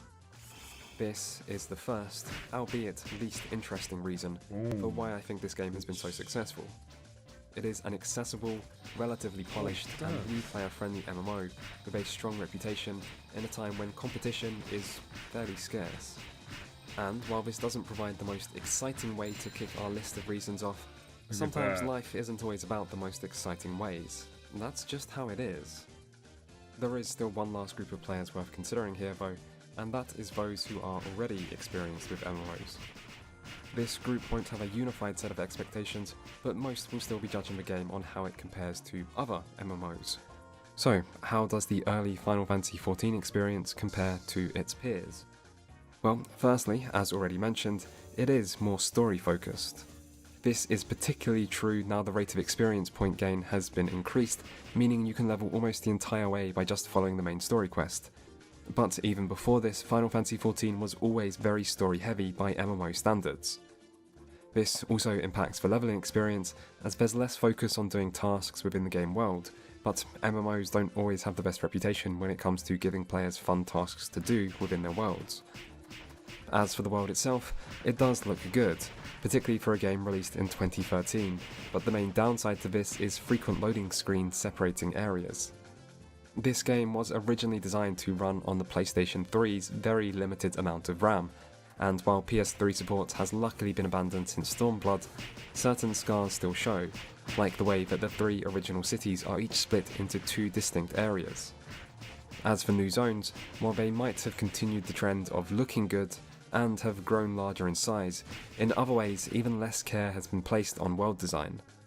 In the Realm Reborn zones there is a lot of variety to enemies, with both non-hostile foes and the occasional higher level enemy, as well as more consideration placed on enemy layout, or making sure enemies feel like a part of an actual ecosystem. In later zones however, all enemies feel overly similar in strength and behaviour, and their layout seems very evenly spaced, with little consideration given to realism. And this lack of attention to detail might be a little disappointing for anyone coming from an MMO which places more focus on the world itself. As for the combat, tab targeting will likely be nothing new, but something you will hear a lot, particularly from World of Warcraft players, are concerns over the global cooldown, or GCD. This is the time between each use of a normal ability. The standard GCD in Final Fantasy XIV is 2.5 seconds, which is slower than WoW's 1.5, and for years this has been a widely referenced data point when making comparisons between the two games, with the 2.5 GCD of Final Fantasy being used as proof that the combat is slow and therefore bad. And at low levels, when your character only has access to a small portion of their overall skill set, the difference in speed is very noticeable. However, by max level, the difference in combat speed is less apparent, and the 2.5 second GCD of Final Fantasy can be quite misleading. Firstly, it can be lowered by the stat's skill speed, as well as other class-specific buffs. For example, on Monk, one of the faster melee classes, I currently have a base GCD of 1.87 seconds, which isn't really that far off the 1.5 of WoW. Secondly, Final Fantasy features many instant abilities, which are not on the global cooldown and can instead be interwoven between two GCDs, making combat feel faster than the GCD implies. For example, here is the current opener for Dragoon, one of the melee classes with the slowest GCD. In the image, the GCDs are on the bottom row, and as you can see, not only are there lots of additional off-GCD abilities, but you also need to sometimes press 2 off-GCD abilities between each GCD. So the difference in combat speed is smaller than the GCD makes it seem, and comparisons between actions per minute for each game shows that they are quite similar. WoW is still overall slightly faster, but Final Fantasy also tends to have slightly longer rotations to make up for this. There is still a slightly different feel to combat though, with WoW's rotations seeming more frenetic thanks in large part to the heavy reliance on procs or reactive abilities, whereas Final Fantasy's rotations feel more methodical due to their more static and deterministic nature, but in terms of both speed, complexity and overall skill required to perform, I have always found the two games not really that dissimilar. But Final Fantasy can feel slow at the start, particularly if you have spent lots of hours playing an MMO with a faster GCD. A bigger and yet less talked about combat difference between these two games is when abilities actually trigger. Final Fantasy XIV features many high quality combat animations, which are very pleasing on the eye, although they can also be overly flashy in group encounters. Because of this, there is an option in the settings to reduce other players' battle effects, which I highly recommend you turn down, as while 4-man content might look okay, 8-man content becomes messy, and 24-man content or highly populated open world events like Fates or Hunts feature so many particle effects and flashing lights that it can feel like a war crime is being committed against your eyes each time you have the pleasure of grouping up. Still, while Final Fantasy XIV's flashy combat animations are usually a positive, these animations aren't always that responsive. If you press an ability in WoW, it feels like it happens instantly, with the damage number and sound effect triggering straight away. But if you press an ability in Final Fantasy, it often feels like there is a small delay to account for the animation, and even instant effects can feel like they take time to trigger. Something you can easily notice on abilities which lock you in place for their duration, like Dragoon's jump. There's also possible differences in netcode and recognition of abilities server-side. This is hard to compare between games, and I've seen a lot of contradictory information about this from players over the years, but any experienced Final Fantasy XIV player can surely remember times when you use your instant "oh shit" ability, like Benediction, Hallowed Ground, Homegang, or Living Dead, only for it to go on cooldown without actually triggering in time. This is annoying and potentially very costly, and that kind of thing doesn't seem to happen in WoW because WoW's combat is very responsive. It is one of the best things about it. Finally, there's also a difference in enemy ability timings that many new players will find strange until they're used to it, which is that these abilities trigger instantly based on when the enemy finishes their cast. However, this is also when the animation for these abilities starts, and animations always take some time to play out, meaning the animations are somewhat delayed from when the attack effect actually happens. What this essentially means is that if you are just inside an enemy AoE when the cast ends, then you'll always be hit by that AoE, even if you move out of it by the time you actually see the animation. And the reverse is also true, meaning as long as you are outside the AoE when the cast ends, you can move back into the AoE area straight away without being hit as the animation plays. This is at least a fair and easy to understand way for enemy abilities to work, but it's not intuitive for new players, and it can look and feel very unnatural. There are plenty of other differences between Final Fantasy XIV and other MMOs too, in aesthetics and content, in the class system and character building, in party size and etiquette, and so on. Some of these differences I'll come back to, but I think it's the two previously mentioned that are the most notable for MMO fans, which are that Final Fantasy XIV's combat starts slow and can take time to get used to, and that this is a very story-focused game, with more emphasis placed on storytelling than other potentially important aspects like world design. And so, for all three different types of potential new player, we can see that there's always one thing tying everyone's different experiences together. One thing you can't escape in this game, no matter who you are or what you enjoy, and that is the importance of the main story. This is an MMO, maybe the only MMO where story truly takes precedence over everything else, and so I guess it's only fair to talk more about that story before anything else.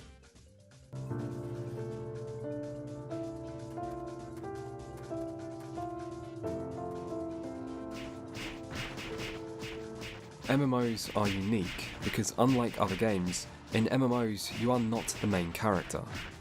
Instead, you're just one of many players who have to work together in this collective world, all sharing the spotlight. But someone might have forgotten to tell that to Final Fantasy XIV. Because here, you are not just the main character. You are the most main character who has ever main charactered a video game. And that's not an exaggeration. You are the Warrior of Light, hero of Eorzea, Blessed of Hydaelyn, ender of the Dragonsong War, liberator of Alamigo and the Eastern Front, and vanquisher of countless Primals, Garleans, Ascians, and anything else stupid enough to get in your way. You are beloved, respected, worshipped, and praised by all, and you kind of deserve it. Here, everyone is your simp. If you look up the word hero in an Eorzean dictionary, you will find a small picture of yourself. And every NPC you've never talked to dreams of the day they get to share a cutscene, just one, not even voice-acted cutscene, with you, the Warrior of Light. And as for all these other people you see running around, dancing in the main square of Limsa, sitting in the housing districts crafting potions, camping out rare spawning fates for just 15 more minutes. Who are they? Who cares? Compared to you, the Warrior of Light, they're nothing. Just extras lucky enough to make a cameo in your story, who are only really there to stop the world feeling empty and keep you company as you wait around for the next time you're needed to save the day. There is a part of me that believes MMOs should always play to their strengths, and that includes in how they tell their stories. MMOs are unique because of the other people you share the world with, and it therefore stands to reason that the best MMO stories should incorporate this aspect into their narrative to tell a story only games of this genre can. Most modern MMOs don't do this, however, maybe because creating a narrative without a defined main character for events to revolve around is challenging, and Final Fantasy XIV proves it's not really necessary either. An MMO can work with a single player style story, and while that might be a little disappointing from a theoretical standpoint, it's hard to argue with results. There are some major caveats to any praise given to this game's narrative, however, the first of which has already been mentioned. When A Realm Reborn first released, reviews actually tended to be very positive about its story, but compared to each expansion released since, the difference in quality feels clear, in storytelling, writing, and originality. But A Realm Reborn does lay an important foundation, which each subsequent expansion has built upon. The first, Heavensward, makes for the most noticeable jump in quality. Where A Realm Reborn's primary focus is on world building, and its action is split between various primal-obsessed beast tribes, ongoing Eorzean politics, and the latest Garlean invasion, Heavensward is instead more focused, telling the story of the isolationist city-state Ishgard and its 1,000-year conflict, the Dragonsong War.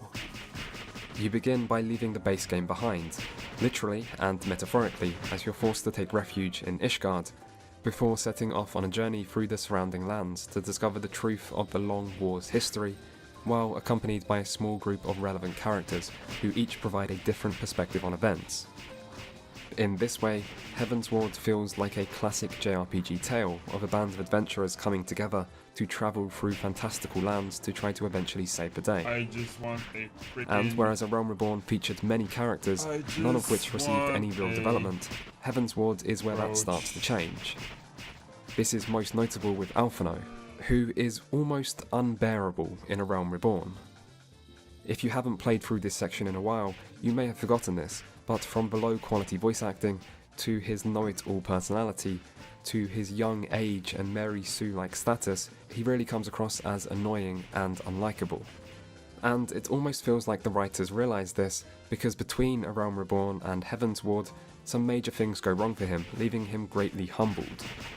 In Heavensward, we then see him have moments of self-reflection, through which he has a chance to grow and mature, and suddenly his self-importance and idealism is tempered against his newfound sense of perspective, and he actually becomes quite likeable. Heavensward is also where the supporting characters first start to feel like your friends. There's a moment early on I've always liked where Tartaro and Alphino are accused of heresy and demand a trial by combat. Except Tartaro has no combat experience, so she calls on you to be her champion, and it feels good to stand up for someone who you know has been wrongly accused. Games always act like everyone is best friends with the main character, but it's moments like this which actually allow you to feel that friendship, and it makes sense that the struggle the main cast of Heavensward go through would ultimately bring them together. Most of these positive trends continue with each later expansion.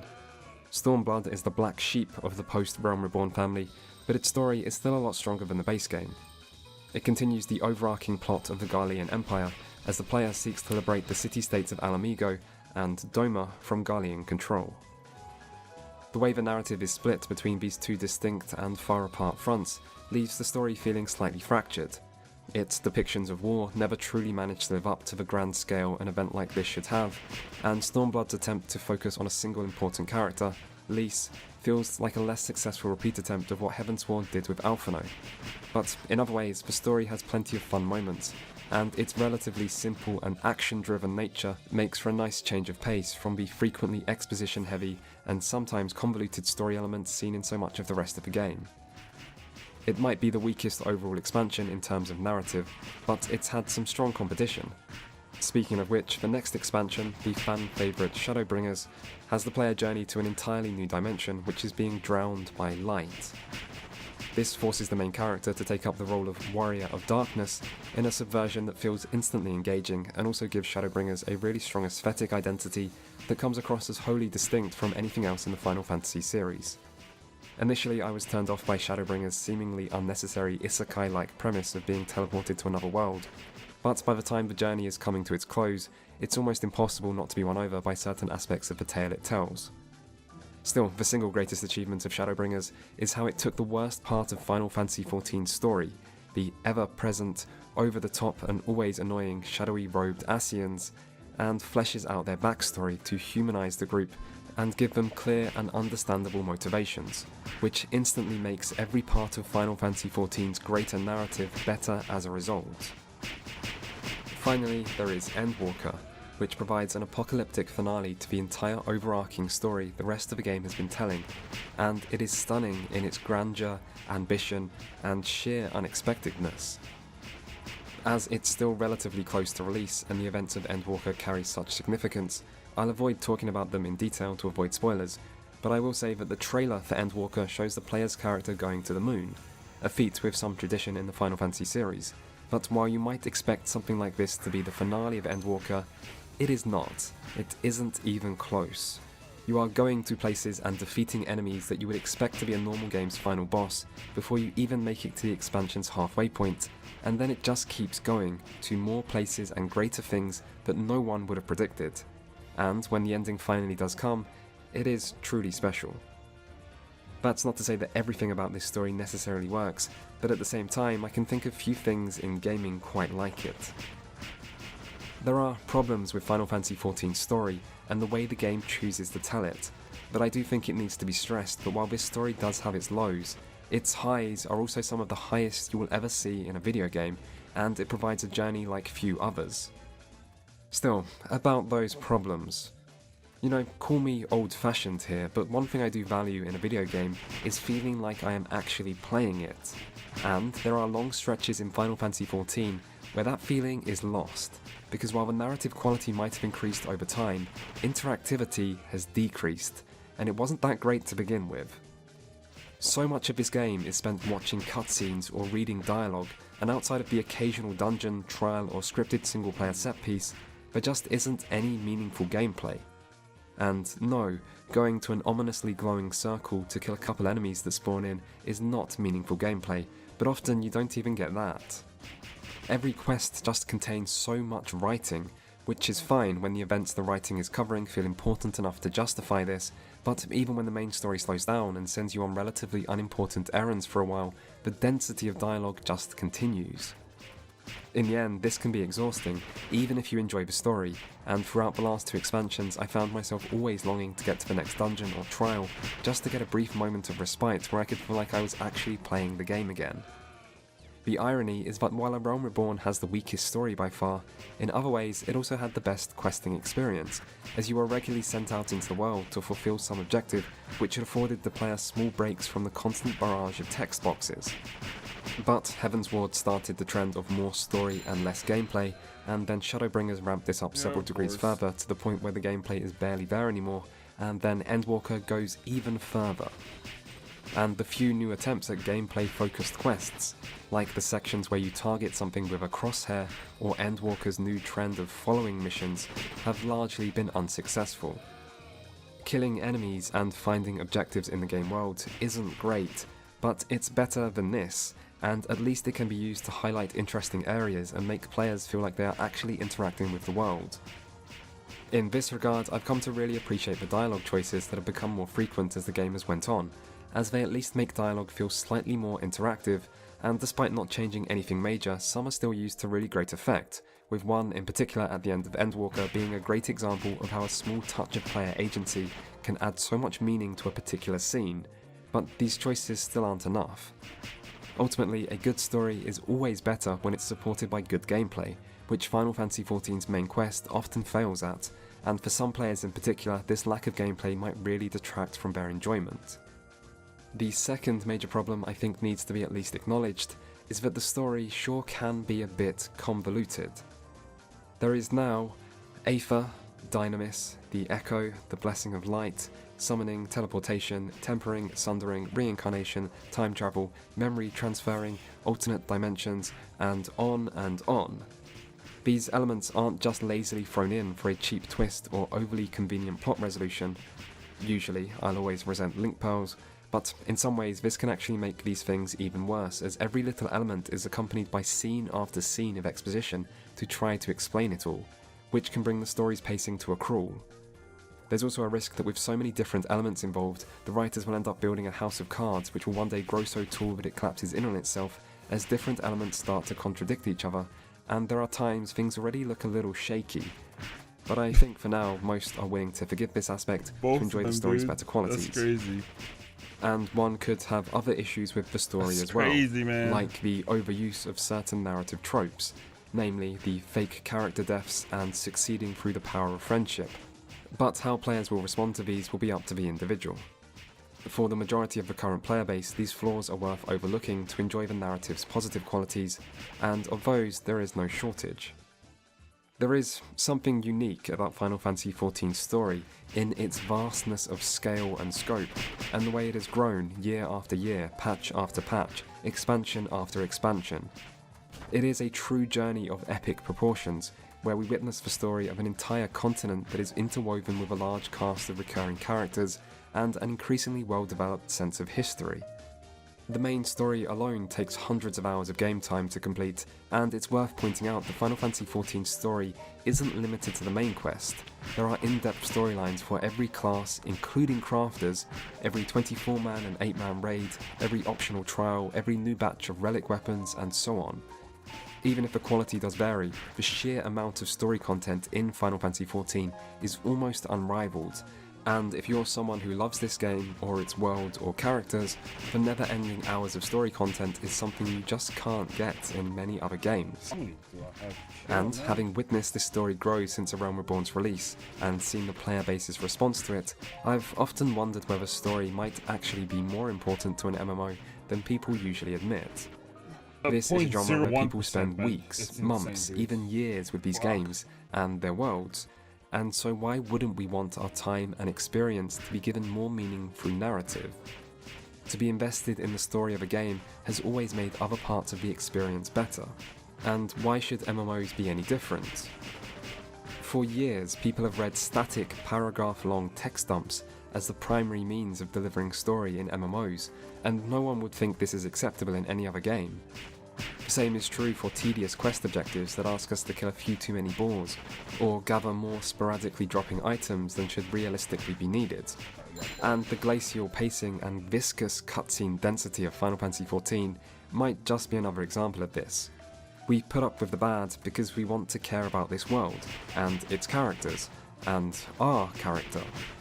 We want our experience to have meaning because it isn't an experience like that of a normal game, something we pick up on a whim one day and are finished with by the end of a weekend. It is instead something that becomes a part of our lives, a journey measured in years, something we watch grow alongside our own growth, and a good story can only enhance every other part of the experience. I've seen several people declare Final Fantasy XIV's story to be the greatest ever told in a game, and I don't agree with that opinion, but I can understand why so many hold it. There is something special about this game's story, and if you haven't experienced it for yourself, you might not be able to understand this. In some ways, you just had to be there. And so, we have arrived at the second reason for why Final Fantasy XIV has become the biggest MMO in the world. Because it successfully utilised its story to create something that thousands of players have been able to fall in love with, which has grown and expanded as times went on. Whether that is unique is up for debate. Other MMOs also have stories, and other MMOs might even have good stories.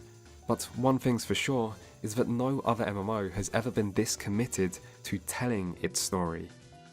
In Final Fantasy XIV, story really is king, and nearly all other aspects of game design have been made to kneel before it. For example, dungeons aren't just cool locations endgame groups of adventurers head to search for worthy foes and long-lost treasures.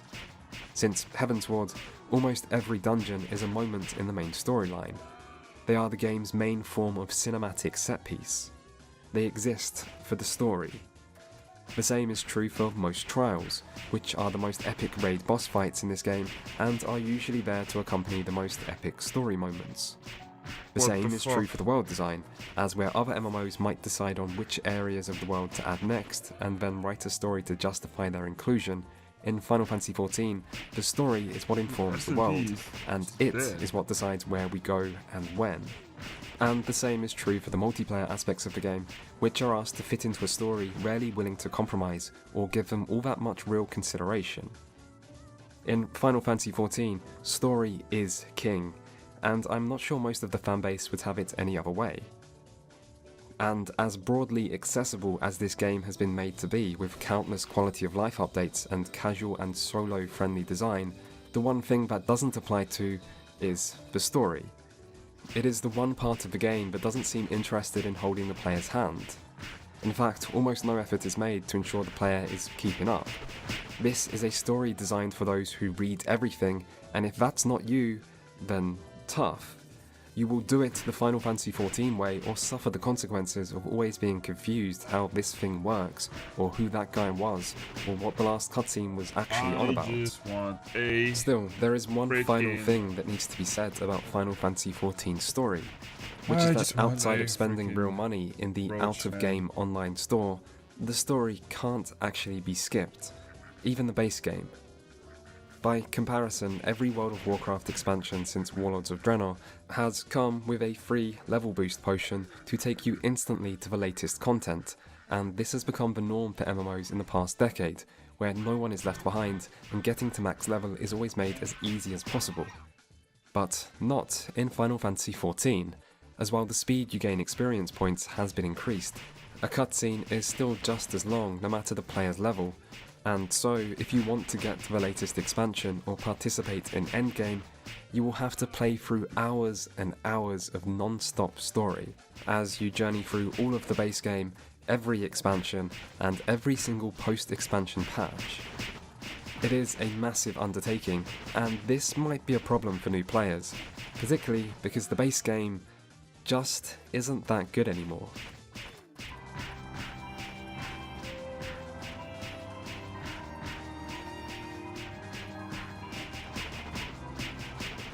What is the biggest mistake World of Warcraft ever made? I'm sure there are lots of varied answers to that question, and I'm not going to try to convince you mine is the objectively correct one, but I do want to share it with you anyway. Because, in my opinion, the greatest mistake WoW ever made was how each expansion was designed to invalidate older content. It has been 18 years since World of Warcraft first released, and there is 18 years worth of content in that game, at least some of which is very good, but almost none of it is relevant to the game as it is today.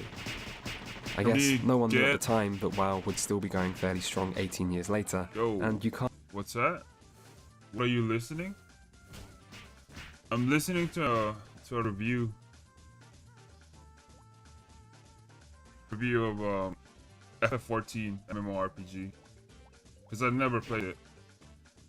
Can't blame anyone involved for not thinking of an 18-year plan when the Burning Crusade first entered development, but with the always helpful benefit of hindsight, you cannot convince me that the short-term oriented, only one expansion matters at a time design of that game was the right one.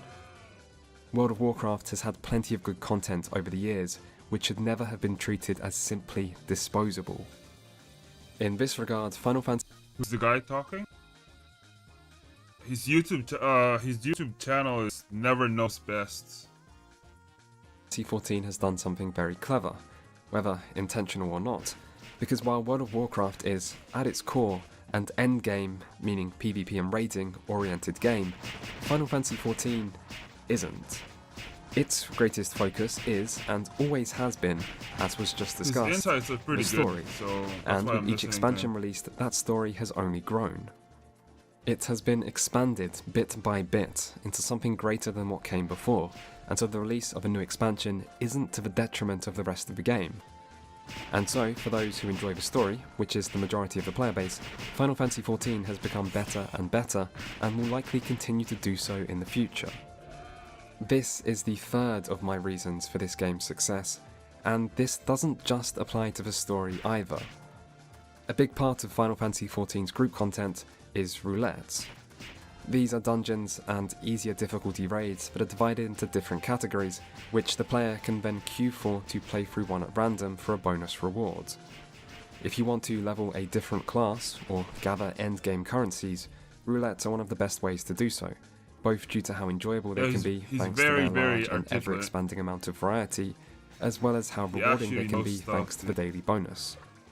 If there is a particular type of group content you don't want to do, you can always ignore that particular roulette, and so overall this content makes for a nice, relaxed endgame activity that you can also do alongside friends.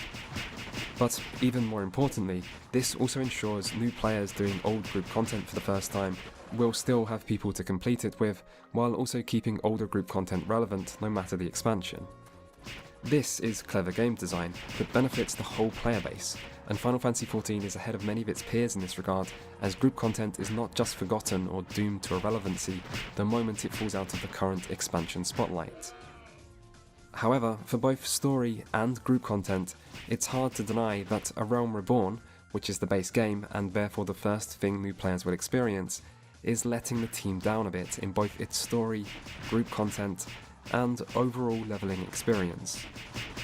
The story's problems aren't that drastic, and it's worth remembering that it did receive a positive reception in most reviews when A Realm Reborn first released. Really, it just feels a little too generic, its characters too one-dimensional, and its pacing too slow.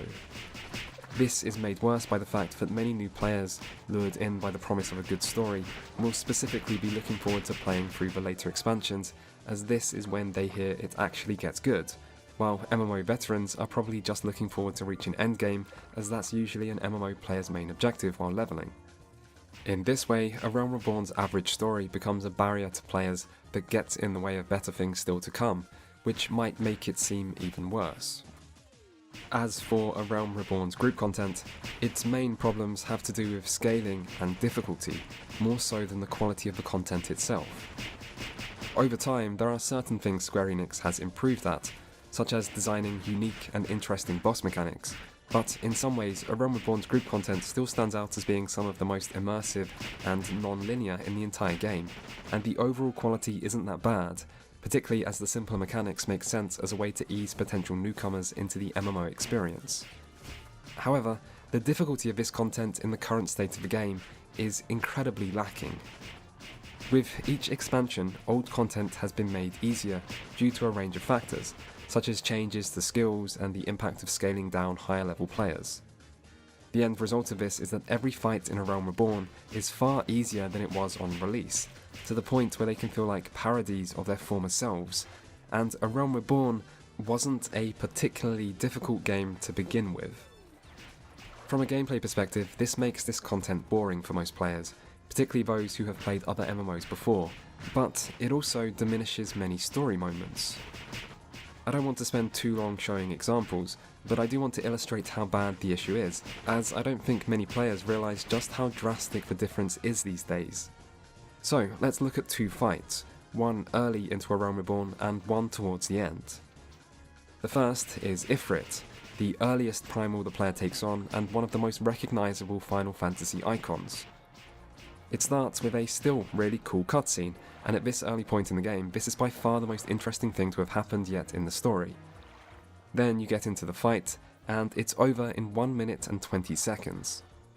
During this, Ifrit doesn't get a chance to use his main AoE attack, Radiant Plume, because the fight ends too quickly, and this was in a group with 3 low-level sprouts, by the way, so this isn't even the effect of high-level players.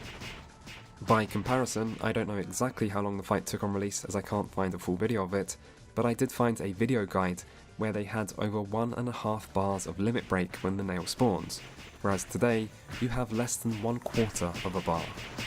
And the fact that there used to be video guides created for this fight, I think, speaks for itself. Still, Ifrit normal mode was never an interesting fight, and this encounter is very low level. So let's look at something else. How about the final boss fight of A Realm Reborn's main story, Ultima Weapon? This fight now lasts 55 seconds. There is still healing to do, and AoEs to dodge, because all DPS players just ignore the actual mechanics to rush the boss down instead. One thing you don't see anymore, however, is the boss's final attack, Ultima. The story behind this enemy is that it's an ancient superweapon designed to cast the ultimate magic, which is the spell Ultima, and that's why it's so important you defeat it here. And this used to be what happens in the final phase of this fight as a climactic DPS check.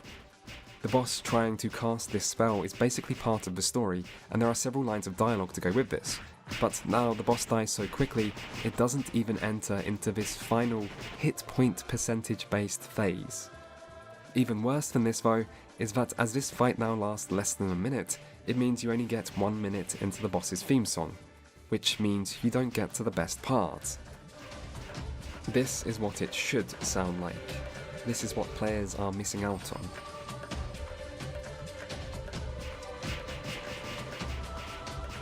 Wait for it.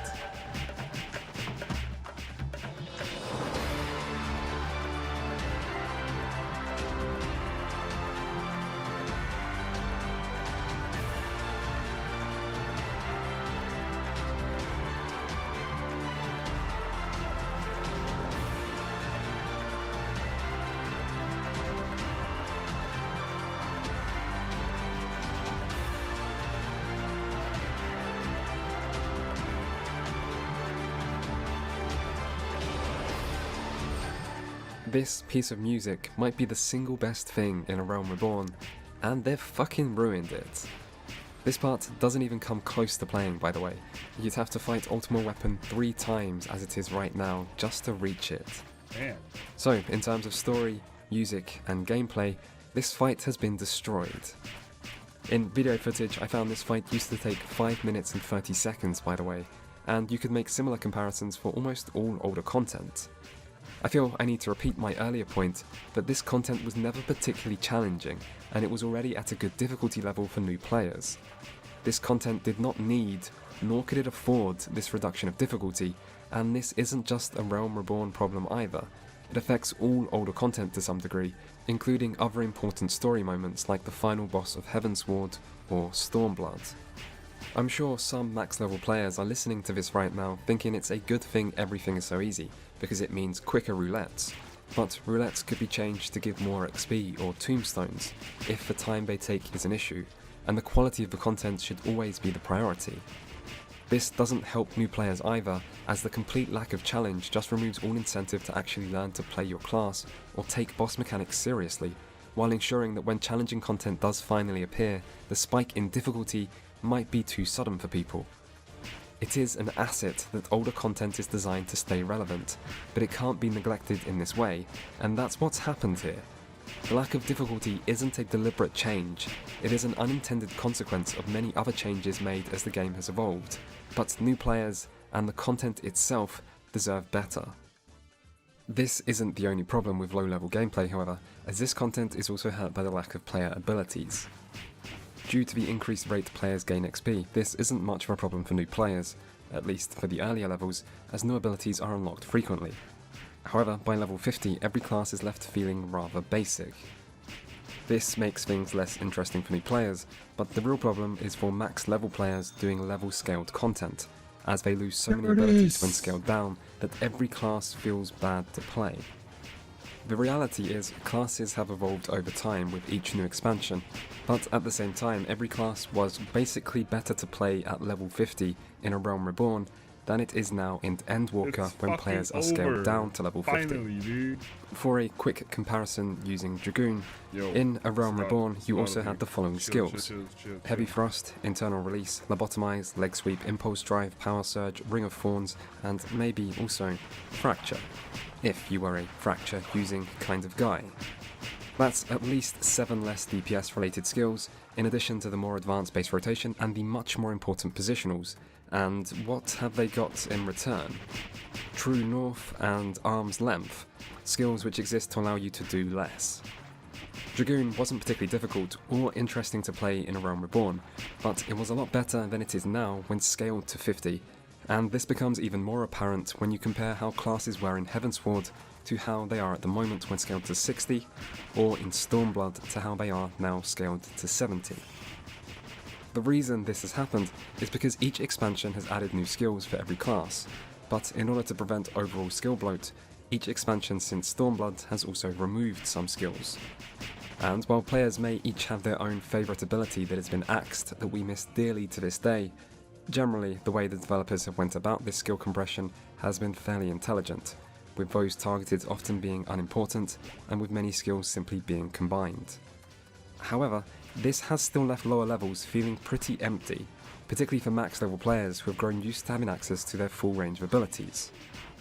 The simplest solution to this would be to just give players more skills earlier, so that by level 50 each class has most of their core spells and abilities.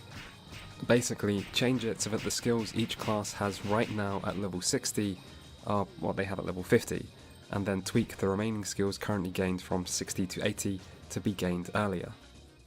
This would mean players would unlock fewer skills as they level from 50 to 80, but so what? The small loss in sense of progression that comes from this would be more than made up for by the improvement to gameplay gained by giving players more abilities. And this would also make level scaled content much more enjoyable for max level players, as scaled down classes wouldn't feel quite so gutted. It's a win-win solution, and while this would mean low level content is made even easier, that just means it's finally time to stop neglecting this content in the first place and have a major re-evaluation of the current difficulty level. And finally, we come to the leveling experience. Originally, leveling to 50 was quite slow, and players had to engage with a wide range of content to not run out of sources of XP, including optional dungeons, the hunting log, fates, guild tests, and levy quests. Since then, the rate of XP gain for players has been greatly increased, so now you can level almost the entire way to max by just following the main questline. Increasing the rate of XP gain is logical as this game has plenty of content, so it doesn't need to be padded. However, this means there's no need to engage with other content anymore. Yes! If I were to ignore the quality of the story, the best leveling experience I've had in Final Fantasy XIV was leveling to 50 for the first time. 3k. This was because there was more variety to what I was doing than just reading dialogue and watching cutscenes, and because there was a much greater sense of interacting with the world around me. In particular, I have fond memories of completing the hunting log for the first time, because it tasks you with going out into the world and hunting down specific enemies. The log does provide a general location, but you still have to search this broader location yourself, which leads you to paying attention to the world around you, going to places you've probably never been, and seeing sights you may never actually see otherwise. It felt a bit like you were actually off exploring the world, and that sense of exploration is something that is very rarely felt in Final Fantasy XIV otherwise. You can still complete the hunting log, of course, but I wonder how many new players actually do, as there's no real XP incentive to it anymore. In preparation for this video, I created a new character and went through the lower levels again, and in many ways the experience isn't bad. As you level fast, you gain new skills quickly, the Realm Reborn zones still look great, and the main questline isn't quite as slow paced as it becomes in later expansions. However, one thing I did find is that I was very quickly overleveled, even though I was mostly sticking to the main quest. This became particularly noticeable after the main quest sent you to the first 3 dungeons, Sestasha, Tamtara Deepcroft and the Copperbell Mines, after which I found myself 10 whole levels ahead of the main questline, and that 10 level gap continued into the future. Being so overleveled so quickly doesn't feel very good, as there's no longer any sense of reward to gaining XP, and it almost feels like you're being rushed through the world without the chance to engage with the things around you, like fates or side quests that you might at least want to check out. Still, leveling to 50 and following the 2.0 main questline isn't the real problem right now, as, at least for this section, there's still a good sense of progression, it doesn't take too long, you never run out of things to do, and you're always seeing new parts of the world. The problems really begin in the post-Realm Reborn, pre-Heavensward section from patch 2.1 onwards. Originally, there were major patches released every few months, and each came with new content, including new main story quests. In total, there was 103 of these quests, and playing through some of them every few months after each major patch wasn't that bad. But playing through all of them in one go after you've already completed the Realm Reborn questline and reached level 50 is a tedious slog. To remedy this, the developers reworked the entire Realm Reborn main questline to try to shorten it in patch 5.3. This removed a grand total of 45 quests, while shortening some of those left, with the post-Realm Reborn section being decreased from 103 to 80. This wasn't a bad effort to try to fix what by that point had become a well-known problem of the base game, but it still isn't enough. Cutting content is difficult, as some quests can't simply be removed without other quests making less sense, but after playing through most of the 2.x main questline, I still felt there was room for further streamlining. For example, in the patch 2.1 questline, you could remove the pointless trip to Mordona and instead go straight into the Moogle King quest. In patch 2.2, you could remove the first 2 quests that focus on the missing crystals and instead go straight to Udar to meet Yugiri.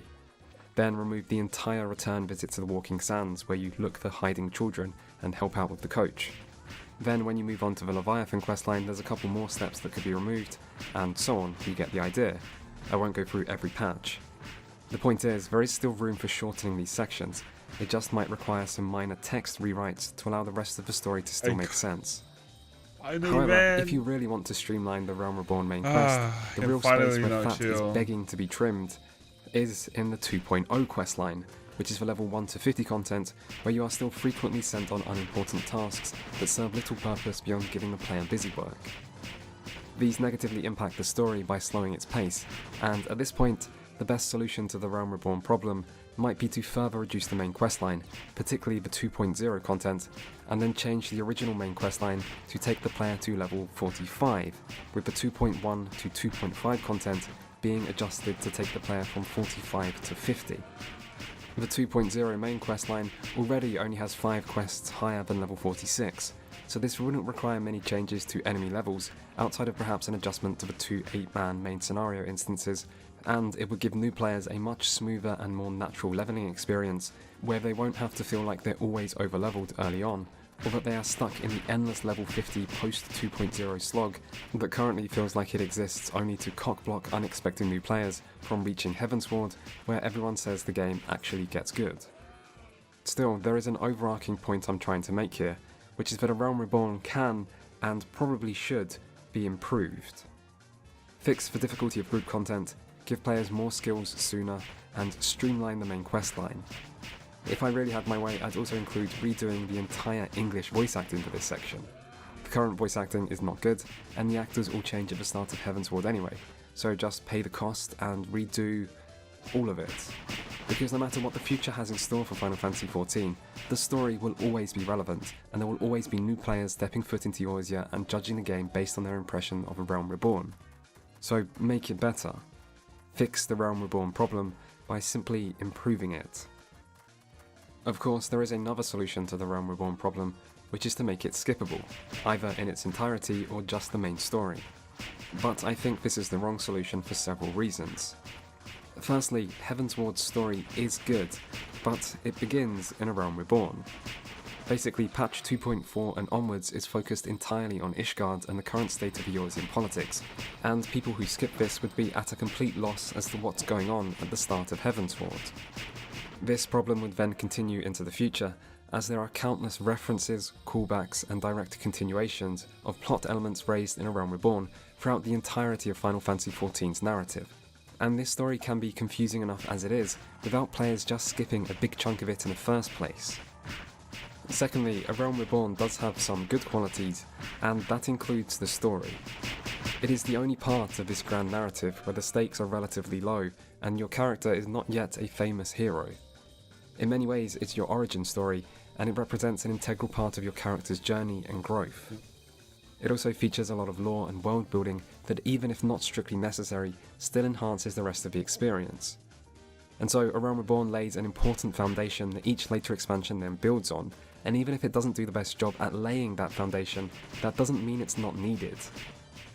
So, don't make the mistake of other MMOs.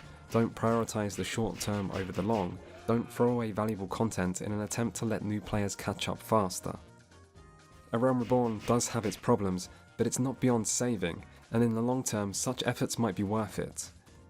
And it's not like the problem of too many main story quests would just go away after A Realm Reborn anyway. Got what I wanted. Each expansion asks the player to take their time reading and watching the story, and then the stretch of post-expansion story quests slows leveling down even more. And that experience understandably won't be for everyone, but that experience is a large part of Final Fantasy XIV. With the benefit of hindsight, I do think the post-expansion story quests, those introduced after every expansion in patches 0.1 to 0.5, should have been designed to be much shorter, with more of the story they feature being told in optional supporting questlines, in order to allow players who come later to have a better catching up experience. Going through these patch questlines one at a time, when they come out, is very different from playing through all of them together at a time when you're just looking forward to the next expansion already. Still, it's too late for that now, and Final Fantasy XIV is the game it is. There is always a limit to how much of an experience can be changed to appeal to people who might have problems with it, and if you go too far, you risk changing the core appeal of the game itself, something other MMOs might have encountered in their hopeless quest to make their games appeal to everyone. Still, if you do get past the many hours of story content, there is one last side to Final Fantasy XIV that feels worth discussing.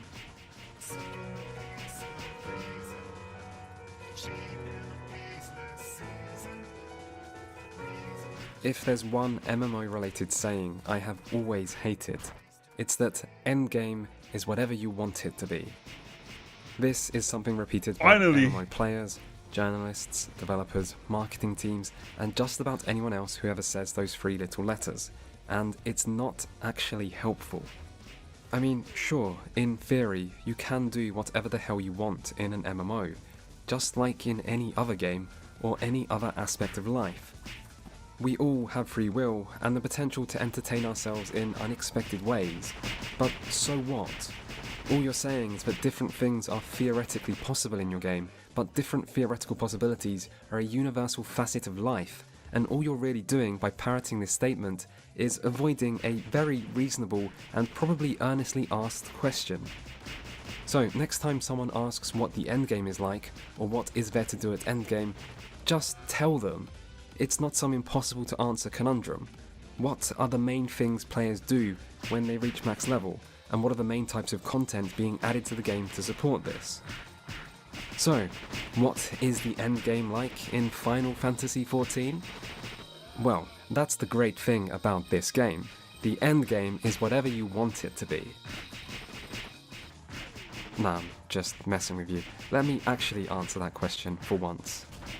If we consider that the main story and initial experience leveling is the not endgame part of the experience, then endgame is the various activities one might do after finishing the story. There is of course all sorts of different potential activities this could include, and this game does have a lot of content. but I think we can nevertheless still categorize them into 3 broad groups without being too reductive. These are leveling other classes or alts, acquiring collectible items including but not limited to outfits, minions, mounts, cards, songs and housing items, and finally there is also the classic endgame activity, improving your character's gear.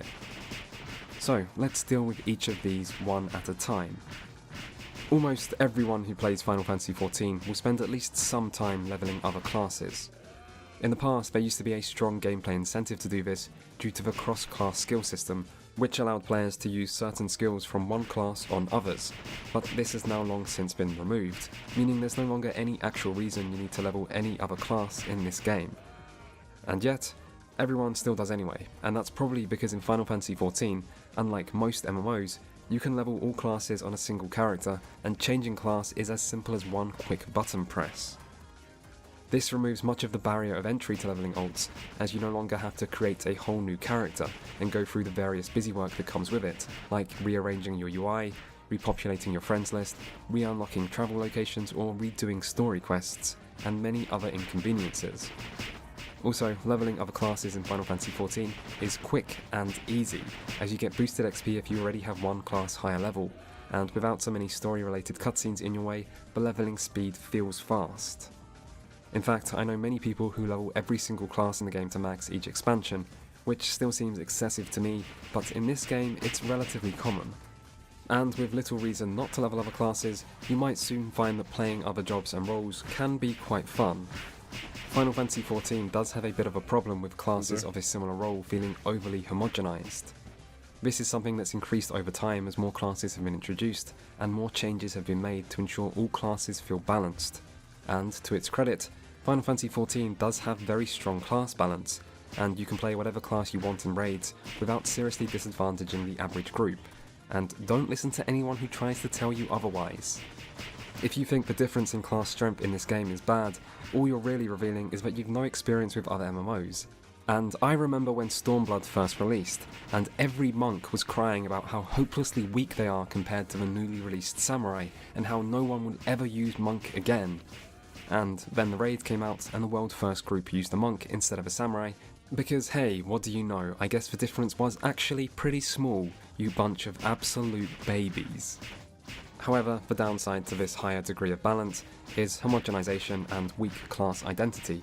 But even when what a class does feels very similar to what another class of the same role might do, the way each class does what it does is at least always quite varied, and there is something satisfying to learning a new set of skills and feeling the different pieces come together at max level. And playing multiple classes adds a lot to the gameplay variety by keeping group content fresh while giving you more flexibility when playing with friends, and it can even give you a greater understanding of the game or your specific role in groups by providing you with a greater sense of perspective. As for how you level other classes in this game, well, the main ways are repeated runs of level appropriate dungeons, the already previously mentioned daily roulettes, completing side quests including repeatable reputation based beast tribe quests, completing fates, which are short, simple, scalable open world mini events, and completing other unique group content such as Palace of the Dead or Bosnia. This provides a good amount of variety, although many people will find themselves preferring just one or two methods and mostly sticking with them.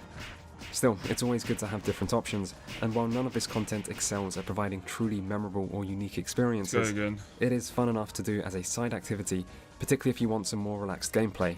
And if it does start to get boring, there's no reason why you need to keep at it. Leveling other classes is as optional as an activity can be. Second on our list of core endgame activities is acquiring collectibles, and there are a lot of things to collect in this game.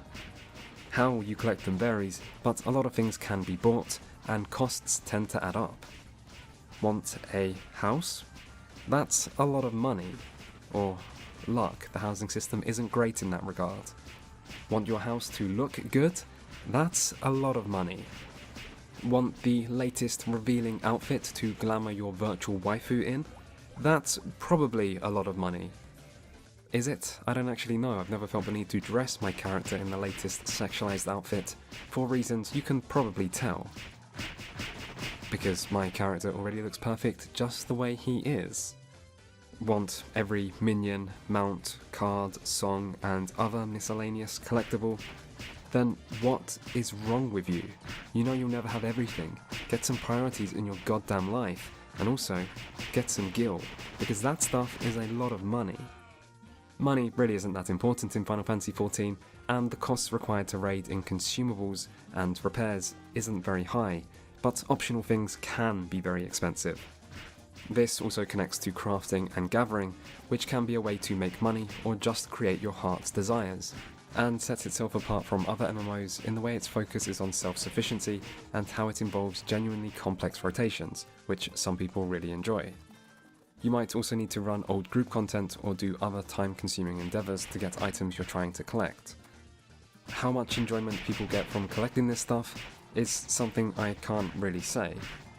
I do know people sometimes take their glamours very seriously, but I don't. And don't get me wrong, I have been known to make some very fashionable outfits in my time, but mostly I just don't care.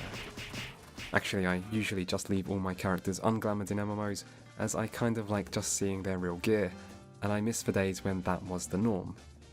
I also don't care about mounts or minions or anything like that really, and while I did once have a house just to own one, I also never bothered to decorate it and ended up losing it through inactivity without even realising, so it's probably fair to say none of this stuff is for me and I am the wrong person to talk about it. I can say the glamour system surely isn't as good as the equivalent in World of Warcraft or Guild Wars 2 if you want an easy to use tool to play around creating different outfits with, and that the housing system, while fun for many landowners, is some kind of Kafkaesque nightmare for new prospective buyers. But really, how much enjoyment any or all collectibles provides in Final Fantasy XIV, and how this might compare to other MMOs, is a mystery to me. I still think it's worth acknowledging that this stuff exists, and to some it is important, but mostly I think it's worth acknowledging that you can very easily ignore this stuff if you, like me, have a character that already looks so perfect, you don't need to waste time chasing material desires. Moving on, we get to a topic I am more qualified to talk about, gearing up, which happens for a few different ways, but I will foolishly attempt to explain. Final Fantasy XIV uses an item level system, which if you're not familiar with the term is basically a numerical representation of a piece of equipment's overall strength. Generally, the higher the item level, the better, and Final Fantasy XIV's substats and itemization. A character who has just reached max level can find some equipment upgrades through max level dungeons, of which there are 3 at the start of an expansion, with 1 more being added each patch. Currently this dungeon loot would give you item level 560 accessories, and you get some item level 560 armor through the story, so getting to an overall item level of 560 is very quick and easy. From here you can upgrade to item level 570 gear through a form of currency called tombstones. These are given to you for completing max level dungeons as well as doing roulettes or any other max level group content, meaning this gear is also very easy to get, but it takes several dungeons worth of tombstones for a single item, so this isn't really quick. But if you want to just farm away at this, you can, and if you don't, you'll still naturally accumulate tombstones from most group content, so really item level 570 is just a matter of time. Next we get to item level 580, and it's here where the experience gets a bit more interesting. There are currently 2 extreme 8-man trials and 1 4-boss 8-man raid, which comes in a normal and savage difficulty. Normal is designed to be done by normal groups, meaning you can queue up for this content to run through it with a group of strangers, and you should be fine. You may see some wipes, but everyone should be able to regularly complete this content with a little bit of persistence.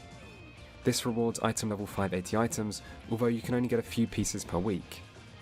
Meanwhile, the extreme trials give item level 580 weapons and accessories, and these are also the first really challenging fights you'll encounter. You won't be able to just queue up and power through these fights without knowing how to play your class and perform the boss mechanics for an encounter, but these are still very doable if you're willing to take the time to learn the fight and find a group of players through Party Finder. And with that, you potentially have a full set of item level 580 gear. Good job, I knew you could do it if you tried. Then we get to item level 590, which comes from a special type of tombstone currency which you can only get a certain amount of per week. just like the normal tombstones, this is given to you for most max level content, making it very easy to get, but as there is a weekly cap, it will take quite a few weeks to get a full set of item level 590 gear this way. Still, this gear is accessible for all, even if you don't want to step foot in any raid. Finally, we come to item level 600, the final tier of gear, which comes from the Savage raid. This raid will be quite challenging, and if you want to clear all of it, you'll probably need to find a raid group to play with weekly, rather than relying on strangers. To get a full set of item level 600 gear, it will take several weeks of clearing the raid, but there are tokens from bosses you can trade for specific pieces, in addition to the normal loot drops for killing a boss, so it really won't take too long to get everything, provided you keep clearing the raid. And that is basically it, until the next big patch is released, which is always designed as a catch-up patch. In this there will be a new dungeon, a new extreme trial, and a new 24-man raid that is much easier than the Savage 8-man content, and so can be completed with strangers by queuing up. These all give gear below item level 600, but which can help you to clear the previous Savage raid easier. At this point you'll also get access to items used to upgrade the item level 590 weekly tombstone gear to 600 as well, and so even people who don't want to raid can still get the highest item level gear in time. Then when the next big patch comes along, there is a new 4 to 5 boss Savage raid released alongside the usual new dungeon and trial, and the cycle effectively repeats. And that's basically it. I have simplified a few bits like ignoring the relic weapon and crafted items, but this is most of it. The key point is that you don't need to raid. All this affects is how fast you gear up, and once the new Savage raid is released, gear is mostly reset anyway, meaning at every new raid it's easy to catch up with everyone else and be on equal footing. Also, nothing takes an overly long time to get, and luck plays a small role thanks to bosses dropping tokens. This means that loot isn't very exciting as it's all rather standardised and predictable, but this system does work well at meeting the game's objectives. It's easy to understand by MMO standards, it's accessible to all types of players including both more casual players and returning players, there's little frustration involved from needing to farm or having bad luck, and there is still a gradual sense of gear progression so players can feel like they have something to work towards over a longer period of time. This fairly toned down gear treadmill becomes the objective of most max level group content, and so we could group all this content together as the final category of endgame. So, how is the actual quality of this content? Well, here it makes sense to break things down again, so let's start with the dungeons, or 4-man group content. First things first, there are no hard dungeons in Final Fantasy XIV. There used to be, I guess. Aurum Vale, the final levelling dungeon in A Realm Reborn, was quite tough back in the day. Not so much in terms of mechanical complexity, but everything did pack a punch, and wipes used to be very common. Still, these days there are no hard dungeons, and everything is designed at a rather standard level of difficulty, which new players will probably find enjoyable, and more experienced players will find a little easy. This isn't the end of the world, as dungeons don't have to be hard, particularly those designed for leveling players, and dungeon bosses in Final Fantasy XIV still have interesting mechanics, making them fairly entertaining to do. Generally, it's not that these fights are actually mechanically easy, it's just that their mechanics aren't very punishing. Usually, if you make a mistake, you take some damage and get a vulnerability debuff. If you keep making mistakes, these vulnerability debuffs quickly stack up, and you'll die, but you do get quite a few chances, and the opportunity to learn from your mistakes. This system works well as it means total group-wide failure is very rare, but that individuals still need to pay attention to perform the mechanics. That said, I do think it's a missed opportunity to not have any truly challenging dungeons in the game, as dungeons have a different feel and a different group size to the 8-man content, and I think many players might enjoy the occasional challenging dungeon. Over time, Final Fantasy XIV has developed a bit of a problem with how predictable its endgame group content is. Every 2-patch cycle is basically the same, with a couple dungeons, a couple trials, one 8-man raid and one 24-man raid, and the difficulty and structure of each type of content can also feel very similar. The longer you've played this game, the worse this problem can become, but what it basically means is that endgame lacks surprises and excitement, as you always know what's coming in the future, and nothing feels completely new. The developers have clearly found a progression system and content structure which works, and don't want to risk tampering with it too much, but challenging 4-man dungeons are the perfect example of a type of content that it makes sense to at least try out, even if it's not strictly needed, just to give more experienced players something that feels new to do at endgame. As for the design of dungeons, the visuals and often the soundtracks are very high quality and are probably some of the best you'll find in an MMO, but dungeons still have a big problem in my opinion, which is that if you ignore the visuals, soundtrack and boss mechanics, every dungeon since A Realm Reborn is basically the same dungeon. If you're not sure what I mean by that, consider this. Every dungeon has 3 bosses, no more, no less. Every dungeon has a few groups of trash mobs between each boss, which are arranged in a way so that you can always do 2 decent sized pools. But every trash pool is also the same, as all of them you just AoE everything, with no need to worry about DPS order or crowd control or anything like that. Every dungeon is also the exact same shape, which is just a straight line, even if they sometimes try to pretend otherwise. Every dungeon also has the same simple loot, every dungeon gives the same amount of currency relative to when it's released, every dungeon takes roughly the same amount of time to complete, every dungeon is in some ways the exact same dungeon. If you've never played a game where this isn't the case, maybe you can't truly understand what I mean by this, but hopefully you can at least see where I'm coming from. The Final Fantasy XIV patented dungeon works, but the way it's repeated patch after patch, expansion after expansion, is boring, and it also harms immersion. Dungeons don't feel like real places we're exploring, they're not an adventure, there are no surprises, and for me, there will never be a great dungeon experience in this game. That's not a deal breaker by any means, the dungeons are consistently fun, with none since the very low levels that ever feel truly bad, and there is much more to this game than dungeons. But there have been a grand total of 69 new dungeons released since 2.0, and it is a great shame in my opinion that Square Enix never felt the need to actually experiment a little with them and try to create something outside this one standard template. Final Fantasy XIV's dungeons are okay, but they could be much more. Next we have the 24-man raids, and these are basically bigger dungeons, but better in every way. So they're a bit harder, a bit less formulaic, a bit more rewarding, a bit more creative mechanically, and quite a lot more visually impressive. These raids provide some of the best looking content in the game, and unlike the next piece of content, they actually feel like real locations, with fights that are interconnected to give more of a set piece feel to the overall encounter. The only problem with 24-man raids is that they are infrequent and unimportant. They exist to help players catch up, but if you already raid, you probably don't need to do any catching up, and just like with the dungeons, it likewise seems a shame that we've never had a truly challenging 24-man piece of content. I don't think the core progression of Final Fantasy XIV should move away from its 8-man focus, as this is what the raid scene in this game has come to be all about, and introducing 24-man progression into this would cause problems for existing groups. But I do think an occasional, optional, harder 24-man fight, say of a similar difficulty to an extreme trial, could enhance Final Fantasy XIV's endgame by, once more, giving players something which truly feels new and exciting. Finally though, we come to the 8-man raids and trials, and here is where Final Fantasy XIV's endgame shines brightest. This content isn't without its flaws, but overall Final Fantasy XIV's Savage Raids and Extreme Trials are some of the most fun group content I have ever done in an MMO. The raiding experience in this game is still quite different to that of World of Warcraft or other games which took inspiration from WoW, however.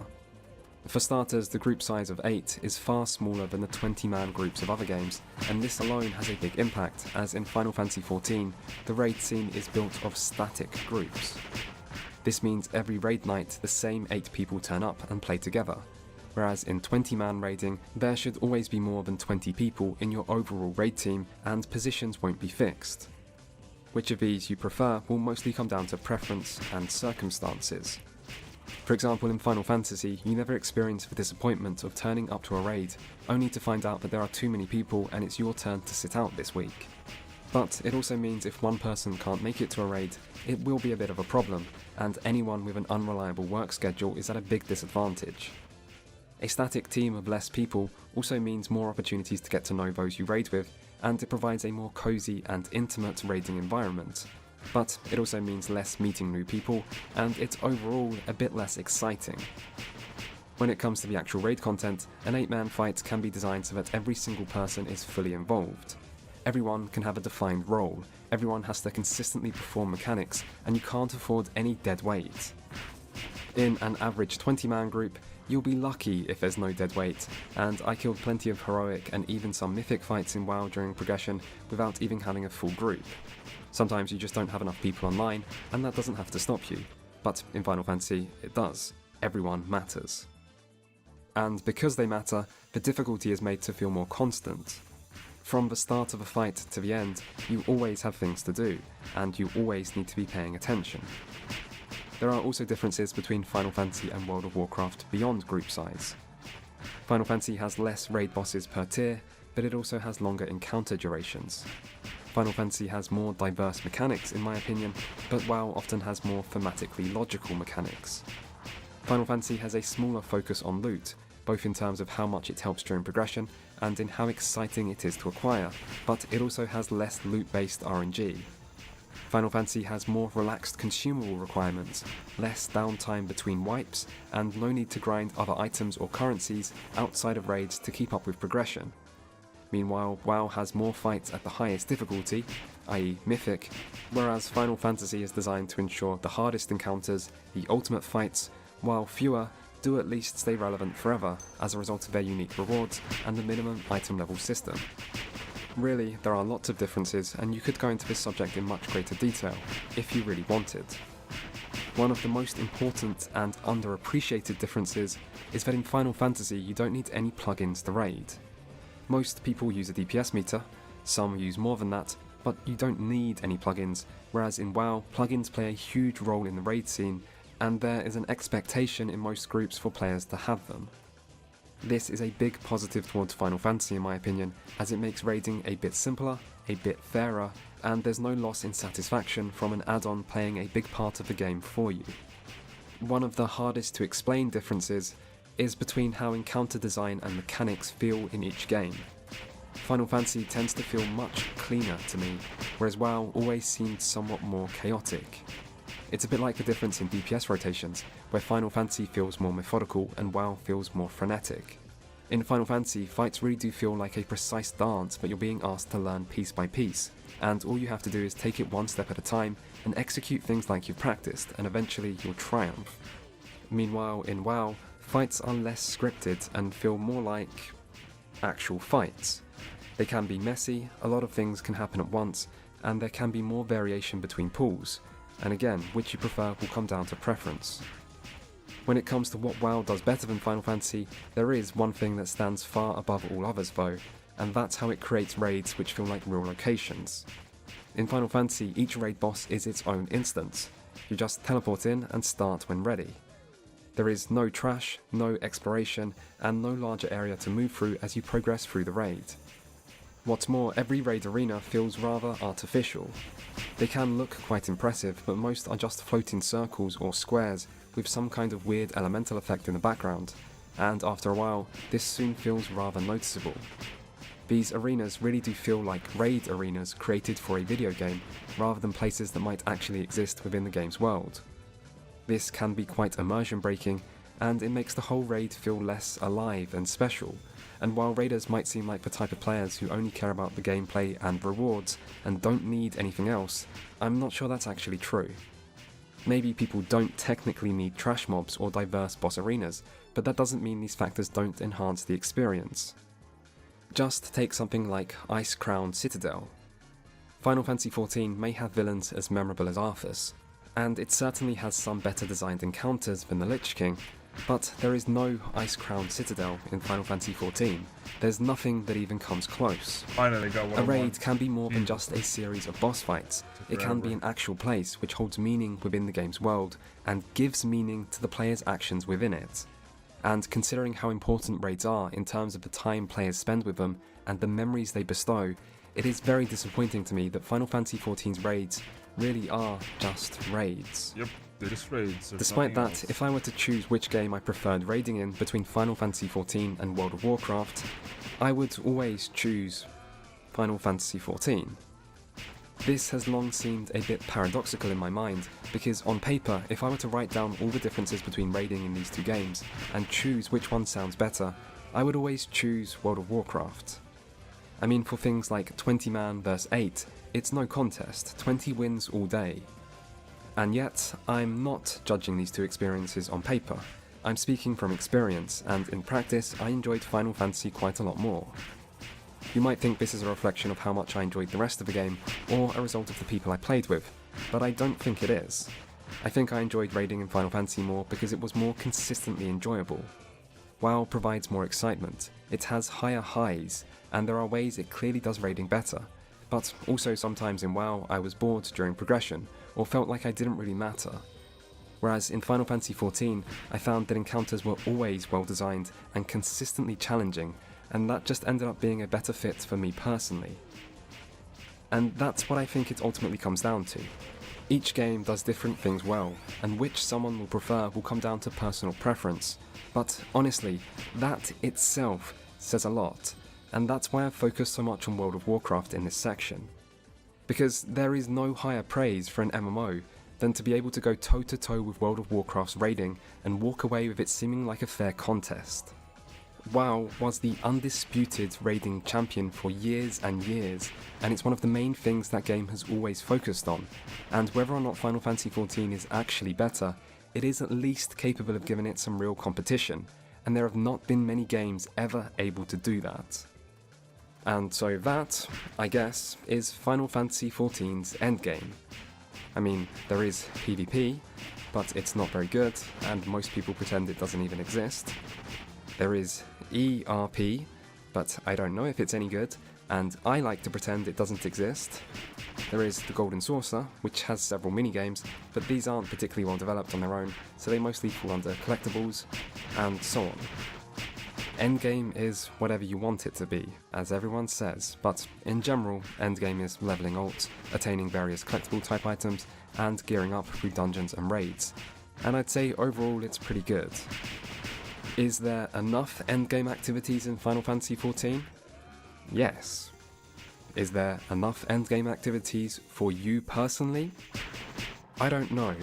Who are you?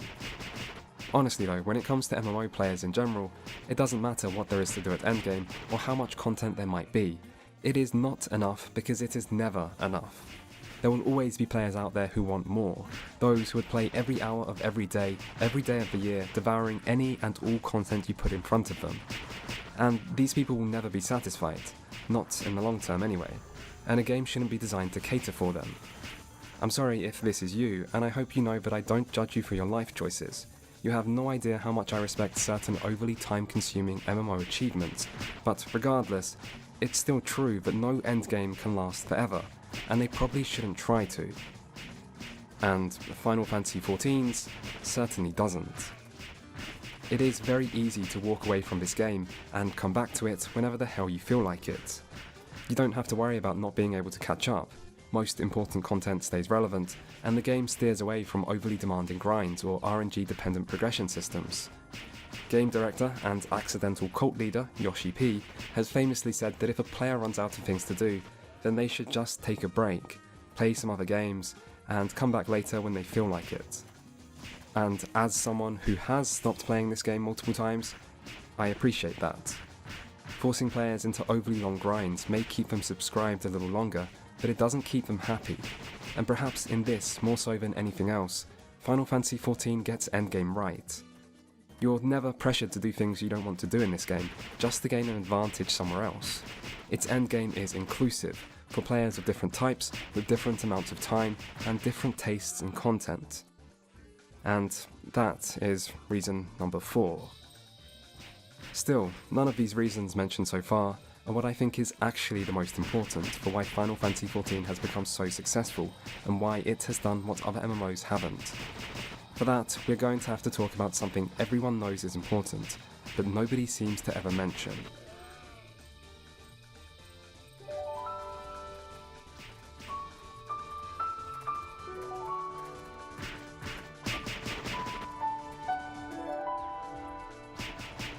When I returned to this game recently, I wasn't really feeling it.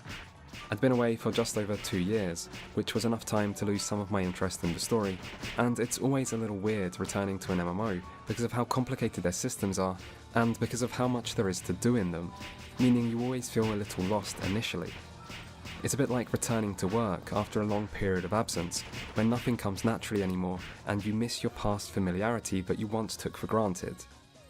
Things quickly changed for me, however, when I was reminded of how good some of the boss themes are in this game, and then went on a several hour long YouTube binge of many pieces of old boss music. If a game is out there with better boss music than Final Fantasy XIV, then I don't know it. Probably because it doesn't actually exist. And this isn't just my opinion. I'm stating this as a fact. If anyone disputes this, feel free to head down to the comments and show me evidence to the contrary. And I mean that, bring your best, we can have a boss battle theme showdown. I'd even offer to stream it here on YouTube, but it seems I'm not actually allowed, because apparently murder is against the YouTube terms of service. Really though, Final Fantasy XIV has some of the greatest boss music you will ever hear. It does epic like few others. Here is an example from one of my favourite fights, Forden Extreme. It starts like this, just to set the stage a little.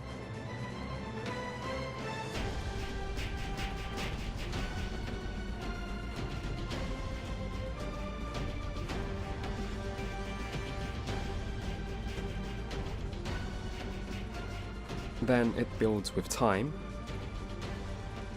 Then you get a little taste of the good stuff, but not too much. We've got a whole fight to get through here, remember? Just needs to be enough to make sure you're feeling it. And then it changes completely, with this more calming intermission for the ads phase, where it almost sounds like a separate song. But then this starts to build and build and build as you move towards the end of this phase and prepare for the boss's biggest attack.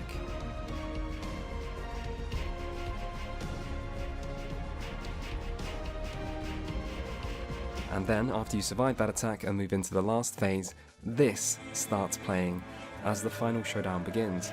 And could you ask for any better music to wipe to?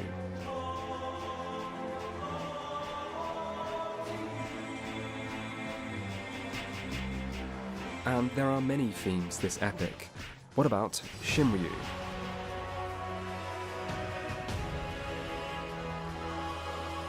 What about Ultima?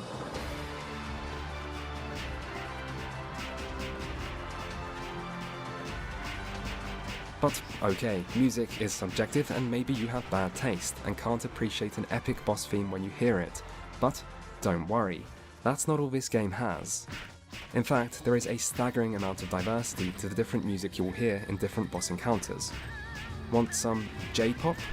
We got you.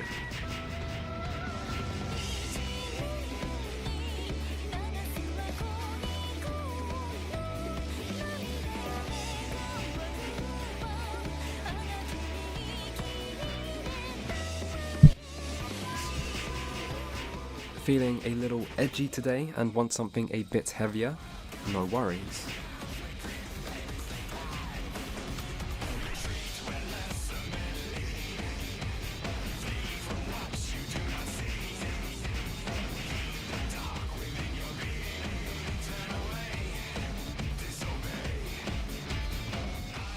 Want something just unlike anything you've heard before?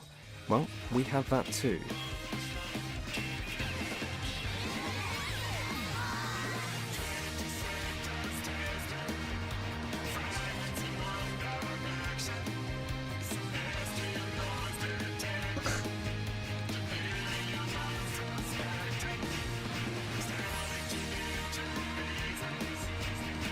Or maybe you don't really care about genre and just want something catchy. Well, if you insist.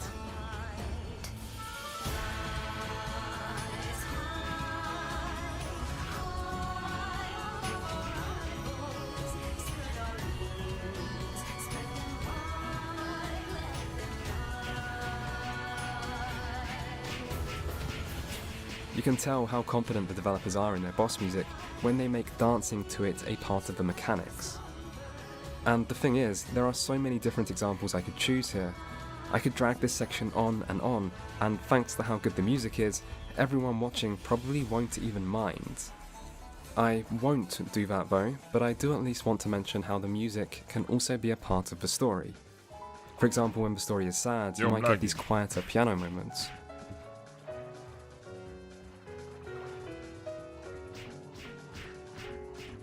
or when the fight is a good-spirited competition between great warriors, the music then reflects that.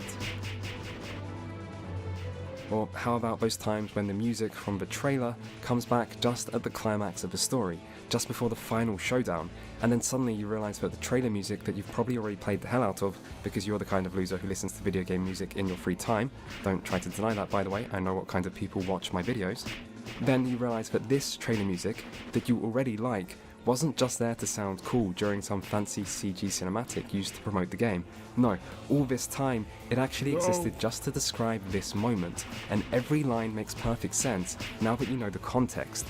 It was all for this instant, for this boss fight, and how the fuck can you not be hyped after something like that? Fucking Magnum, bro. Does life get better than this? You have your great story, your great boss fight, your great music, and I haven't even used any example from Endwalker, which arguably does crazy boss music setups even better, or mentioned any of the many remixes from other Final Fantasy games, or even the non-Final Fantasy stuff like the Final Fantasy infused mashups from Nier. What I'm saying is that this is not just a matter of opinion. In its widely varied and continuously rich totality, Final Fantasy XIV's boss themes are as good as it gets. All of this comes from sound director Masayoshi Soken, by the way, and you should make a note of that name, for it is one that deserves to be remembered for a long time to come. Still, if you haven't played this game, you probably can't understand how great this music is. Too valuable, man. I mean, sure, you can hear these themes as pieces of music and maybe think they sound pretty good, but that's not actually why they're so special. What really makes them are the memories we associate with them. All I need to do is go to YouTube and start listening to any of these themes for a flood of happy memories to come rushing over me.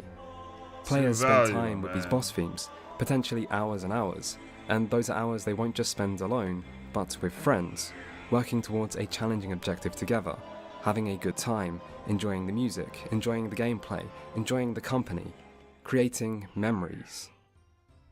And memories are a huge part of MMOs, and I don't think anyone ever acknowledges to what extent they shape our experience with them.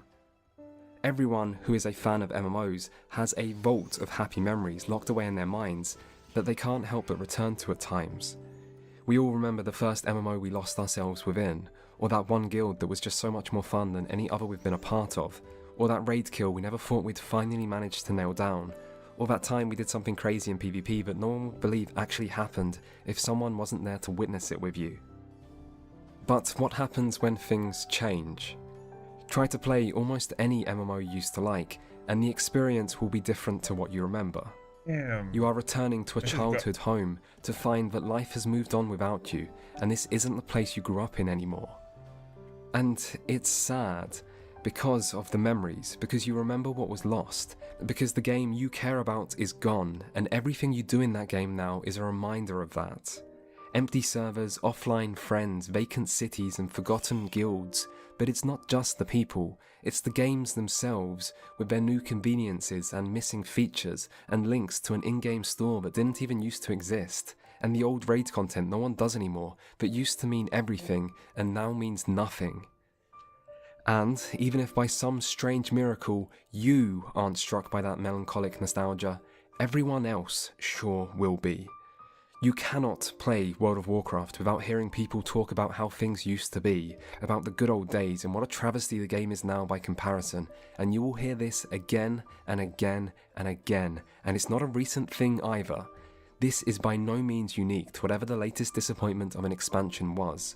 World of Warcraft has been trapped by its own past since as long as I can remember, since before I even first played the game, and that is already over 10 years ago.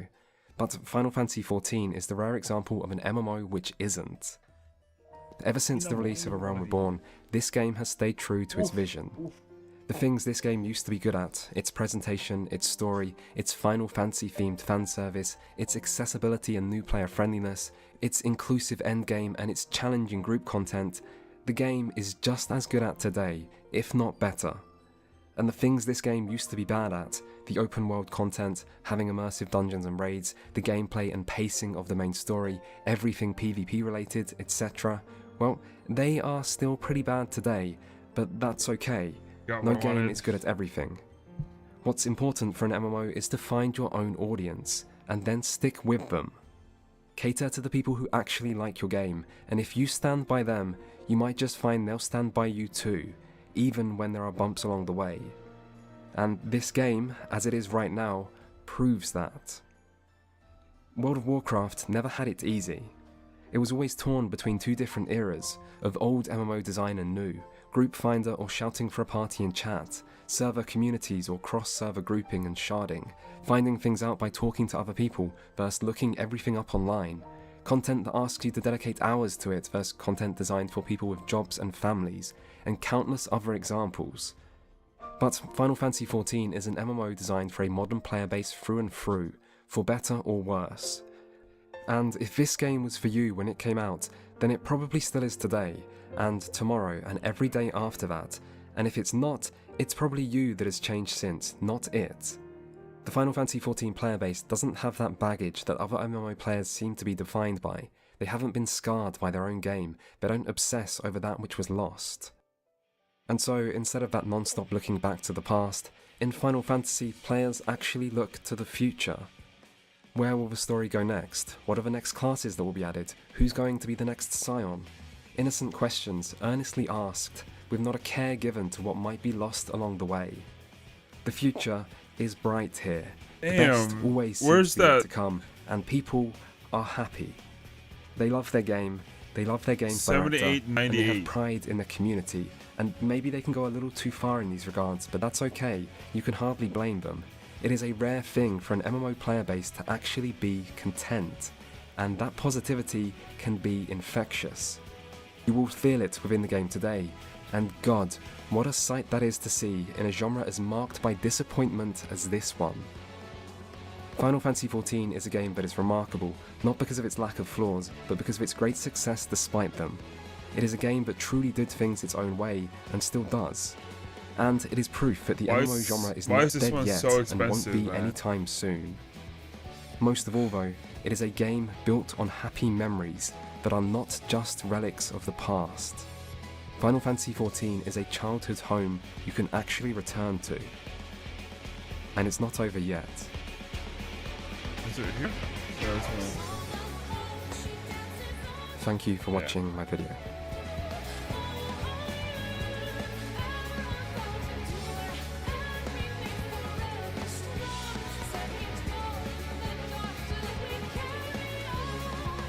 Too expensive.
Where's Frankrite?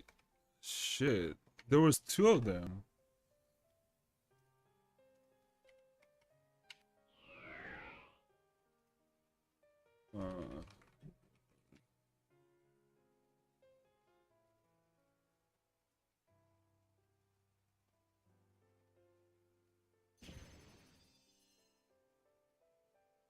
Where's this?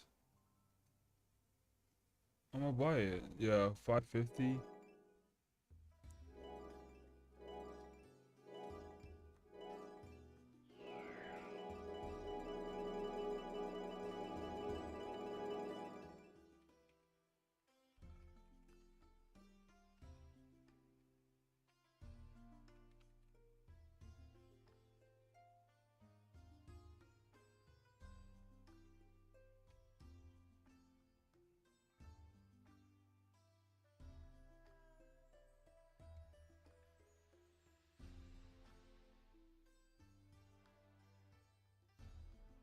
It's a dead server.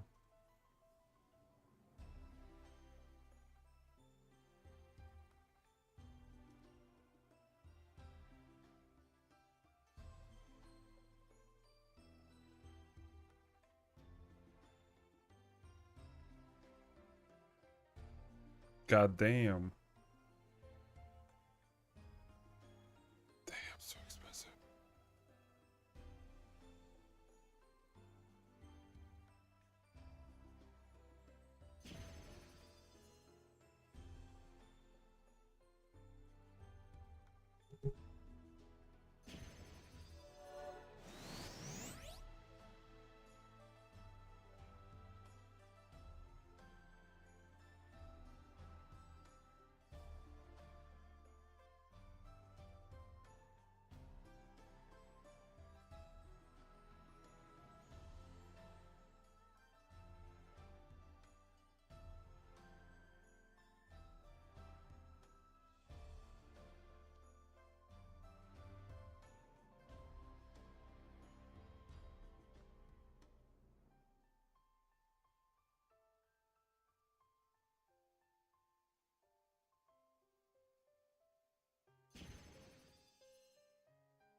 Damn.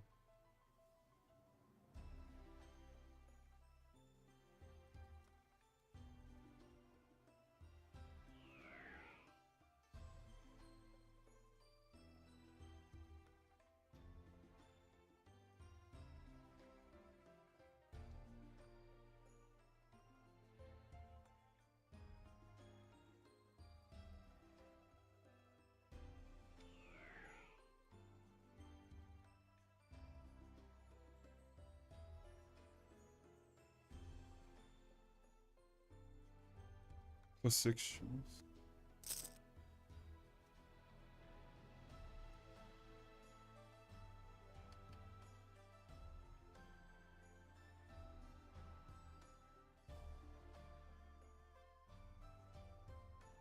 Man, that took me almost 3.5.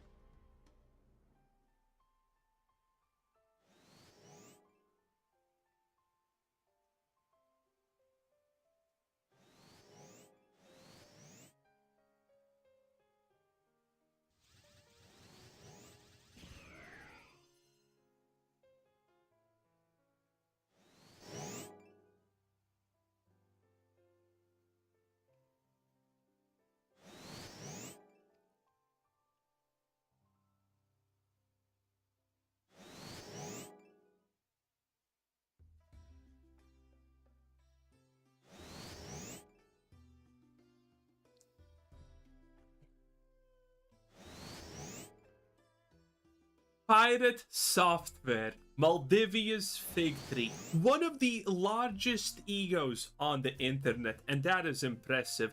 Also,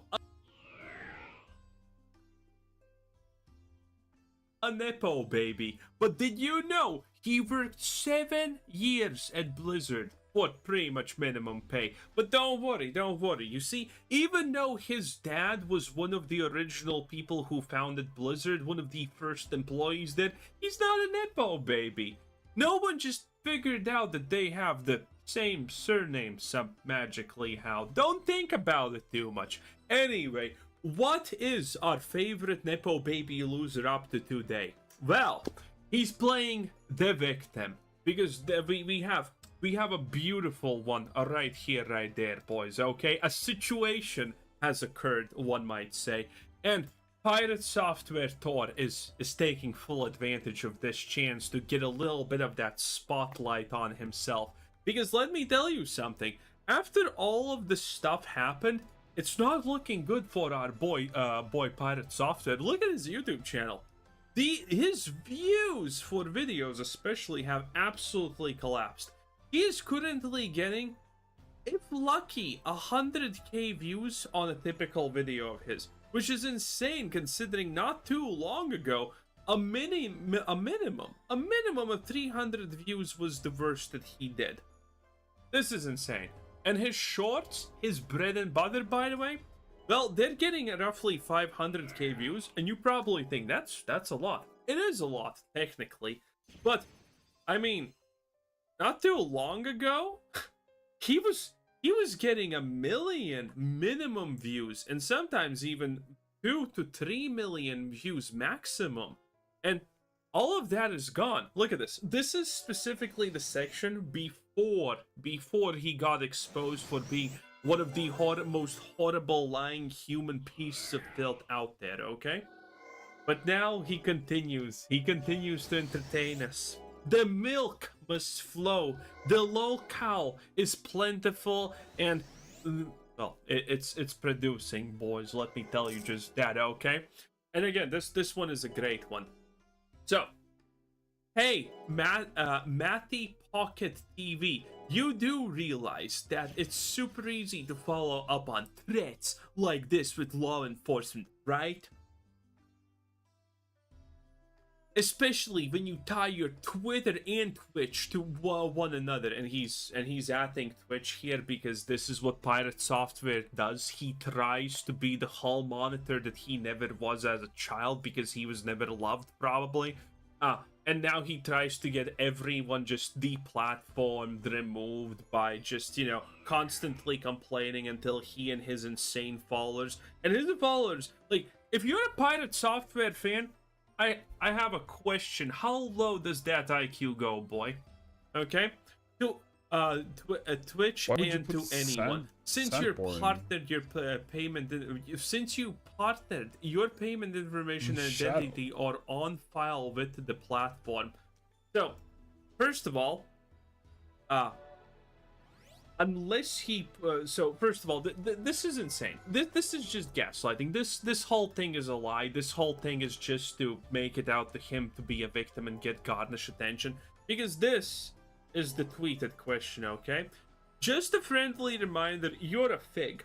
And I hope to see you at events soon. Stay out of hardcore World of Warcraft, dumbass B. Zero accountability, pussy. True! Big true. And obviously, Pirate Software and his low IQ stupid supporters are currently spazzing out and saying, "This is a threat! This is a threat! Oh my god! He threatened him just now! He did! He threatened him! This is clearly a threat!" Listen. If this is a threat, I want you to follow my instructions perfectly, okay? Because I have a solution for this, okay? Don't worry, Papa Quasar's got you covered, okay? I want you to lock the doors, lock the windows, fill the bathtub with water, and let it pour over. And then I want you to go to a room, go into a corner, get a shoebox, put yourself in a rectangle, biangle, triangle kind of position, put yourself in the shoebox, close the lid, and then make fucking oyster noises. because the outside world is not meant for you, okay? If you think that this right here is an actual threat, you are insane. You have no place in the world, okay? If we assume that these things are threats, I mean, this is not a legitimate threat in any way. This can't even just be justified a threat. There is no... Tell me, where is the threat here? Where does he actually say any harm? You can say he's vague. It definitely probably doesn't feel good to get a message like this. I can attest to that. I have received messages like this from people. And you know what I did? I ignored them. Because these are not threats. Everyone knows these are not threats. If you think this is a threat, you have no place in society. If we follow your definition of what a threat is, then the whole world is gonna collapse because everyone's gonna be stuck in their shoe boxes making oyster noises. That's where we're gonna get if we follow the instructions of people like Pirate Software who don't know shit even about coding what they're supposed to be good at, just because they want to yap and lie about it. Okay, this is not. I want that shit, dude. Stuff card. Okay. And this is what I did. I fucking tweeted this at Pirate Software. He's probably gonna block me. If I don't see a filed police report, I mean, if this is a credible threat, if he feels threatened, he should file a police report. And if he doesn't, then well, clearly he does not think this is a threat. I want to see a police report. I want to see him try to file a police report about this. Then you are just trying to act as a victim and get attention. Because this is precisely what this loser is doing. He's trying to get attention. Don't worry, Todd. When I have nothing to do, I will look into your LinkedIn. Because that shit is as fake as fuck, boy, okay? I have never seen a LinkedIn more faker than his. And not about his positions, but how he tries to elevate himself above the rubble. And it's so blatantly clear that the guy is lying about himself so hard. It's gonna be hilarious when we get into that. Don't worry, Todd. You're gonna get plenty of attention, at least from me, okay? I'm gonna milk you until the day this ends. Okay? And I hope it never ends, okay? Aliens, put my head in a jar and put Thor's also in a jar so I can forever find this loser. It is absolutely beautiful and I love every second of it. I love seeing him collapse because this is rightfully deserved. I love to go to the comment section of my videos about Pirate Software and see people, why are you making videos about him? It's over. It was a long time ago. It's well the podcast. No one cares. Idiots. And these idiots are liars. They're disingenuous liars who know that they are misrepresenting the situation in its entirety. No one cares about the fact that Pirate Software, I'm gonna remind everyone, okay? No one cares about the fact that he roached out. People care about the fact that he completely refused to take any responsibility. He blamed literally everyone else. You could clearly see that he understands that he fucked up, and yet he still refused to take accountability. He lied about the situation he was, the circumstances that there were. He completely tried to gaslight everyone, and then he refused to take accountability. Not once, but 2, 3 times. That's right. Actually, I don't remember how many times he flipped the scenario and how many times he said that he doesn't want to, that he's not responsible for any of that. And that's why he's a horrible person. And the other videos that we did about him, but he blames everyone else about all the bad things that happen, and turns out he's actually responsible for them. That's why people dislike Pirate Software. That's why people hate him. That's why I'm farming him, and there's nothing you can do about it, buckaroo. Shit, tough luck, asshole. I'm gonna farm your boy. I'm gonna make fun of him for all eternity, and there's nothing you can do about it. And I love the fact that he's tagging in Twitch because he just wants to get this person banned. Now, as far as I understand, this person is an unhinged loser. That's true, but hey, again, that doesn't make this a valid threat. It's just not. Again, go make squirrel noises in a box, my dude. I don't give a shit. This is not, and everyone knows it. Okay? Anyway, Pirate Software. What a locale, 10 out of 10. Bye!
Admiral Spirity of Chronicles of Illyria, the MMO that never existed.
Get that though, that peace.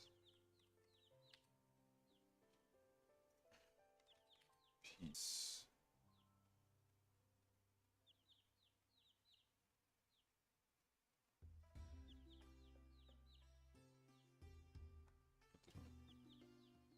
Right, this is an interesting one. This came up yesterday or like 2 days ago from Kira.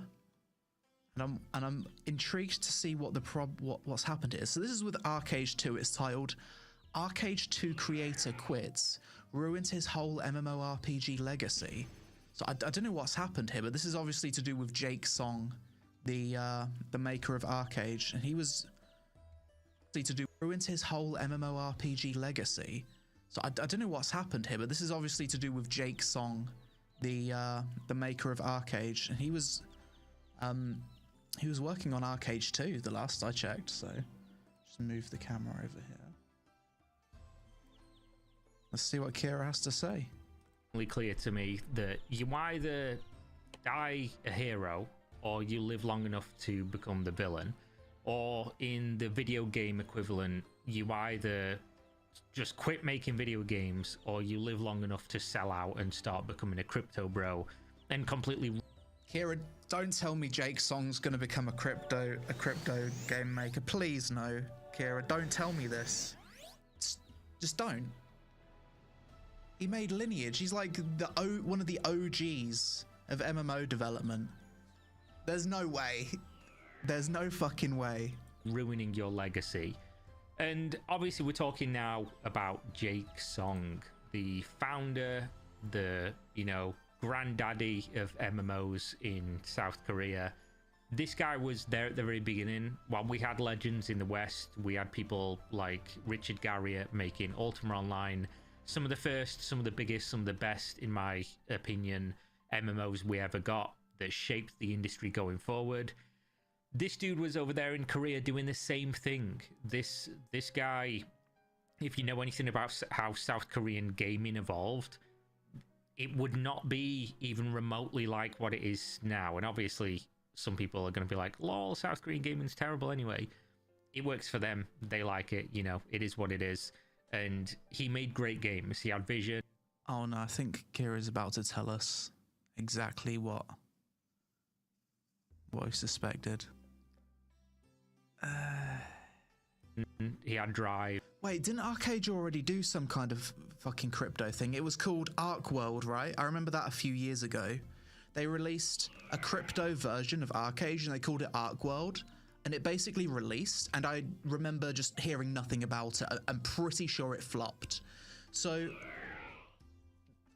if he's about to tell me that Jake Song has quit working on Arcade Chronicles to go work on some fucking crypto MMO, I'll be in disbelief, because Ark World already failed, essentially, didn't it? Literally never heard of it. I haven't heard of a single person playing it. And he really saw something other people didn't, and he's responsible for some games that paved the way and also were very popular over there as franchises, such as Lineage. Obviously didn't do it alone, but this dude is a legend, and unfortunately he spent many years doing what a lot of legends do, which is just be disappointed, just release things that don't do as good as you would have hoped that they did. And unfortunately with this guy, I think Arcade was actually a good game, and you could see that this was a game created by somebody who really had like a mind for doing something other games were not doing. And Arcade is always going to be, it's going to go down in history for me as one of the most disappointing MMO projects, because it was just so criminally mismanaged and had so many small things go wrong and that were just never fixed. And for me, it will always be That's true. To this day, I can't think of a single other MMO that people pine about more than Arcade back when it was in like beta, like the very, very early days of Arcade. Even to this day, 12 years later, people still remember and talk about it. And Arcade tried to do so many relaunch servers, fresh start experiences to recapture that and cash in on people's desire to have that experience back. I think there's like two MMOs that breaks everyone's heart: Arcade and WildStar. Probably those two.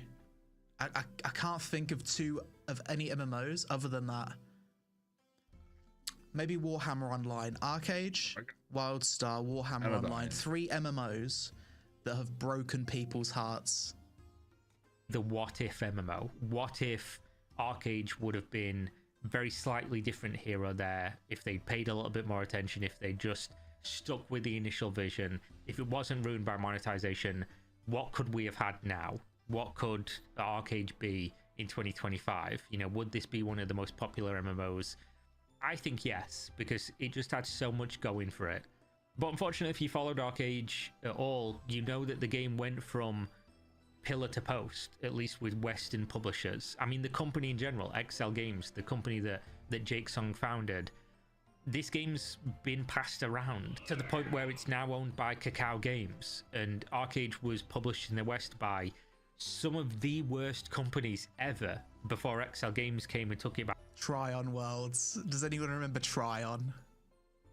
Whatever happened to Tryon? Are they still around? I don't think they are, right? I remember Tryon had Rift and they had Arcade.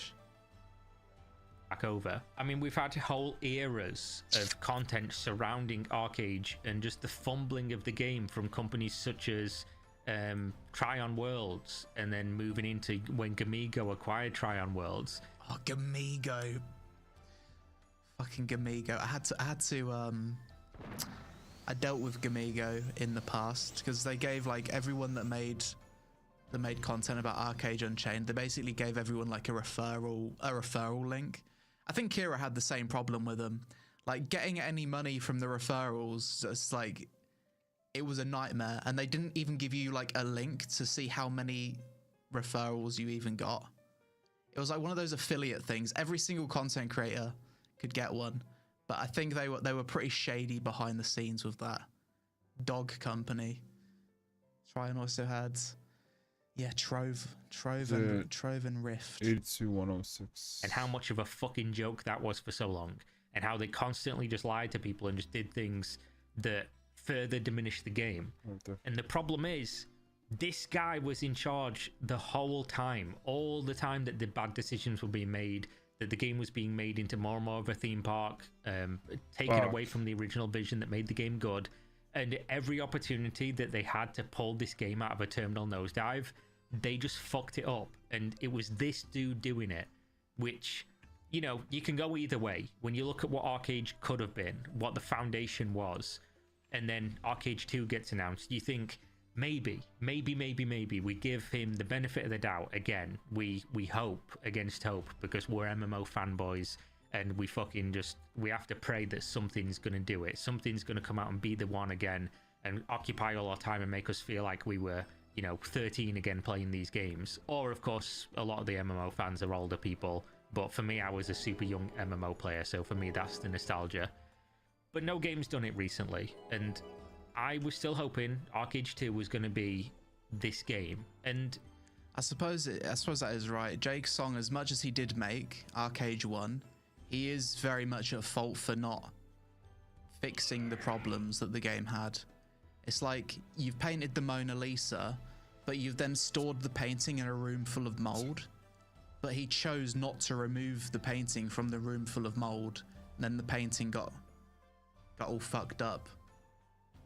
I suppose that's my analogy for it. Maybe with this news it is, which brings us to the news. This guy has, a couple of years ago, I believe he stepped down as CEO of XL Games and said he was going to be focusing more on, development and other stuff. Arcade Crypto, there was an Arcade Crypto version that released that no fucker ever talked about or played because, why would you? Literally not a single soul. Actually, does that have a crypto coin associated with it, that Arc World, or is it shut down? Let's see if it even still exists. Arc World. It actually does still exist on Google, apparently. If I type it in here, it does still exist. I've literally never heard anyone talk about it.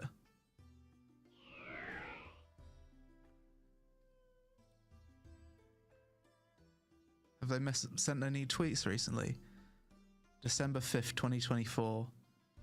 So they haven't posted anything in months. It's probably going to be shut down soon, isn't it? And then he's now left and he's sold out his legacy to go and work for a blockchain company. It's this dude's company, which is called Cross Protocol, and he posts something about, the legend, he's coming to join us. How great is this? He's going to help us bring blockchain gaming to the rest of the world and blah, blah, blah. And I'm not a hater. You might disagree, but what are those dates in your Google results? Thai dates. Like Thailand uses like a different dating, like a calendar. Like it's not 2025 in Thailand. It's something else. I can't remember. I'm not a hater. I think out of most people that are involved in like critique around games and MMOs and things, I'm probably one of the people that has the most open mind towards crypto stuff, because I am also involved in crypto stuff in terms of criticizing that. And I own cryptocurrency. I've done since like 2014. So, I know how this stuff works, at least to a degree that a lot of people don't. And I have an open mind in terms of, if you can show me something, even as a brief, give me a brief that makes a game sound good, where this stuff adds anything. There's a value add there that I can say, oh, this is actually good. This is a good implementation. People will like this. This will add something, and I'll look at it. And if you can show me that, I'll say, okay, cool. Let's see how the game is when it's done. The problem is, nobody can show me one of those things because it doesn't exist. It simply does not. Aside from the business model of have one of the most popular games ever and then have NFTs be cosmetics. In which case you can still ask and answer the question, well, why don't we just not use NFTs and we just use a traditional database instead? And then you go, oh wait, yeah, you're right. Never mind then. And sure, there's literally no point. And a lot of crypto games, the first thing they do is similar to mobile gaming, really, is they try and figure out some business model first. They like come up with They come up with the monetization first and then they build the game later. Whereas you should probably like build a game first. The whole motivation behind it is money. But crypto gaming is kind of dead, right? So I just don't really see them ever attracting the talented developers that are required to make a successful large scale game. my argument, I guess, and some people's argument would be, oh, well, if we have this technology, it will be easy to raise the money for, you know, developing the game, because a lot of VCs and things want to put money into these, and VCs are not putting money into gaming right now. So maybe we can just use these buzzwords to get the game made, and then wow, the game gets made. The problem being that systems like this only work when you have the most popular games ever. If Valve turned around tomorrow and said, okay, all our skins now that are on the Steam marketplace, that are just on our database, that go between your Steam accounts, well, now those are NFTs and we have the Valve blockchain, I'd be like, okay, that works. Unfortunately, now children are going to be using NFTs to gamble and probably be less traceable. So that's just going to be more multi-billion dollars worth of fraud and child gambling to deal with, which Valve never do, of course. But, you know, it would work, right? People would adopt it, people would use it because it's Valve. People will do fucking whatever when Valve does it because it's Valve, right? Big Daddy Valve, Gabe Newell, everyone loves him, lost loads of weight, congratulations, Gabe. But this is just the case, right? If you don't have the biggest games ever, if you're just making a game, when you tell me your business model is, we'll make a really popular game and we'll use this untested technology that all gamers hate, I'm like, you're done anyway. You're fucking done. You're not bringing the shit to the mainstream unless you somehow manage to make just a generational, once in a lifetime lightning in a bottle video game that makes all gamers forget that the only half decent crypto game that I've seen was that it was this extraction shooter. What's it called? Nimble. Wasn't it it was the one that Dr. Disrespect was working on? Off the Grid. Yeah, that is the only one that looks decent in terms of gameplay. Every other one has dog gameplay. Axie Infinity, I've seen it. It's terrible gameplay. It's like something from the mid-2000s, which is basically how almost... Oh, Docs was called Dead Drop. Okay, I thought it was Off the Grid. It's 2.8. Yeah, Off the Grid is the only one that actually looks good. I think Kira tried Off the Grid, and he said it was actually a fun game. Hold up.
Doc's one got cancelled. Okay.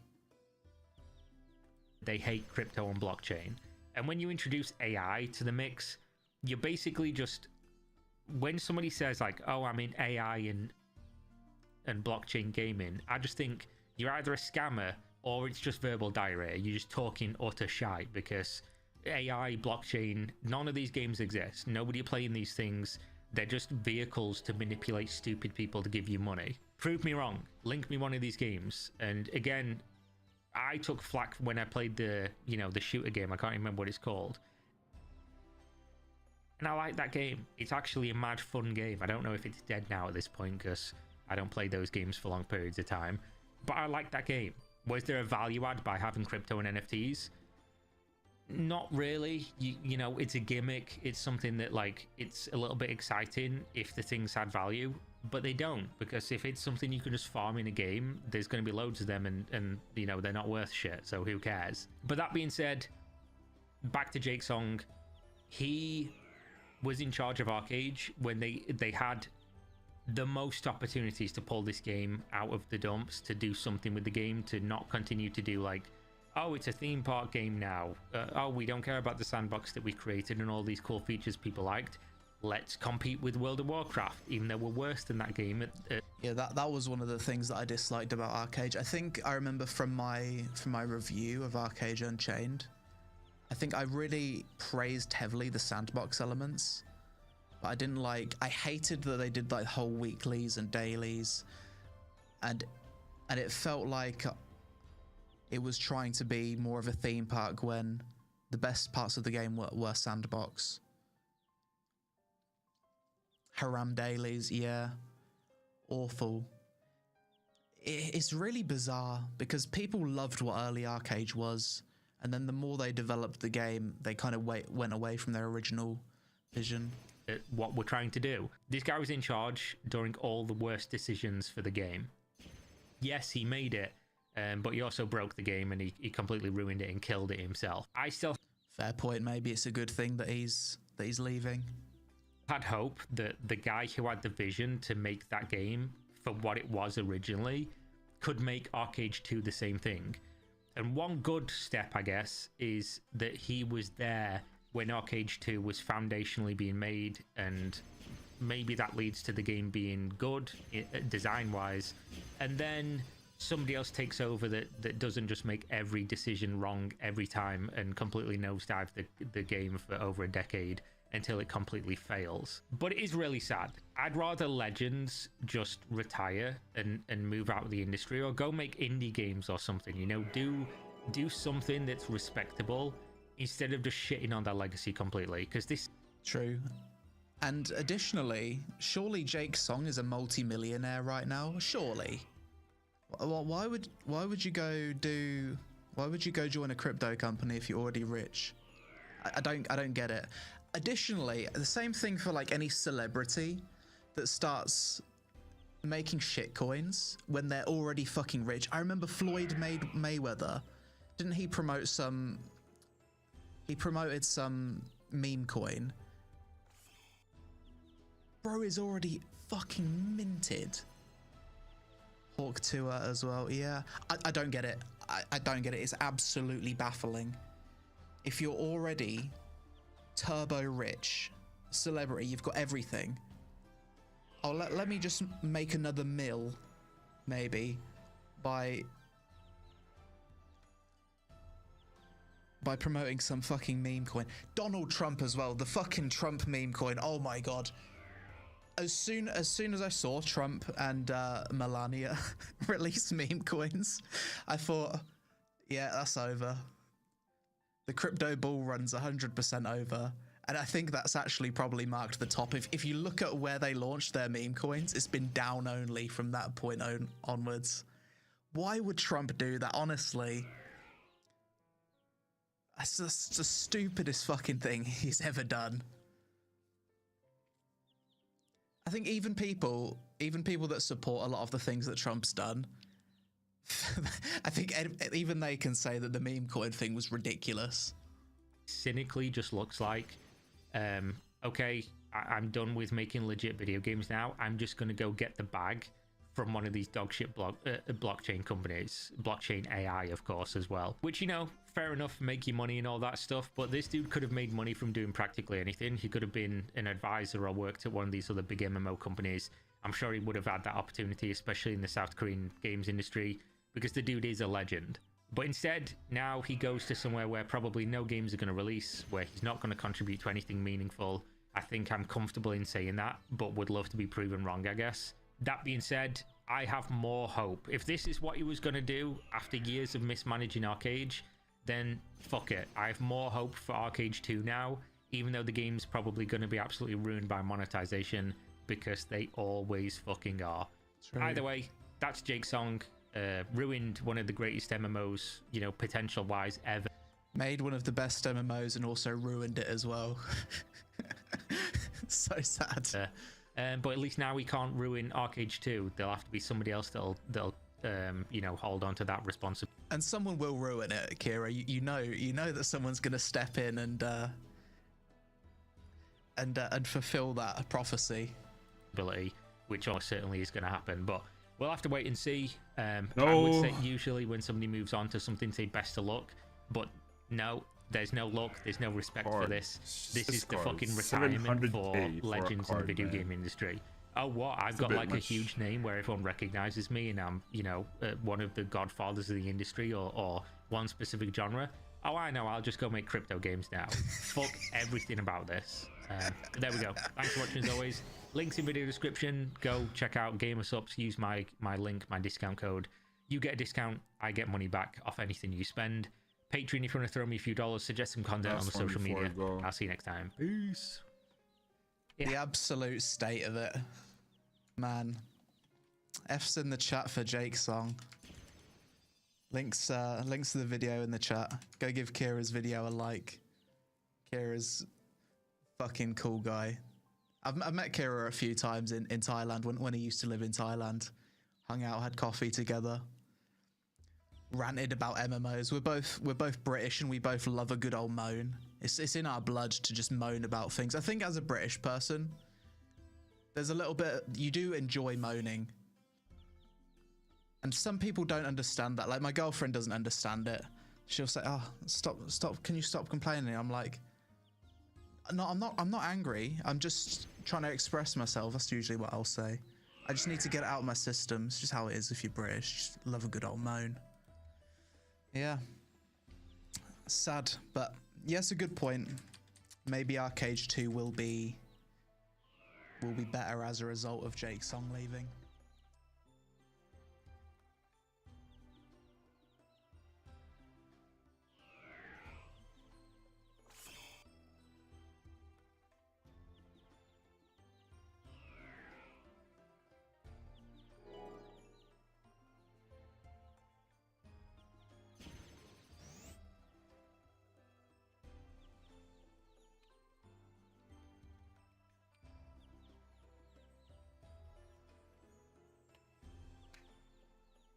There it is.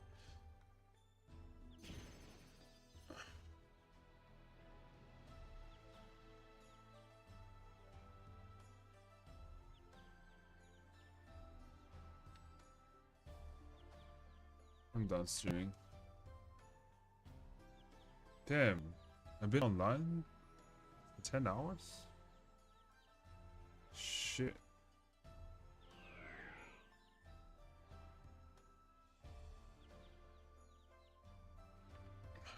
Whatever. But I'm done. Alright. Thanks for watching.